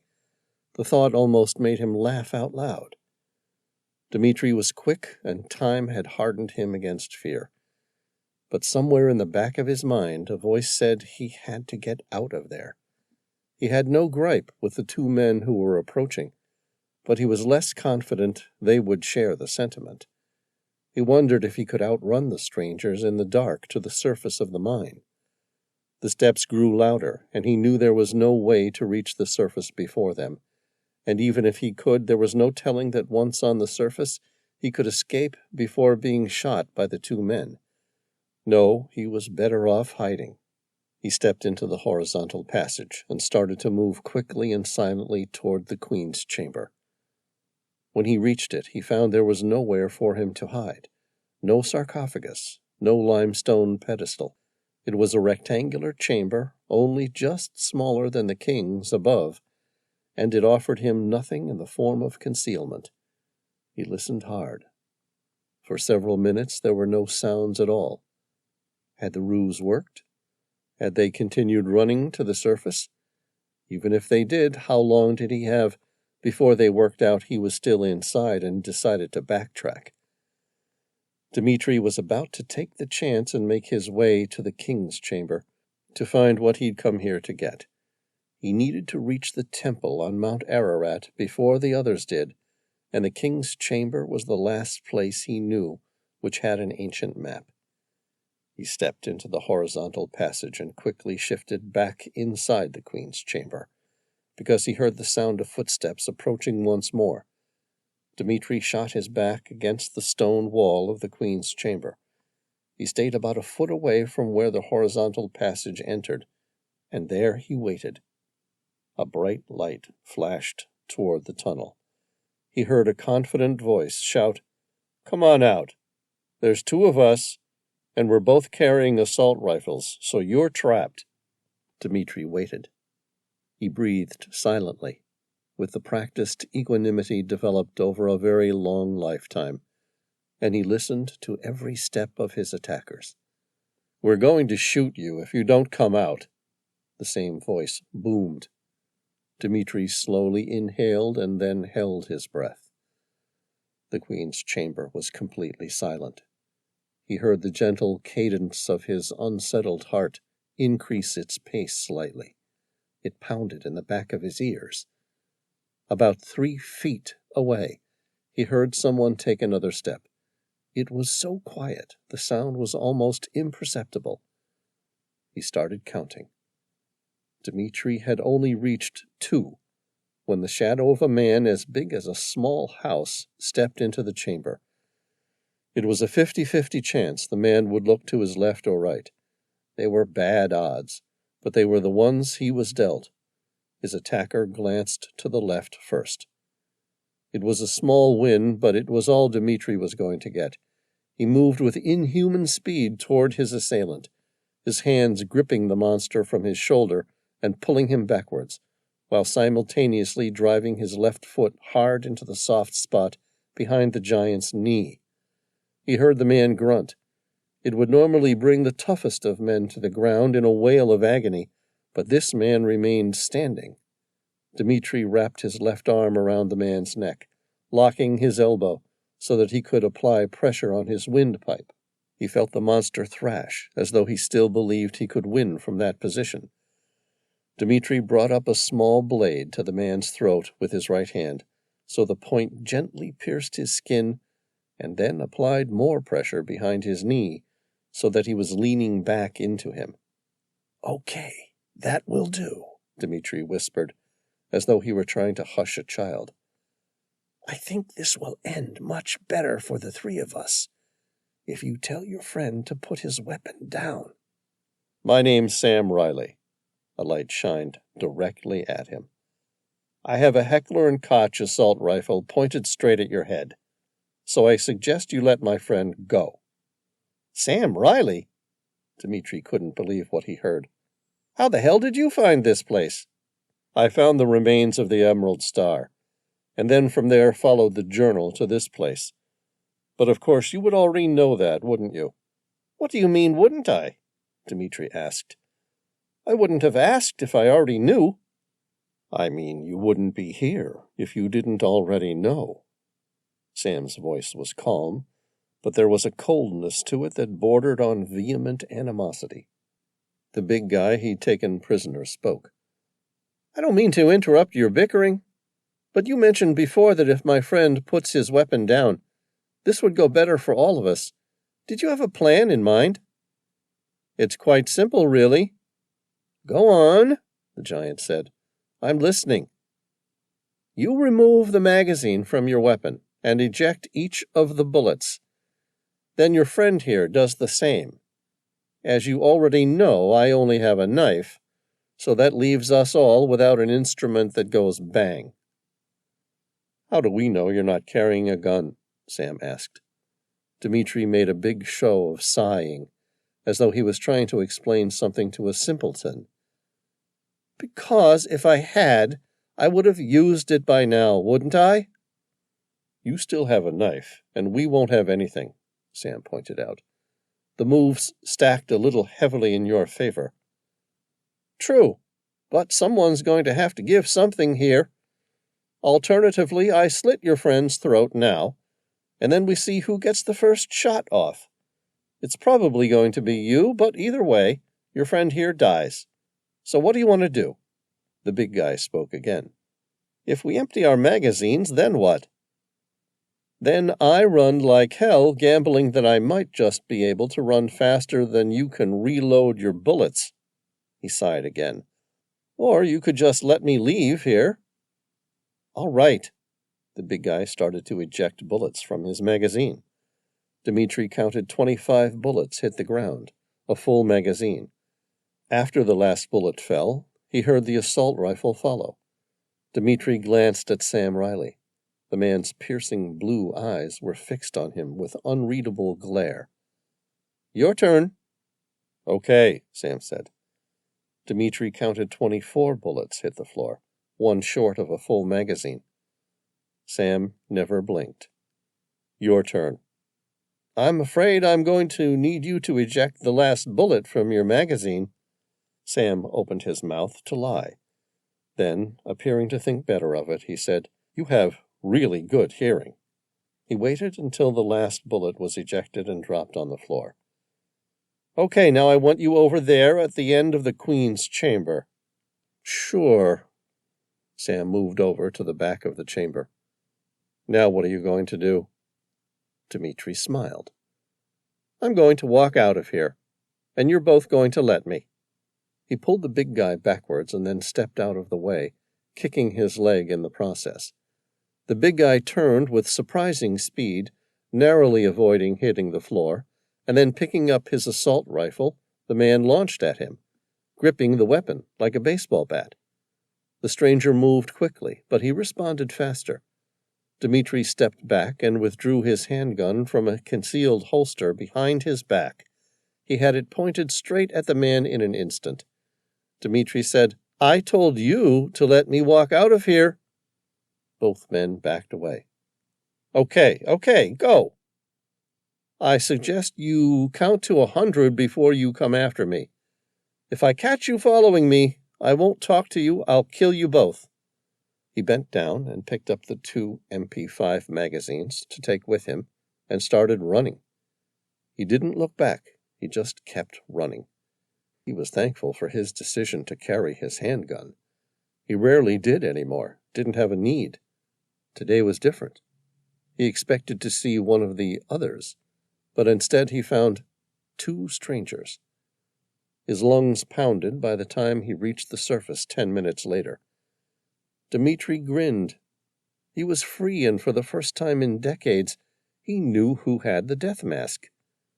He burst past the opening of the mine shaft and then stopped and raised his hands above his head, because a large helicopter stood on its skids facing him, and out the door stood a man pointing a Browning heavy machine gun at him. Chapter 51. Billy woke up, lying next to the cool stream. Her lips curved upward in a warm smile.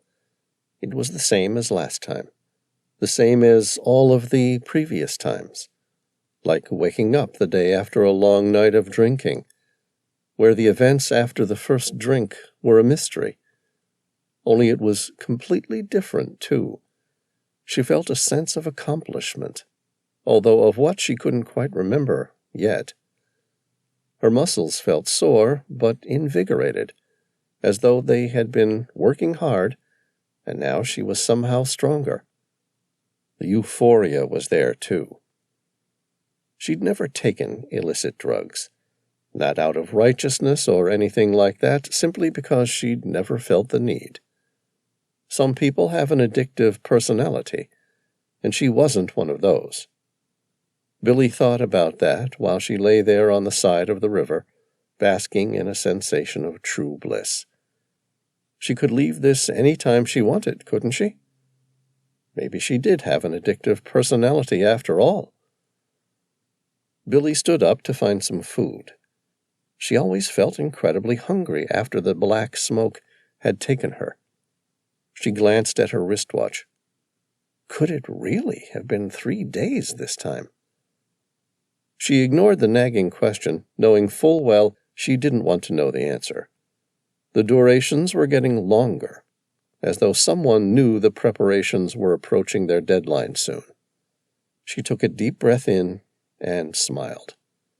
She would stay here until the black smoke had completed its task and no longer had a use for her. Life was good. Billy felt into her shirt, where her ivory pendant hung for comfort.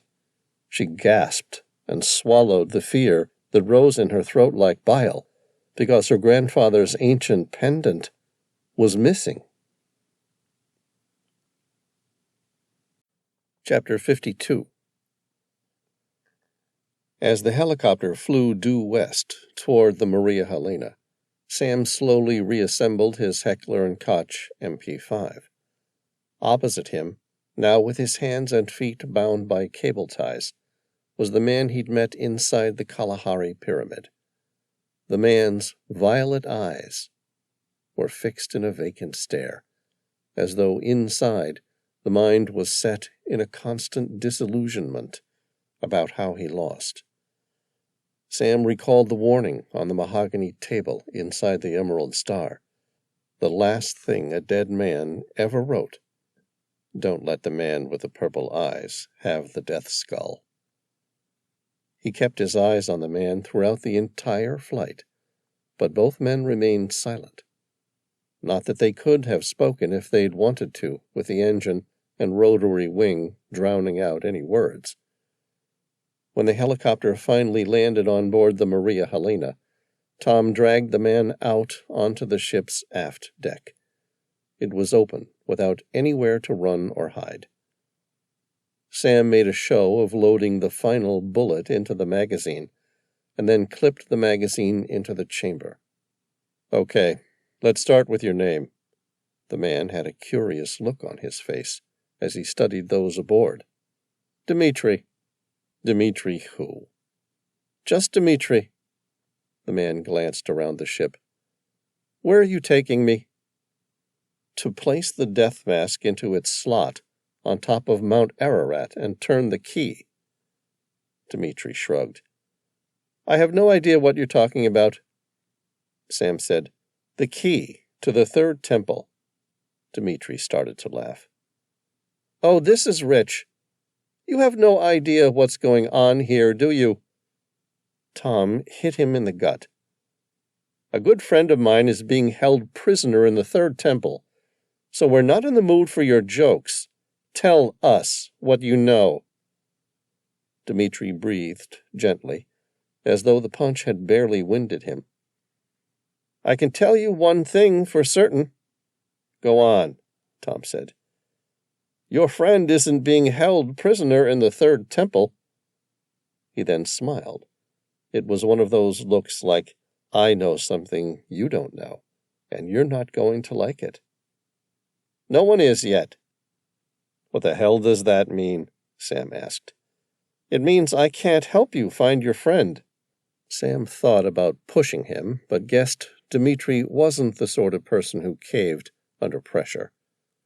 All right, next question. Why did you kill Peter? Peter who? Smith.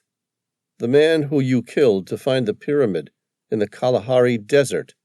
Peter's dead? There was surprise in his eyes, but no remorse or loss. You killed him. No, it must have been one of the others. What others? One of the 4 horsemen. Sam considered the possibility. He'd already met Famine. That meant there were 3 more out there. He turned to Dmitri and asked, What other name do you go by? Ah, good question, Dmitri smiled. Some call me Death.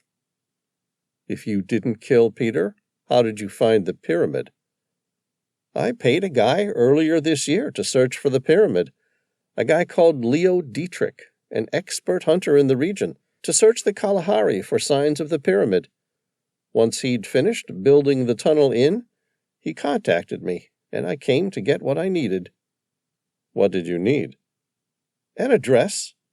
I didn't get around to finding it because you and your friend got in my way. But not to bother, by the sounds of things, I don't need it anymore. Why not? Because you're taking me to the temple on the top of Mount Ararat. What is this all about? I'm sorry, it's not that I don't want to tell you, but I've made a promise not to tell anyone. Not now, not even in the end. Sam looked up and noticed Elise walk onto the deck. As per normal, she omitted any pleasantries and jumped straight into business. I've had a sample of the black soot analyzed by a leading neurologist in Boston. And? You're not going to like what she had to say. Chapter 53. Sam read the report and then looked at Elise for clarity. He handed it to Tom to read, and then turned to Elise.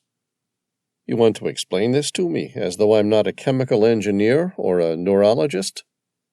Elise smiled as though she'd been expecting just such a response.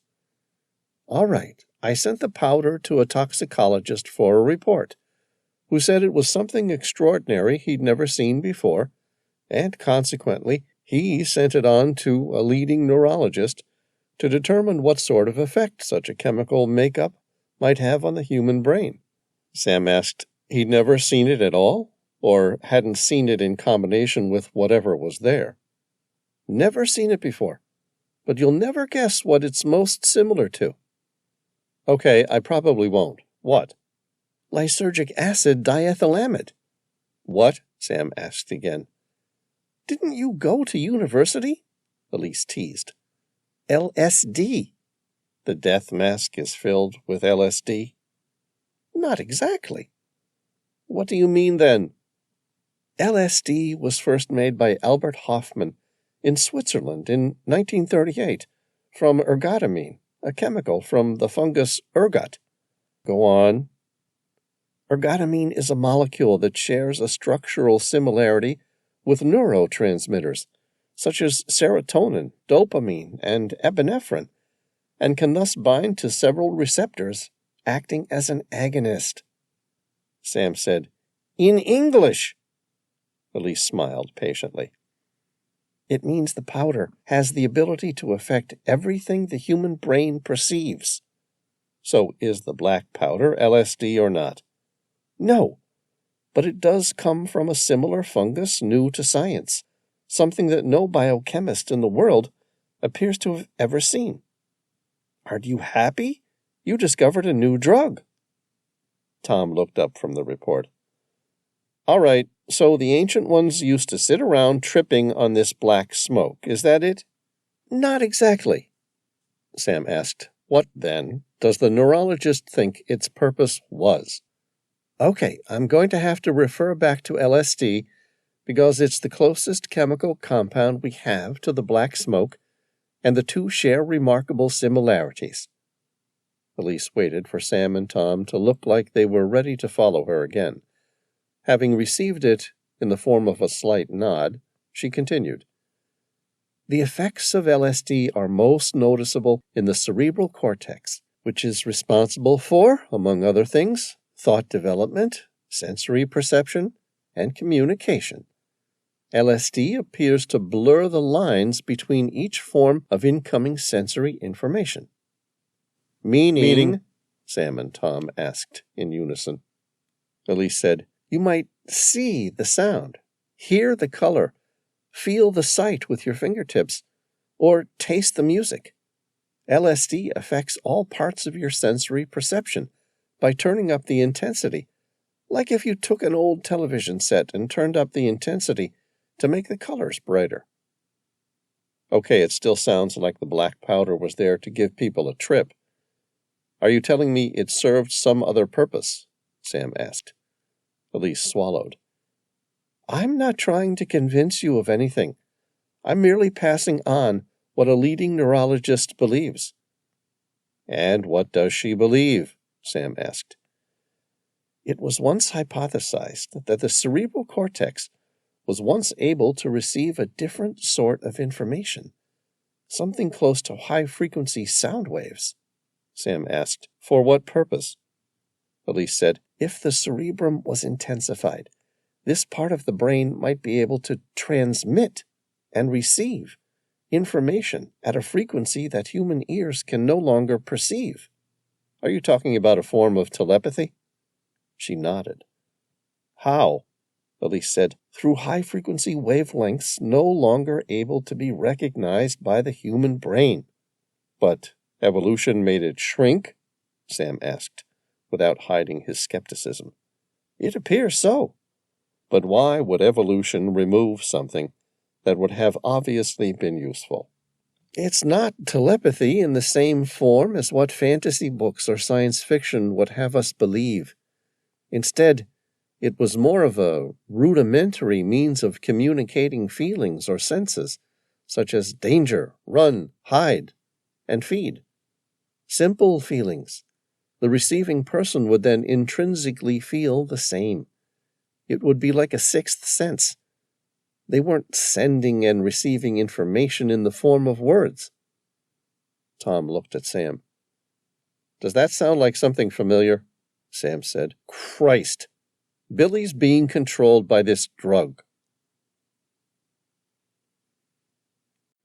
Chapter 54. The Temple of Illumination. It was approaching the end of summer, and a thick layer of snow, the first major snowfall, covered the entrance to the crevasse on the plateau of Mount Ararat. Sam cleared the space and abseiled down into the lava tube. With him were Tom and Dmitri. Dmitri, of course, had grudgingly agreed to join the expedition. He had no other means to find the remaining 4 horsemen. Sam had agreed. It was worth the risk. He knew the information that Dmitri had would be critical to discovering the nature of the relic and finding Billy. He maintained a strong sense of mistrust for the man, but also accepted the fact Dmitri didn't kill him or Tom when he had the chance inside the buried pyramid of the Kalahari Desert. 20 minutes later, they reached the deepest part of the lava tube, where the recess in the wall perfectly matched the death mask, below which were 4 additional smaller recesses carved into the obsidian wall, one for each of the 4 horsemen. Tom glanced at the dead body, still lying at the very end of the lava tube. "Who's the stiff?" "That's War." Sam flicked the light of his flashlight across the room, where the thick yellow jacket was about all he could make out from the distance. "He fell to his death a number of years ago." "And you left him here?" "You got a better idea?" Sam asked. "We're trying to find Billy, and this is the last link we have. So I wasn't all too keen on letting the authorities come and investigate a murder here." "Suits me fine." Tom had a strong moral compass, and that included putting the need of his friends who were in trouble first. Sam removed the death mask and stared at Dmitri. "Well, Death, are you going to tell me what's going to happen when I place the mask in the alcove?" Dmitri said. "No." His face was impassive and unreadable, his mind trapped in an event from long ago. "All right." Sam placed the golden skull in the alcove. He waited as nothing happened. The skull remained there, its hollowed eyes staring out vacantly at him. Sam studied the skull. Nothing had changed. He felt it, expecting the gold to have turned hot, like when War's pendant was placed inside the recess. Yet this time nothing happened. Tom shined his flashlight across the skull. "Did you see anything?" "Not a thing." He turned to Dmitri. "Should we be expecting something to happen?" Dmitri remained silent and shrugged. It was obvious he either didn't know, or if he did, wasn't going to share his information. Tom fixed his flashlight onto the ceiling above the death mask. "Hey, did you see those numbers before?" "Numbers?" Sam shook his head. "No." He glanced above. There were a series of Roman numerals, like the ones seen inside the king's chamber of the pyramid within the Kalahari Desert. The sizes of each number changed to ensure a visual appearance of a pyramid. There were 3 lines of numbers, with the top being the shortest and the bottom being the longest. Tom said, "It looks like it's almost the same set of numbers." Sam looked at the photo he'd taken on his phone. "Not just similar. These are the exact same numbers," Dmitri said. "What a coincidence, eh?" "What does it mean?" Tom asked, his voice firm as he spoke. Dmitri shrugged again, and Sam started to grin. Tom said, "Do you know what it means?" Sam shook his head. "Not a clue." "Then why are you smiling?" Tom asked, without hiding his frustration. "Because I just remembered where I saw those numbers before." Sam withdrew his handgun and pointed it at Dmitri. The Glock 31 doesn't have a safety. His finger hovered just above the trigger. "No more games. You need to tell us where these numbers lead to." "Why do you suddenly think I know anything about the damned number?" Dmitri asked. "Besides, if I did, I've already said I wouldn't tell you." "Because when I clicked on the photo on my phone, the digital recognition software noted 3 previous images were a close link. Do you know where I'd previously taken a photo of this number? Dmitri shrugged, treating the question as rhetorical. The most recent time was inside Hammersmith's journal, where he referred to the number that, without it, the black smoke would be irrelevant. In the journal, there was a second note that death sought this number as much as the death mask. Sam looked at Tom, who was already in the process of tying Dimitri's wrists together with cable ties. But it was the first photo I ever took of that image that makes it so valuable to us now. He looked at Dmitri, but the man's eyes were fixed somewhere else. Sam said, "The first time was in the lost city of Atlantis, where Dr. Billy Swan was rapped with a set of numbers she found on a wall of obsidian that served no apparent purpose. I questioned her about it afterward, but she shrugged it off as simply being an interesting set of numbers. I took a photo. 3 days later, Billy said she wanted to follow a new lead and disappeared for good. So now I'll ask you again, where did those numbers take her?" Sam's hand was fixed rock solid as he pointed the Glock at Dmitri. "Where, goddammit?" Dmitri remained silent, his face set in a hard and impassive expression. His eyes seemed to be watching something. Sam's eyes darted between Dmitri and the death mask. Something about the skull seemed different. The skull never changed. Of course it didn't. The ancient relic was an inanimate object, right? Only somehow there was something different about the eyes. Sam focused on them. They had turned more sinister, somehow. Were they mocking him? He shook his head, knowing the skull hadn't changed shape at all, but still the feeling that there was something different about the eyes increased. Then he realized what it was. Was it warning him? That was it. The skull was preparing him for something terrible and warning him against a tremendous evil. He felt his sixth sense go into overdrive. His skin was riddled with goosebumps. Adrenaline surged throughout his body. Had death tricked him somehow? Sam considered shooting the man right away. It might be the safest course of action. Instead, he heard a voice from behind tell him to put the weapon down and turn around.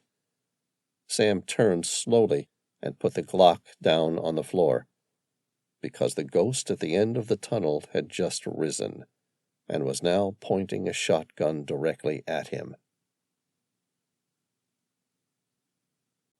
Chapter 55. Sam stared at the ghost.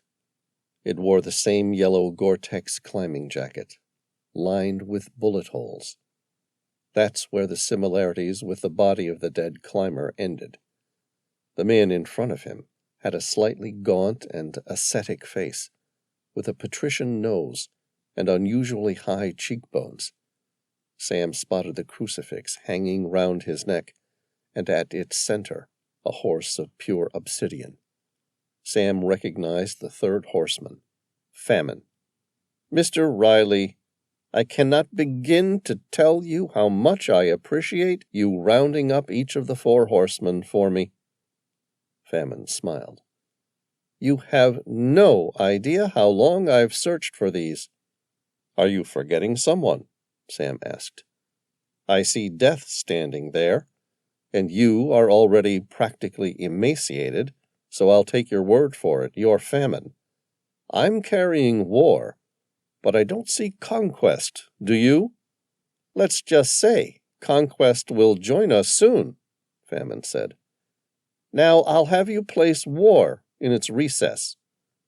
Sam paused for a second, and Famine shot Death in his left kneecap. The bony fragments splintered into more than a dozen shards. Death let out a deep, guttural roar. It lasted seconds and then was over, the practiced silence of a lifetime of pain and discomfort. Famine grinned. "I've wanted to do that to you for a few centuries now. Death remained silent. "Okay, I'm placing the war pendant into its recess," Sam said.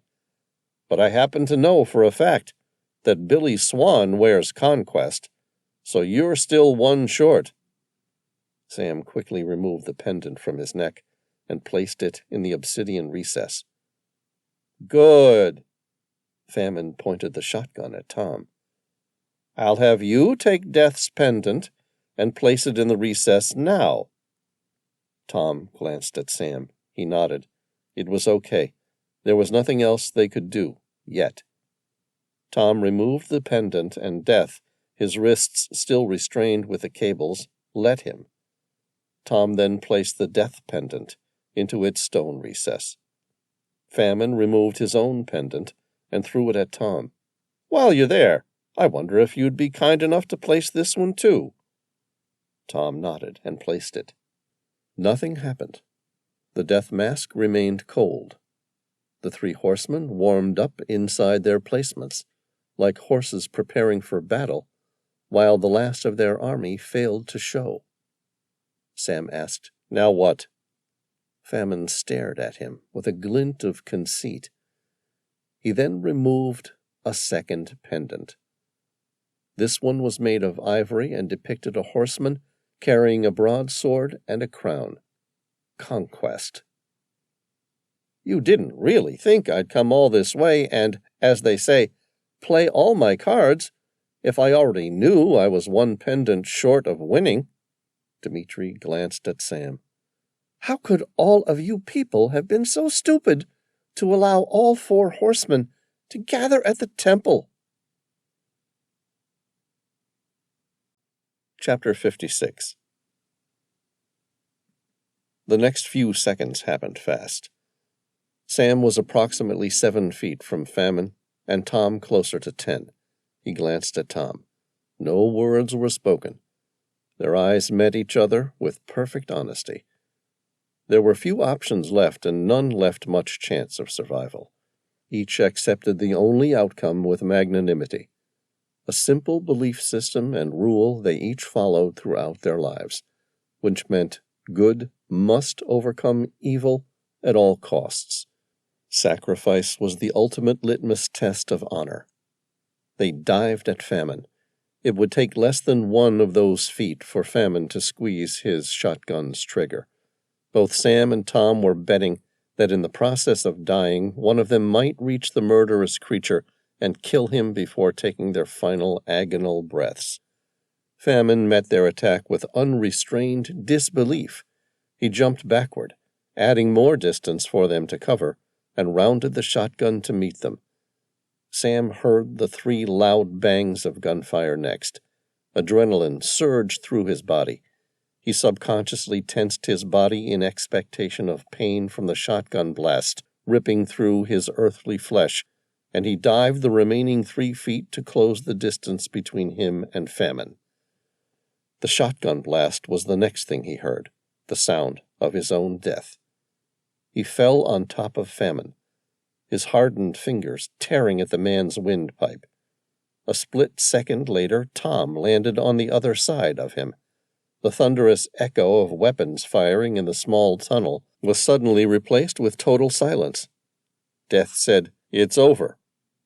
Sam shifted his position on Famine's throat. The man's entire body was still. His muscles were flaccid, and blood ran down his chest and abdomen. In an instant, Sam took it all in. Famine, distracted by Sam and Tom's advance, had swung his shotgun round to stop them dead. At the same time, Death took the opportunity to dive to the ground where Sam had thrown his Glock.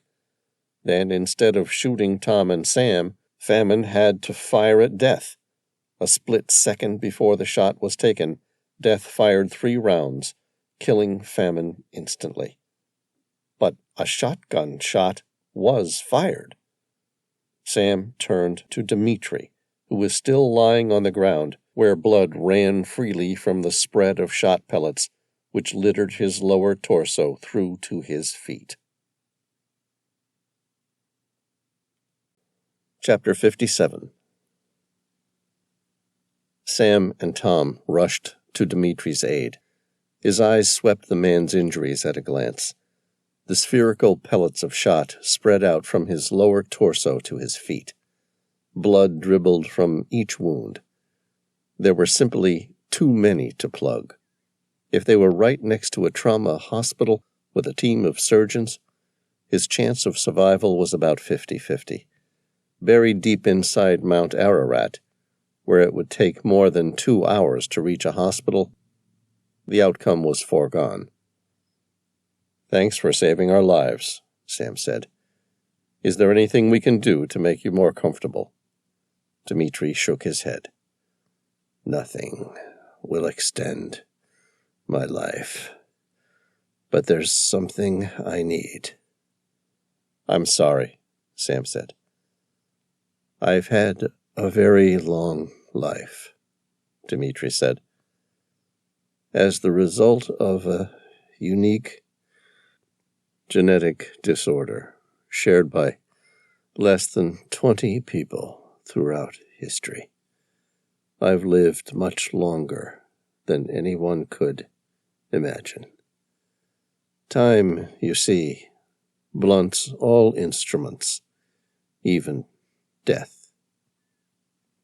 Tom applied pressure to the top of Dimitri's abdomen, where the greatest amount of blood spilled out. "Are you immortal?" Dimitri started to laugh. It was halted a moment later as blood came up through his mouth. "Do I look immortal? No, we can die, just like everyone else.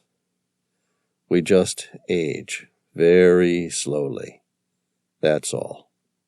Sam wanted to ask him what genetic disorder the master builders all shared, and how long had he lived. But a single look at the man's ashen face made him realize the man wouldn't be conscious much longer. So instead he just asked, "What do you need?" Dimitri spoke quietly, lacking the strength to push his diaphragm any harder. "You have the death mask and the 4 horsemen. When the time comes, as it will soon, you must complete the prophecy. We might be able to get you to a hospital within the hour." Death smiled, his face ashen, calm, and accepting. "No, you and I both know I don't have that much time."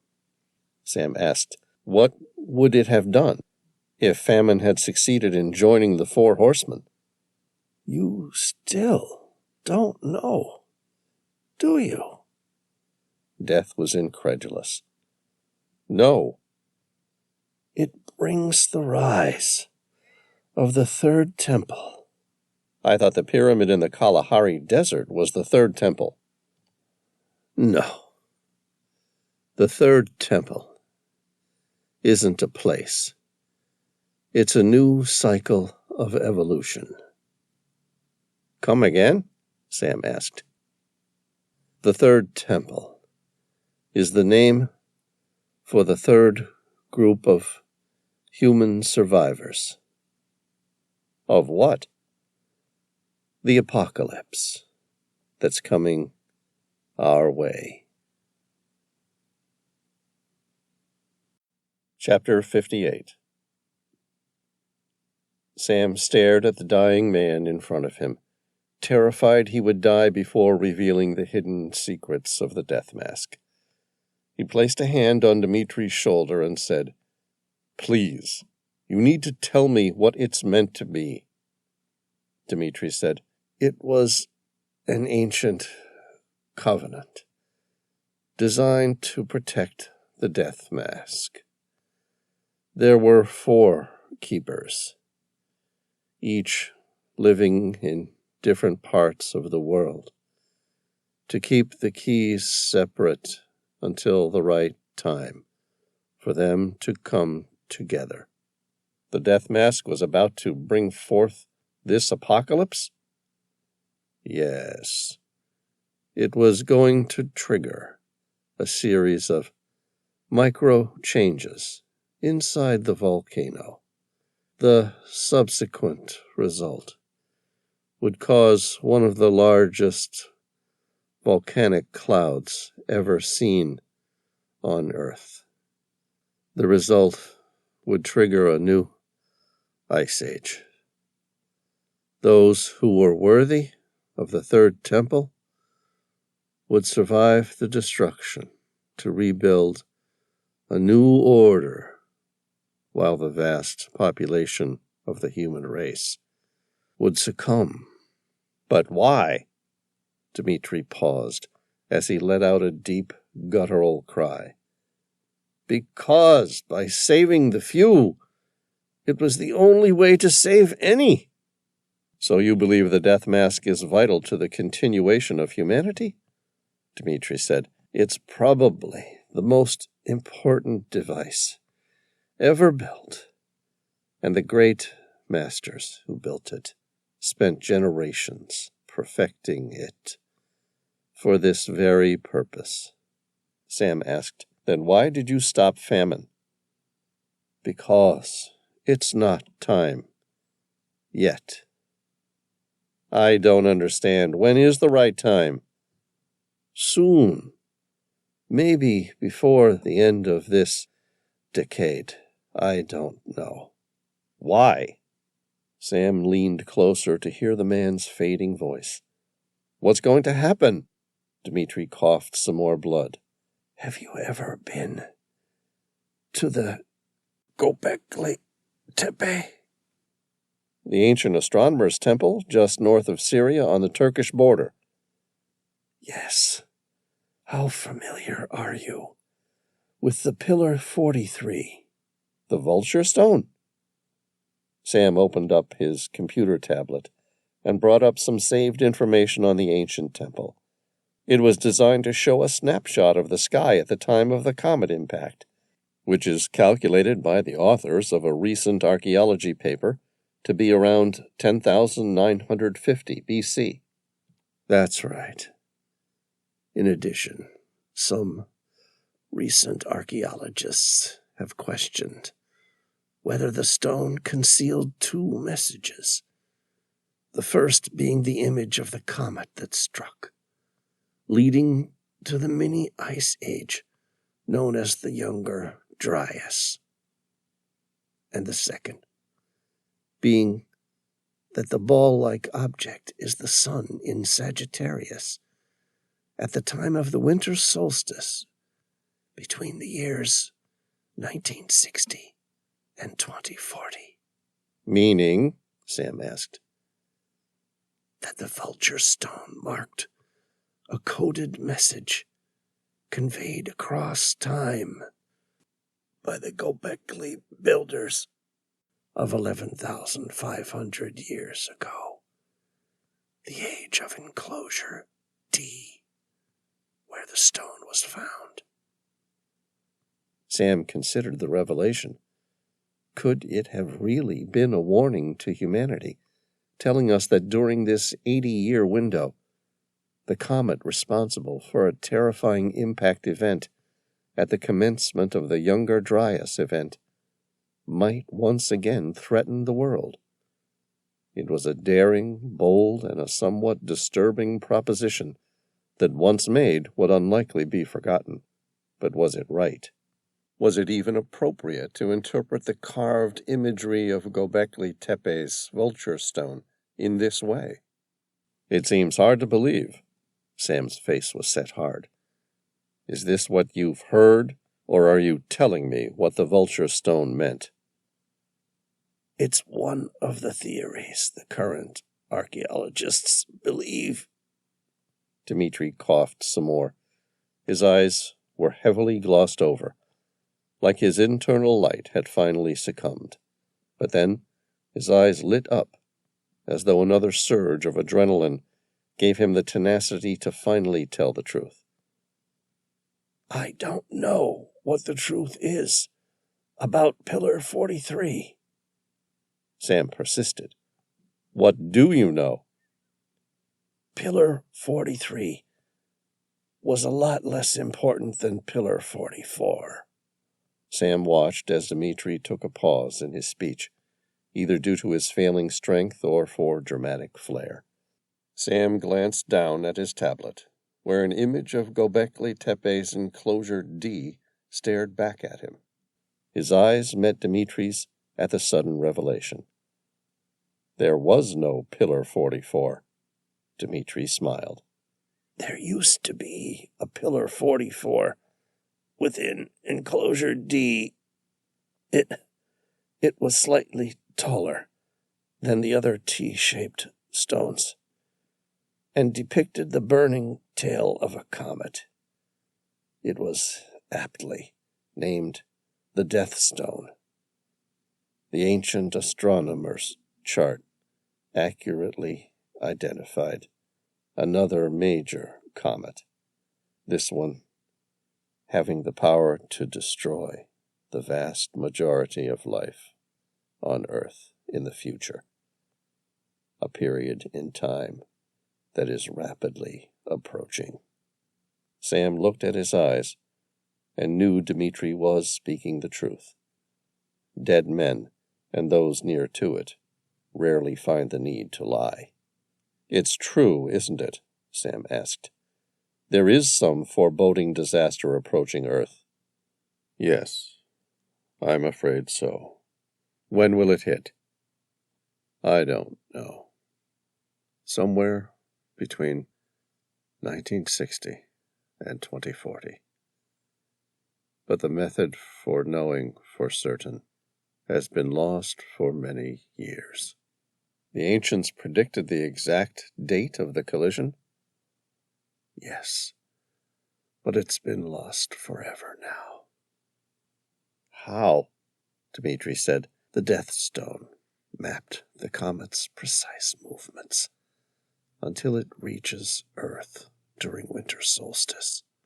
Sam said, if a second stone did in fact exist, and there was a world-ending comet on its way, those who discovered it would have brought the knowledge to the world? They did. How do you know? Because it was my brother who found the stone.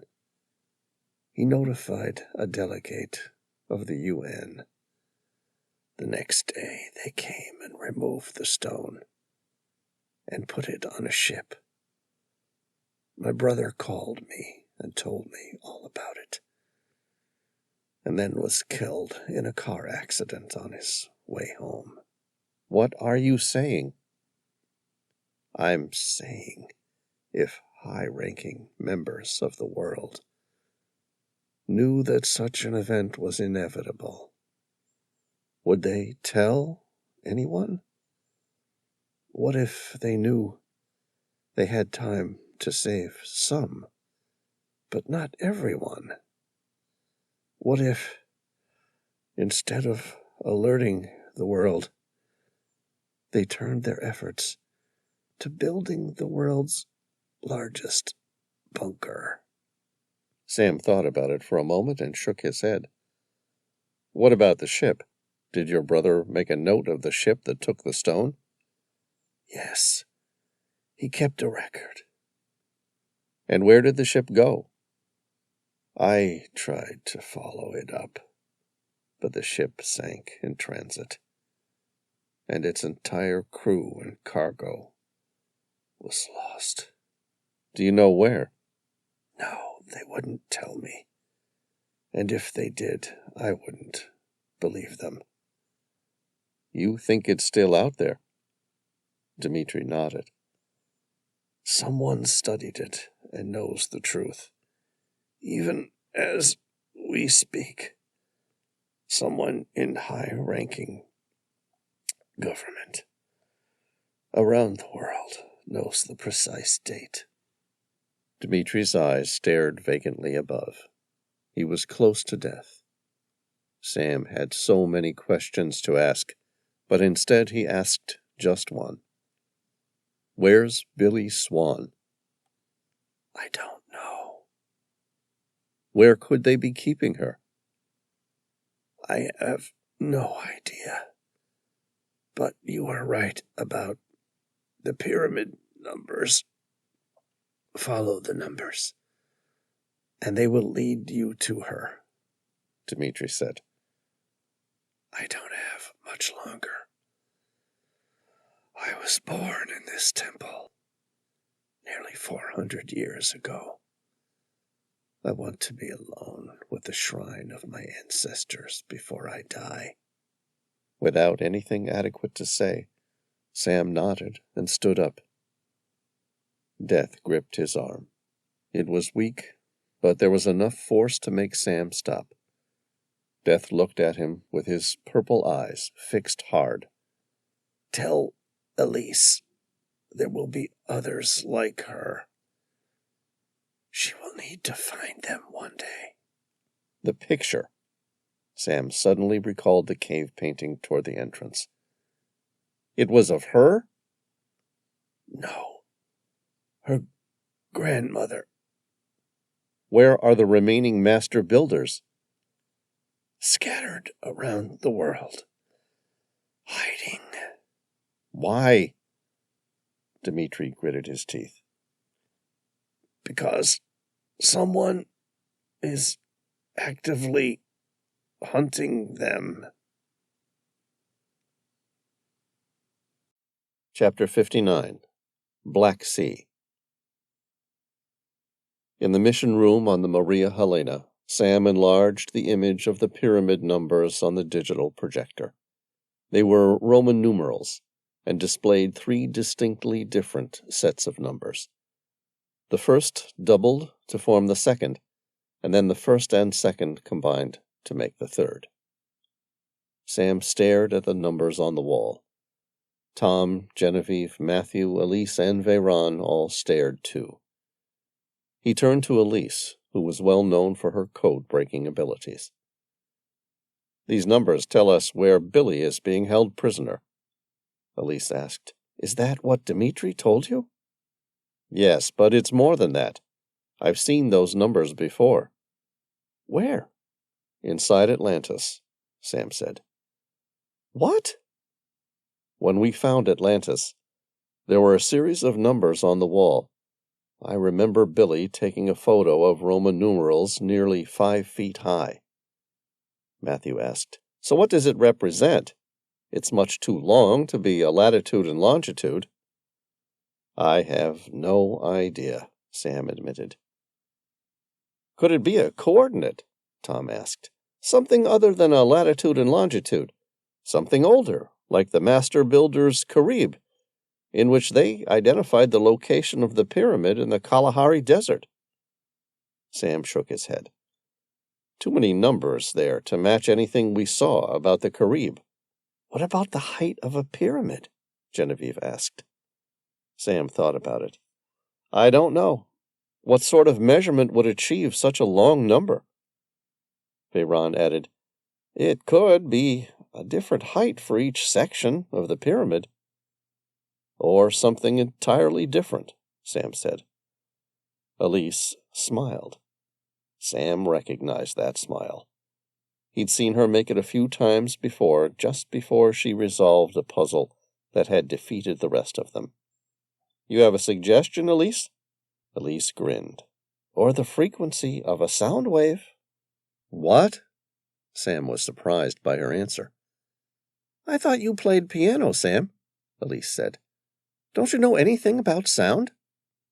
Sam ignored the disparagement. Okay, so what sound does that represent? It's high-pitched. Probably much higher than most humans could even produce without significant training. There's 3 numbers here. What does that mean? Elise shrugged.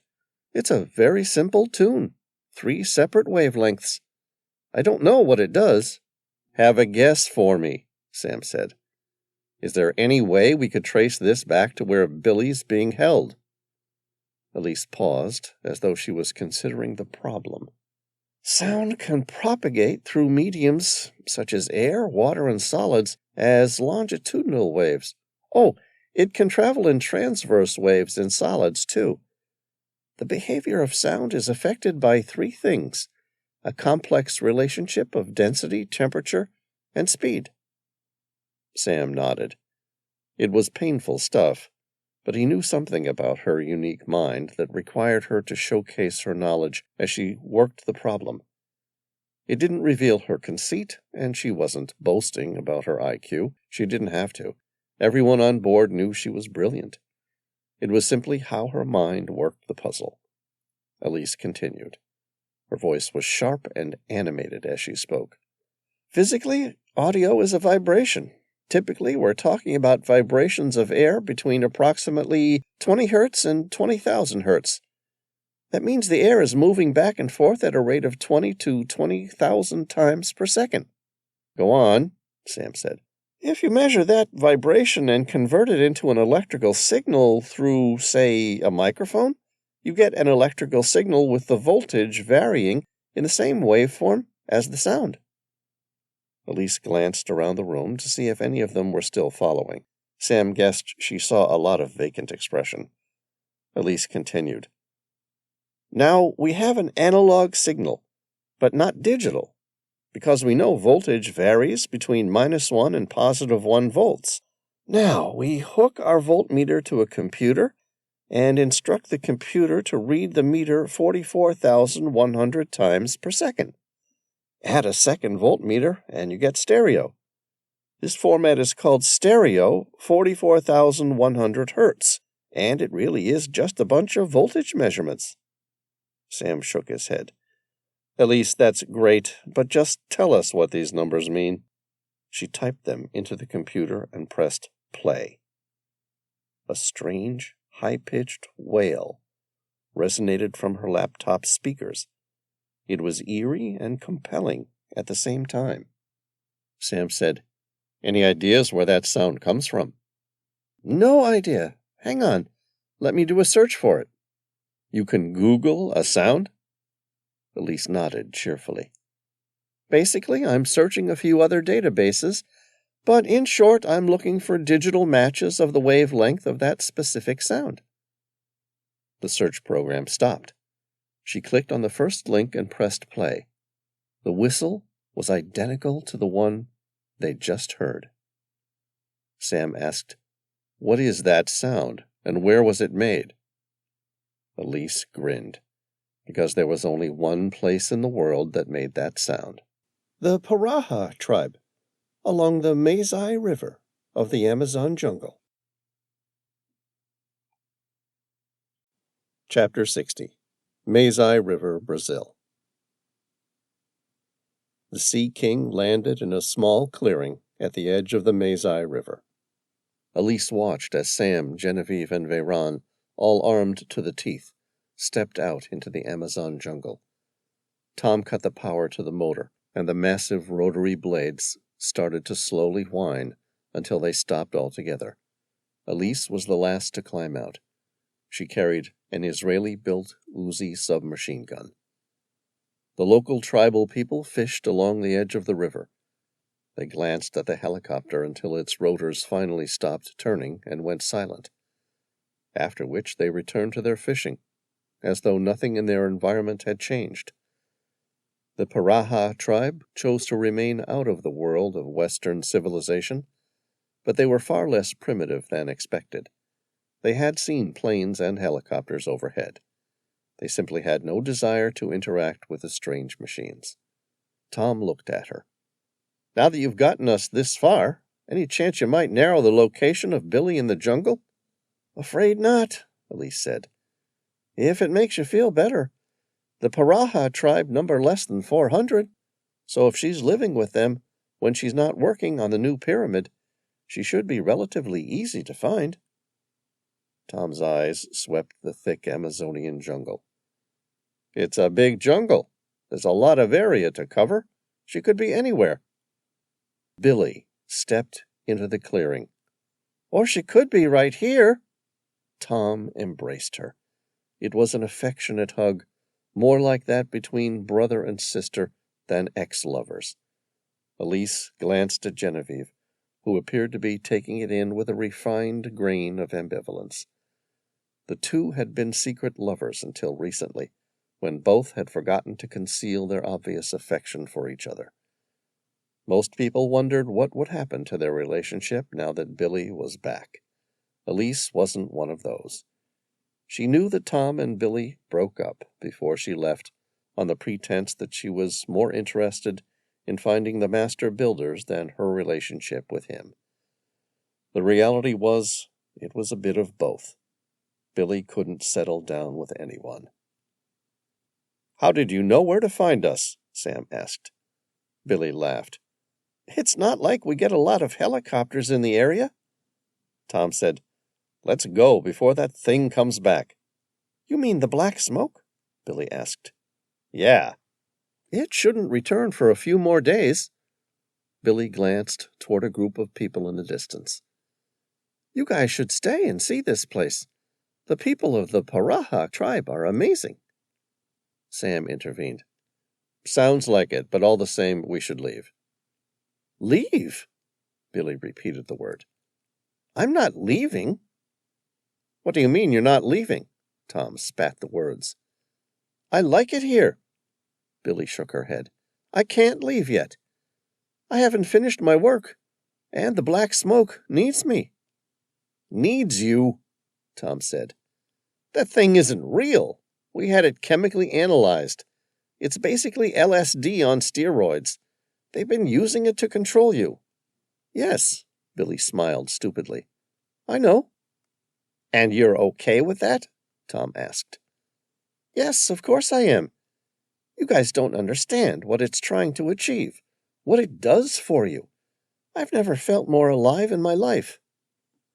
"That's great." Sam gripped his Heckler and Koch MP5, scanning the rest of the jungle around them. Some of the Piraha tribe, who'd taken little notice of them 5 minutes earlier, were now slowly making their way silently to greet them. "We've got to go." "Why?" Billy asked, holding on to Sam's arm. "Please, I'd like you all to stay." Her hand gripped his arm so tight it hurt. Sam ripped his arm free. "What's got into you? I said we have to go." Billy's eyes filled with confined rage. "Please, I just want you all to stay just for a little while longer." Black smoke seeped out of the lower ground and surrounding valleys like a rising sea that would soon swamp them all. Genevieve interrupted. "Listen, bitch! I don't know what the drugs are telling you to do, but we've come a long way to get you out of here, and it's time to go." Billy's head snapped to face Genevieve. Her almond eyes were wide and her mouth opened. An instant later, her lips thinned, and she started to form the lower notes of a high-pitched whistle. Chapter 61. The high-pitched whistle was relayed across each member of the Piraha tribe, who were now encircling them. Elise gripped her Uzi and fired a couple short bursts into the air above the men and women who were slowly encroaching on them at a pace no faster than a slow walk. To her, they appeared more like an animal patiently stalking its prey than humans surrounding their enemy.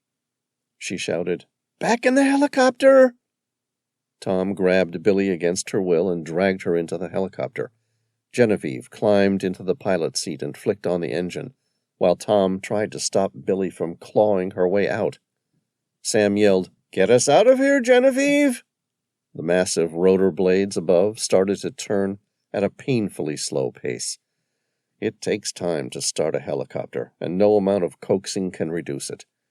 Genevieve checked a number of controls, waiting for the main rotor to reach its minimum takeoff RPM.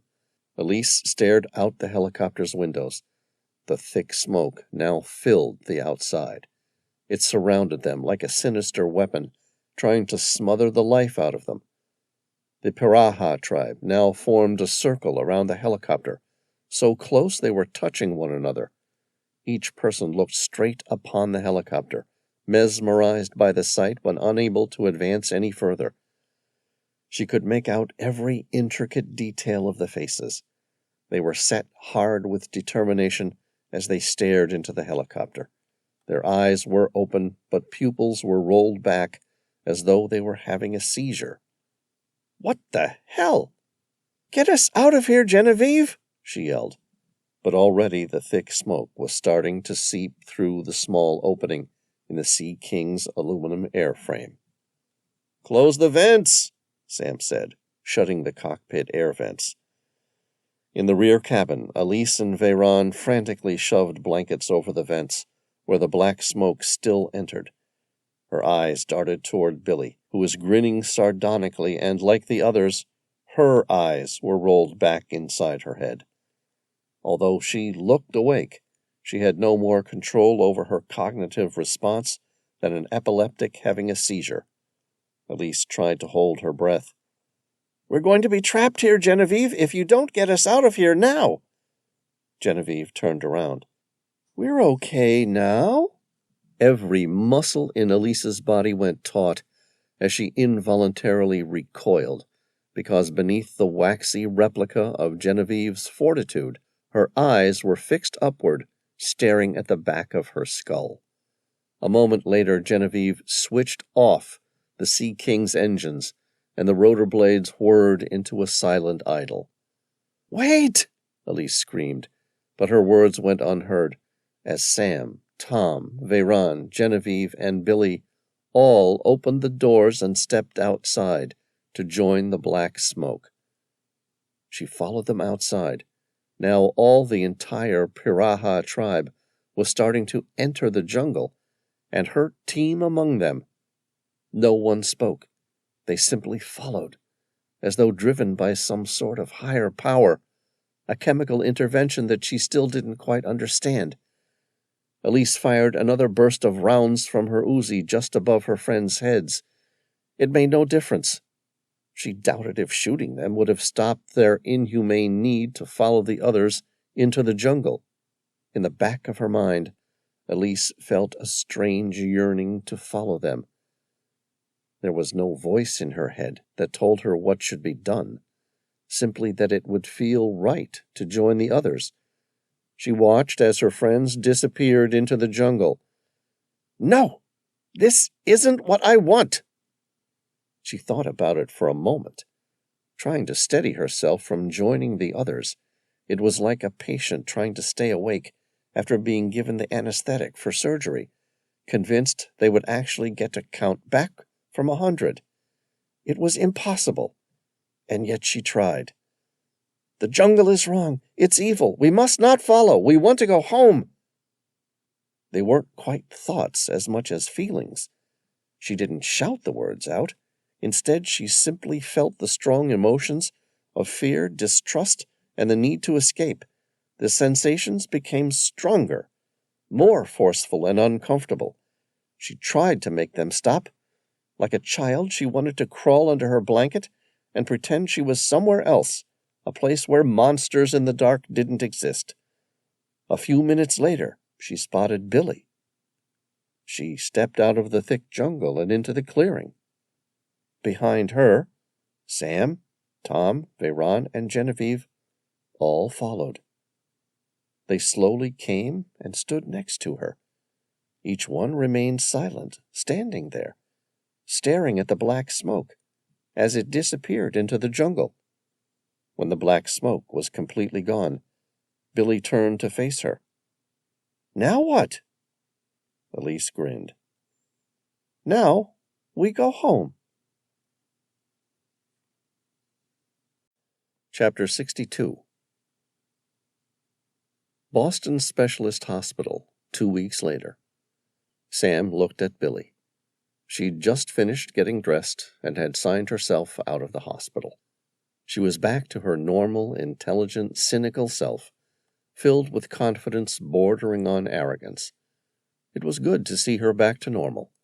He said, "There's one thing I really don't get about all this." "Really?" Billy said. "Just one?" "Okay, one thing that's been bothering me, and you might happen to know the answer." "Shoot." Why did the master builders focus on the biblical reference with the covenant of the 4 horsemen? "I've had a lot of thoughts about that. I believe they were concerned that none of them would be alive when the time came to trigger the death mask." You see, the master builders had a genetic disorder that allowed them to live extremely long lives. But they were far from being immortal. Like all people, they could die from traumatic events, and their numbers were lessening. What's worse is that the same genetic disorder that extended their lifespan was recessive, meaning, in most cases, their children didn't possess the same disorder. Most adults outlive their children? Sam asked. Yes, so most ceased to have children of their own. Sam said, "How awful." So the master builders needed to enlist the help of ordinary people. But why focus on Christianity? You have to understand that at the time of the early 4th century, Christianity was spreading like wildfire in the region. Armenia was the first to adopt it as its country's religion. It was the simplest means of maintaining an ongoing covenant that needed to extend well past any one person's life expectancy. Sam nodded. And Grigori the Illuminator? At the end of the 3rd century, when Grigori made a pilgrimage to the gods he thought he spotted in Mount Ararat, he found the master builders. They told him of the 4 horsemen and instructed him to keep the pendant of conquest. They told him to return to his king and tell him to renounce his pagan ways, that in the years to come the king would become possessed by a demon, and that only he alone would be able to cure him. Go on. King Tiridates III was angry, but so concerned by Grigori's conviction that he ordered the man locked in the dungeon of Khor Virap. The rest is history. Sam smiled. The master builders poisoned King Tiridates III until Grigori's release? There's no proof, but it's definitely a high likelihood. Either that or Grigori did perform a miracle. And your grandfather, how did he become part of the 4 horsemen? My grandfather followed a very old story about the day Grigori the Illuminator was thrown into Khor Virap. It said that he was wearing a pendant of a horse made of ivory, but that by the time the man was released, he no longer wore any jewelry at all. So your father visited Khor Virap? Yes. He found a buried container inside the deep dungeon and a note from Grigori relating the story of the 4 horsemen. My grandfather spent most of his life trying to locate the hidden temple inside Mount Ararat. In the end, it's what got him killed. Chapter 63. Sam watched as Dr. Elaine Cresswell, M.D., entered the room. She was a couple years shy of 60, and one of the leading experts in the world on the topic of neurology. She focused specifically on unusual neural pathways, things like secondary pathways that sometimes start to grow after a stroke has caused a blockage in the usual pathway, or sometimes to circumvent information that is failing to be processed at the site of a brain tumor. The aberrant neural pathways were uncommon, but not unheard of. She had spent a life studying them with the hope that such pathways may one day lead to a solution for patients with spinal cord injuries. "Good morning, Dr. Cresswell," Sam said. "Morning, Mr. Reilly.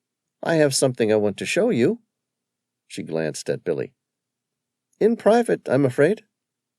"No problem," Billy said. "I was just leaving." Dr. Cresswell waited until Billy left the room and then closed the door. She placed a radiology report in front of Sam. "This is the report from Elisa's MRI." Sam met her eye. "What does it say?" "Elise has an enlarged posterior cerebrum." "She has a large brain?" Sam asked. "Hell, I could have told you that. She's several rungs above genius status on the Mensa IQ ladder." "It doesn't quite work like that. This isn't normal, and at first it quite worried me." "You think it's a brain tumor?" "At first I did. I ran all the tests. There's nothing malignant or concerning about this. It appears to be her normal cerebral structure, most likely the result of some sort of strange hereditary process. What do you think it means? You want to know if it could have had anything to do with why everyone was affected by the black smoke except Elise? Sam nodded. Was it? Dr. Cresswell said, The posterior cerebrum is concerned with a number of cerebral functions, but communication is up there with its highest priority.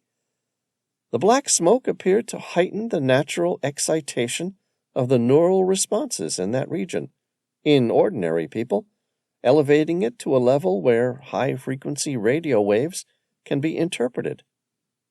But you're saying that aspect of Elise's brain isn't normal? No. In Elise's case, that region of the brain is already enlarged.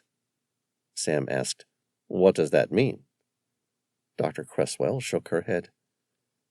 I'm not certain, but it appears she has the ability to interpret high-frequency sound waves without the chemical enhancement from the black smoke, and...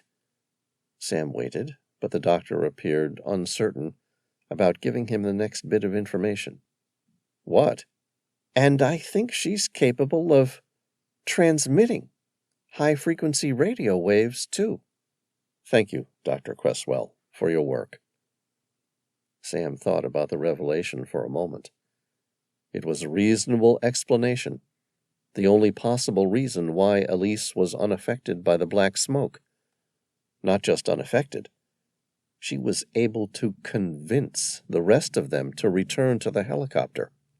She said, We'll need further tests to know for sure. A strong woman's voice interrupted the conversation. It both took charge and simultaneously dismissed Dr. Cresswell. I don't think that will be necessary. Sam smiled and turned to face her. Madam Secretary, I was wondering when you would show up. The Secretary of Defense closed the door behind Dr. Cresswell. She looked at Sam with concern heavy in her face. Well, Sam said, we'll need to run some more tests, but I think she might be genetically descended from the master builders. You can forget about running tests. Why? Because I already know what they're going to say, she said. Really? Yes. She shook her head. I wish you'd let me know you were close to finding their hive. Hive? Sam asked. That's what we've decided to call a group of master builders. She bit her lower lip. Defense has been keen to learn all there is to know about this black smoke for years. You knew about the smoke? Of course. We found drawings and signs of the strange chemical in the first temple. I don't need to tell you what such a drug could be used for during war, or worse still, if replicated by our enemies. Sam smiled. That's why I've always been given a long leash and an extraordinary budget. You're worried about the black smoke. She smiled. Her hardened face was stunning yet patronizing at the same time. We're enthusiastic about the opportunity and terrified of the consequence of losing the race. What race? She smiled again at his naivete. Why, the race to synthetically reproduce the chemical compound. Didn't the CIA already try that in the 50s with LSD? Sam asked. How did that work out? She turned from his vehement gaze. There will always be a war. For the good guys to win, we need the superior weapons. In a world where technology is changing daily, an ability to control entire groups through high-frequency sound waves is a breakthrough that might just give us the edge to survive. Think of the possibilities. Our soldiers could harmonize their movement as though they were one single entity. The enemies could be manipulated to attack each other, or better still, relinquish secrets. What about Elise? Sam asked. She shrugged. What about her? What do you know? I think it's time to tell you something about Elise's history. before she was taken in by the orphanage. What? I was leading a team of CIA operatives on a raid on a temple in Afghanistan, which we now call the First Temple of the Master Builder. When we broke into the temple, it appeared long deserted, but it wasn't completely empty. There was a baby girl sitting underneath the middle of a large obsidian dome. She was looking up as though she was studying it. That girl was less than 1 year old, and we named her Elise. Sam swallowed hard at the revelation. Does she know?